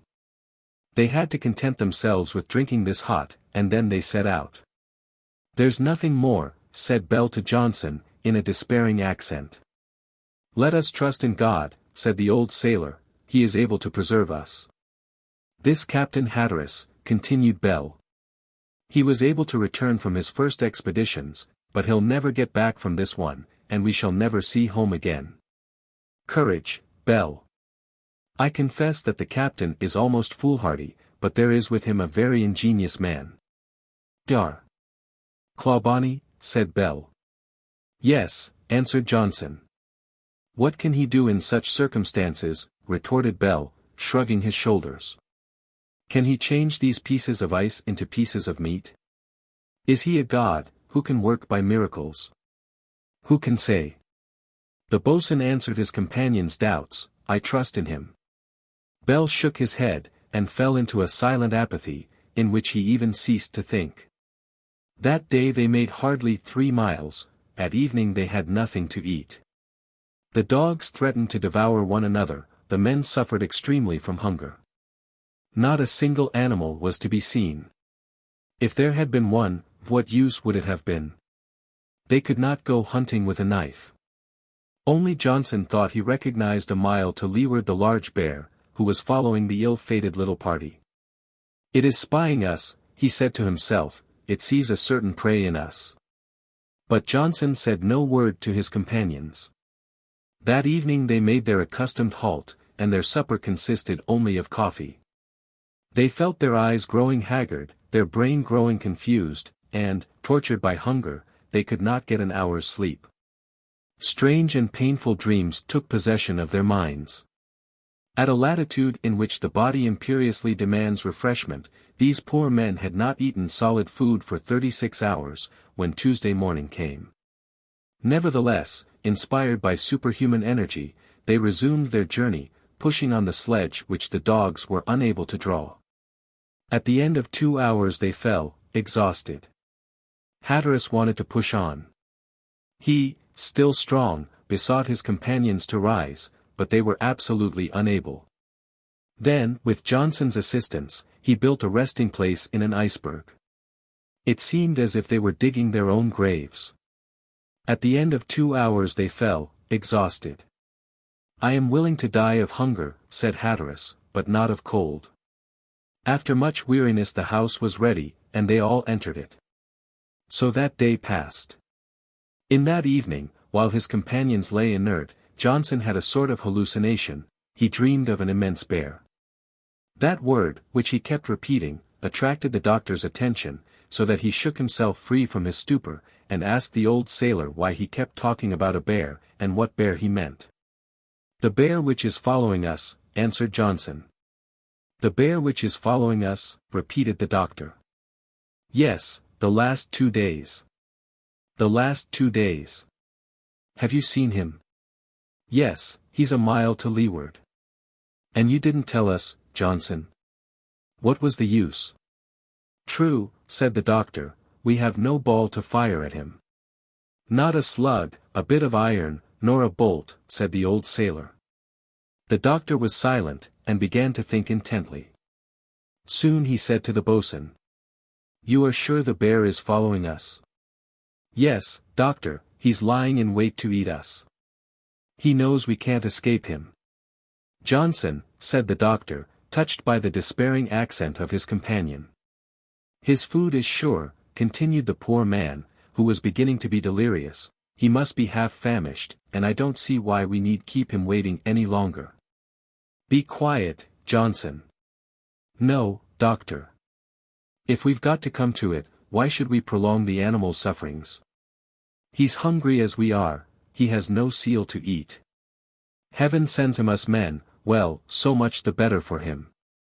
Thereupon Johnson went out of his mind. He wanted to leave the snow house. The doctor had hard work to prevent him, and he only succeeded by saying, as if he meant it, "Tomorrow I shall kill that bear." "Tomorrow," said Johnson, as if he had awakened from a bad dream. "Yes, tomorrow. You have no ball." "I shall make one." "You have no lead." "No, but I have some quicksilver." Thereupon the doctor took the thermometer. It marked +50 degrees. He went outside, placed the instrument on the ice, and soon returned. The outside temperature was -50 degrees. Then he said to the old sailor, "Now go to sleep, and wait till tomorrow." That night they endured the horrors of hunger, only the doctor and the boatswain were able to temper them with a little hope. The next morning, at dawn, the doctor rushed out, followed by Johnson, and ran to the thermometer. All the mercury had sunk into the bulb, in the form of a compact cylinder. The doctor broke the instrument, and seized in his gloved fingers a piece of very hard metal. It was a real bullet. "Ah, doctor," shouted the old sailor, "that's a real miracle. You are a wonderful man." "No, my friend," answered the doctor, "I am only a man with a good memory, who has read a good deal." "Why, what do you mean?" "I happen to remember something Captain Ross related in the account of his voyage. He said he shot through an inch plank with a bullet of frozen mercury. If I had any oil it would amount to nearly the same thing, for he speaks of a ball of sweet almond, which was fired against a post and fell back to the ground unbroken. That is hardly credible. But it is true, Johnson. This piece of metal may save our lives. Let us leave it here in the air before we take it, and go and see whether the bear is still following us." At that moment Hatteras came out of the hut. The doctor showed him the bullet, and told him what he thought of doing. The captain pressed his hand, and the three went off to inspect. The air was very clear. Hatteras, who was ahead of his companions, discovered the bear about a half-mile off. The animal, seated on his hind quarters, was busily moving his head about, sniffing towards these new arrivals. "There he is," shouted the captain. "Silence," said the doctor. But the huge beast did not stir when he saw the hunters. He gazed at them without fear or anger. Still, it would be found hard to approach him. "My friends," said Hatteras, "we have not come out for sport, but to save our lives. Let us act cautiously." "Yes," answered the doctor, "we can only have one shot, and we must not miss. If he were to run away, he would be lost, for he can run faster than a hare." "Well, we must go straight for him," said Johnson. "It is dangerous, but what does it matter? I am willing to risk my life." "No, let me go," cried the doctor. No, I shall go, answered Hatteras, quietly. But, said Johnson, are not you of more use to the others than I should be? No, Johnson, answered the captain, let me go, I shall run no needless risk, perhaps, too, I shall call on you to help me. Hatteras, asked the doctor, are you going to walk straight towards the bear? If I were sure of hitting him, I would do so, even at the risk of having my head torn open, but he would flee at my approach. He is very crafty, we must try to be even craftier. What do you intend to do? To get within 10 feet of him without his suspecting it. How are you going to do it? By a simple but dangerous method. You kept, did you not, the skin of the seal you shot? Yes, it is on the sledge. Well, let us go back to the snow house, while Johnson stays here on watch. The boatswain crept behind a hummock which hid him entirely from the sight of the bear, who stayed in the same place, continually sniffing the air. Chapter 5. The Seal and the Bear. Hatteras and the doctor went back to the house. You know, said the captain, that the polar bears chase seals, which are their principal food. They watch for days at their breathing holes, and seize them the moment they come upon the ice. So a bear will not be afraid of a seal, far from it. I understand your plan, said the doctor, but it's dangerous. But there is a chance of success, answered the captain, and we must try it. I am going to put on the sealskin and crawl over the ice. Let us lose no time.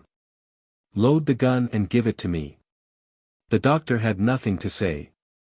He would himself have done what his companion was about to try. He left the house, carrying 2 axes, one for Johnson, the other for himself. Then, accompanied by Hatteras, he went to the sledge. There Hatteras put on the sealskin, which very nearly covered him. Meanwhile, Hatteras loaded the gun with the last charge of powder, and dropped in it the quicksilver bullet, which was as hard as steel and as heavy as lead. Then he handed Hatteras the gun, which he hid beneath the sealskin. Then he said to the doctor, you go and join Johnson, I shall wait a few moments to puzzle the enemy. Courage, Hatteras, said the doctor. Don't be uneasy, and above all don't show yourselves before you hear my gun. The doctor soon reached the hummock which concealed Johnson. Well? The latter asked. Well, we must wait. Hatteras is doing all this to save us. The doctor was agitated, he looked at the bear, which had grown excited, as if he had become conscious of the danger which threatened him. A quarter of an hour later the seal was crawling over the ice. He made a circuit of a quarter of a mile to baffle the bear, then he found himself within 300 feet of him. The bear then saw him, and settled down as if he were trying to hide. Hatteras imitated skillfully the movements of a seal, and if he had not known, the doctor would certainly have taken him for one. That's true, whispered Johnson. The seal, as he approached the bear, did not appear to see him. He seemed to be seeking some hole through which to reach the water. The bear advanced towards him over the ice with the utmost caution, his eager eyes betrayed his excitement. For 1 or perhaps 2 months he had been fasting, and fortune was now throwing a sure prey before him. The seal had come within 10 feet of his enemy.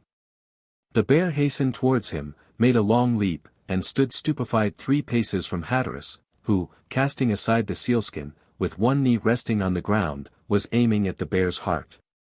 The report was sounded, and the bear rolled over on the ice. Forward, shouted the doctor. And, followed by Johnson, he hastened to the scene of combat.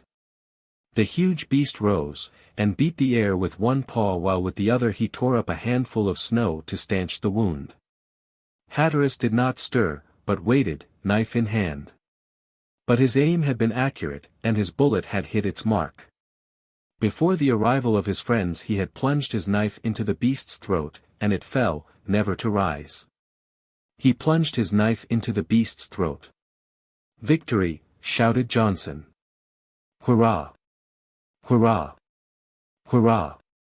Cried the doctor. Hatteras, with folded arms, was gazing calmly at the corpse of his foe. It's now my turn, said Johnson. It's very well to have killed it, but there is no need of waiting till it's frozen as hard as a stone, when teeth and knife will be useless for attacking it. Johnson began by skinning the bear, which was nearly as large as an ox. It was 9 feet long and 6 feet in circumference. 2 huge tusks, 3 inches long, issued from his mouth. On opening him, nothing was found in his stomach but water. The bear had evidently eaten nothing for a long time. Nevertheless, he was very fat, and he weighed more than 1,500 pounds. He was divided into 4 quarters, each one of which gave 200 pounds of meat, and the hunters carried this flesh back to the snow house, without forgetting the animal's heart, which went on beating for 3 hours. The others wanted to eat the meat raw, but the doctor bade them wait until it should be roasted. On entering the house he was struck by the great cold within it. He went up to the stove and found the fire out. The occupations as well as the excitement of the morning had made Johnson forget his customary duty. The doctor tried to rekindle the fire, but there was not even a spark lingering amid the cold ashes. "Well, we must have patience," he said to himself. He then went to the sledge to get some tinder, and asked Johnson for his steel, telling him that the fire had gone out. Johnson answered that it was his fault, and he put his hand in his pocket, where he usually kept it. He was surprised not to find it there. He felt in his other pockets with the same success. He went into the snow house and examined carefully the covering under which he had slept in the previous night, but he could not find it. "Well?" shouted the doctor. Johnson came back, and stared at his companions. "And haven't you got the steel, Dr. Clawbonny?" he asked.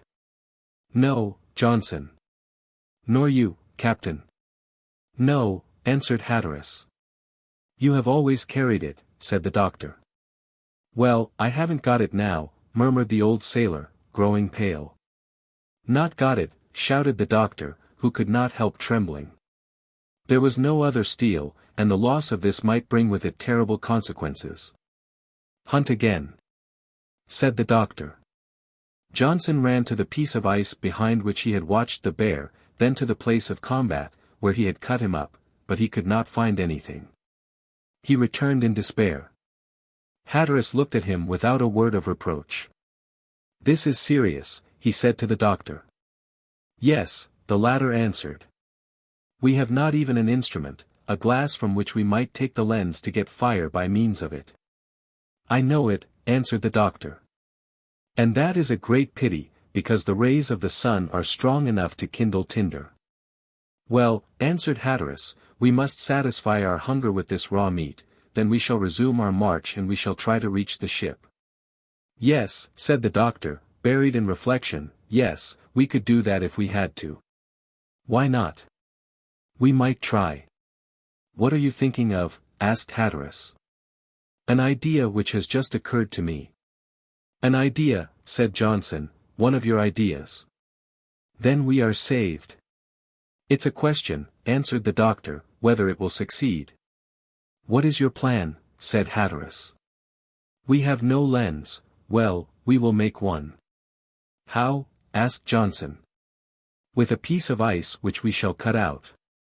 "Why, do you think?" "Why not? We want to make the sun's rays converge to a common focus, and ice will do as much good as crystal." "Is it possible?" asked Johnson. "Yes, only I should prefer fresh to salt water. It is more transparent, and harder." "But, if I am not mistaken," said Johnson, pointing to a hummock 100 paces distant, "that dark green block shows." "You are right. Come, my friends, bring your hatchet, Johnson." The 3 men went towards the block which, as they supposed, was formed of fresh water. The doctor had a piece, a foot in diameter, cut through, and he began to smooth it with the hatchet. Then he equalized the surface still further with his knife, then he polished it with his hand, and he obtained soon a lens as transparent as if it had been made of the most magnificent crystal. Then he returned to the snow house, where he took a piece of tinder and began his experiment. The sun was shining brightly. The doctor held the lens so that the rays should be focused on the tinder, which took fire in a few seconds. "Hurrah! Hurrah!" cried Johnson, who could hardly trust his eyes. "Oh, doctor, doctor! The old sailor could not restrain his joy, he was coming and going like a madman. The doctor had returned to the house. A few minutes later the stove was roaring, and soon a delicious odor of cooking aroused Bell from his torpor. It may be easily imagined how the feast was enjoyed, still the doctor advised his friends to partake in moderation. He set an example, and while eating he again began to talk. "Today is a lucky day," he said, "we have food enough for our journey. But we mustn't fall asleep in the delights of Capua, and we'd better start out again. We can't be more than 48 hours from the Porpoise," said Altamont, who could now begin to speak once more. "I hope," said the doctor, smiling, "that we shall find material for a fire there." "Yes," said the American. "For, if my ice lens is good," continued the doctor, "there would still be something desired on cloudy days, and there are many of them less than 4 degrees from the pole." "True," said Altamont with a sigh, "less than 4 degrees. My ship has gone nearer than any yet has been." "Forward," said Hatteras, quickly. "Forward," repeated the doctor, gazing uneasily at the two captains. The strength of the travelers soon returned. The dogs had eaten freely of the bear's flesh, and they continued their journey northward. During their walk the doctor tried to draw from Altamont the object of his expedition, but the American gave only evasive answers. "There are 2 men to be watched," he whispered to the boatswain. "Yes," answered Johnson. Hatteras never says a word to the American, and the American seems to show very little gratitude. "Fortunately I am here." "Dar. Clawbonny," answered Johnson, "since this Yankee has returned to life, I don't like his face much." "Either I'm mistaken," answered the doctor, "or he suspects Hatteras's plans." "Do you think that the stranger has the same plans?" "Who can tell? The Americans are bold, an American may well try what an Englishman tries." "You think that, Altamont?" "I don't think anything about it," answered the doctor, "but the situation of this ship on the way to the pole gives one material for thought." "But Altamont said he had drifted there." "He said so." "Yes, but he was smiling in a very strange way." "The devil, Dr. Clawbonny, it would be unfortunate if there should be any rivalry between 2 such men." "Heaven grant that I may be mistaken, Johnson, for this misfortune might produce serious complications, if not some catastrophe. I hope Altamont will not forget that we saved his life." "But isn't he going to save us?" "I confess that without us he would not be alive, but what would become of us without him, without his ship, without its resources?" "Well, doctor, you are here, and I hope with your aid all will go well." "I hope so, Johnson." The voyage went on without incident, there was no lack of bear's flesh, and they made copious meals of it. There was a certain good humor in the little band, thanks to the jests of the doctor and his pleasant philosophy. This worthy man always had some scrap of information to give to his companions. His health continued good, he had not grown very thin, in spite of his fatigues and privations. His friends at Liverpool would have recognized him without difficulty.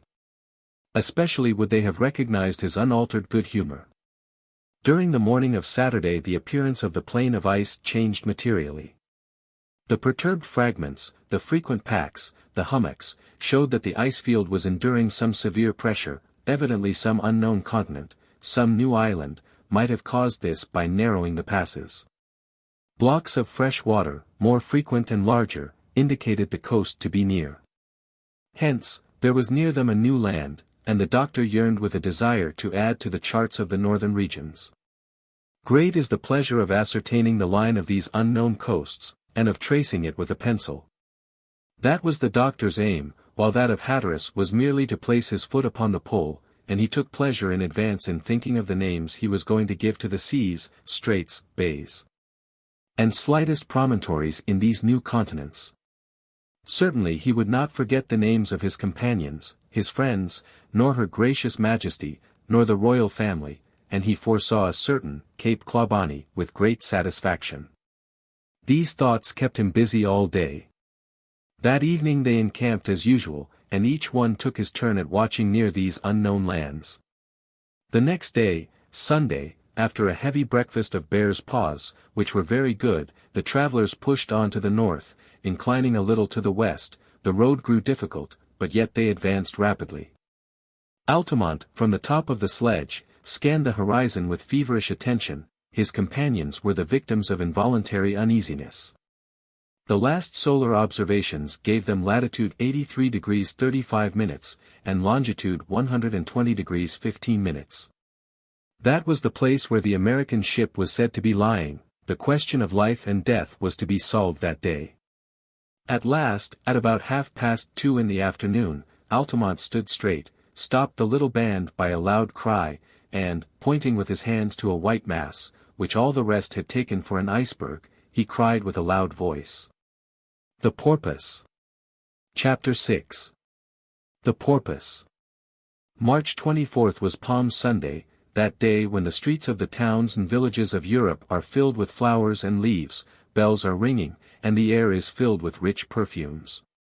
But here, in this desolate country, what sadness and silence! The wind was keen and bitter, not a leaf of foliage was to be seen. But still, this Sunday was a day of rejoicing for our travelers, for at last they were about to find supplies which would save them from certain death. They hastened their steps. The dogs drew the sledge briskly, Duke barked joyously, and they all soon reached the American ship. The Porpoise was wholly buried beneath the snow. There was no sign of mast, yard, or rigging. All had been lost at the time of the shipwreck. The ship lay on a bed of rocks now completely hidden. The Porpoise was careened to one side by the violence of the shock. Her bottom was torn open, so that the ship seemed uninhabitable. This was soon seen by the captain, the doctor, and Johnson. After they had entered the vessel, they had to cut away 15 feet of ice to get to the hatchway. But to their great joy they saw that the animals, many traces of which were to be seen, had spared the supplies.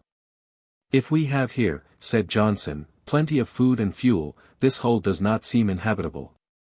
"Well, we must build a snow house," answered Hatteras, "and make ourselves as comfortable as possible on the mainland." "Without doubt," continued the doctor, "but don't let us hurry, let us do things carefully.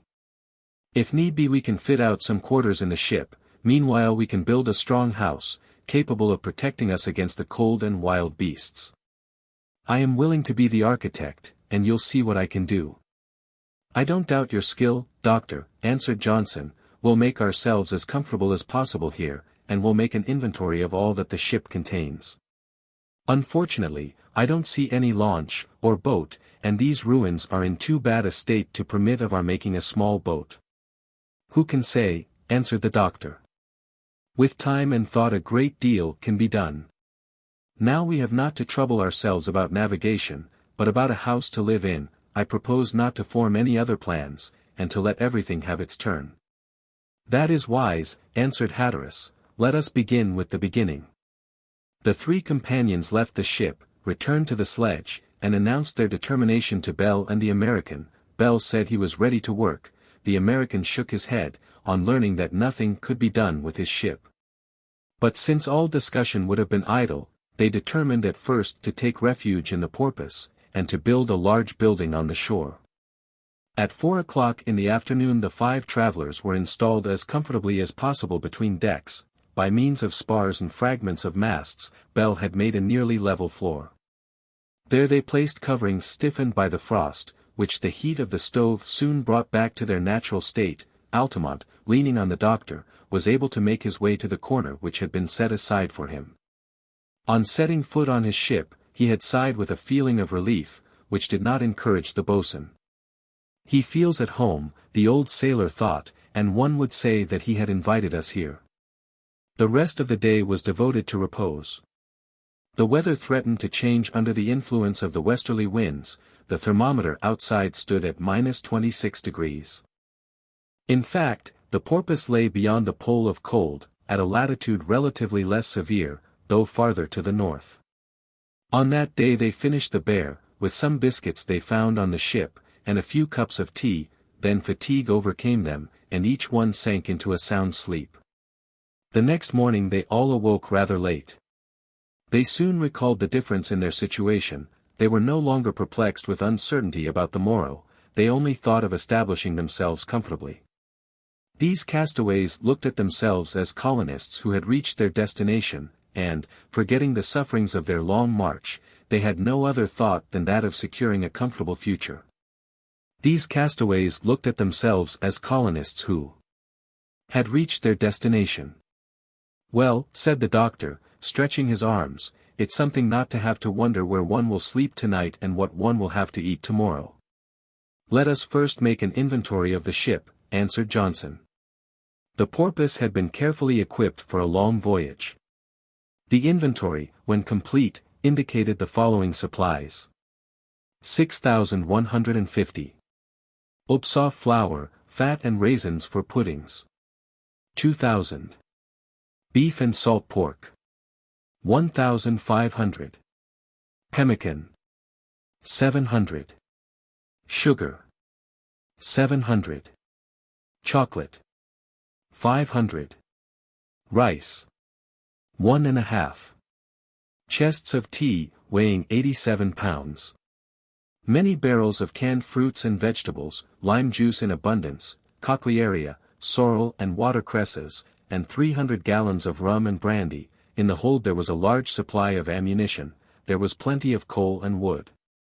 The doctor collected carefully the nautical instruments, and he also found a Bunsen's pile, which had been carried for electrical tests and experiments. In short, they had supplies enough to keep 5 men on whole rations for 2 years. All fear of starving or freezing to death was hence wholly removed. "Our means of living are certain," said the doctor to the captain, "and there is nothing to prevent our reaching the pole." "The pole," answered Hatteras, trembling with excitement. "Certainly," continued the doctor, "what's to prevent our pushing on during the summer across the land?" "Across the land. True. But how about the sea? Can't we build a small boat out of the timber of the Porpoise?" "An American boat, you mean," answered Hatteras, scornfully, "and commanded by this American." The doctor understood the captain's repugnance, and judged it best to change the conversation. "Now that we know what our supplies are," he went on, "we must build some safe place for them, and a house for ourselves. We have plenty of material, and we can settle ourselves very comfortably. I hope, Bell," he added, turning to the carpenter, "that you are going to distinguish yourself. I may be able to help you too, I trust." "I'm ready, doctor," answered Bell.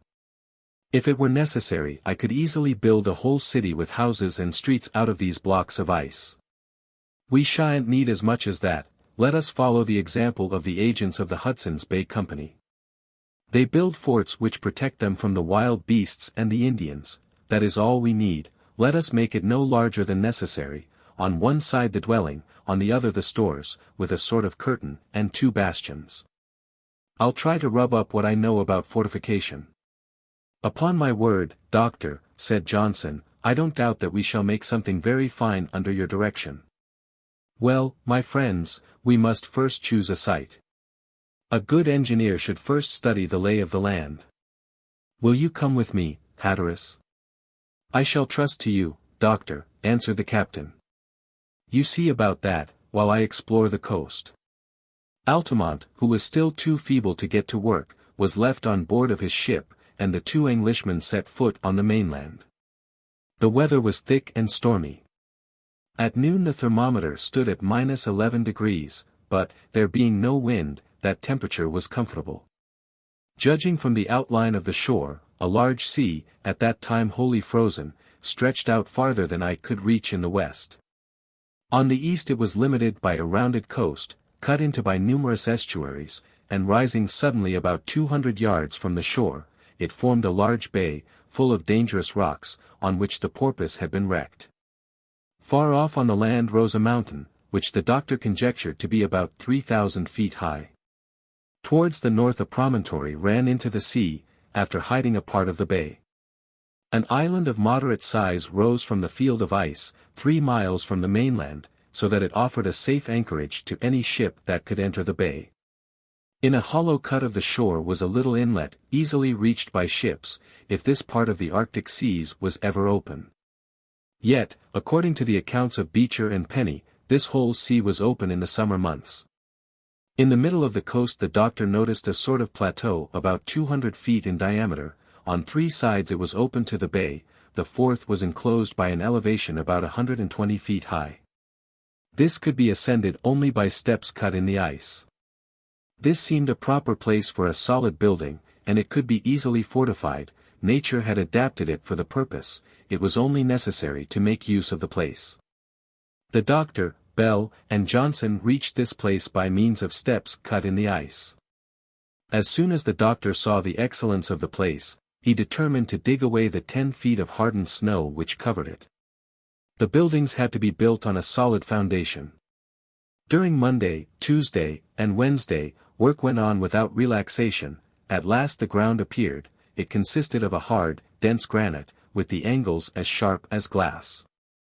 It contained, moreover, garnets and large crystals of feldspar, against which the pickaxe struck fire. The doctor then gave them the dimensions and plan of the snow house. It was to be 40 feet long, 20 broad, and 10 deep. It was divided into 3 rooms, a sitting room, a bedroom, and a kitchen. More was not needed. To the left was the kitchen, to the right the bedroom, in the middle the sitting room. For 5 days they worked busily. There was no lack of material. The ice walls were thick enough to resist thawing, for they could not risk being wholly without protection, even in summer. In proportion as the house rose, it became agreeable to see. There were 4 front windows, 2 in the sitting room, 1 in the kitchen, another in the bedroom. For panes of glass they substituted large sheets of ice, in the Eskimo fashion, which served as well as unpolished glass for the passage of light. In front of the sitting room, between 2 windows, there ran a long entry like a tunnel, which gave admission to the house. A solid door, brought from the Porpoise, closed it hermetically. When the house was finished, the doctor was delighted with his handiwork. It would have been impossible to say to what school of architecture the building belonged, although the architect would have avowed his preferences for the Saxon Gothic, so common in England, but the main point was, that it should be solid. Therefore the doctor placed on the front short uprights, on top a sloping roof rested against the granite wall. This served to support the stovepipes, which carried the smoke away. When the task was completed, they began to arrange the interior. They carried into the bedroom the sleeping accommodations from the Porpoise. They were arranged in a circle about a large stove. Benches, chairs, sofas, tables, wardrobes, were arranged in the sitting room, which was also used as a dining room. The kitchen received the cooking stoves of the ship, and the various utensils. Sails, stretched on the floor, formed the carpet, and also served as hangings to the inner doors, which had no other way of closing. The walls of the house averaged 5 feet in thickness, and the recesses for the windows looked like embrasures in a fort. It was all built with great solidity. What more was to be desired? Ah, if they had listened to the doctor, there is no knowing what they would not have made of this ice and snow, which can be so easily manipulated. He all day long would ponder over plans which he never hoped to bring about, but he thereby lightened the dull work of all by the ingenuity of his suggestions. Besides, he had come across, in his wide reading, a rather rare book by one Kraft, entitled Detailed Description of the Snow Palace built at St. Petersburg, in January, 1740, and of all the objects it contained. The recollection of this book impressed him. One evening he gave his companions a full account of the wonders of that snow palace. Why couldn't we do here, he asked, what they did at St. Petersburg? What do we need? Nothing, not even imagination. So it was very handsome, said Johnson. It was fairy-like, my friend. The house, built by order of the Empress Anna, and in which she had celebrated the marriage of one of her buffoons in 1740, was nearly as large as ours, but in front stood 6 cannons of ice. They were often fired without bursting. There were also mortars to hold 60-pound shells, so we could have some formidable artillery. The bronze is handy, and falls even from heaven. But the triumph of taste and art was on the front of the palace, which was adorned with handsome statues. The steps were garnished with vases of flowers of the same material. On the right stood an enormous elephant, who played water through his trunk by day, and burning naphtha by night. What a menagerie we might have if we only wanted to. As for animals, answered Johnson, we shan't lack them, I fancy, and they won't be any the less interesting for not being made of ice. Well, said the doctor, we shall be able to defend ourselves against their attacks. But to return to the palace, I should add that inside there were mirrors, candelabra, beds, mattresses, pillows, curtains, clocks, chairs, playing cards, wardrobes well furnished, and all cut out of ice. In fact, nothing was lacking. It was then a true palace, said Bell. A splendid palace, worthy of a sovereign. Ice. It was kind of providence to invent it, since it lends itself to so many miracles and accommodates so readily to the needs of castaways. It took them until March 31st to get the house ready. This was Easter Sunday, and the day was set aside for rest. The whole day was spent in the sitting room, where divine service was read, and each was able to judge of the excellent arrangements of the snow house. The next morning they set about building stores and a magazine. This took them about a week, including the time employed for emptying the porpoise, which was not done without difficulty, for the low temperature did not permit them to work very long. At last, April 8th, provisions, food, and supplies were safely sheltered on land, the stores were placed to the north, and the powder house to the south, about 60 feet from the end of the house. A sort of dog kennel was built near the stores. It was destined for the Greenland dogs, and the doctor honored it with the title of Dog Palace. Duke partook of the common quarters. Then the doctor passed to the means of defense of the place. Under his direction the plateau was surrounded by a real fortification of ice which secured it against every invasion. Its height made a natural protection, and as there was no salient, it was equally strong on all sides. The doctor's system of defense recalled strongly the method of Sterne's Uncle Toby, whose gentleness and good humor he also shared. He was a pleasant sight when he was calculating the inclination of the platform and the breadth of the causeway. But this task was so easy with the snow, that he enjoyed it, and he was able to make the walls 7 feet thick. Besides the plateau overlooking the bay, he had to build neither counterscarp nor glacis. The parapet of snow, after following the outlines of the plateau, joined the rock on the other side. The work of fortification was finished April 15th. The fort was completed, and the doctor seemed very proud of his work. The fort was completed. In truth, this fortified enclosure could have withstood for a long time against a tribe of Eskimo, if such enemies were met under that latitude, but there was no trace of human beings there. Hatteras, in making out the outline of the bay, did not see any ruins of the huts which are so commonly found in the places resorted to by Greenland tribes.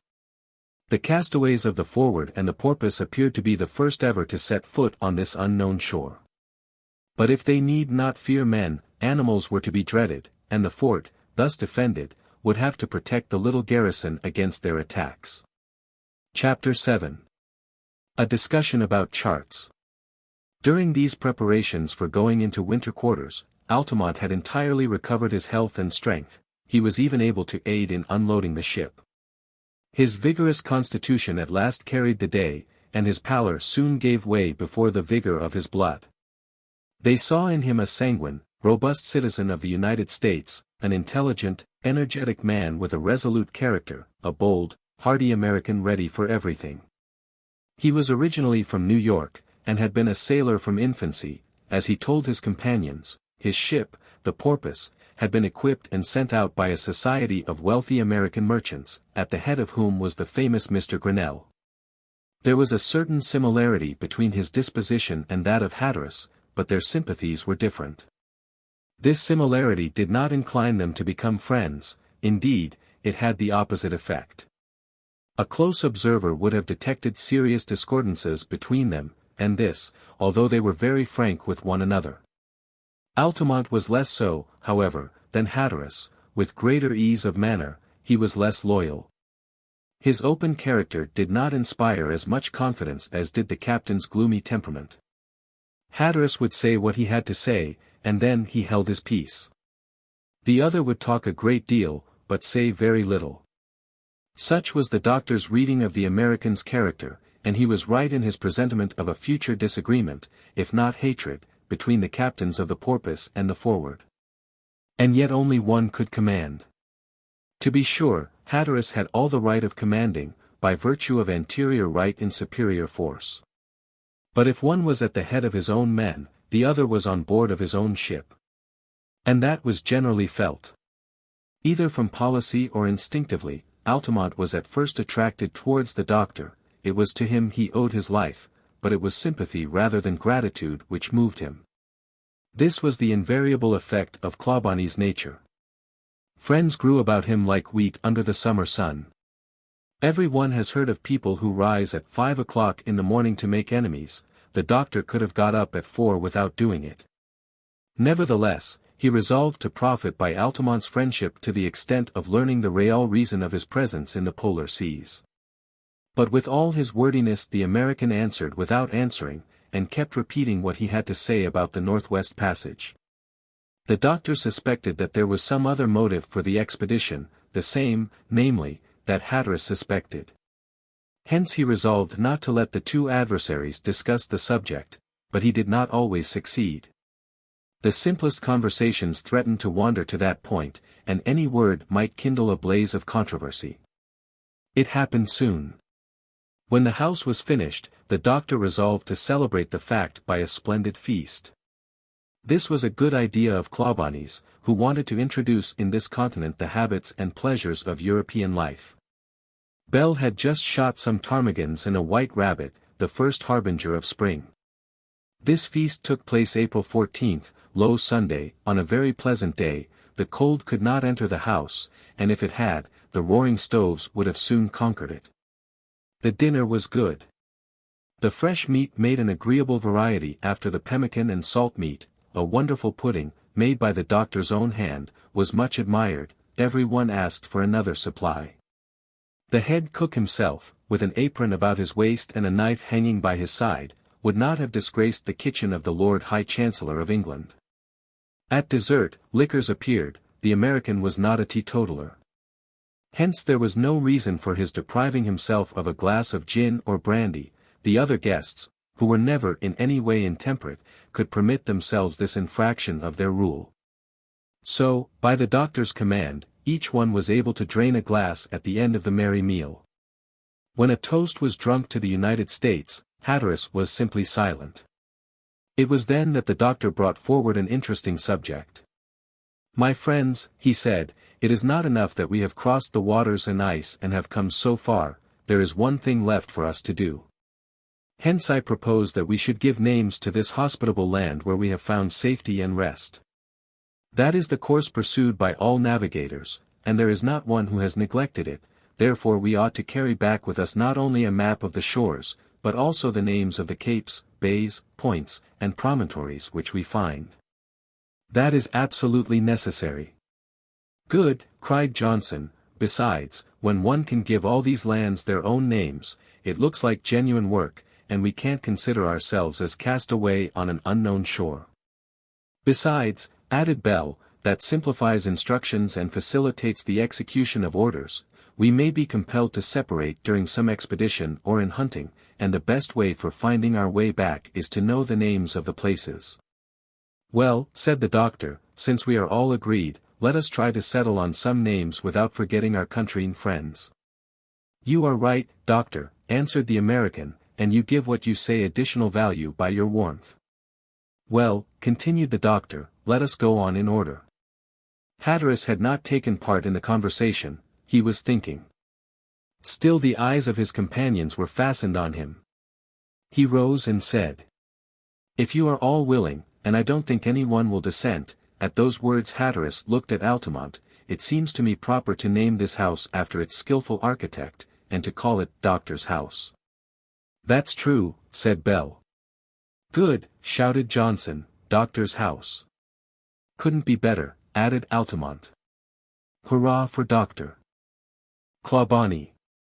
3 cheers were then given, to which Duke added an approving bark. "So," resumed Hatteras, "let this house bear that name until some new land is discovered to bear the name of our friend." "Ah," said Johnson, "if the earthly paradise were to be named over again, the name of Clawbonny would suit it to a miracle." The doctor, much moved, wanted to defend himself by modesty, but he was unable. It was then formally agreed that the feast had been eaten in the grand dining hall of Doctor's house, after being cooked in the kitchen of Doctor's house, and that they would go comfortably to bed in the chamber of Doctor's house. Now, said the doctor, let us take the more important points of our discoveries. There is, said Hatteras, this immense sea which surrounds us, and in which no ship has ever floated. No ship, interrupted Altamont. It seems to me the porpoise should not be forgotten, unless indeed it came by land, he added jestingly. One might think it had, retorted Hatteras, to see the rocks on which it is now resting. Indeed, Hatteras, answered Altamont with some vexation, but, on the whole, isn't even that better than blowing up as the Forward did. Hatteras was about to make some angry reply, when the doctor interrupted him. My friends, he said, we are not talking about ships, but about the new sea. It is not new, interrupted Altamont, it already bears a name on all the charts of the pole. It is the Arctic Ocean, and I don't see any reason for changing its name. If we should find out in the future that it is only a sound or gulf, we can see what is to be done. Very well, said Hatteras. Agreed, said the doctor, regretting that he had aroused a discussion between rival nationalities. Let us come to the land which we are now in, resumed Hatteras. I am not aware that it bears any name on the most recent maps. I am not aware that it bears any name on the most recent maps. At these words he turned to Altamont, who did not lower his eyes, but answered. You may be mistaken again, Hatteras. Mistaken. This unknown land, this new country, has a name already, answered the American, quietly. Hatteras was silent. His lips trembled. And what is its name? Asked the doctor, a little surprised at the American's statement. My dear Clawbonny, answered Altamont, it is the custom, not to say the habit, of every explorer to give a name to the continent which he has discovered. It seems to me that on this occasion it was in my power and that it was my duty to use this indisputable right. Still, said Johnson, whom Altamont's coolness annoyed. It seems to me hard to pretend, the American resumed, that the porpoise did not discover this coast, and even on the supposition that it came by land, he added, glancing at Hatteras, there can't be any question. That is a claim I can't admit, answered Hatteras, gravely, forcibly restraining himself. To give a name, one should be the discoverer, and that I fancy you were not. Without us, besides, where would you be, sir, you who presume to impose conditions upon us? 20 feet under the snow. And without me, sir, replied the American, without my ship, where would you be at this moment? Dead of cold and hunger. My friends, said the doctor, intervening for the best, come, a little calm, it can all settle itself. Listen to me. That gentleman, continued Altamont, pointing to the captain, can give a name to all the lands he discovers, if he discovers any, but this continent belongs to me. I cannot admit of its bearing two names, like Grinnell Land and Prince Albert's Land, because an Englishman and American happen to find it at the same time. Here it's different. My rights of precedence are beyond dispute. No ship has ever touched this shore before mine. No human being before me has ever set foot upon it. Now, I have given it its name, and it shall keep it. And what is its name? Asked the doctor. New America, answered Altamont. Hatteras clenched his fists on the table. But with a violent effort he controlled himself. Can you prove to me, Altamont went on, that any Englishman has ever set foot on this soil before me? Johnson and Bell were silent, although they were no less angry than the captain at the haughty coolness of their opponent. But there was nothing to be said. The doctor began again after a few moments of painful silence. My friends, he said, the first law of humanity is justice, it embraces all the rest. Let us then be just, and not give way to evil feelings. Altamont's priority appears to me incontestable. There is no question about it. We shall have our revenge later, and England will have a good share in future discoveries. Let us leave to this land, then, the name of New America. But Altamont, in giving it this name, has not, I imagine, disposed of the bays, capes, points, and promontories which it encloses, and I don't see anything to prevent our calling it Victoria Bay. None at all, answered Altamont, provided that the cape jutting into the sea over there is named Cape Washington. You might have chosen, sir, cried Hatteras, beside himself, a name less offensive to an English ear. But none dearer to an American ear, answered Altamont, with much pride. Come, come, continued the doctor, who found it hard to keep the peace in this little world, no discussion about that. Let an American be proud of his great men. Let us honor genius wherever it is found, and since Altamont has made his choice, let us now speak for ourselves and our friends. Let our captain. Doctor, answered Hatteras, since this is an American land, I don't care to have my name figure here. Is that opinion unchangeable? Asked the doctor. It is, answered Hatteras. The doctor did not insist any further. Well, then, it's our turn, he said, addressing the old sailor and the carpenter, let us leave a trace of our passage here. I propose that we call that island about 3 miles from here Johnson Island, in honor of our boatswain. Oh, said the latter, a little embarrassed, oh doctor. As to the mountain which we have seen in the west, we shall call it Bell Mountain, if our carpenter is willing. It's too much honor for me, answered Bell. It's only fair, said the doctor. Nothing better, said Altamont. Then we have only to name our fort, resumed the doctor, there need be no discussion about that. It's neither to Her Royal Highness Queen Victoria nor to Washington that we owe our protection in it at this moment, but to God, who brought us together and saved us all. Let it be called Fort Providence. A capital plan, answered Altamont. Fort Providence, added Johnson, that sounds well. So, then, in returning from our excursions in the north, we shall start from Cape Washington to reach Victoria Bay, and from there to Fort Providence, where we shall find rest and plenty in Doctor's house. Then that's settled, answered the doctor. Later, as we make discoveries, we shall have other names to give, which I hope will not give rise to discussion, for, my friends, we ought to stand by one another and love one another. We represent humanity on this distant shore, let us not give ourselves up to the detestable passions which infest society, let us rather remain unattackable by adversity. Who can say what dangers heaven has in store for us, what sufferings we may not have to support before we return to our own country?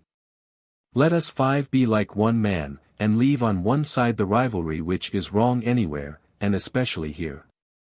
You understand me, Altamont? And you, Hatteras? The 2 men made no reply, but the doctor did not seem to notice their silence. Then they talked about other things, about hunting, so as to get a supply of fresh meat. With the spring, hares, partridges, even foxes, would return, as well as bears. They resolved accordingly not to let a favorable day pass without exploring the land of New America. Chapter 8. Excursion to the north of Victoria Bay. The next morning, as soon as the sun appeared, Clawbonny ascended the wall of rock which rose above Doctor's house. It terminated suddenly in a sort of truncated cone. The doctor reached the summit with some little difficulty, and from there his eye beheld a vast expanse of territory which looked as if it were the result of some volcanic convulsion. A huge white canopy covered land and sea, rendering them undistinguishable the one from the other. The doctor, when he saw that this rock overlooked all the surrounding plain, had an idea, a fact which will not astonish those who are acquainted with him. This idea he turned over, pondered, and made himself master of by the time he returned to the house, and then he communicated it to his companions. The doctor reached the summit with some little difficulty.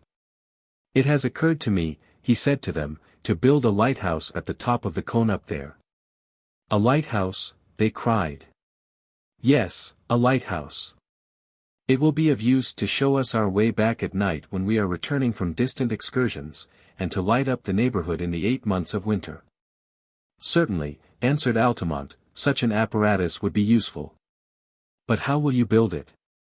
With one of the porpoise's lanterns. Very good, but with what will you feed the lamp? With seal oil? No, it doesn't give a bright enough light, it could hardly pierce the fog. Do you think you can get hydrogen from our coal and make illuminating gas? Well, that light would not be bright enough, and it would be wrong to use up any of our fuel. Then, said Altamont, I don't see. As for me, answered Johnson, since the bullet of Mercury, the ice lens, the building of Fort Providence, I believe Dr. Clawbonny is capable of anything. Well, resumed Altamont, will you tell us what sort of a light you are going to have? It's very simple, answered the doctor, an electric light. An electric light? Certainly. Didn't you have on board of the Porpoise a Bunsen's pile in an uninjured state? Yes, answered the American. Evidently, when you took it, you intended to make some experiments, for it is complete. You have the necessary acid, and the wires isolated, hence it would be easy for us to get an electric light. It will be more brilliant, and will cost nothing. That is perfect, answered the boatswain, and the less time we lose. Well, the materials are there, answered the doctor, and in an hour we shall have a column 10 feet high, which will be enough. The doctor went out. His companions followed him to the top of the cone. The column was promptly built and was soon surmounted by one of the Porpoise's lanterns.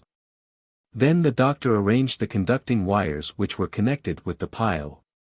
This was placed in the parlor of the icehouse, and was preserved from the frost by the heat of the stoves. From there the wires ran to the lantern. All this was quickly done, and they waited till sunset to judge of the effect. At night the two charcoal points, kept at a proper distance apart in the lantern, were brought together, and flashes of brilliant light, which the wind could neither make flicker nor extinguish, issued from the lighthouse. It was a noteworthy sight, these sparkling rays, rivaling the brilliancy of the plains, and defining sharply the outlines of the surrounding objects. Johnson could not help clapping his hands. Dr. Clawbonny, he said, has made another son. One ought to do a little of everything, answered the doctor, modestly. The cold put an end to the general admiration, and each man hastened back to his coverings. After this time life was regularly organized. During the following days, from the 15th to the 20th of April, the weather was very uncertain. The temperature fell suddenly 20 degrees, and the atmosphere experienced severe changes, at times being full of snow and squally, at other times cold and dry, so that no one could set foot outside without precautions. However, on Saturday, the wind began to fall. This circumstance made an expedition possible. They resolved accordingly to devote a day to hunting, in order to renew their provisions. In the morning, Altamont, the doctor, Bell, each one taking a double-barreled gun, a proper amount of food, a hatchet, a snow knife in case they should have to dig a shelter, set out under a cloudy sky. During their absence Hatteras was to explore the coast and take their bearings. The doctor took care to start the light. Its rays were very bright. In fact, the electric light, being equal to that of 3,000 candles or 300 gas jets, is the only one which at all approximates to the solar light. The cold was sharp, dry, and still. The hunters set out towards Cape Washington, finding their way made easier over the hardened snow. In about half an hour they had made the 3 miles which separated the Cape from Fort Providence. Duke was springing about them. The coast inclined to the east, and the lofty summits of Victoria Bay tended to grow lower toward the north. This made them believe that New America was perhaps only an island, but they did not have then to concern themselves with its shape. The hunters took the route by the sea and went forward rapidly. There was no sign of life, no trace of any building. They were walking over a virgin soil. They thus made about 15 miles in the first 3 hours, eating without stopping to rest. But they seemed likely to find no sport. They saw very few traces of hare, fox, or wolf. Still, a few snowbirds flew here and there, announcing the return of spring and the Arctic animals. The 3 companions had been compelled to go inland to get around some deep ravines and some pointed rocks which ran down from Bell Mountain, but after a few delays they succeeded in regaining the shore. The ice had not yet separated. Far from it. The sea remained fast. Still a few traces of seals announced the beginning of their visit, and that they were already come to breathe at the surface of the ice field. It was evident from the large marks, the fresh breaking of the ice, that many had very recently been on the land. These animals are very anxious for the rays of the sun, and they like to bask on the shore in the sun's heat. The doctor called his companion's attention to these facts. "Let us notice this place," he said. "It is very possible that in summer we shall find hundreds of seals here. They can be approached and caught without difficulty, if they are unfamiliar with men. But we must take care not to frighten them, or they will disappear as if by magic and never return. In that way, careless hunters, instead of killing them one by one, have often attacked them in a crowd, with noisy cries, and have thereby driven them away." "Are they only killed for their skin and oil?" asked Bell. "By Europeans, yes, but the Eskimo eat them, they live on them, and pieces of seal's flesh, which they mix with blood and fat, are not at all unappetizing. After all, it depends on the way it's treated, and I shall give you some delicate cutlets if you don't mind their dark color." "We shall see you at work," answered Bell. "I'll gladly eat it, doctor." "My good Bell, as much as you please. But, however much you eat, you will never equal a Greenlander, who eats 10 or 15 pounds of it a day." "15 pounds, said Bell. "What stomachs?" "Real polar stomachs," answered the doctor. "Prodigious stomachs which can be dilated at will, and, I ought to add, can be contracted in the same way, so that they support starving as well as gorging. At the beginning of his dinner, the Eskimo is thin. At the end, he is fat, and not to be recognized. It is true that his dinner often lasts a whole day." "Evidently," said Altamont, "this voracity is peculiar to the inhabitants of cold countries." "I think so," answered the doctor. "In the Arctic regions one has to eat a great deal, it is a condition not only of strength, but of existence. Hence the Hudson's Bay Company gives each man 8 pounds of meat a day, or 12 pounds of fish, or 2 pounds of pemmican." "That's a generous supply," said the carpenter.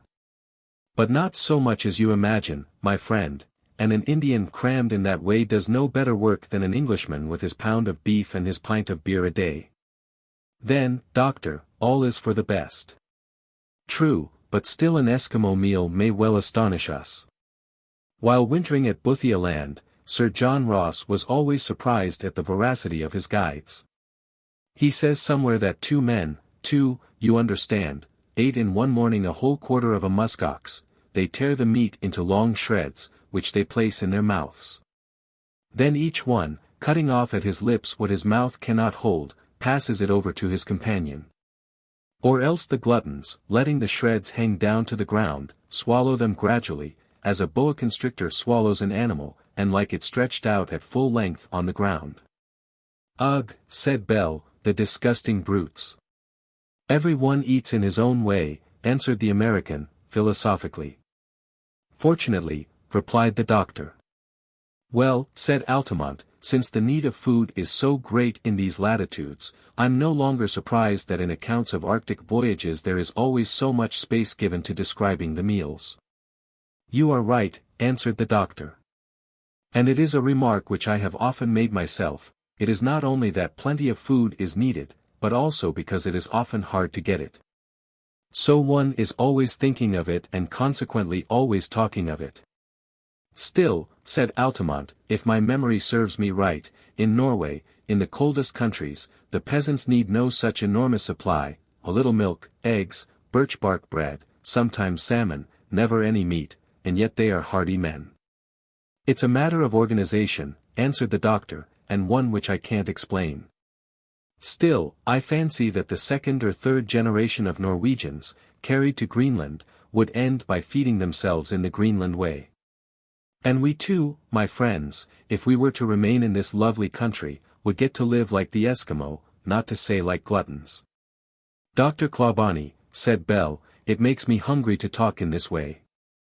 "It doesn't make me," answered Altamont. "It disgusts me rather, and makes me dislike seal's flesh. But I fancy we shall have an opportunity to try the experiment. If I'm not mistaken, I see some living body down there on the ice." "It's a walrus," shouted the doctor, forward silently. Indeed, the animal was within 200 feet of the hunters, he was stretching and rolling at his ease in the pale rays of the sun. The three men separated so as to surround him and cut off his retreat. And they approached within a few fathoms lengths of him, hiding behind the hummocks, and then fired. The walrus rolled over, still full of strength. He crushed the ice in his attempts to get away. But Altamont attacked him with his hatchet, and succeeded in cutting his dorsal fins. The walrus made a desperate resistance, new shots finished him, and he remained stretched lifeless on the ice field stained with his blood. He was a good-sized animal, being nearly 15 feet long from his muzzle to the end of his tail, and he would certainly furnish many barrels of oil. The doctor cut out the most savory parts of the flesh, and he left the corpse to the mercies of a few crows, which, at this season of the year, were floating through the air. The night began to fall. They thought of returning to Fort Providence. The sky had become perfectly clear, and while waiting for the moon to rise, the splendor of the stars was magnificent. "Come, push on," said the doctor, "it's growing late, to be sure, we've had poor luck.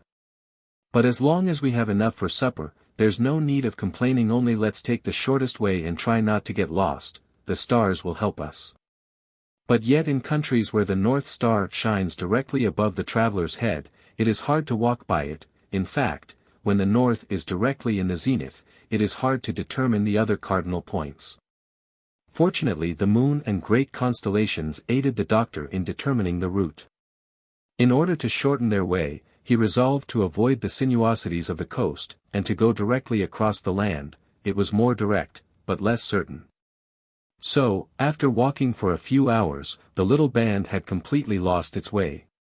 They thought of spending the night in an icehouse and waiting till the next day to find out where they were, even if they should have to return along the shore.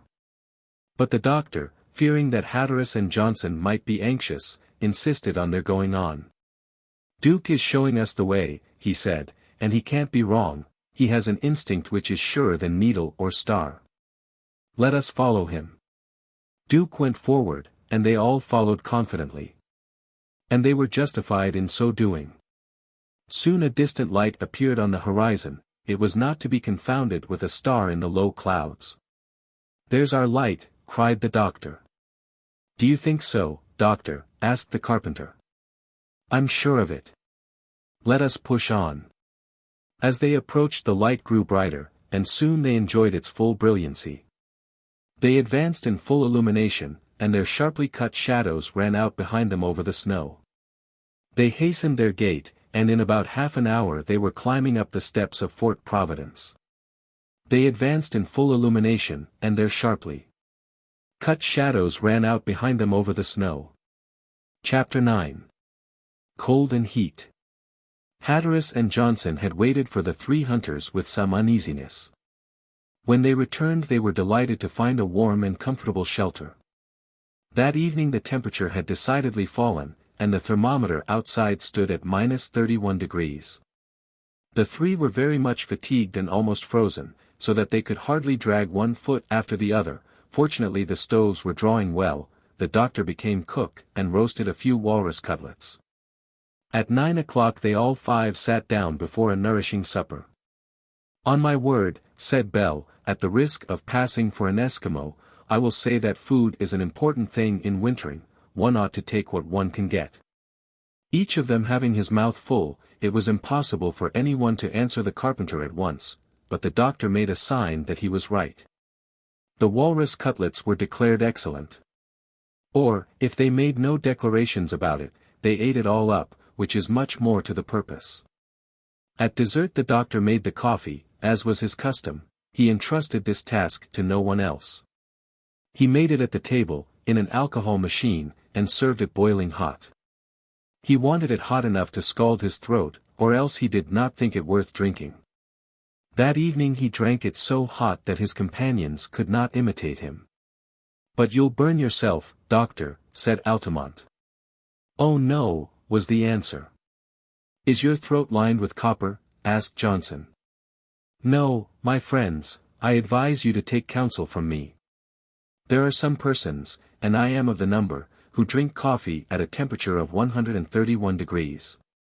131 degrees, cried Altamont, but the hand can't support that heat. Evidently, Altamont, since the hand can't endure more than 122 degrees in the water, but the palate and tongue are not so tender as the hand, they can endure much more. You surprise me, said Altamont.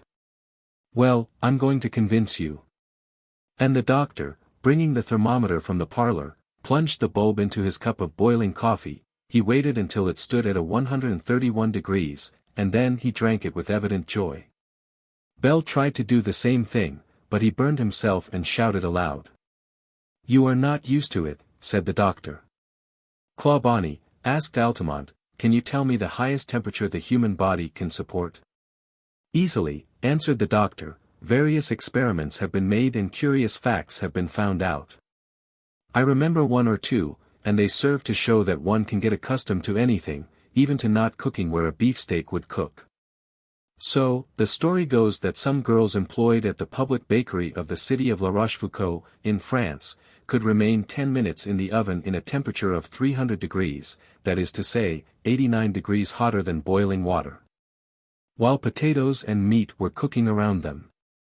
What girls, said Altamont. Here is another indisputable example. 9 of our fellow countrymen in 1778, Fordyce, Banks, Solander, Blagden, Home, North, Lord Seaforth, and Captain Phillips, endured a temperature of 295 degrees, while eggs and roast beef were cooking near them. And they were Englishmen, said Bell, with an accent of pride. Yes, Bell, answered the doctor. Oh, Americans could have done better, said Altamont. They would have roasted, said the doctor, laughing. And why not, answered the American. At any rate, they have not tried. Still, I stand up for my countrymen. There's one thing I must not forget, it is incredible if one can doubt of the accuracy of the witnesses. The Duke of Ragusa and Dr. Jung, a Frenchman and an Austrian, saw a Turk dive into a bath which stood at 170 degrees. But it seems to me, said Johnson, that is not equal to other people you mentioned. I beg your pardon, answered the doctor. There is a great difference between entering warm air and entering warm water. Warm air induces perspiration, and that protects the skin, while in such hot water there is no perspiration and the skin is burned. Hence a bath is seldom hotter than 107 degrees. This Turk must have been an extraordinary man to have been able to endure so great heat. Dr. Clawbonny, asked Johnson, what is the usual temperature of living beings? It varies very much, answered the doctor. Birds are the warmest blooded, and of these the duck and hen are the most remarkable. Their temperature is above 110 degrees, while that of the owl is not more than 104 degree, then come the mammalia, men. The temperature of Englishmen is generally 101 degrees. I'm sure Mr. Altamont is going to claim something more for the Americans, said Johnson. Well, said Altamont, there are some very warm. But as I've never placed a thermometer into their thorax or under their tongue, I can't be sure about it. The difference of temperature, resumed the doctor, between men of different races is quite imperceptible when they are placed in the same circumstances, whatever be the nature of their bringing up. I should add, that the temperature varies but little between men at the equator and at the pole. So, said Altamont, our temperature is about the same here as in England? About the same, answered the doctor. As to the other mammalia, their temperature is a trifle higher than that of man. The horse is about the same, as well as the hare, the elephant, the porpoise, the tiger. But the cat, the squirrel, the rat, panther, sheep, ox, dog, monkey, goat, reach 103 degree, and the warmest of all, the pig, goes above 104 degrees. That is humiliating for us, said Altamont. Then come amphibious animals and fish, whose temperature varies very much according to that of the water. The serpent does not go above 86 degrees, the frog 70 degrees, and the shark the same in a medium a degree and a half cooler. Insects appear to have the temperature of the water and the air. That is all very well, said Hatteras, who had not yet spoken, and I'm much obliged to the doctor for his information, but we are talking as if we had to endure torrid heats. Would it not be wiser to talk about the cold, to know to what we are exposed, and what is the lowest temperature that has ever been observed? True, added Johnson. There's nothing easier, continued the doctor, and I may be able to give you some information. I dare say, said Johnson, you know everything. My friends, I only know what others have taught me, and when I've finished you'll know exactly as much. This is what I know about cold and the lowest temperatures observed in Europe. A great many noteworthy winters have been known, and it seems as if the severest has a periodic return about every 41 years, a period which nearly corresponds with the greater appearance of spots on the sun. I can mention the winter of 1364, when the Rhone was frozen as far as Arles, that of 1408, when the Danube was frozen its whole length, and when wolves ran over to Jutland without wetting their feet. That of 1509, during which the Mediterranean at Sète and Marseilles and the Adriatic at Venice were frozen, and the Baltic as late as April 10, that of 1608, which killed all the cattle in England. That of 1789, when the Thames was frozen, as far as Gravesend, 6 leagues, below London, that of 1813, of which the French retain such a terrible memory, and that of 1829, the earliest and longest winter of this century. So much for Europe. But what temperature has been reached above the Arctic Circle? Asked Altamont. Really, said the doctor, I believe we have experienced the greatest cold that has ever been observed, since our spirit thermometer indicated one day 72 degrees.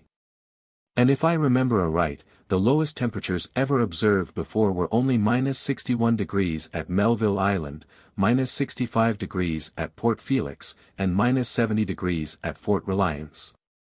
Yes, said Hatteras, we were delayed, and unfortunately too, by a very severe winter.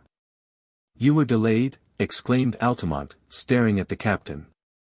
In our journey westward, interposed the doctor, hastily. So, said Altamont, continuing the conversation, the maximum and minimum temperatures endured by men vary about 200 degrees? Yes, answered the doctor. A thermometer exposed to the open air and sheltered from reflection has never risen above 135 degrees, and in the greatest colds it never falls below -72 degrees. So, my friends, you see we can take our ease. But still, said Johnson, if the sun were to be extinguished suddenly, would not the earth endure greater cold? The sun won't be extinguished, answered the doctor. But even if it should be, the temperature would not fall any lower, probably, than what I have mentioned. That's strange. Oh, I know it used to be said that in the space outside of the atmosphere the temperature was thousands of degrees below zero. But since the experiments of the Frenchman Fourier, this has been disproved. He has shown that if the earth were placed in a medium void of all heat, that the temperature at the pole would be much greater, and that there would be very great differences between night and day. So, my friends, it is no colder a few millions of miles from the earth than it is here. Tell me, doctor, said Altamont, is not the temperature of America lower than that of other countries of the world? Without doubt. But don't be proud of it, answered the doctor with a laugh. And what is the reason? No very satisfactory explanation has ever been given. So it occurred to Hadley that a comet had come into collision with the Earth and had altered the position of its axis of rotation, that is to say, of its poles. According to him, the North Pole, which used to be situated at Hudson's Bay, found itself carried farther east, and the land at the old pole preserved a greater cold, which long centuries of the sun have not yet heated. And you do not admit this hypothesis? Not for a moment. For what is true of the eastern coast of America is not true of the western coast, which has a higher temperature. No.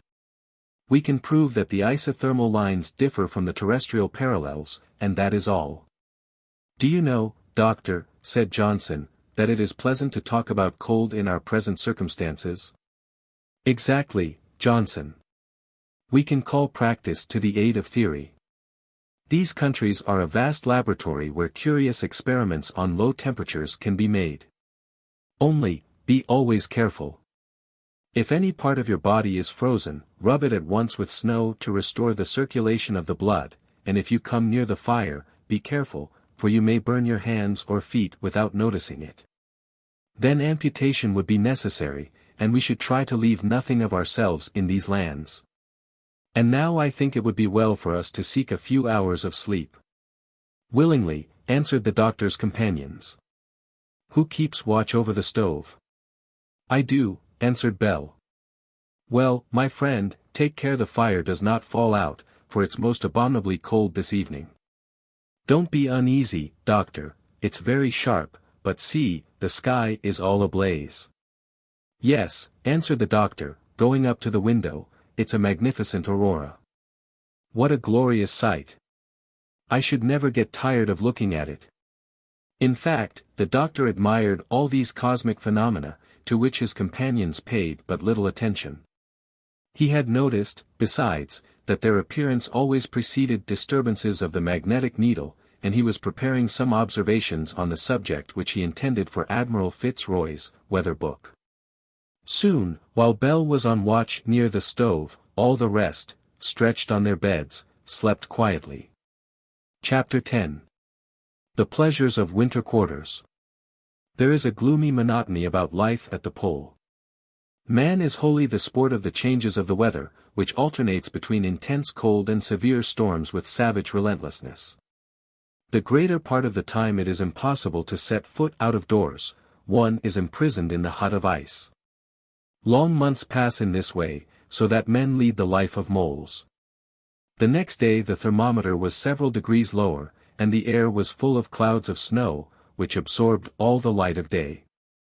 The doctor saw himself kept within doors, and he folded his arms. There was nothing to be done, except every hour to clear away the entrance hall and to repolish the ice walls which the heat within made damp. But the snow house was very finely built, and the snow added to its resistance by augmenting the thickness of its walls. The stores were equally secure. All the objects taken from the ship had been arranged in order in these docks of merchandise, as the doctor called them. Now, although these stores were at a distance of only 60 feet from the house, it was yet on some days almost impossible to get to them, hence a certain quantity of provisions had always to be kept in the kitchen for daily needs. They had been wise in unloading the porpoise. The ship was exposed to a gentle, but persistent pressure, which was gradually crushing it. It was evident that nothing could be done with its fragments. Still the doctor kept hoping to be able to build a launch out of them to return to England in, but the time for building it had not yet come. So for the most part the 5 men remained in complete idleness. Hatteras was pensive and always lying on the bed, Altamont was drinking or sleeping, and the doctor took good care not to rouse him from his slumbers, for he was always afraid of some distressing quarrel. These 2 men seldom spoke to one another. So during mealtime the prudent Clawbonny always took care to guide the conversation and to direct it in such a way as not to offend the susceptibilities of either, but he had a great deal to do. He did his best to instruct, distract, and interest his companions. When he was not arranging his notes about the expedition, he read aloud some history, geography, or work on meteorology, which had reference to their condition. He presented things pleasantly and philosophically, deriving wholesome instruction from the slightest incidents. His inexhaustible memory never played him false. He applied his doctrines to the persons who were with him, reminding them of such or such a thing which happened under such or such circumstances, and he filled out his theories by the force of personal arguments. He did his best to instruct and interest his companions. This worthy man may be called the soul of this little world, a soul glowing with frankness and justice. His companions had perfect confidence in him. He even improved Captain Hatteras, who, besides, was very fond of him. He made his words, manners, and customs so agreeable, that the life of these 5 men within 6 degrees of the pole seemed perfectly natural. When he was speaking, any one would have imagined he was in his office in Liverpool. And yet this situation was unlike that of castaways on the islands of the Pacific Ocean, those Robinsons whose touching history always aroused the envy of their readers. There, the natural richness offers 1,000 different resources. A little imagination and effort suffice to secure material happiness. Nature aids man, hunting and fishing supply all his wants. The trees grow to aid him, caverns shelter him, brooks slake his thirst, dense thickets hide him from the sun, and severe cold never comes upon him in the winter. a grain tossed into the earth brings forth a bounteous return a few months later. There, outside of society, everything is found to make man happy. And then these happy isles lie in the path of ships, the castaway can hope to be picked up, and he can wait in patience. But here on the coast of New America, how great is the difference! This comparison would continually occur to the doctor, but he never mentioned it to the others, and he struggled against the enforced idleness. He yearned ardently for the spring, in order to resume his excursions, and yet he was anxious about it, for he foresaw difficulties between Hatteras and Altamont. If they pushed on to the pole, there would necessarily be rivalry between the two men. Hence he had to prepare for the worst, and still, as far as he could, to try to pacify these rivals. But to reconcile an American and an Englishman, two men hostile to one another from their birth, one endowed with real insular prejudice, the other with the adventurous, irreverent spirit of his country, was no easy task. When the doctor thought of their eager rivalry, which in fact was one of nationalities, he could not help, not shrugging his shoulders, but lamenting human weakness. He would often talk to Johnson on this subject. He and the old sailor agreed in the matter, they were uncertain what view to take, and they foresaw complications in the future. Still, the bad weather continued, they could not leave Fort Providence even for an hour. Night and day they had to remain in the snow house. They all found it tedious, except the doctor, who found diversion for himself. "Isn't there any way we can amuse ourselves?" said Altamont one evening. "This isn't really living, lying here like sluggish reptiles all winter." "It's a pity," said the doctor, "that we are too few to organize any system of distractions." "Do you mean it would be easier for us to combat idleness if there were more of us?" asked the American. "Yes, when whole crews have wintered in boreal regions, they have found out the way to avoid idleness." "To tell the truth," said Altamont, "I should like to know how they did. They must have been very ingenious to get any fun out of these surroundings." "They didn't ask one another riddles, I suppose?" "No," answered the doctor, "but they introduced into these lands two great means of amusement, the press and the theater." "What? Did they have a newspaper?" asked the American. "Did they act plays?" asked Bell. "Yes, and with much amusement. While he was wintering at Melville Island, Captain Perry offered his crews these two entertainments, and they enjoyed them very much." "Well," said Johnson, "I should have liked to be there, it must have been funny enough." Funny indeed. Lieutenant Beecher was manager of the theater, and Captain Sabine editor of the Winter Chronicle, or Gazette of North Georgia. "Good names," said Altamont. The paper appeared every Monday morning, from November 1st, 1819, to March 20th, 1820. It contained an account of everything that happened, the hunts, accidents, incidents, and of the weather. There were stories written for it, to be sure. It lacked the humor of Sterne, and the delightful articles of the Daily Telegraph. But they got amusement from it, its readers were not overcritical, and I fancy no journalists ever enjoyed their occupation more. "Well," said Altamont, "I should like to hear some extracts from this paper, my dear doctor. Its articles must all have been frozen solid." "No, no," answered the doctor. "At any rate, what would have seemed simple enough to the Liverpool Philosophical Society, or the London Literary Institution, was perfectly satisfactory to the crews beneath the snow. Do you want a sample?" "What? Do you remember?" "No, but you had Perry's Voyages on board the Porpoise, and I can read you his own account." "Do," shouted the doctor's companions. "There's nothing easier." The doctor got the book from the shelves, and soon found the passage. "See here," he said, "here are some extracts from the newspaper. It is a letter addressed to the editor. It is with genuine satisfaction that your plan for the establishment of a newspaper has been received. I am convinced that under your charge it will furnish us with a great deal of amusement, and will serve to lighten materially the gloom of our 100 days of darkness. The interest which I, for my part, take in it has caused me to examine the effect of your announcement upon the members of our society, and I can assure you, to use the consecrated phrase of the London press, that it has produced a profound impression upon the public. The day after the appearance of your prospectus, there was on board an unusual and unprecedented demand for ink. The green cloth of our tables was suddenly covered with a deluge of quill pens, to the great injury of one of our servants, who, in trying to remove them, got one under his nail. Finally, I know that Sergeant Martin has had no less than 9 pocket-knives to sharpen. Our tables are groaning beneath the unaccustomed weight of inkstands, which had not seen the light for 2 months. And it is even whispered that the depths of the hold have been often opened to secure many reams of paper, which did not expect to issue so soon from their place of repose. I shall not forget to say to you that I have some suspicions that an effort will be made to slip into your box some articles, which, lacking complete originality, and not being wholly unpublished, may not suit your plan. I can affirm that no later than last evening an author was seen bending over his desk, holding in one hand an open volume of the Spectator, while with the other he was thawing his ink by the flame of the lamp. It is useless to recommend you to keep a lookout against such devices.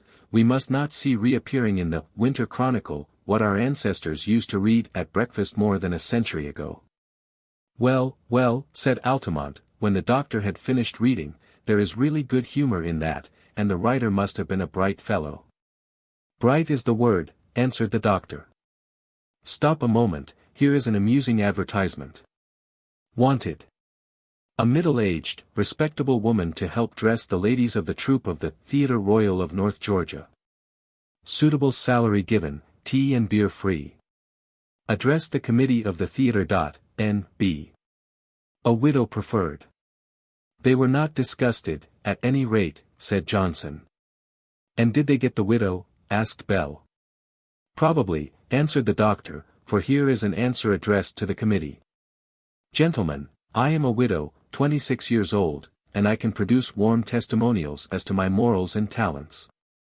But before taking charge of the dresses of the actresses of your theatre, I am anxious to know if they intend to keep their trousers on, and whether I can have the aid of some strong sailors to lace their corsets properly. This being arranged, gentlemen, you may count upon your servant. A. B. P. S. Can you not substitute brandy for beer? Bravo, shouted Altamont. I suppose they had ladies' maids to lace you by the capstan. Well, they were jolly fellows. Like all who do what they set out to do, remarked Hatteras. Hatteras uttered these words, and then he relapsed into his usual silence. The doctor, unwilling to dwell on that subject, hastened to resume his reading. See here, he said, here is a picture of Arctic sufferings. It may be varied infinitely, but a few of the observations are wise enough. For instance, to go out in the morning to take the air, and on setting foot off the ship, to take a cold bath in the cook's trough. To go on a hunting party, get near a fine reindeer, take aim, try to fire, and miss the shot on account of a damp cap. To start out with a piece of fresh bread in the pocket, and when one gets hungry to find it frozen hard enough to break one's teeth. To leave the table suddenly on hearing a wolf is in sight of the ship, and to come back and find one's dinner eaten by the cat. To return from a walk wrapped in thought, and to be awakened suddenly by the embrace of a bear. You see, my friends, said the doctor, we should not find it hard to imagine other polar troubles, but from the moment it becomes necessary to endure these miseries, it would be a pleasure to narrate them. Upon my word, said Altamont, that's an amusing paper, and it's a pity we can't subscribe to it. Suppose we should start one, suggested Johnson. We 5, answered Clawbonny, we should all be editors, and there would be no readers. Nor audience either, if we should act a play, said Altamont. Tell us, doctor, said Johnson, something about Captain Perry's theatre. Did they act new plays there? Of course. At first they made use of 2 volumes which were put on board of the Hector, and they had plays every fortnight, but soon they had acted all, then they resorted to original authors, and Perry himself wrote a suitable play for the Christmas holidays. It was very successful, and was called The Northwest Passage, or The End of the Voyage. A capital title, answered Altamont, but I confess, if I had to write on that subject, I should be puzzled about the end. You are right, said Bell. Who can say how it will end? True, answered the doctor, but why bother about the end, since the beginning is so favorable. Let us trust in Providence, my friends. Let us act our part well, and since the end depends on the author of all things, let us have confidence in him, he will know what to do with us. Let us sleep on it, answered Johnson, it is late, and since bedtime has come, let us turn in. You are in a great hurry, my old friend, said the doctor. Naturally enough, doctor, I am so comfortable in bed. And then my dreams are pleasant. I dream of warm countries. Or that, to tell the truth, half of my life is spent at the equator and half at the pole. The deuce, said Altamont, you have a happy temperament. True, answered the boatswain. Well, it would be cruel to detain Johnson any longer. His tropical sun is waiting for him. Let us go to bed. Chapter 11. Disquieting Traces. In the night of April 26th to 27th, the weather changed. The thermometer fell many degrees, and the inhabitants of Doctor's house perceived it from the cold which made its way beneath their coverings. Altamont, who was watching the stove, took care not to let the fire get low, and he was kept busy putting on enough coal to keep the temperature at 50 degrees. This cold weather announced the end of the storm, and the doctor was glad of it, for now they could resume their usual occupations, their hunting, excursions, and explorations. This would put an end to the apathy of their loneliness, which in time sours even the finest characters. The next morning the doctor rose early, and made his way over the drifts to the lighthouse.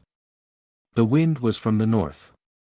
The air was clear, the snow was hard under his feet. Soon his 5 companions had left Doctor's house. Their first care was to dig away the drifted snow, which now disguised the plateau. It would have been impossible to discover any traces of life upon it, for the tempest had buried all inequalities beneath 15 feet of snow. After the snow was cleared away from the house, it was necessary to restore its architectural outline. This was very easy, and after the ice was removed a few blows with the snow knife gave it its normal thickness. After 2 hours' work the granite appeared, and access to the stores and the powder house was free. But since, in these uncertain climates, such things can happen every day, a new supply of food was carried to the kitchen. They were all wearied of salt food and yearned for fresh meat, and so the hunters were charged with changing the bill of fare, and they prepared to set out. Still the end of April did not bring with it the polar spring, which was yet 6 weeks off. The sun's rays were still too feeble to melt the snow or to nourish the few plants of these regions. They feared lest animals should be scarce, both birds and quadrupeds. But a hare, a few ptarmigans, even a young fox, would have been welcome to the table of Doctor's house, and the hunters resolved to shoot whatever should come within range. The doctor, Altamont, and Bell determined to explore the country. Altamont, they felt sure from his habits, was a bold and skillful hunter, and, with all his bragging, a capital shot. So he went with the hunters, as did Duke, who was equally skillful and less prone to boasting. The 3 companions ascended the east cone and set out towards the large white plains. But they had gone no farther than 2 or 3 miles before they saw numerous tracks. From that point, they ran down to the shore of Victoria Bay, and appeared to surround Fort Providence with a series of concentric circles. After they had followed these footprints for a short time, the doctor said, "Well, that is clear enough." "Too clear," said Bell, "they are bear tracks." "Good game," continued Altamont, "and there is only one fault in it today." "What's that?" asked the doctor. "The abundance," answered the American. "What do you mean?" asked Bell. "I mean that there are distinct tracks of 5 bears. And 5 bears are a good many for 5 men." "Are you sure of what you say?" asked the doctor. "Judge for yourself, this mark is different from any other, the claws on this one are farther apart than those. Here is the print of a smaller bear. If you compare them together, you'll find traces of 5 animals." "You are right," said Bell, after a careful examination. "Then," said the doctor, "there is no need of useless bravado, but rather of caution. These animals are famished at the end of a severe winter, and they may be very dangerous, and since there is no doubt of their number. Nor of their intentions, interrupted the American. Do you suppose, he asked, that they have discovered our presence here? Without a doubt, unless we've fallen on a whole band of bears, but in that case, why do their prints go about in a circle, instead of running out of sight? See, they came from the southwest and stopped here, and began to explore the country. You are right, said the doctor, and it's certain they came last night. And the other nights too, answered Altamont. Only the snow has covered their tracks. No, said the doctor, it's more likely that they waited for the end of the storm, they went to the bay to catch some seals, and then they scented us. True, said Altamont. So it is easy to know whether they will return tonight. How so? Asked Bell. By rubbing out some of their tracks, and if we find new ones tomorrow, we can be sure that they are trying to get into Fort Providence. Well, said the doctor, we shall at least know what to expect. The three then set to work, and soon effaced all the tracks over a space of about 600 feet. It's strange, however, said Bell, that they could scent us at so great a distance. We didn't burn anything greasy which could attract them. Oh, answered the doctor, they have very fine sight, and delicate sense of smell. Besides, they are very intelligent, perhaps the most intelligent of animals, and they have found out something strange here. Perhaps, continued Bell, during the storm, they came up as far as the plateau. Then, said the American, why should they have stopped there? True, there is no answer to that, answered the doctor, and we ought to believe that they are shortening the circle about Fort Providence. We shall see, answered Altamont. Now, let us go on, said the doctor, but we'll keep our eyes open. They kept careful watch, through fear lest some bear should be hidden behind the masses of ice. Often they took the blocks for animals, from their shape and whiteness, but soon they discovered their mistake. They returned at last to the shore beneath the cone, and from there their eyes swept in vain from Cape Washington to Johnson Island.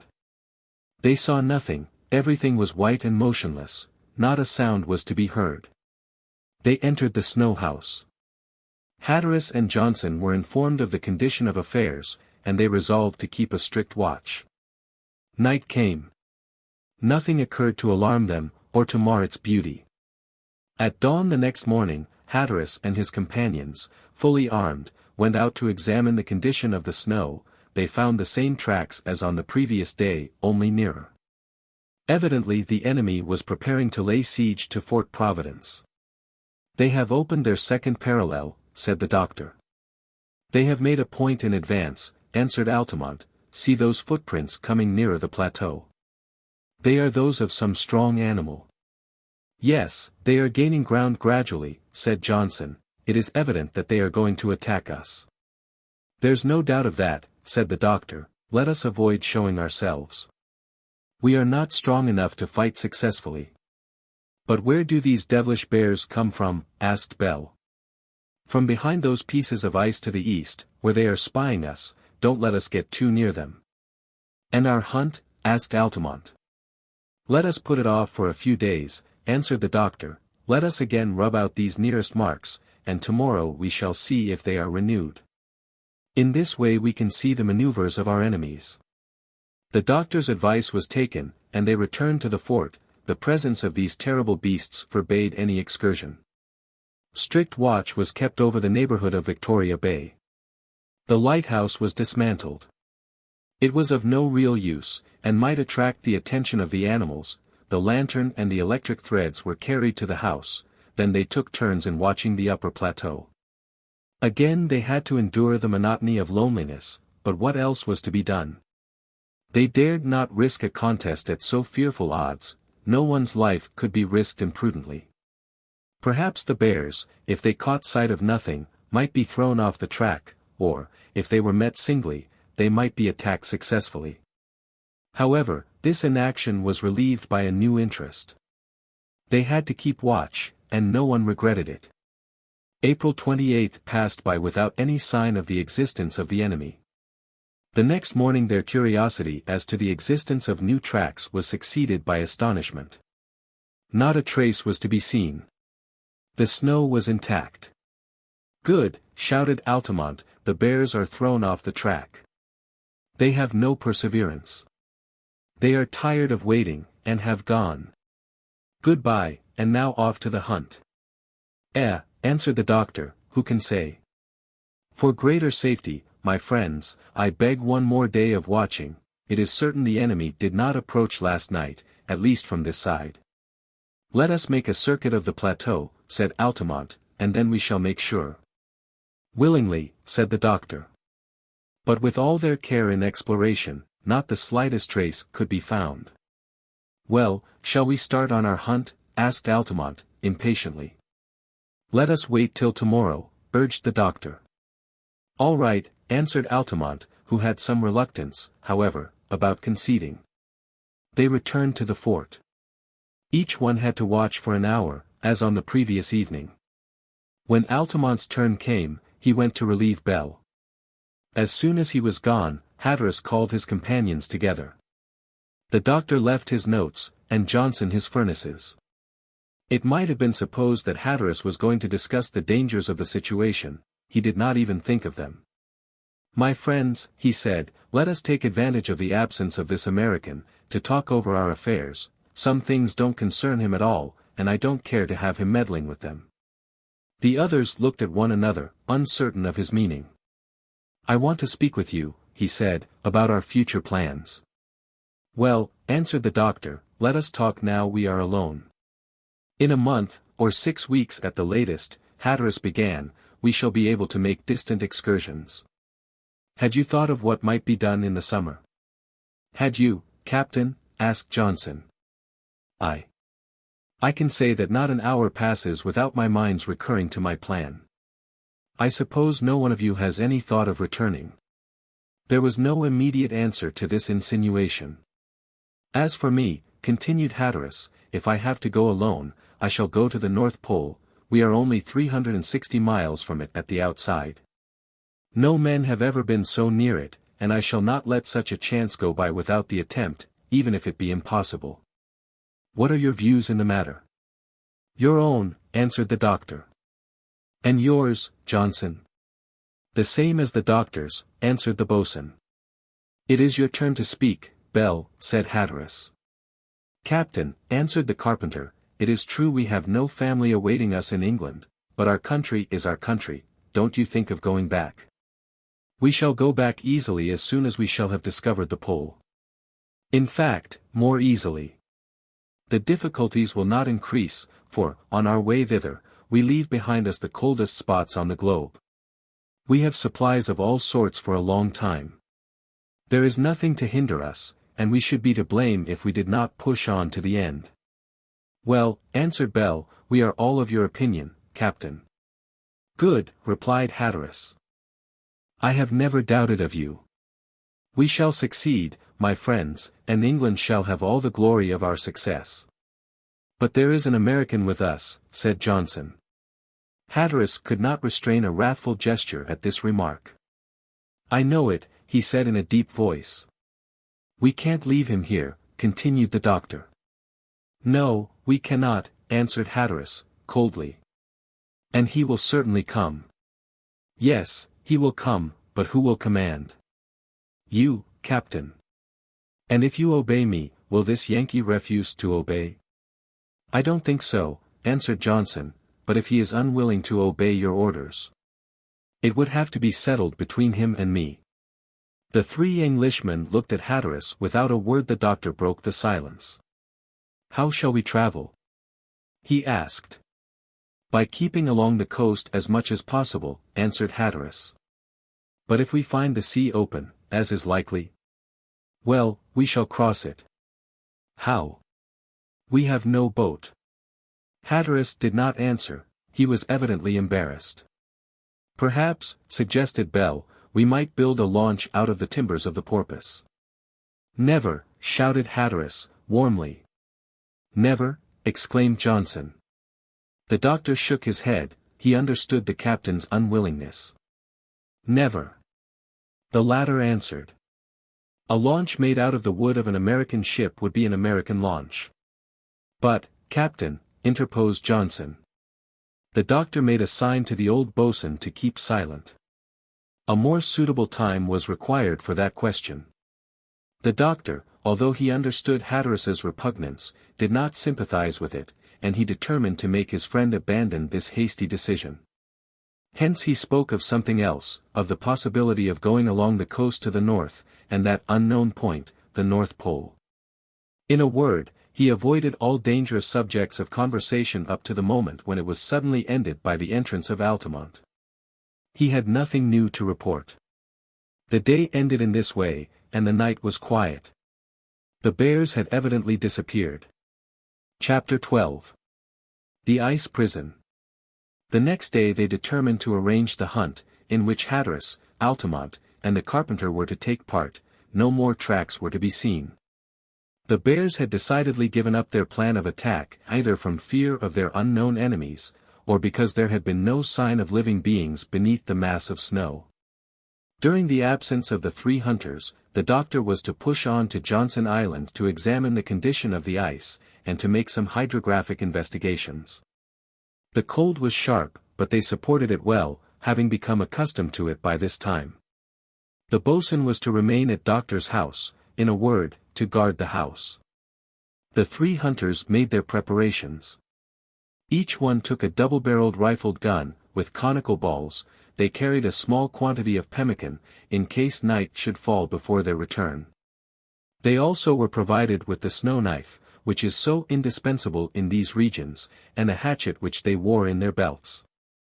Thus armed and equipped they could go far.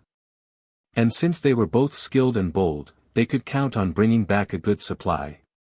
At 8 in the morning they set out. Duke sprang about ahead of them. They ascended the hill to the east, went about the lighthouse, and disappeared in the plains to the south, which were bounded by Mount Bell. The doctor, having agreed on a danger signal with Johnson, descended towards the shore so as to reach the ice in Victoria Bay. The boatswain remained at Fort Providence alone, but not idle. He first set free the Greenland dogs, which were playing about the dog palace. They in their joy rolled about in the snow. Johnson then gave his attentions to the cares of housekeeping. He had to renew the fuel and provisions, to set the stores in order, to mend many broken utensils, to patch the coverings, to work over the shoes for the long excursions of the summer. There was no lack of things to do, but the boatswain worked with the ease of a sailor, who has generally a smattering of all trades. While thus employed he began to think of the talk of the evening before. He thought of the captain, and especially of his obstinacy, which, after all, had something very heroic and very honorable about it, in his unwillingness that any American man or boat should reach the pole before him, or even with him. Still, it seems to me, he said to himself, no easy task to cross the ocean without a boat, and if we have the open sea before us, we should need one. The strongest Englishman in the world couldn't swim 300 miles. Patriotism has its limits. Well, we shall see. We have still time before us. Dr. Clawbonny has not yet said his last word in the matter. He is wise, and he may persuade the captain to change his mind. I'll bet that in going towards the island he'll glance at the fragments of the porpoise, and will know exactly what can be made out of them. Johnson had reached this point in his reflections, and the hunters had been gone an hour, when a loud report was heard 2 or 3 miles to windward. Good, said the sailor. They have come across something, and without going very far, for I heard them distinctly. After all, the air is so clear. A second and then a third report was heard. Hullo, continued Johnson, they've got into a good place. 3 other reports, in quicker succession, were heard. 6 shots, said Johnson, now they've fired off everything. It was a hot time. Is it possible? At the thought, Johnson grew pale. He quickly left the snow house, and in a few moments he had run up to the top of the cone. He saw a sight that made him tremble. The bears, he shouted. The 3 hunters, followed by Duke, were running rapidly, followed by 5 enormous animals. Their 6 bullets had not disabled them. The bears were gaining on them. Hatteras, behind the others, could only keep his distance from the animals by throwing away his cap, hatchet, and even his gun. The bears stopped, according to their habit, to sniff at the different objects, and lost a little on this ground on which they would have outstripped the swiftest horse. It was thus that Hatteras, Altamont, and Bell, all out of breath, came up to Johnson, and they all slid down the slope to the snow house. The 5 bears were close behind, and the captain was obliged to ward off the blow of a paw with his knife. In a moment Hatteras and his companions were locked in the house. The animals stopped on the upper plateau of the truncated cone. Hatteras could only keep his distance from the animals by throwing away his cap, hatchet, and even his gun. "Well," said Hatteras, "we can now defend ourselves better, 5 to 5. 4 to 5. Shouted Johnson in a terrified voice. "What?" asked Hatteras. "The doctor," answered Johnson, pointing to the empty room. "Well, he is on the shore of the island." "Poor man," cried Bell. "We can't abandon him in this way," said Altamont. "Let us run," said Hatteras. He opened the door quickly, but he had hardly time to shut it, a bear nearly crushed his skull with his claw. "They are there," he cried. "All?" asked Bell. "All," answered Hatteras. Altamont hastened to the windows, heaping up the bays with pieces of ice torn from the walls of the house. His companions did the same without speaking. Duke's dull snarls alone broke the silence. But it must be said these men had only a single thought, they forgot their own danger, and only considered the doctor. Poor Clawbonny. So kind, so devoted. The soul of the little colony. For the first time he was missing. Extreme peril, a terrible death, awaited him, for when his excursion was over he would return quietly to Fort Providence, and would find these ferocious animals. And there was no way of warning him. "If I'm not mistaken, he will be on his guard. Your shots must have warned him, and he must know something has happened." "But if he were far off," answered Altamont, and did not understand. "There are 8 chances out of 10 that he'll come back without suspicion of danger. The bears are hiding behind the scarp of the fort, and he can't see them. We shall have to get rid of these dangerous beasts before his return," answered Hatteras. "But how?" asked Bell. To answer this question was not easy. A sortie seemed impossible. They took the precaution to barricade the entrance, but the bears could easily have overcome the obstacles if the idea had occurred to them. They knew the number and strength of their adversaries, and they could easily have reached them. The prisoners were posted in each one of the chambers of Doctor's house to watch for every attempt at entrance. When they listened, they heard the bears coming and going, growling, and tearing at the walls with their huge paws. But some action was necessary, time was pressing. Altamont resolved to make a loophole to shoot the assailants.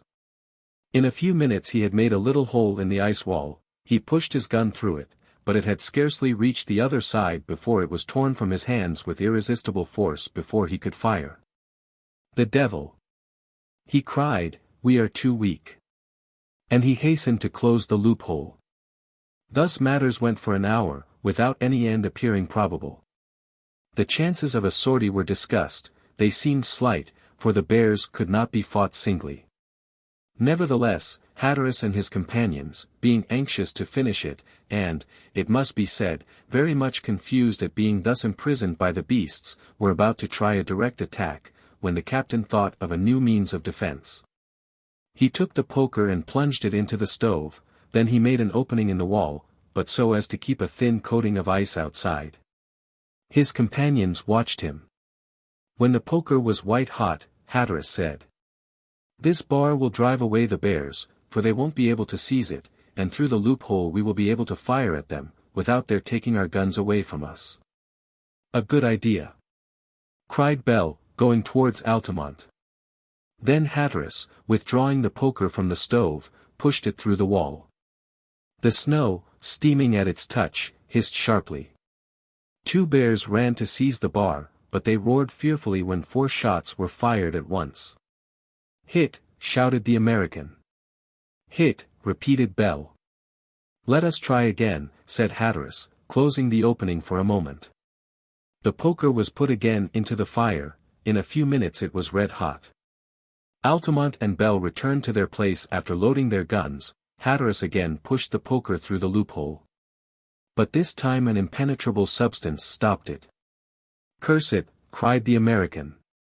"What's the matter?" asked Johnson. "The matter? These cursed animals are heaping up the ice and snow so as to bury us alive." "Impossible. See, the poker can't go through. Really, this is absurd." It was more than absurd, it was alarming. Matters looked worse. The bears, which are very intelligent beasts, employed this method of suffocating their prey. They heaped the ice in such a way as to render flight impossible. The bears heaped the ice in such a way as to render flight impossible. "This is hard," said Johnson, with a very mortified air. "It's well enough to have men treat you in this way, but bears." After this reflection 2 hours passed by without any material change in their situation. A sortie became impossible, the thickened walls deadened all sound without. Altamont walked to and fro like a bold man in face of a danger greater than his courage. Hatteras thought anxiously of the doctor, and of the great danger awaiting him when he should return. "Ah," shouted Johnson, "if Dr. Clawbonny were only here." "Well, what would he do?" asked Altamont. "Oh, he would be able to help us." "How?" asked the American, with some asperity. "If I knew," answered Johnson, "I shouldn't want him here. Still, I can think of a piece of advice he would give us at this moment." "What is that?" "To take some food. It can't hurt us." "What do you think, Mr. Altamont?" "Let us eat if you care to," was the answer. "Although our condition is stupid, not to say disgraceful." "I'll bet," said Johnson, "that we'll find some way of driving them off after dinner." They made no reply, but sat down to dinner. Johnson, as a pupil of the doctor, tried to be a philosopher in the face of danger, but he succeeded ill, his joke stuck in his throat. Besides, they began to feel uncomfortable, the air was growing bad in this hermetically sealed prison. The stovepipe drew insufficiently, and it was easy to see that in a short time the fire would go out, the oxygen, consumed by their lungs and the fire, would be replaced by carbonic acid, which would be fatal to them, as they all knew. Hatteras was the first to detect this new danger, he was unwilling to hide it from the others. "So, at any risk we must get out," said Altamont. "Yes," answered Hatteras, "but let us wait till night. We will make a hole in the snow that we may get fresh air, then one shall take his place here and fire at the bears."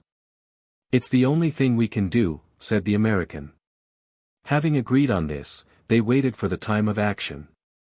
And during the following hours, Altamont did not spare imprecations against a state of things in which, as he put it, there being men and bears concerned, the men were getting the worst of it. Chapter 13. The Mine. Night came, and the lamp began to burn dimly in the close air of the room. At 8 o'clock they made their final preparations. The guns were carefully loaded, and an opening was begun in the roof of the snow house. Bell worked cleverly at this for a few minutes, when Johnson, who had left the bedroom, where he was on guard, for a few minutes, returned rapidly to his companions. He seemed disturbed. "What is the matter?" the captain asked. "The matter? Nothing," answered the old sailor, hesitatingly, "yet." "What is it?" asked Altamont. "Hush! Don't you hear a strange sound?" "On which side?" "There. There is something happening to the wall of that room." Bell stopped his work. Each one listened. A distant noise could be heard, apparently in the side wall, someone was evidently making a passageway through the ice.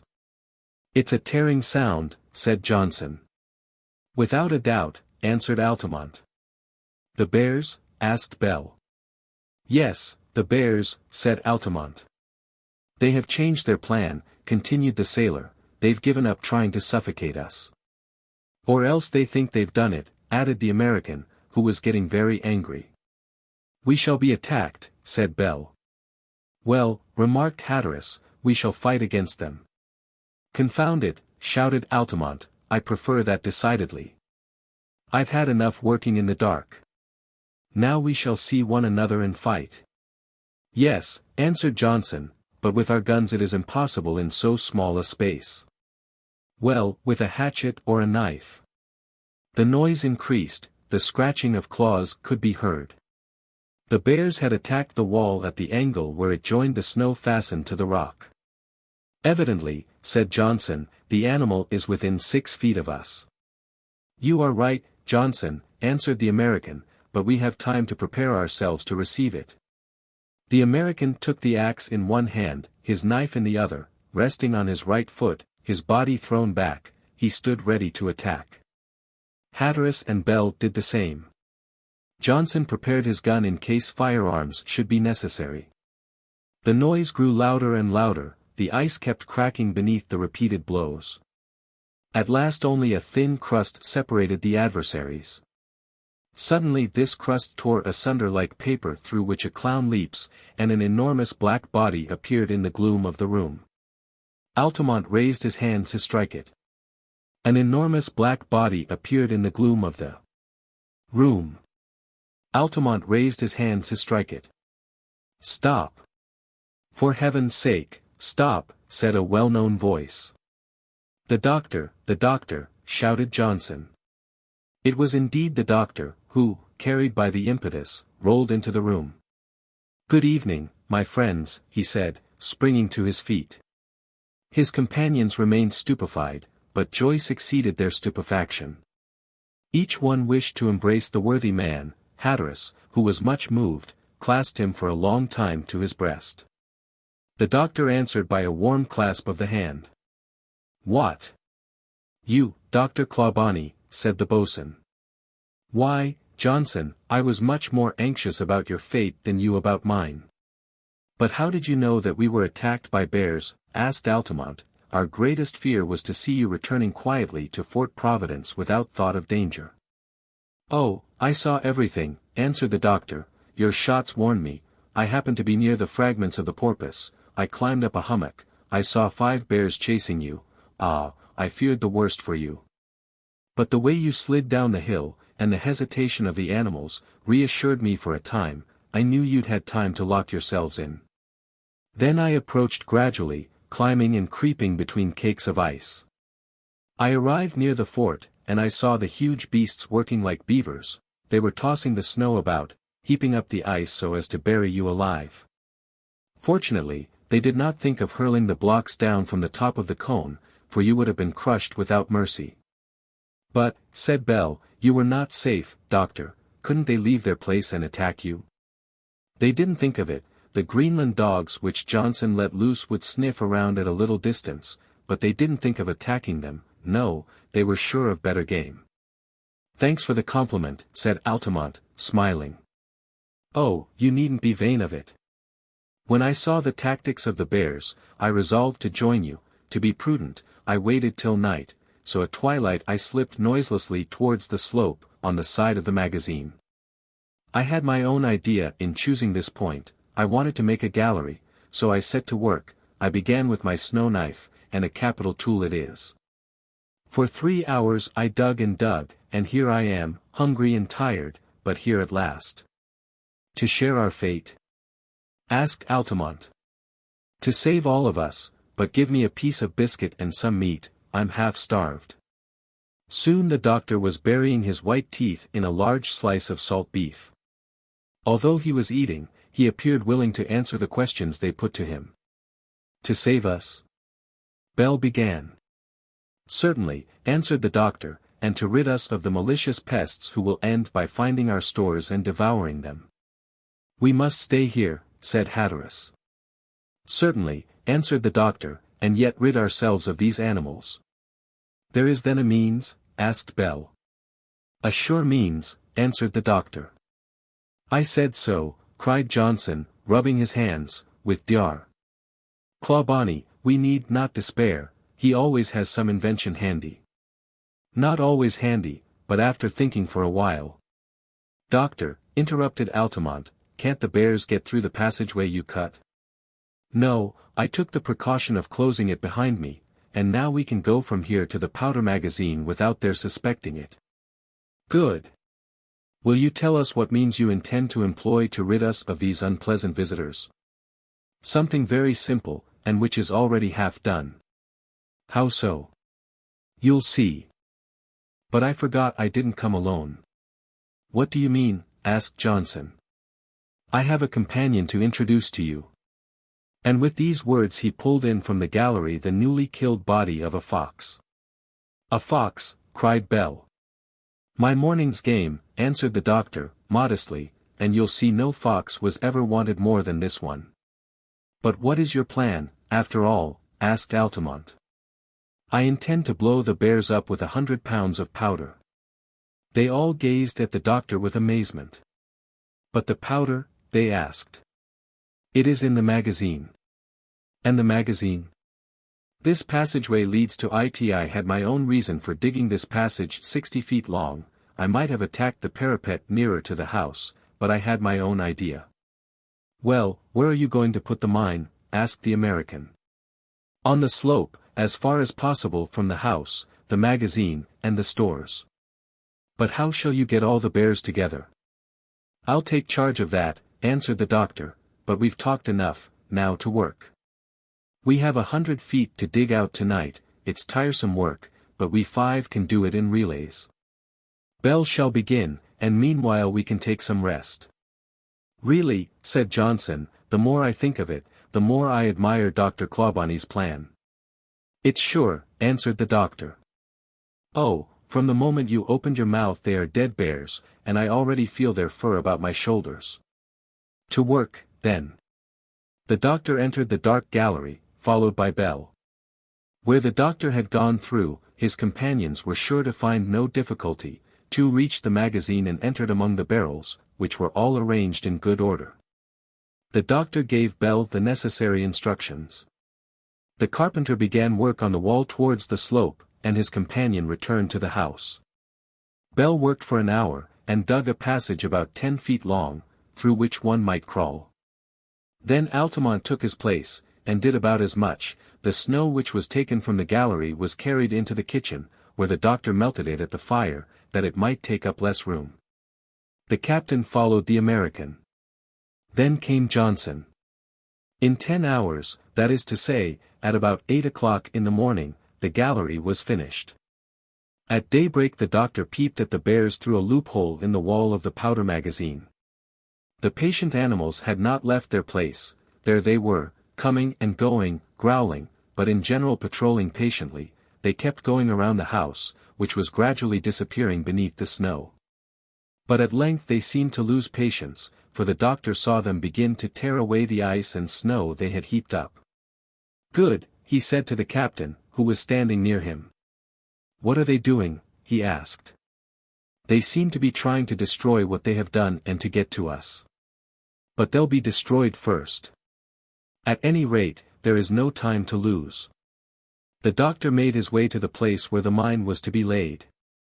Then he enlarged the chamber all the height and breadth of the slope. A layer of ice, only a foot thick at the outside, remained. It had to be supported lest it should fall in. A stake resting on the granite soil served as a post. The fox's body was fastened to the top, and a long knotted cord ran the whole length of the gallery to the magazine. The doctor's companions followed his orders without clearly understanding his intention. This is the bait, he said, pointing to the fox. At the foot of the post he placed a cask holding about 100 pounds of powder. And here is the charge, he added. But, asked Hatteras, shan't we blow ourselves up at the same time? No, we are far enough off from the explosion. Besides, our house is solid, and if it is hurt a little we can easily repair it. Well, continued Altamont. But how are you going to set it off? This way. By pulling this cord we pull over the post which holds up the ice above the powder. The fox's body will suddenly be seen on the slope, and you must confess that the starving animals will rush upon this unexpected prey. Certainly. Well, at that moment I shall explode the mine, and blow up guest and dinner. Well, well, exclaimed Johnson, who was listening eagerly. Hatteras had perfect confidence in his friend, and asked no question. He waited. But Altamont wanted it made perfectly clear. "Doctor," he began, "how can you calculate the length of the fuse so exactly that the explosion will take place at the right moment?" "It's very simple," answered the doctor, "I don't make any calculation." "But you have a fuse 100 feet long?" "No." "Shall you set a train of powder simply?" "No. That might fail." "Will someone have to volunteer and light the powder?" "If you want any one," said Johnson, eagerly, "I'm your man." "It's not necessary, my friend," answered the doctor, grasping the boatswain's hand, "our 5 lives are precious, and they will be spared, thank God." "Then," said the American, "I can't guess." "Well," answered the doctor, smiling, "if we couldn't get out of this little affair, what would be the use of physics?" "Ah," said Johnson, brightening up, "physics. Yes. Haven't we here an electric pile and wires long enough, those, you know, which connected with the lighthouse?" "Well. Well, we shall explode the powder when we please, instantly, and without danger." "Hurrah!" shouted Johnson. "Hurrah!" repeated his companions, not caring whether the enemy heard them or not. Soon the electric wires were run through the gallery from the house to the chamber of the mine. One of the extremities remained at the pile, the other was plunged into the center of the cask, the 2 ends being placed at but a little distance from one another. At 9 of the morning all was finished, and it was time. The bears were tearing the snow away furiously. The doctor thought the proper time had come. Johnson was sent to the magazine and charged with pulling the cord fastened to the post. He took his place. "Now," said the doctor to his companions, "load your guns in case they should not be all killed at once, and take your place near Johnson. As soon as you hear the explosion, run out." "All right," said the American. "And now we have done all that men can do. We have helped ourselves, may God help us." Hatteras, Altamont, and Bell went to the magazine. The doctor remained alone at the pile. Soon he heard Johnson's voice crying, "Ready?" "All right," he answered. Johnson gave a strong pull at the rope, it pulled over the stake, then he ran to the loophole and looked out. The surface of the slope had sunk in. The fox's body was visible upon the shattered ice. The bears, at first surprised, crowded about this new prey. "Fire!" shouted Johnson. The doctor at once established the electric current between the threads, a loud explosion followed, the house shook as if in an earthquake. The walls fell in. Hatteras, Altamont, and Bell hastened out of the magazine, ready to fire. But their guns were not needed, 4 of the 5 bears fell about them in fragments, while the 5th, badly burned, ran away as fast as he could.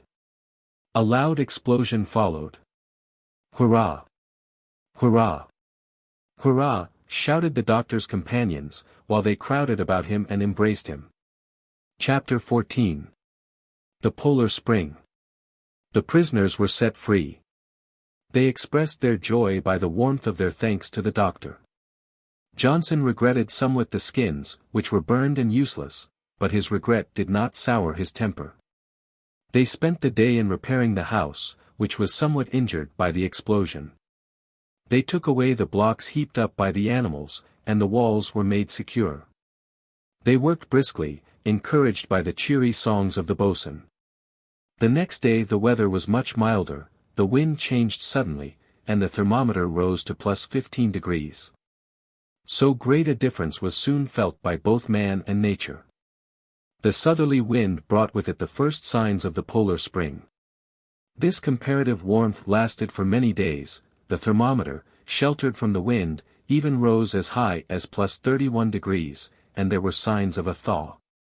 The ice began to crack, a few spurts of salt water arose here and there, like jets in an English park. A few days later it rained hard. A dense vapor arose from the snow, this was a good sign, and the melting of the immense masses appeared to be near at hand. The pale disk of the sun grew brighter and drew longer spirals above the horizon, the night lasted scarcely 3 hours. Another similar symptom was the reappearance of some ptarmigans, Arctic geese, plover, and flocks of quail. The air was soon filled with the deafening cries which they remembered from the previous summer.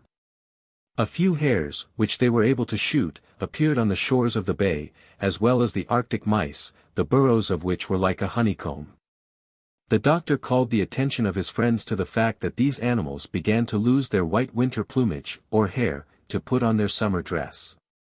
They were evidently getting ready for summer, while their sustenance appeared in the form of moss, poppy, saxifrage, and thin grass.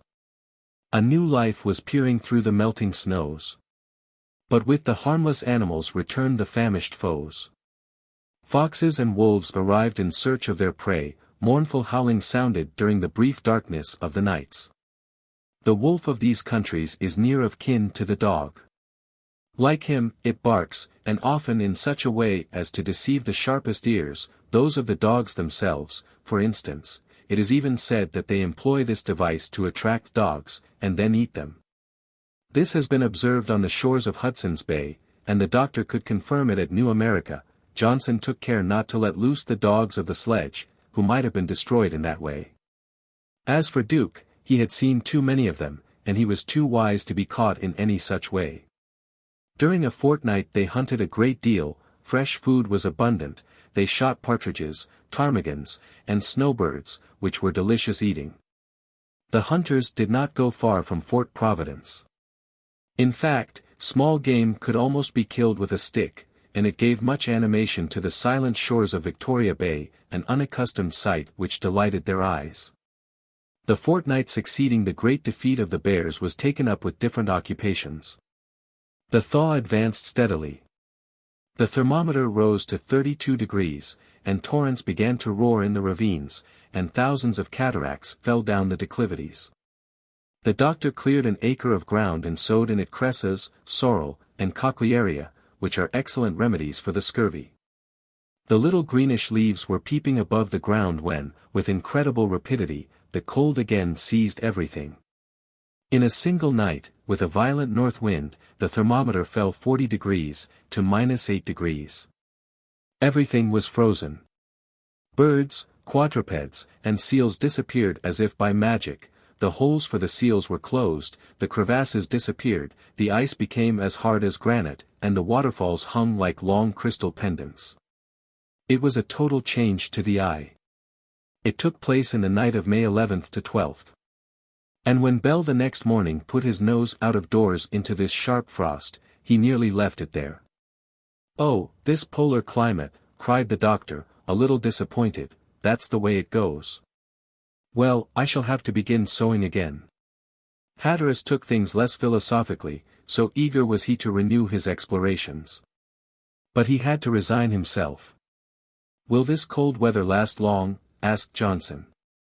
"No, my friend, no," answered Clawbonny, "it's the last touch of winter we shall have. You know it's at home here, and we can't drive it away against its will." "It defends itself well," said Bell, rubbing his face. "Yes, but I ought to have expected it," said the doctor, "and I should not have thrown the seed away so stupidly, especially since I might have started them near the kitchen stove." "What?" asked Altamont, "could you have foreseen this change of weather?" "Certainly, and without resorting to magic. I ought to have put the seed under the protection of Saints Mamert, Panera, and Servaes, whose days are the 11th, 12th, and 13th of this month." "Well, doctor," said Altamont, "will you tell me what influence these three saints have on the weather?" "A very great influence, to believe gardeners, who call them the three saints of ice." "And why so, pray?" "Because generally there is a periodic frost in the month of May, and the greatest fall of temperature takes place from the 11th to the 13th of this month. It is a fact, that is all. It is curious, but what is the explanation?" asked the American. "There are two, either by the interposition of a greater number of asteroids between the Earth and the Sun at this season, or simply by the melting of the snow, which thereby absorbs a great quantity of heat. Both explanations are plausible. Must they be received? I don't know, but if I'm uncertain of the truth of the explanation, I ought not to have been of the fact, and so lose my crop." The doctor was right. For one reason or another the cold was very intense during the rest of the month of May, their hunting was interrupted, not so much by the severity of the weather as by the absence of game. Fortunately, the supply of fresh meat was not yet quite exhausted. They found themselves accordingly condemned to new inactivity. For a fortnight, from the 11th to the 25th of May, only one incident broke the monotony of their lives. A serious illness, diphtheria, suddenly seized the carpenter. From the swollen tonsils and the false membrane in the throat, the doctor could not be ignorant of the nature of the disease. But he was in his element, and he soon drove it away, for evidently it had not counted on meeting him. His treatment was very simple, and the medicines were not hard to get. The doctor simply prescribed pieces of ice to be held in the mouth. In a few hours the swelling went down and the false membrane disappeared. 24 hours later Bell was up again. When the others wondered at the doctor's prescriptions, "This is the land of these complaints," he answered. "The cure must be near the disease." "The cure, and especially the doctor," added Johnson, in whose mind the doctor was assuming colossal proportions. During this new leisure the latter resolved to have a serious talk with the captain. He wanted to induce Hatteras to give up his intention of going northward without carrying some sort of a boat, a piece of wood, something with which he could cross an arm of the sea, if they should meet one. The captain, who was fixed in his views, had formally vowed not to use a boat made of the fragments of the American ship. The doctor was uncertain how to broach the subject, and yet a speedy decision was important, for the month of June would be the time for distant excursions. At last, after long reflection, he took Hatteras aside one day, and with his usual air of kindness said to him, "Hatteras, you know I am your friend."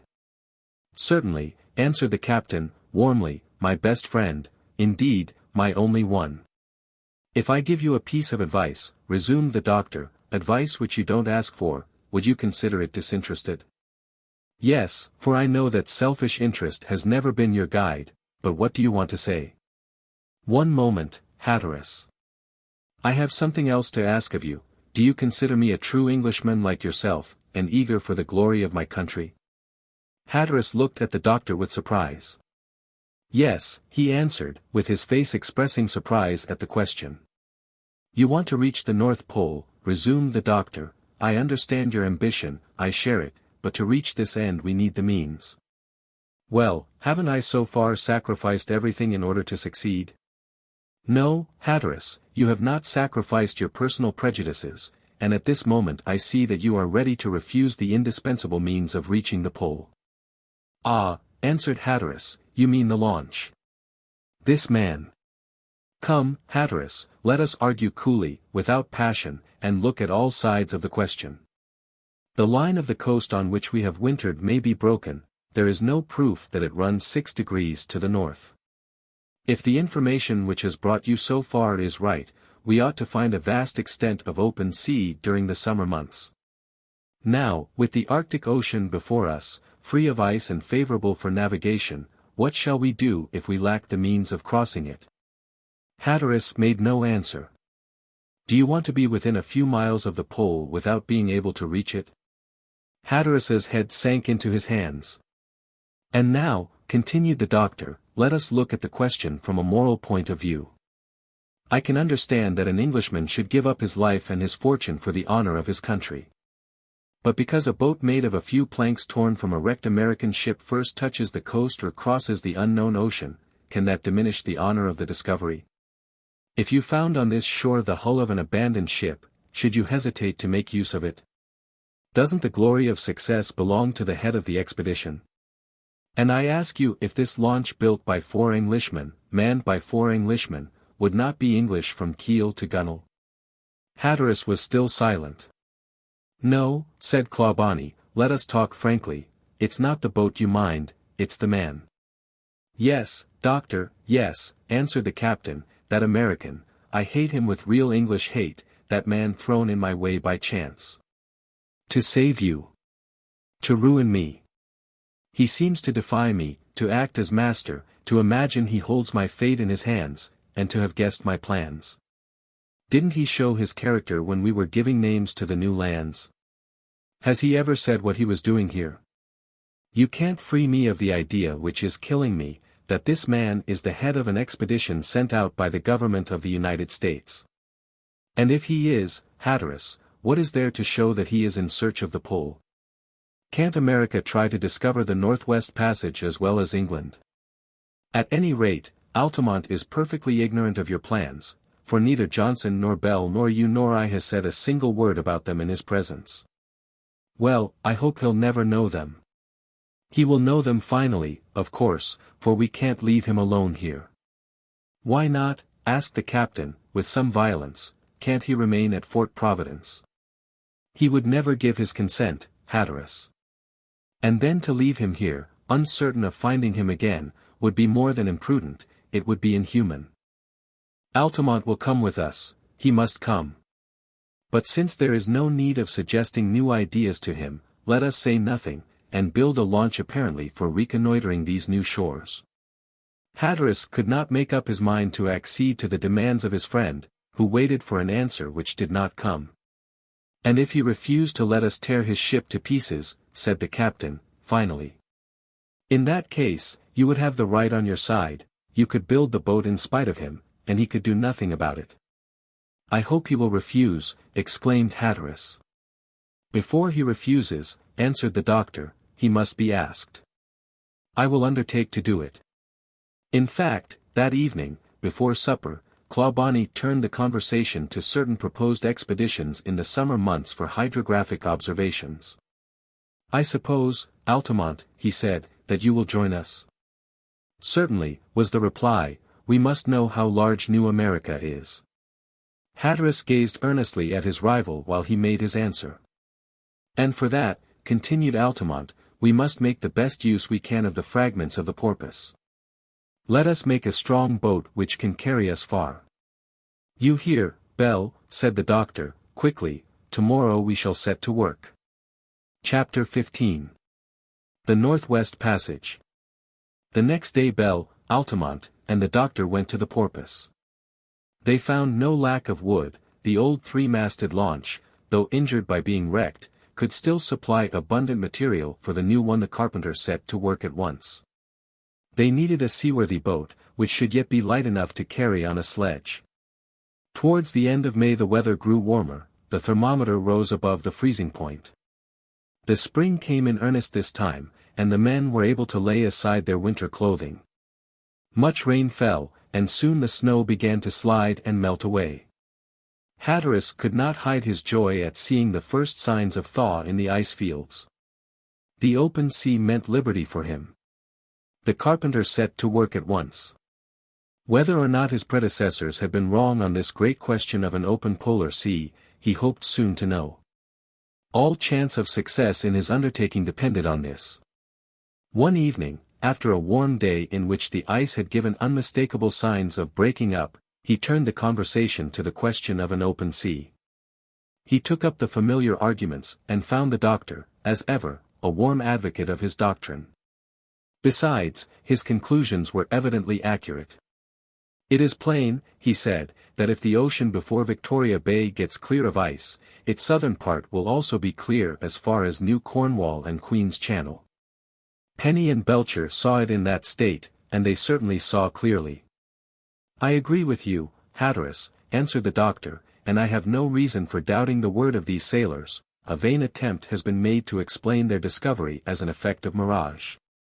But they were so certain, it was impossible that they could have made such a mistake. I always thought so, said Altamont, the polar basin extends to the east as well as to the west. We can suppose so, at any rate, answered Hatteras. We ought to suppose so, continued the American, for this open sea which Captains Penny and Belcher saw near the coast of Grinnell Land was seen by Morton, Kane's lieutenant, in the straits which are named after that bold explorer. We are not in Kane's sea, answered Hatteras, coldly, and consequently we cannot verify the fact. It is supposable, at least, said Altamont. Certainly, replied the doctor, who wished to avoid useless discussion. What Altamont thinks ought to be the truth. Unless there is a peculiar disposition of the surrounding land, the same effects appear at the same latitudes. Hence I believe the sea is open in the east as well as in the west. At any rate, it makes very little difference to us," said Hatteras. "I don't agree with you, Hatteras," resumed the American, who was beginning to be annoyed by the affected unconcern of the captain. "It may make considerable difference to us." "And when, if I may ask?" "When we think of returning." "Returning," cried Hatteras, "and who's thinking of that?" "No one," answered Altamont, "but we shall stop somewhere, I suppose." "And where?" asked Hatteras. For the first time the question was fairly put to Altamont. The doctor would have given one of his arms to have put a stop to the discussion. Since Altamont made no answer, the captain repeated his question. "And where?" "Where we are going," answered the American, quietly. "And who knows where that is?" said the peace-loving doctor.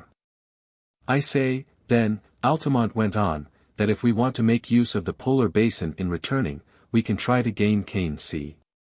It will lead us more directly to Baffin's Bay." "So that is your idea?" asked the captain, ironically. "Yes, that is my idea, as it is that if these seas ever become practicable, they will be reached by the straightest way." "Oh, that was a great discovery of Captain Kane's." "Indeed," said Hatteras, biting his lips till they bled. "Yes," said the doctor, "that cannot be denied, every one should have the praise he deserves." "Without considering," went on the obstinate American, "that no one had ever before gone so far to the north." "I like to think," said Hatteras, "that now the English have got ahead of him." "And the Americans," said Altamont. "Americans," repeated Hatteras. "What am I, then?" asked Altamont, proudly. "You are," answered Hatteras, who could hardly control his voice, "you are a man who presumes to accord equal glory to science and to chance. Your American captain went far to the north, but as chance alone." "Chance," shouted Altamont, "do you dare to say that this great discovery is not due to Kane's energy and knowledge?" "I say," answered Hatteras, "that Kane's name is not fit to be pronounced in a country made famous by Perry, Franklin, Ross, Belcher, and Penny in these seas which opened the Northwest Passage to McClure." "McClure," interrupted the American. "You mention that man, and yet you complain of the work of chance. Wasn't it chance alone that favored him?" "No," answered Hatteras, warmly, "no. It was his courage, his perseverance in spending 4 winters in the ice." "I should think so," retorted the American. "He got caught in the ice and couldn't get out, and he had to abandon the Investigator at last to go back to England." "My friends," said the doctor. "Besides," Altamont went on, "let us consider the result. You speak of the Northwest Passage, well, it has yet to be discovered." Hatteras started at these words. No more vexatious question could have arisen between two rival nationalities. The doctor again tried to intervene. "You are mistaken, Altamont," he said. "No, I persist in my opinions," he said obstinately. "The Northwest Passage is yet to be found, to be sailed through, if you like that any better. McClure never penetrated it, and to this day no ship that has sailed from Bering Strait has reached Baffin's Bay." That was true, speaking exactly. What answer could be made? Nevertheless, Hatteras rose to his feet and said, "I shall not permit the good name of an English captain to be attacked any further in my presence." "You will not permit it," answered the American, who also rose to his feet. "But these are the facts, and it is beyond your power to destroy them." "Sir," said Hatteras, pale with anger. "My friends," said the doctor, "don't get excited. We are discussing a scientific subject." Clawbonny looked with horror at a scientific discussion into which the hate of an American and an Englishman could enter. "I am going to give you the facts," began Hatteras, threateningly. "But I'm speaking now," retorted the American. Johnson and Bell became very uneasy. "Gentlemen," said the doctor, severely, "let me say a word. I insist upon it, I know the facts as well, better than you do, and I can speak of them impartially." "Yes, yes," said Bell and Johnson, who were distressed at the turn the discussion had taken, and who formed a majority favorable to the doctor. "Go on, doctor," said Johnson, "these gentlemen will listen, and you cannot fail to give us some information." Go on, doctor, said the American. Hatteras resumed his place with a sign of acquiescence, and folded his arms. I will tell the simple truth about the facts, said the doctor, and you must correct me if I omit or alter any detail. We know you, doctor, said Bell, and you can speak without fear of interruption. Here is the chart of the polar seas, resumed the doctor, who had brought it to the table. It will be easy to trace McClure's course, and you will be able to make up your minds for yourselves. Thereupon he unrolled one of the excellent maps published by order of the Admiralty, containing the latest discoveries in Arctic regions. Then he went on. You know, in 1848, 2 ships, the Herald, Captain Kellett, and the Plover, Commander Moore, were sent to Bering Strait in search of traces of Franklin. Their search was vain.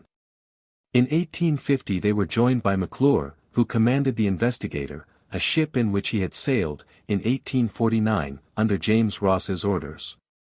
He was followed by Captain Collinson, his chief, who sailed in the Enterprise, but he arrived before him. At Bering Strait he declared he would wait no longer, and that he would go alone, on his own responsibility, and, you hear me, Altamont, that he would find either Franklin or the passage. Altamont showed neither approbation nor the contrary.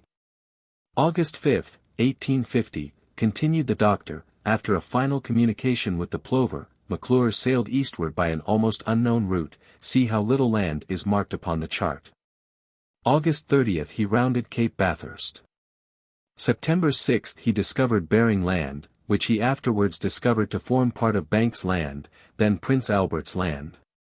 Then he resolved to enter the long straits between these 2 large islands, and he called it Prince of Wales Strait. You can follow his plan.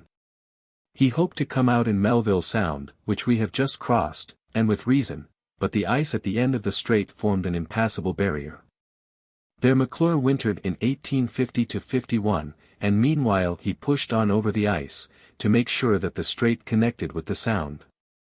Yes, said Altamont, but he didn't succeed. One moment, said the doctor. While wintering there, McClure's officers explored all the neighboring coasts, Creswell, Bering's Land, Haswell, Prince Albert's Land, to the south, and Wynyard, Cape Walker, to the north.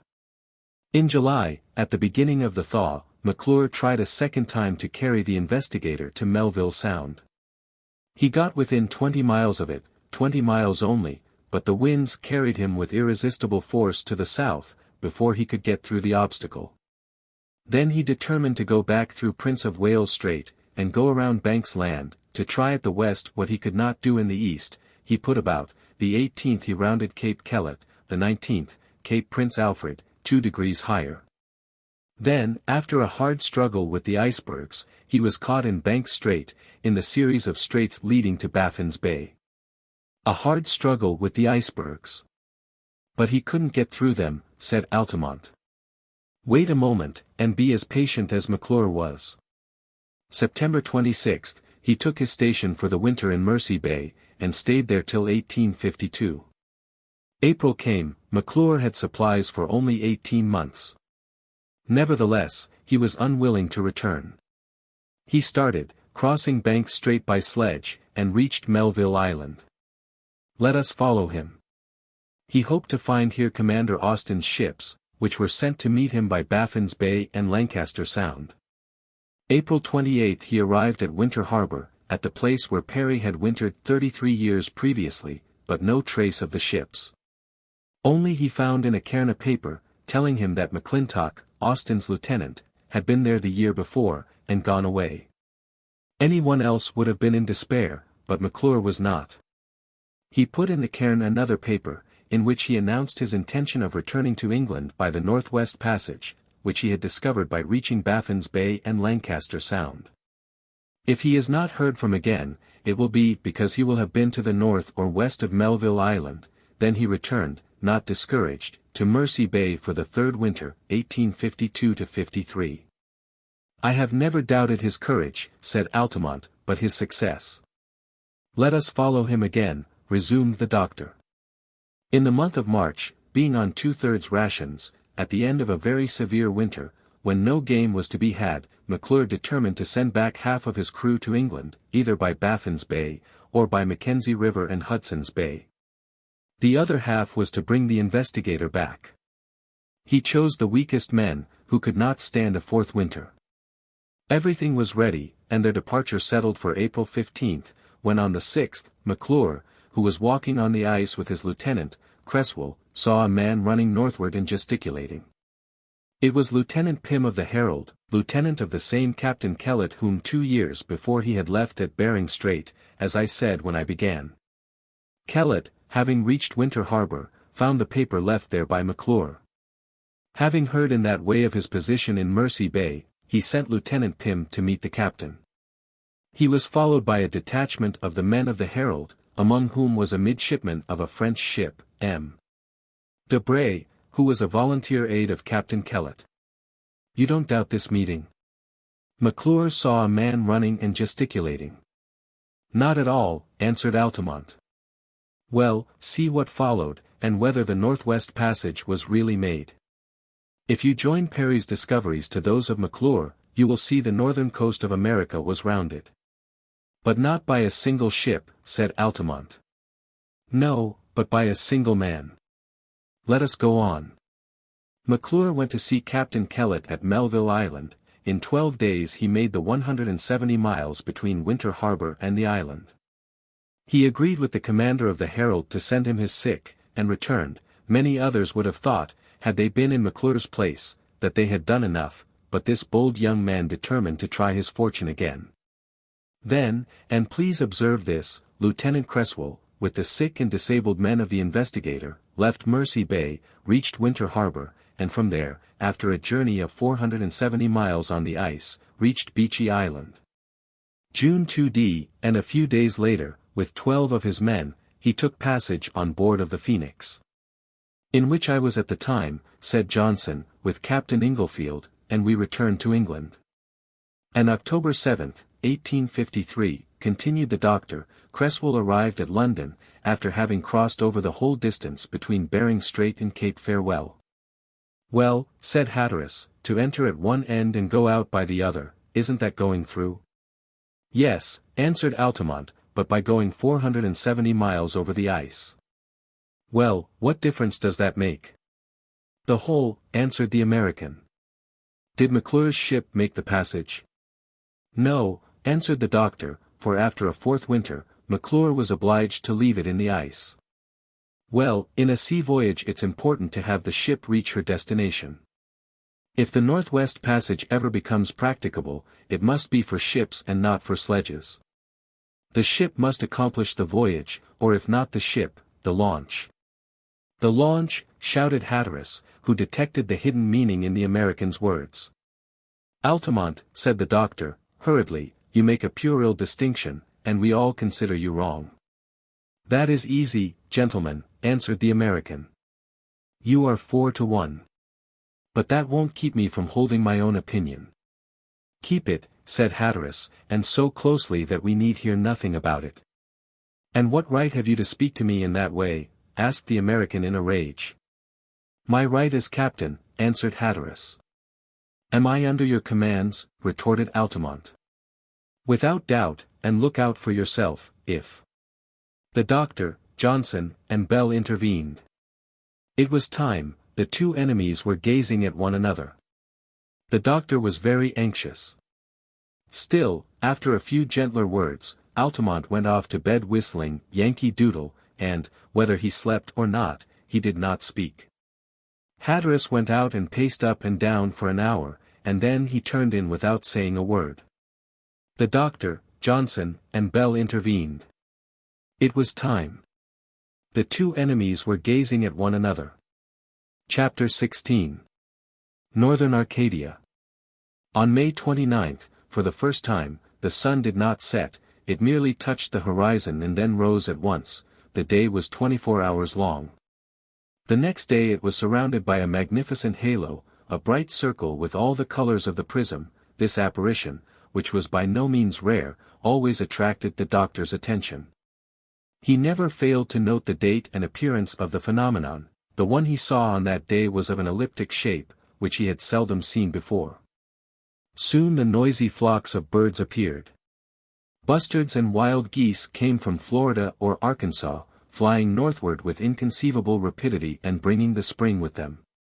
The doctor shot a few, as well as 3 or 4 cranes and a single stork. However, the snow was melting everywhere beneath the sun, the salt water, which overran the ice field through the crevasses and the seal holes, hastened the melting. The ice which was mingled with salt water formed a soft slush. Large pools appeared on the land near the bay, and the exposed soil seemed to be a production of the Arctic spring. The doctor then resumed his planting. He had plenty of seed. Besides, he was surprised to see a sort of sorrel growing naturally between the dried rocks, and he wondered at the force of nature which demanded so little in order to manifest itself. He sowed some cresses, of which the young sprouts, 3 weeks later, were already an inch long. The heath began to show timidly its little pale, rosy flowers. In fact, the flora of New America is very defective. Still, this rare vegetation was agreeable to their eyes. It was all the feeble rays of the sun could nourish, a trace of the providence which had not completely forgotten these distant countries. At last it became really warm. June 15 the thermometer stood at 57 degrees, the doctor could hardly believe his eyes. The country changed its appearance, numerous noisy cascades fell from the sunny summits of the hills. The ice loosened, and the great question of an open sea would soon be decided. The air was full of the noise of avalanches falling from the hills to the bottom of the ravines, and the cracking of the ice field produced a deafening sound. A trip was made to Johnson Island. It was merely an unimportant, arid, barren island, but the old boatswain was no less proud of giving his name to a few desolate rocks. He even wanted to carve it on a high peak. During this excursion, Hatteras had carefully explored these lands. Even beyond Cape Washington, the melting of the snow sensibly changed the country. Ravines and hillocks appeared here and there, where the snow indicated nothing but monotonous stretches. The house and magazines threatened to melt away, and they had frequently to be repaired. Fortunately, a temperature of 57 degrees is rare in these latitudes, and the mean is hardly above the freezing point. By the middle of June the launch was far advanced and getting into shape. While Bell and Johnson were working at it, the others had a few successful hunts. Reindeer were shot, although they are hard to approach, but Altamont put in practice a device employed by the Indians of his own country. He crept over the ground with his gun and arms outstretched like the horns of one of these shy animals, and having thus come within easy gunshot, he could not fail. But the best game, the muskox, of which Perry found plenty at Melville Island, appeared not to frequent the shores of Victoria Bay. A distant hunt was determined on, as much to get these valuable animals as to reconnoiter the eastern lands.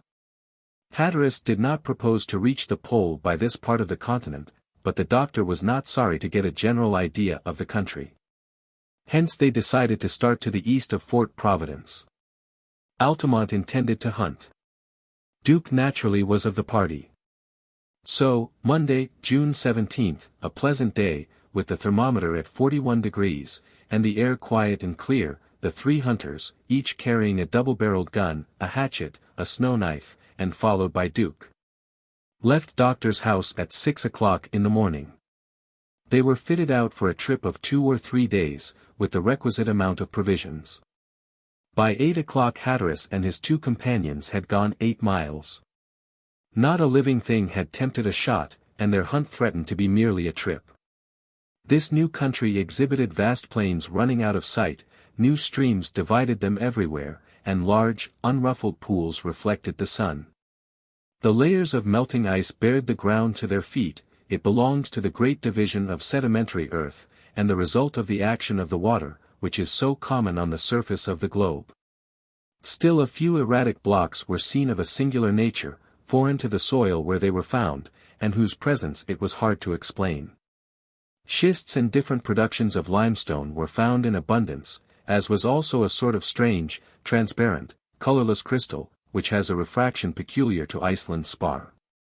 But, although he was not hunting, the doctor had not time to geologize. He had to walk too quickly, in order to keep up with his friends. Still, He observed the land and talked as much as possible, for had he not there would have been total silence in the little band. Neither Altamont or the captain had any desire to talk to one another. By 10 o'clock the hunters had got a dozen miles to the east, the sea was hidden beneath the horizon. The doctor proposed a halt for breakfast. They swallowed it rapidly, and in half an hour they were off again. The ground was sloping gently. A few patches of snow, preserved either by their position or the slope of the rocks, gave it a woolly appearance, like waves in a high wind. The country was still barren, and looking as if no living being had ever set foot in it. "We have no luck," said Altamont to the doctor. "To be sure, the country doesn't offer much food to animals, but the game here ought not to be over-particular, and ought to show itself." "Don't let us despair," said the doctor. "The summer has hardly begun, and if Perry met so many animals at Melville Island, we may be as lucky here." "Still, we are farther north," said Hatteras. "Certainly, but that is unimportant. It is the pole of cold we ought to consider, that is to say, that icy wilderness in the middle of which we wintered with the Forward. Now the farther north we go, the farther we are from the coldest part of the globe. We ought to find, beyond, what Perry, Ross, and others found on the other side." "Well," said Altamont, with a regretful sigh, "so far we've been travelers rather than hunters." "Be patient," answered the doctor. "The country is changing gradually, and I should be astonished if we don't find game enough in the ravines where vegetation has had a chance to sprout. It must be said," continued Altamont, "that we are going through an uninhabited and uninhabitable country." "Oh, uninhabitable is a strong word," answered the doctor. "I can't believe any land uninhabitable. Man, by many sacrifices, and for generations using all the resources of science, might finally fertilize such a country." "Do you think so?" asked Altamont. "Without doubt. If you were to go to the celebrated countries of the world, to Thebes, Nineveh, or Babylon, in the fertile valleys of our ancestors, it would seem impossible that men should ever have lived there. The air itself has grown bad since the disappearance of human beings. It is the general law of nature which makes those countries in which we do not live unhealthy and sterile, like those out of which life has died. In fact, man himself makes his own country by his presence, his habits, his industry, and, I might add, by his breath. He gradually modifies the exhalations of the soil and the atmospheric conditions, and he makes the air he breathes wholesome. So there are uninhabited lands, I grant, but none uninhabitable." Talking in this way, the hunters, who had become naturalists, pushed on and reached a sort of valley, fully exposed, at the bottom of which a river, nearly free of ice, was flowing. Its southern exposure had brought forth a certain amount of vegetation.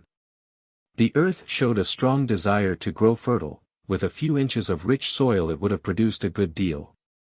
The doctor called their attention to these indications. "See," he said, "a few hardy colonists might settle in this ravine. With industry and perseverance they could do a great deal, not as much as is seen in the temperate zones, but a respectable show. If I am not mistaken, there are some four-footed animals. They know the good spots." "They are Arctic hares," shouted Altamont, cocking his gun. "Wait a moment," cried the doctor, "wait a moment, you hasty fellow. They don't think of running away. See, they'll come to us." And, in fact, 3 or 4 young hares, springing about in the heath and young moss, ran boldly towards the 3 men. They were so cunning that even Altamont was softened. Soon they were between the doctor's legs. He caressed them with his hand, saying, "Why shoot these little animals which come to be petted? We need not kill them." "You are right, doctor," answered Hatteras, "we'll let them live." "And these ptarmigan, too, which are flying towards us," cried Altamont, "and these long-legged waterfowl." A whole flock of birds passed over the hunters, not suspecting the peril from which the doctor's presence saved them. Even Duke was compelled to admire them. They were a curious and touching sight, flying about without fear, resting on Clawbonny's shoulders, lying at his feet, offering themselves to his caresses, seeming to do their best to welcome their new guests. They called one another joyously, flying from the most distant points. the doctor seemed to be a real bird charmer. The hunters continued their march up the moist banks of the brook, followed by the familiar band, and turning from the valley they perceived a troop of 8 or 10 reindeer browsing on a few lichens half buried beneath the snow. They were graceful, quiet animals, with their branching antlers, which the female carried as well as the male. Their wool-like fur was already losing its winter whiteness in favor of the summer brown and gray. They seemed no more timid than the hares and birds of the country. Such were the relations of the first men to the first animals in the early ages of the world. They were a curious and touching sight, flying about without fear, resting on Clawbonny's shoulders, etc. The hunters reached the middle of the band without anyone flying. This time the doctor found it hard to restrain the instincts of Altamont, who could not calmly look on this game without a thirst for blood rising in his brain. Hatteras looked mildly at these gentle beasts, who rubbed their noses against the doctor's clothes. He was the friend of all the animals. "But," said Altamont, "didn't we come here to shoot?" "To shoot musk ox," answered Clawbonny, "and nothing else. We should have no need of this game, we have food enough, so let us enjoy the sight of man walking thus among these animals, without alarming them." "That proves they have never seen one before," said Hatteras. "Evidently," answered the doctor, "and so we can be sure that these animals are not of American origin." "And why so?" said Altamont. "If they were born on the continent of North America, they would know what to think of men, and they would have fled at the sight of us." "No. They probably came from the north, from those unknown lands where our kind has never set foot, and they have crossed the continents near the pole. So, Altamont, you can't claim them as your fellow countrymen." "Oh," answered Altamont, "a hunter does not scrutinize so closely, and the game belongs to the land where it was shot." "Well, calm yourself, my Nimrod. As for me, I would rather never fire a gun in my life than alarm this timid population. See, even Duke fraternizes with the charming beasts. Come, we'll be kind when we can. Kindness is a force." "Well, well," answered Altamont, who sympathized but slightly with this sensitiveness. "But I should be amused to see you armed with this kindness alone among a flock of bears or wolves." "Oh, I don't pretend to charm wild beasts," answered the doctor, "I have little faith in the enchantment of Orpheus. Besides, bears and wolves wouldn't come up to us like the hares, partridges, and reindeer."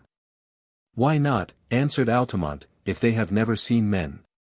"Because they are naturally ferocious, and ferocity, like maliciousness, begets suspicion. A remark which is true of man as well as of animals. A wicked man is distrustful, and fear is commonly found in those who are able to inspire it." This little lesson in natural philosophy ended the conversation. The whole day was passed in this northern Arcadia, as the doctor named the valley, with the consent of his companions. And that evening, after a supper which had not cost the life of a single inhabitant of the country, the 3 hunters went to sleep in a cleft of a rock which was admirably adapted for a shelter. Chapter 17. Altamont's Revenge. The next day the doctor and his 2 companions woke up after a perfectly quiet night. The cold, although not keen, increased towards daybreak, but they were well covered, and slept soundly under the watch of the peaceful animals. The weather being pleasant, they resolved to consecrate the day to a reconnaissance of the country, and the search of musk oxen.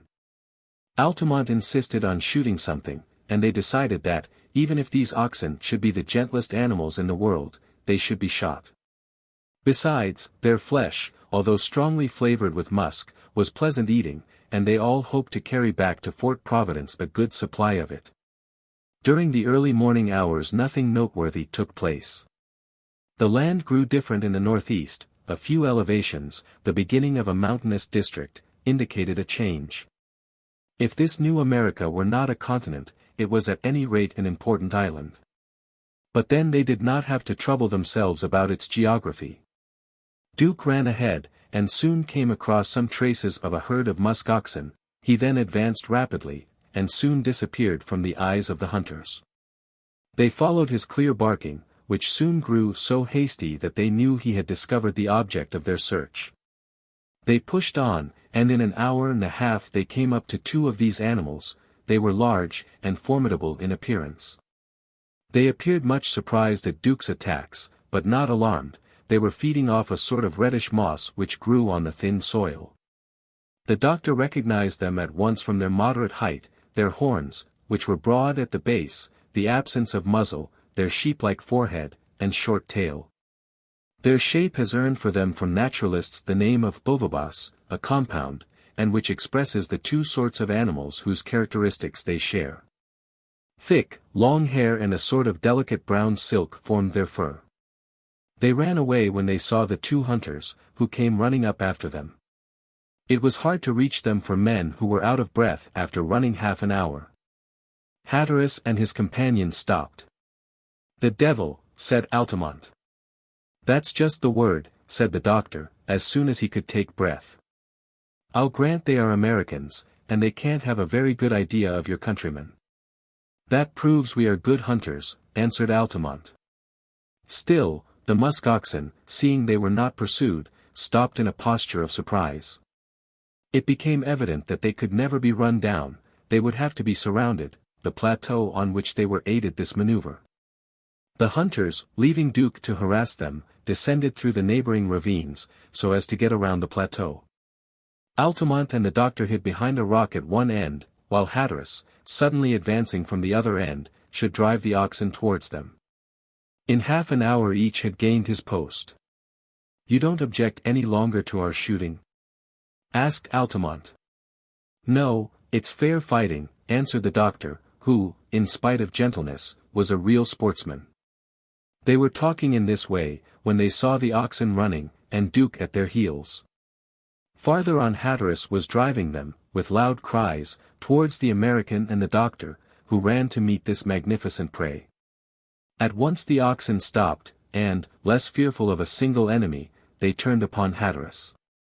He awaited them calmly, aimed at the nearest, and fired, but the bullet struck the animal in the middle of his forehead, without penetrating the skull. Hatteras's second shot produced no other effect than to make the beasts furious.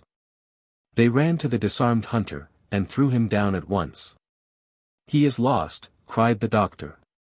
At the moment Clawbonny pronounced these words with an accent of despair, Altamont made a step forward to run to Hatteras's aid.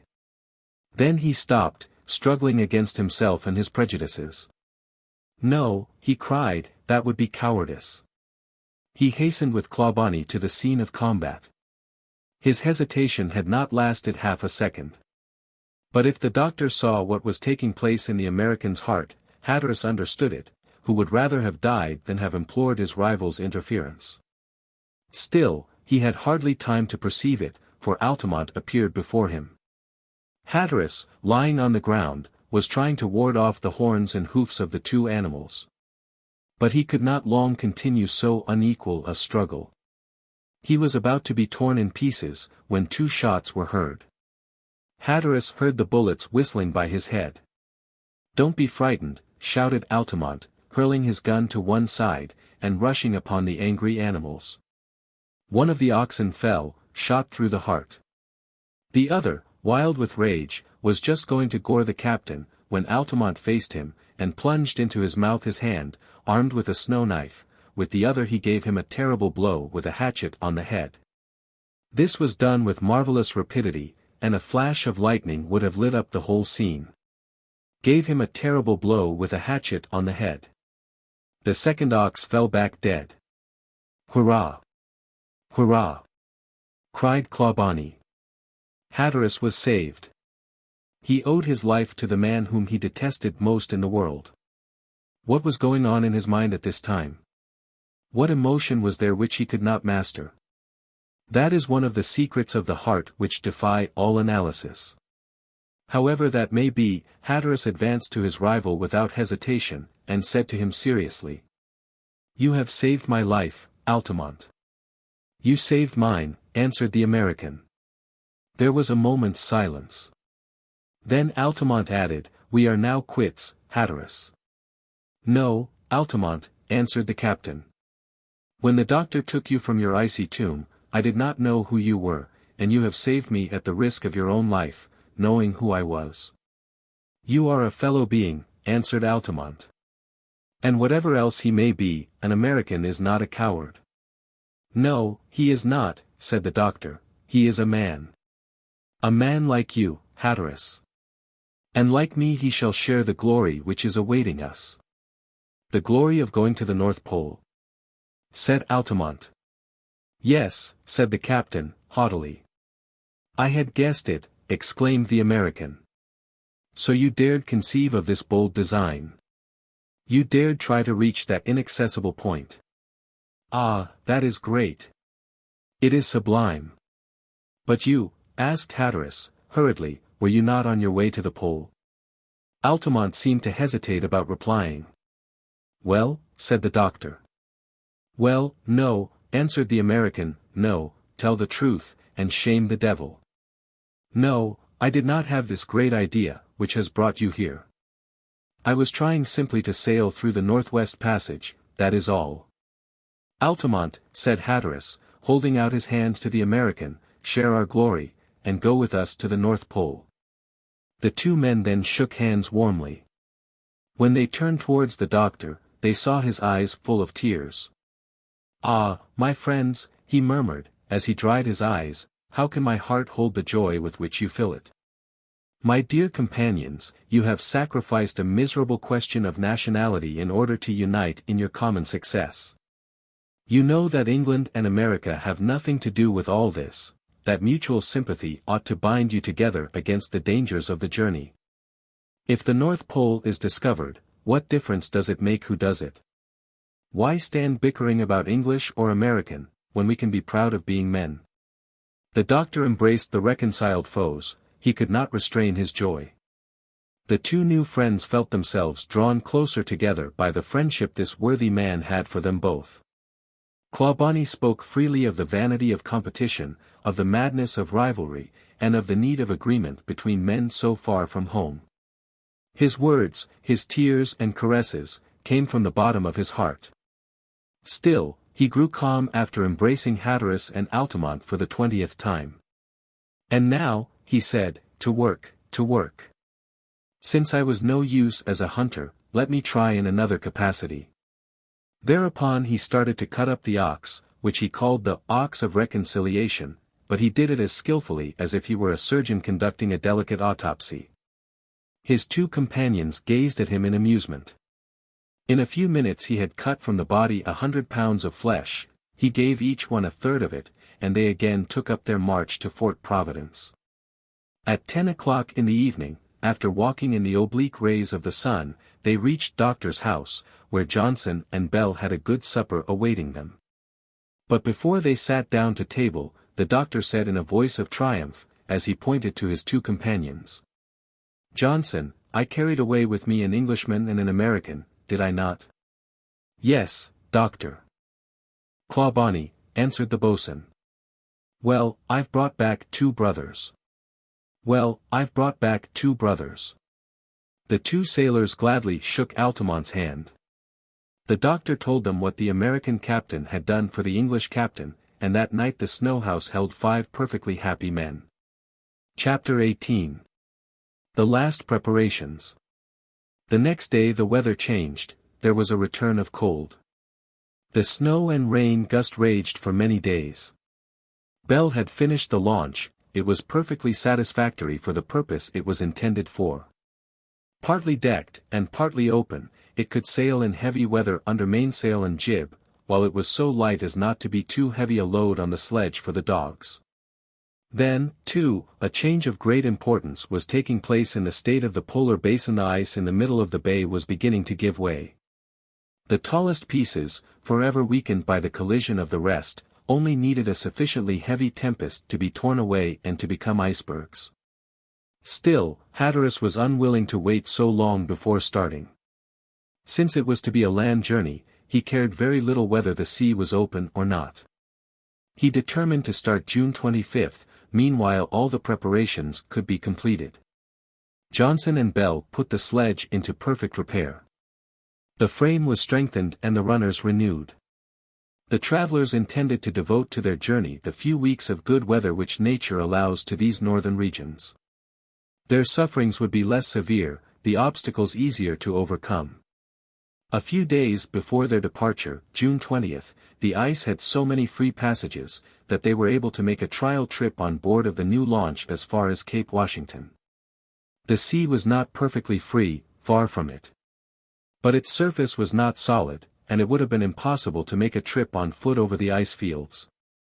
This half-day's sail showed the good sailing qualities of the launch. During the return they beheld a curious incident. It was a monstrous bear chasing a seal. Fortunately the former was so busily occupied, that he did not see the launch, otherwise he would certainly have pursued it. He kept on watch near a crevasse in the ice field, into which the seal had evidently plunged. He was awaiting his reappearance with all the patience of a hunter, or rather of a fisherman, for he was really fishing. He was silent, motionless, without any sign of life. Suddenly the surface of the water was agitated, the seal had come up to breathe. The bear crouched low upon the ice, and rounded his two paws about the crevasse. The next moment the seal appeared, with his head above water, but he had not time to withdraw it. The bear's paws, as if driven by a spring, were clashed together, strangling the animal with irresistible force and dragging it out of the water. It was but a brief struggle. The seal struggled for a few seconds, and was then suffocated on the breast of his adversary, who, dragging him away easily, in spite of his size, and springing lightly from one piece of ice to another, reached land and disappeared with his prey. The seal struggled for a few seconds, and was then suffocated on the breast of his adversary. "A pleasant journey," shouted Johnson, "that bear has got rather too many paws." The launch soon reached the little anchorage Bell had made for her in the ice. Only 4 days were there before the time fixed for their departure. Hatteras hurried on the last preparations. He was in a hurry to leave New America, a land which was not his, and which he had not named. He did not feel at home. June 22d they began to carry to the sledge their camp material, tent, and food. They carried only 200 pounds of salt meat, 3 chests of preserved meat and vegetables, 50 pounds of pickles and lime juice, 5 quarters of flour, packets of cresses and cochlearia from the doctor's garden. With the addition of 200 pounds of powder, the instruments, arms, and personal baggage, the launch, hocket boat, and the weight of the sledge itself, the whole weighed 1,500 pounds, a heavy load for 4 dogs, especially since, unlike the Eskimo, who never travel more than 4 days in succession, they had none to replace them, and would have to work them every day. But the travelers determined to aid them when it was necessary, and they intended to proceed by easy stages. The distance from Victoria Bay to the pole was 355 miles at the outside, and going 12 miles a day they could make the journey in a month. Besides, when the land came to an end, the launch would enable them to finish the journey without fatigue for dogs or men. The latter were well, and in excellent condition. The winter, although severe, ended favorably enough. Each one had followed the doctor's advice, and escaped from the diseases common in these severe climates. In fact, they had grown a trifle thinner, which gave a great deal of pleasure to Clawbonny. But their bodies were inured to the rigors of that life, and these men were able to face the severest attacks of cold and hunger without succumbing. And then, too, they were going to the end of their journey, to the inaccessible pole, after which their only thought would be of returning. The sympathy which bound together the 5 members of the expedition would aid their success in this bold trip, and no one doubted of their success. As a precaution, the doctor had urged his companions to prepare themselves for some time beforehand, and to train with much care. "My friends," he used to say, "I don't ask you to imitate the English racers, who lose 18 pounds after 2 days training, and 25 after 5 days. But we ought to do something to get into the best possible condition for a long journey.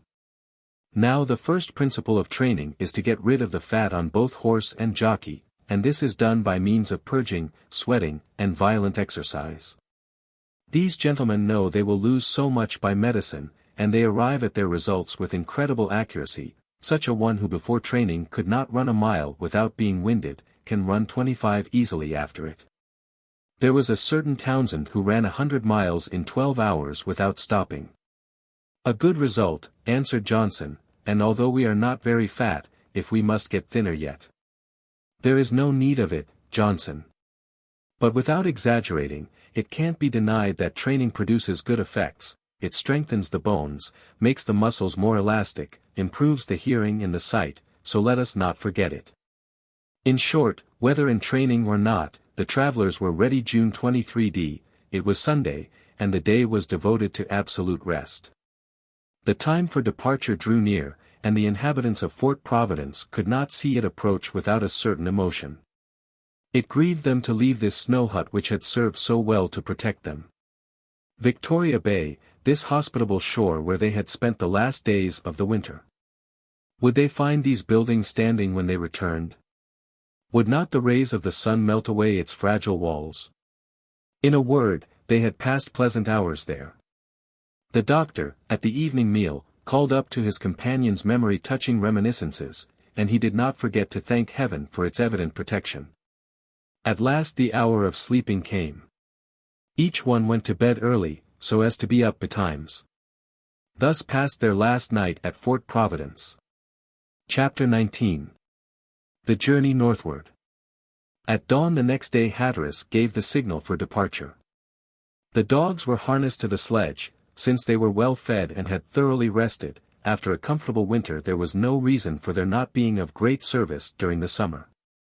Hence they were not averse to being put into harness.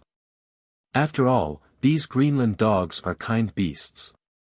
Their wildness was partly gone, they had lost their likeness to the wolf, and had become more like Duke, the finished model of the canine race. In a word, they were becoming civilized.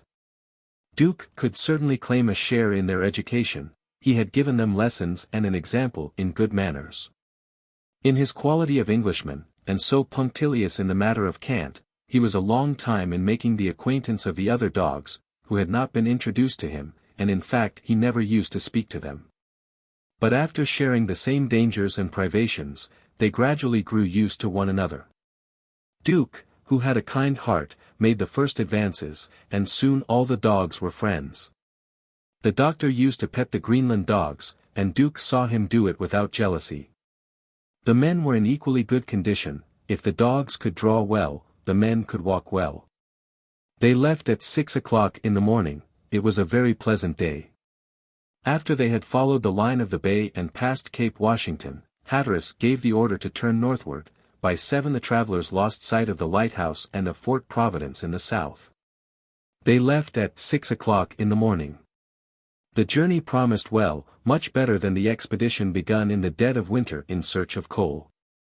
Hatteras then left behind him, on board of the ship, mutiny and despair. Without being certain of the object of his journey, he left a crew half dead with cold. He started with companions who were weakened by the miseries of an Arctic winter.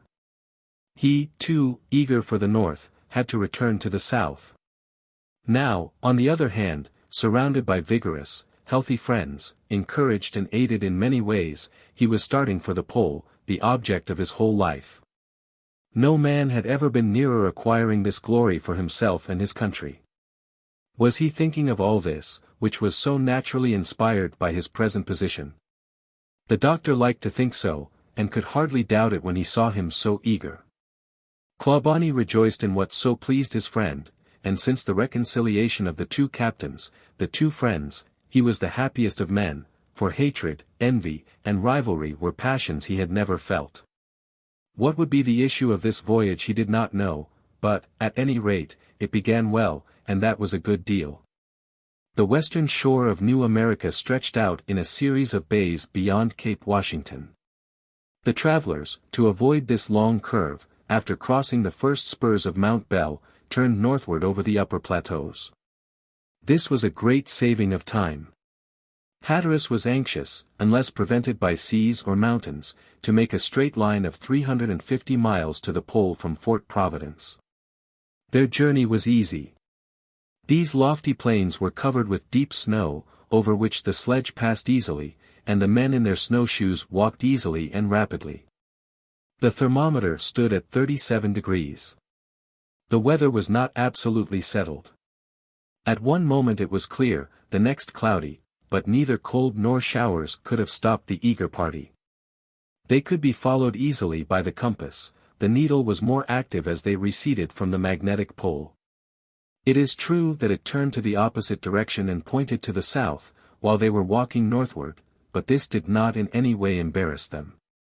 Besides, the doctor devised a simple method of staking out the way and thereby avoiding perpetual reference to the compass. When once they had got their bearings by some object 2 or 3 miles to the north, they walked till they reached it, when they chose another, and so on. In this way they had a straight road. In the first 2 days they made 20 miles in 12 hours, the rest of the time was devoted to meals and rest. The tent was ample protection against the cold when they were sleeping.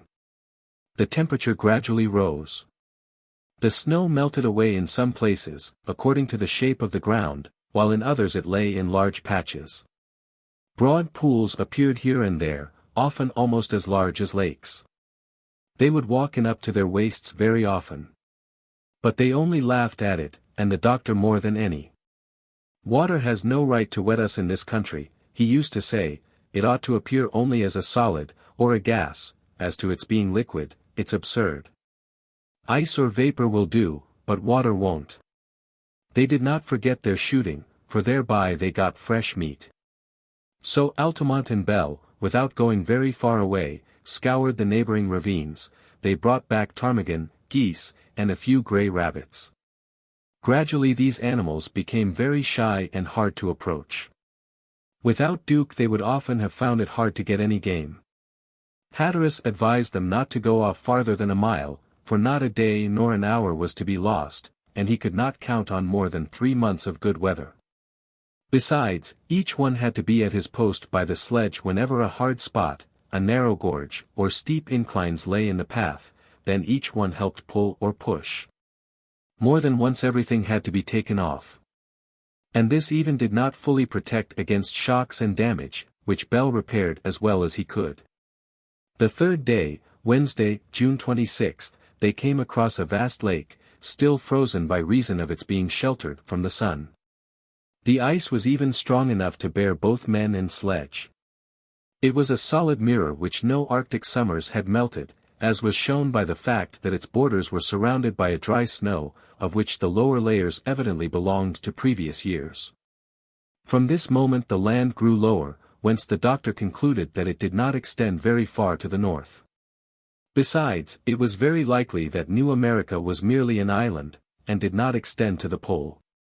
The ground grew more level. In the west a few low hills could be seen in the distance, covered with a bluish mist. So far they had experienced no hardships. They had suffered from nothing except the reflection of the sun's rays upon the snow, which could easily give them snowblindness. At any other time they would have traveled by night to avoid this inconvenience, but then there was no night.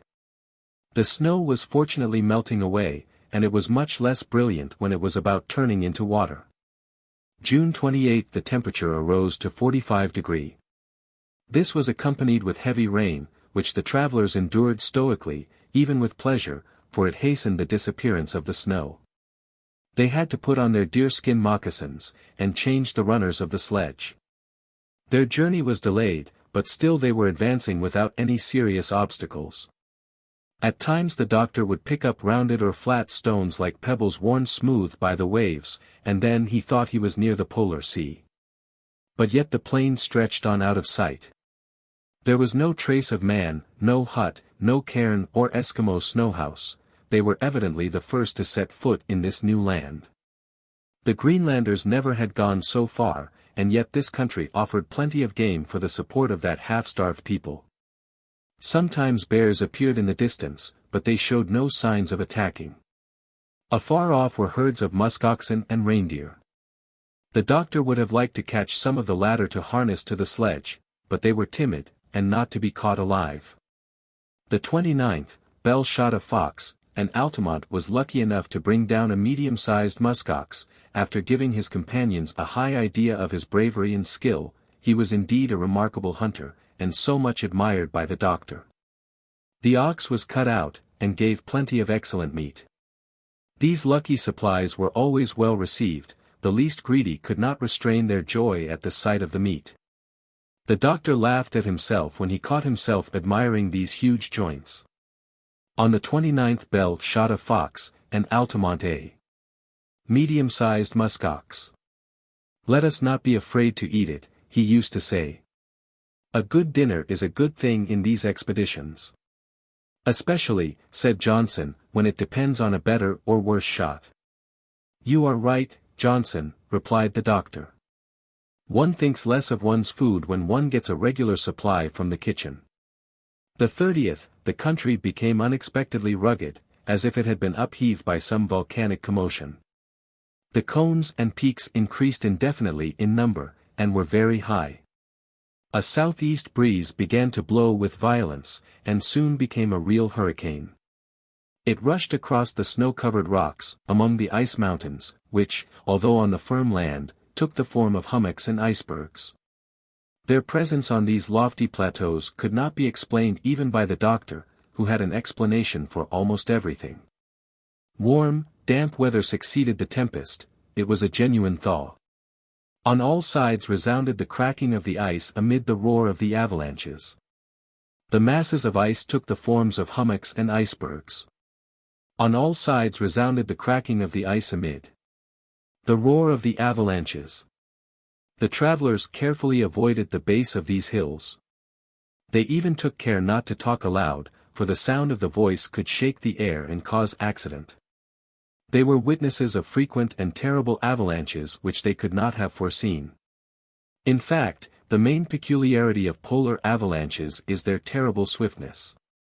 Therein they differ from those of Switzerland and Norway, where they form a ball, of small size at first, and then, by adding to themselves the snow and rocks in its passage, it falls with increasing swiftness, destroys forests and villages, but taking an appreciable time in its course. Now, it is otherwise in the countries where Arctic cold rages. The fall of the block of ice is unexpected and startling, its fall is almost instantaneous, and anyone who saw it from beneath would be certainly crushed by it. The cannonball is not swifter, nor lightning quicker, it starts, falls, and crashes down in a single moment with the dreadful roar of thunder, and with dull echoes. So the amazed spectators see wonderful changes in the appearance of the country. The mountain becomes a plain under the action of a sudden thaw. When the rain has filtered into the fissures of the great blocks and freezes in a single night, it breaks everything by its irresistible expansion. Which is more powerful in forming ice than in forming vapor, the phenomenon takes place with terrible swiftness. No catastrophe, fortunately, threatened the sledge and its drivers, the proper precautions were taken, and every danger avoided. Besides, this rugged, icy country was not of great extent, and 3 days later, July 3d, the travelers were on smoother ground. But their eyes were surprised by a new phenomenon, which has for a long time claimed the attention of the scientific men of the two worlds. It was this: the party followed a line of hills not more than 50 feet high, which appeared to run on several miles, and their eastern side was covered with red snow. The surprise and even the sort of alarm which the sight of this crimson curtain gave them may be easily imagined. The doctor hastened, if not to reassure, at least to instruct, his companions. He was familiar with this red snow and the chemical analysis made of it by Wollaston, Condell, Bauer. He told them this red snow was not found in the Arctic regions alone, but in Switzerland in the middle of the Alps. De Saussure collected a large quantity on the Breven in 1760, and since then Captains Ross, Sabine, and others had brought some back from their Arctic journeys. Altamont asked the doctor about the nature of this extraordinary substance. He was told that its color came simply from the presence of organic corpuscles. For a long time it was a question whether these corpuscles were animal or vegetable, but it was soon ascertained that they belonged to the family of microscopic mushrooms, of the genus Uredo, which Bauer proposed naming Uredo vivalis. Then the doctor, prying into the snow with his cane, showed his companions that the scarlet layer was only 9 feet deep, and he bade them calculate how many of these mushrooms there might be on a space of many miles. When scientific men estimated 43,000 in a square centimeter. This coloring probably ran back to a remote period, for the mushrooms were not decomposed by either evaporation or the melting of the snow, nor was their color altered. The phenomenon, although explained, was no less strange. Red is a rare color in nature. The reflection of the sun's rays on this crimson surface produced strange effects. It gave the surrounding objects, men and animals, a brilliant appearance, as if they were lighted by an inward flame. And when the snow was melting, streams of blood seemed to be flowing beneath the travelers' feet. The doctor, who had not been able to examine this substance when he saw it on crimson cliffs from Baffin's Bay, here examined it at his ease, and gathered several bottlefuls of it. This red ground, the field of blood, as he called it, took 3 hours' walk to pass over, and then the country resumed its habitual appearance. Chapter 20. Footprints on the Snow. July 4th. A dense fog prevailed. They were only able with the greatest difficulty to keep a straight path. They had to consult the compass every moment. Fortunately there was no accident in the darkness, except that Bell lost his snowshoes, which were broken against a projecting rock. "Well, really," said Johnson, "I thought, after seeing the Mersey in the Thames, that I knew all about fogs, but I see I was mistaken." "We ought," answered Bell, "to light torches as is done at London and Liverpool." "We ought," answered Bell, "to light torches, as is done at London and Liverpool." "Why not?" asked the doctor. "That's a good idea. It wouldn't light up the road much, but we could see the guide, and follow him more easily." "But what shall we do for torches?" "By lighting tow dipped in alcohol, and fastening to the end of walking sticks." "Good," said Johnson. "And we shall soon have it ready." A quarter of an hour later the little band was walking along with torches faintly lighting up the general gloom. But if they went straighter, they did not go quicker, and the fog lasted till July 6th. The earth being cold then, a blast of north wind carried away all the mist as if it had been rags. Soon the doctor took an observation, and ascertained that meanwhile they had not made 8 miles a day. The 6th, they made an effort to make up for lost time, and they set out early. Altamont and Bell were ahead, choosing the way and looking out for game. Duke was with them.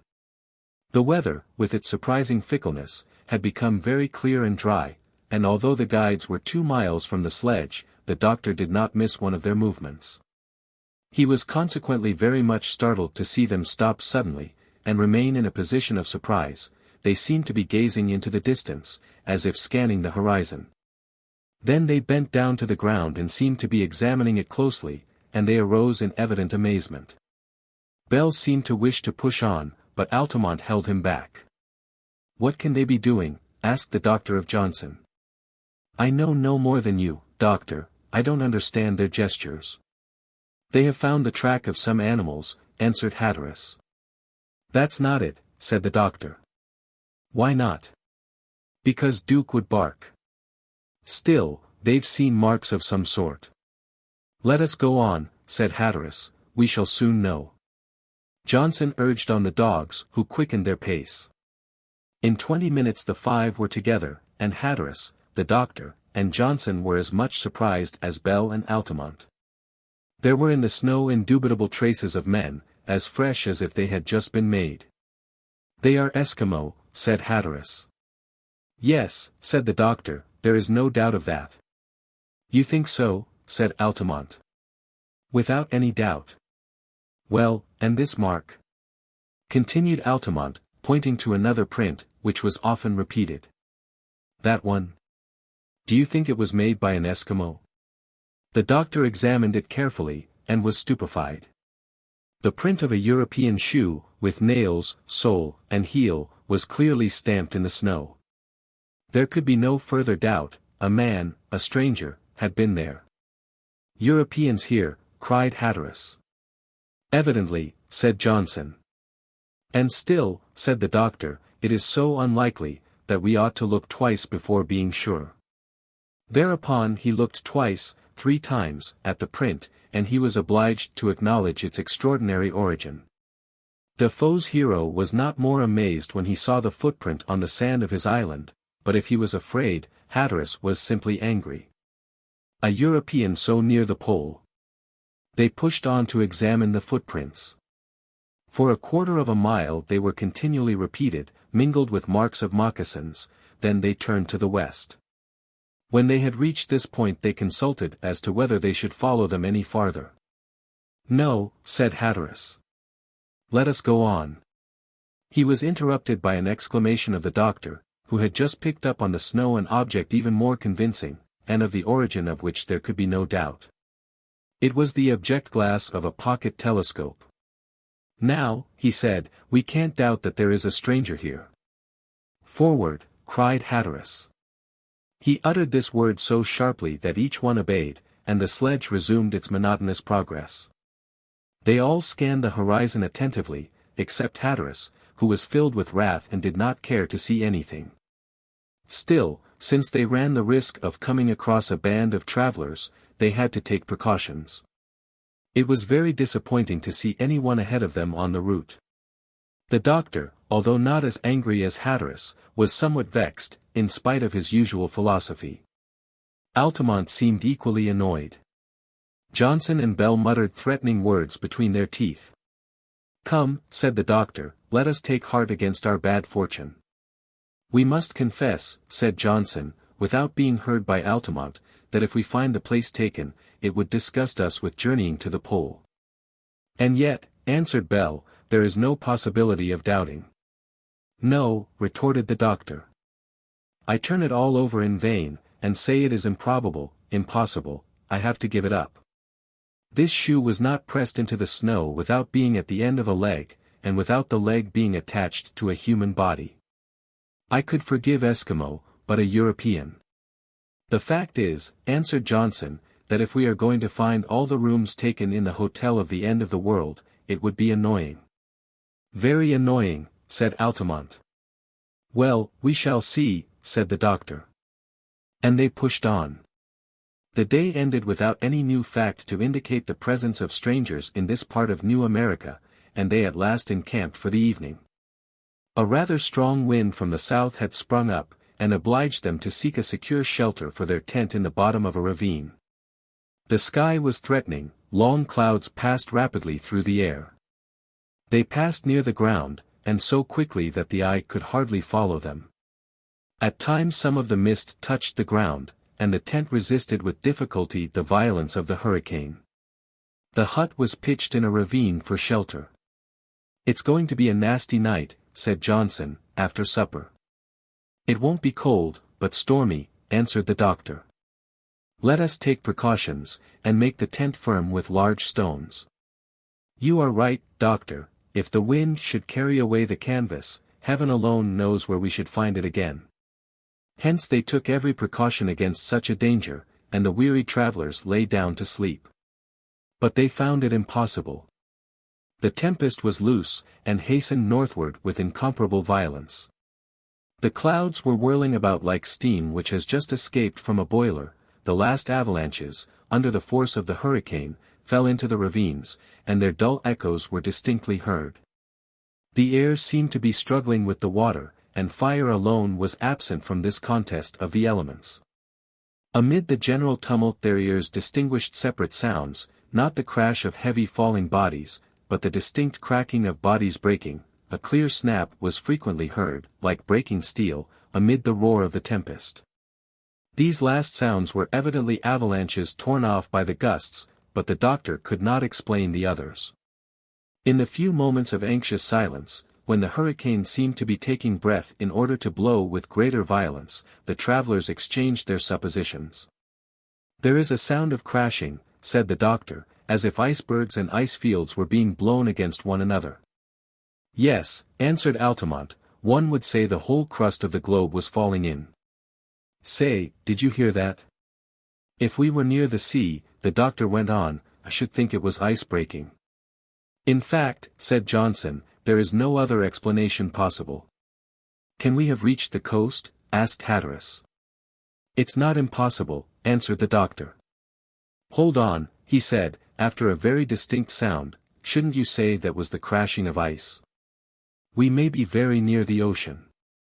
"If it is," continued Hatteras, "I should not be afraid to go across the ice fields." "Oh," said the doctor, "they must be broken by such a tempest. We shall see tomorrow. However that may be, if any men have to travel in such a night as this, I pity them. The hurricane raged 10 hours without cessation, and no one of those in the tent had a moment's sleep. The night passed in profound uneasiness. In fact, under such circumstances, every new incident, a tempest, an avalanche, might bring serious consequences. The doctor would gladly have gone out to reconnoiter, but how could he with such a wind raging? Fortunately the hurricane grew less violent early the next day. They could leave the tent which had resisted so sturdily. The doctor, Hatteras, and Johnson went to a hill about 300 feet high, which they ascended without difficulty. Their eyes beheld an entirely altered country, composed of bare rocks, sharp ridges entirely clear of ice. It was summer succeeding winter, which had been driven away by the tempest. The snow had been blown away by the wind before it could melt, and the barren soil reappeared. They climbed a hill which commanded a wide view. But Hatteras's glances were all turned towards the north, where the horizon appeared to be hidden by dark mist. "That may be the effect of the ocean," said the doctor. "You are right," said Hatteras, "the sea must be there."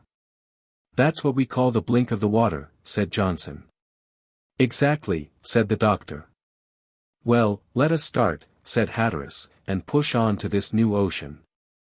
"That rejoices my heart," said Clawbonny to the captain. "Certainly," was the enthusiastic answer. "Soon we shall have reached the pole." "And doesn't the prospect delight you, too, doctor?" "It does. I am always happy, and especially about the happiness of others." The three Englishmen returned to the ravine, the sledge was made ready, and they left the camp and resumed their march.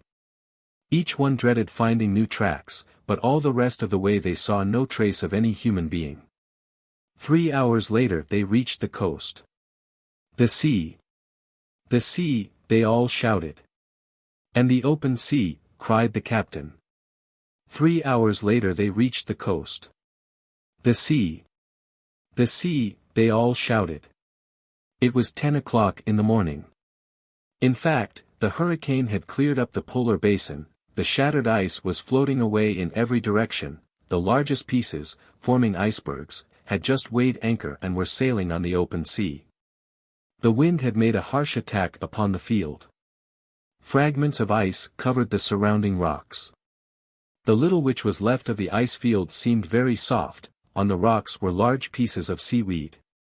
The ocean stretched beyond the line of vision, with no island or new land peering above the horizon. In the east and west were two capes gently sloping to the water, at their end the sea was breaking, and the wind was carrying a slight foam. The land of New America thus died away in the polar ocean, quietly and gently. It rounded into an open bay, with roadstead enclosed by the two promontories. In the middle a rock made a little natural harbor, sheltered against 3 points of the compass. It ran back into the land in the broad bed of a stream, through which ran down the melted snows of winter, now forming a perfect torrent. Hatteras, after noticing the outline of the coast, resolved to make the preparations for departure that very day, to launch the boat, to put the unloaded sledge on board for future excursions. That took all day. Then the tent was raised, and after a comfortable meal work began. Meanwhile the doctor took out his instruments to take an observation and determine the position of a part of the bay. Hatteras hurried on the work, he was anxious to start. He wanted to leave the land, and to be in advance in case any others should reach the sea. At 5 o'clock in the evening Johnson and Bell had nothing to do but to fold their arms. The launch was rocking gently in her little harbor, with her mast set, her jib lowered, and her foresail in the brails. The provisions and most of the things on the sledge had been put on board. Only the tent and a little of the camping material remained to be put on board the next day. The doctor found all these preparations complete on his return.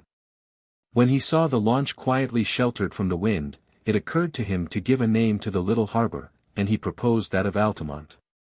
This proposition was unanimously agreed to. So it was named Altamont Harbor. The launch was rocking gently in her little harbor.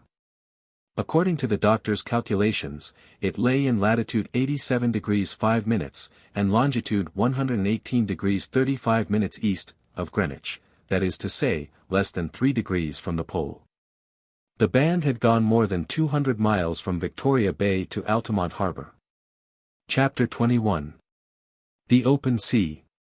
The next morning Johnson and Bell set about carrying on board the camping material. At 8 o'clock all the preparations for departure were complete. At the moment of starting the doctor's thoughts returned to the footprints they had seen. Were these men trying to gain the north? Had they any means of crossing the polar sea? Should they meet them again? For 3 days they had come across no trace of the travelers, and certainly, whoever they were, they could not have reached Altamont Harbor. That was a place which they were the first to set foot in. But the doctor, who was harassed by his thoughts, wanted to take a last view of the country, and he ascended a little hill about 100 feet high, whence he had a distant view to the south. When he had reached the top, he put his glass to his eyes.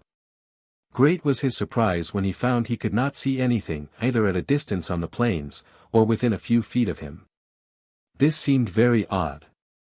He made another examination, and at last he looked at the glass. The object glass was missing. "The object glass," he cried. The sudden revelation may be imagined. He uttered a cry so loud as to be heard by his companions, and they were much astonished at seeing him running down the hill. "Well, what's the matter now?" asked Johnson. The doctor was out of breath, and unable to speak.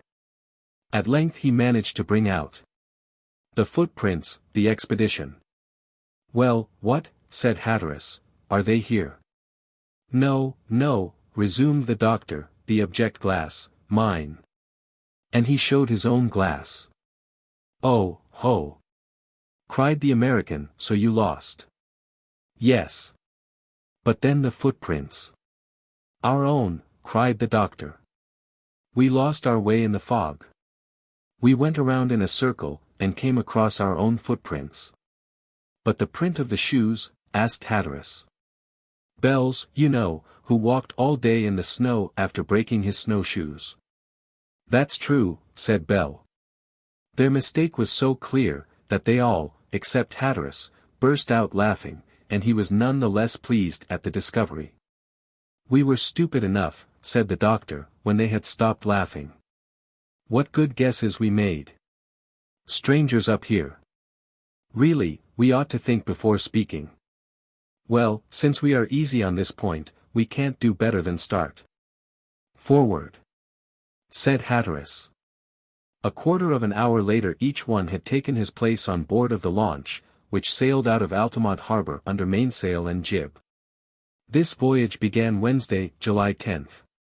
They were then very near the pole, exactly 175 miles from it. However small the land might be at that point of the globe, the voyage would certainly be a short one. The wind was light, but fair. The thermometer stood at 50 degrees. It was really warm. The launch had not been injured by the journey on the sledge, it was in perfect order, and sailed easily. Johnson was at the helm. The doctor, Bell, and Altamont were lying as best they might among the load, partly on deck, partly below. Hatteras stood forward, with his eyes turned to the mysterious point, which attracted him with an irresistible power, as the magnetic pole attracts the needle. If there should be any land, he wanted to be the first to see it. This honor really belonged to him. He noticed, besides, that the surface of the polar sea was covered with short waves, like those of land-locked seas. This he considered a proof of the nearness of the opposite shore, and the doctor shared his opinion. Hatteras's desire to find land at the North Pole is perfectly comprehensible. His disappointment would have been great if the uncertain sea covered the place where he wanted to find a piece of land, no matter how small. In fact, how could he give a special name to an uncertain portion of the sea? How plant the flag of his country among the waves? How take possession, in the name of her gracious majesty, of the liquid element? So Hatteras, compass in hand, gazed steadily at the north. There was nothing that he could see between him and the horizon, where the line of the blue water met the blue sky. A few floating icebergs seemed to be leaving the way free for these bold sailors. The appearance of this region was singularly strange. Was this impression simply the result of the nervous excitement of the travelers? It is hard to say. Still, the doctor in his journal has described the singular appearance of the ocean. He spoke of it as Penny did, according to whom these countries present an appearance, offering the most striking contrast of a sea filled with millions of living creatures. The sea, with its various colors, appeared strangely transparent, and endowed with a wonderful dispersive quality, as if it had been made with carburet of sulfur. This clearness let them see down into immeasurable depths. It seemed as if the sea were lit up like a large aquarium, probably some electric phenomenon at the bottom of the sea lit it up. So the launch seemed hung in a bottomless abyss. On the surface of the water the birds were flying in large flocks, like thick clouds big with a storm. Aquatic birds of all sorts were there, from the albatross which is common to the south, to the penguin of the Arctic seas, but of enormous size. Their cries were deafening. In considering them the doctor found his knowledge of natural history too scanty, many of the names escaped him, and he found himself bowing his head when their wings beat the air. Aquatic birds of all sorts were there. Some of these large birds measured 20 feet from tip to tip, they covered the whole launch with their expanded wings, and there were legions of these birds, of which the names had never appeared in the London Index Ornithologus. The doctor was dejected and stupefied at finding his science so faulty. Then, when his glance fell from the wonders of the air to the calm surface of the ocean, he saw no less astonishing productions of the animal kingdom, among others, medusae 30 feet broad. They served as food for the other fish, and they floated like islands amid the seaweed. What a difference from the microscopic medusae observed in the seas of Greenland by Scoresby! And of which that explorer estimated the number at 23,898 billions of millions in a space of 2 square miles.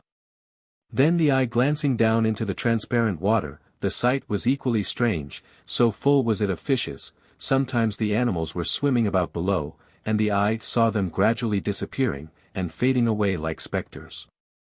Then they would leave the lower layers and rise to the surface. The monsters seemed in no way alarmed at the presence of the launch, they even passed near it, rubbing their fins against it. This, which would have alarmed whalers, did not disturb these men, and yet the sea monsters were very large. Then the eye glancing down into the transparent water. The sight was equally strange. Young sea calves played about them, the swordfish, with its long, narrow, conical sword, with which it cleaves the ice, was chasing the more timid cetacea, numberless spouting whales were clearly to be heard. The sword caper, with its delicate tail and large caudal fins, swam with incomprehensible quickness, feeding on smaller animals, such as the cod, as swift as itself.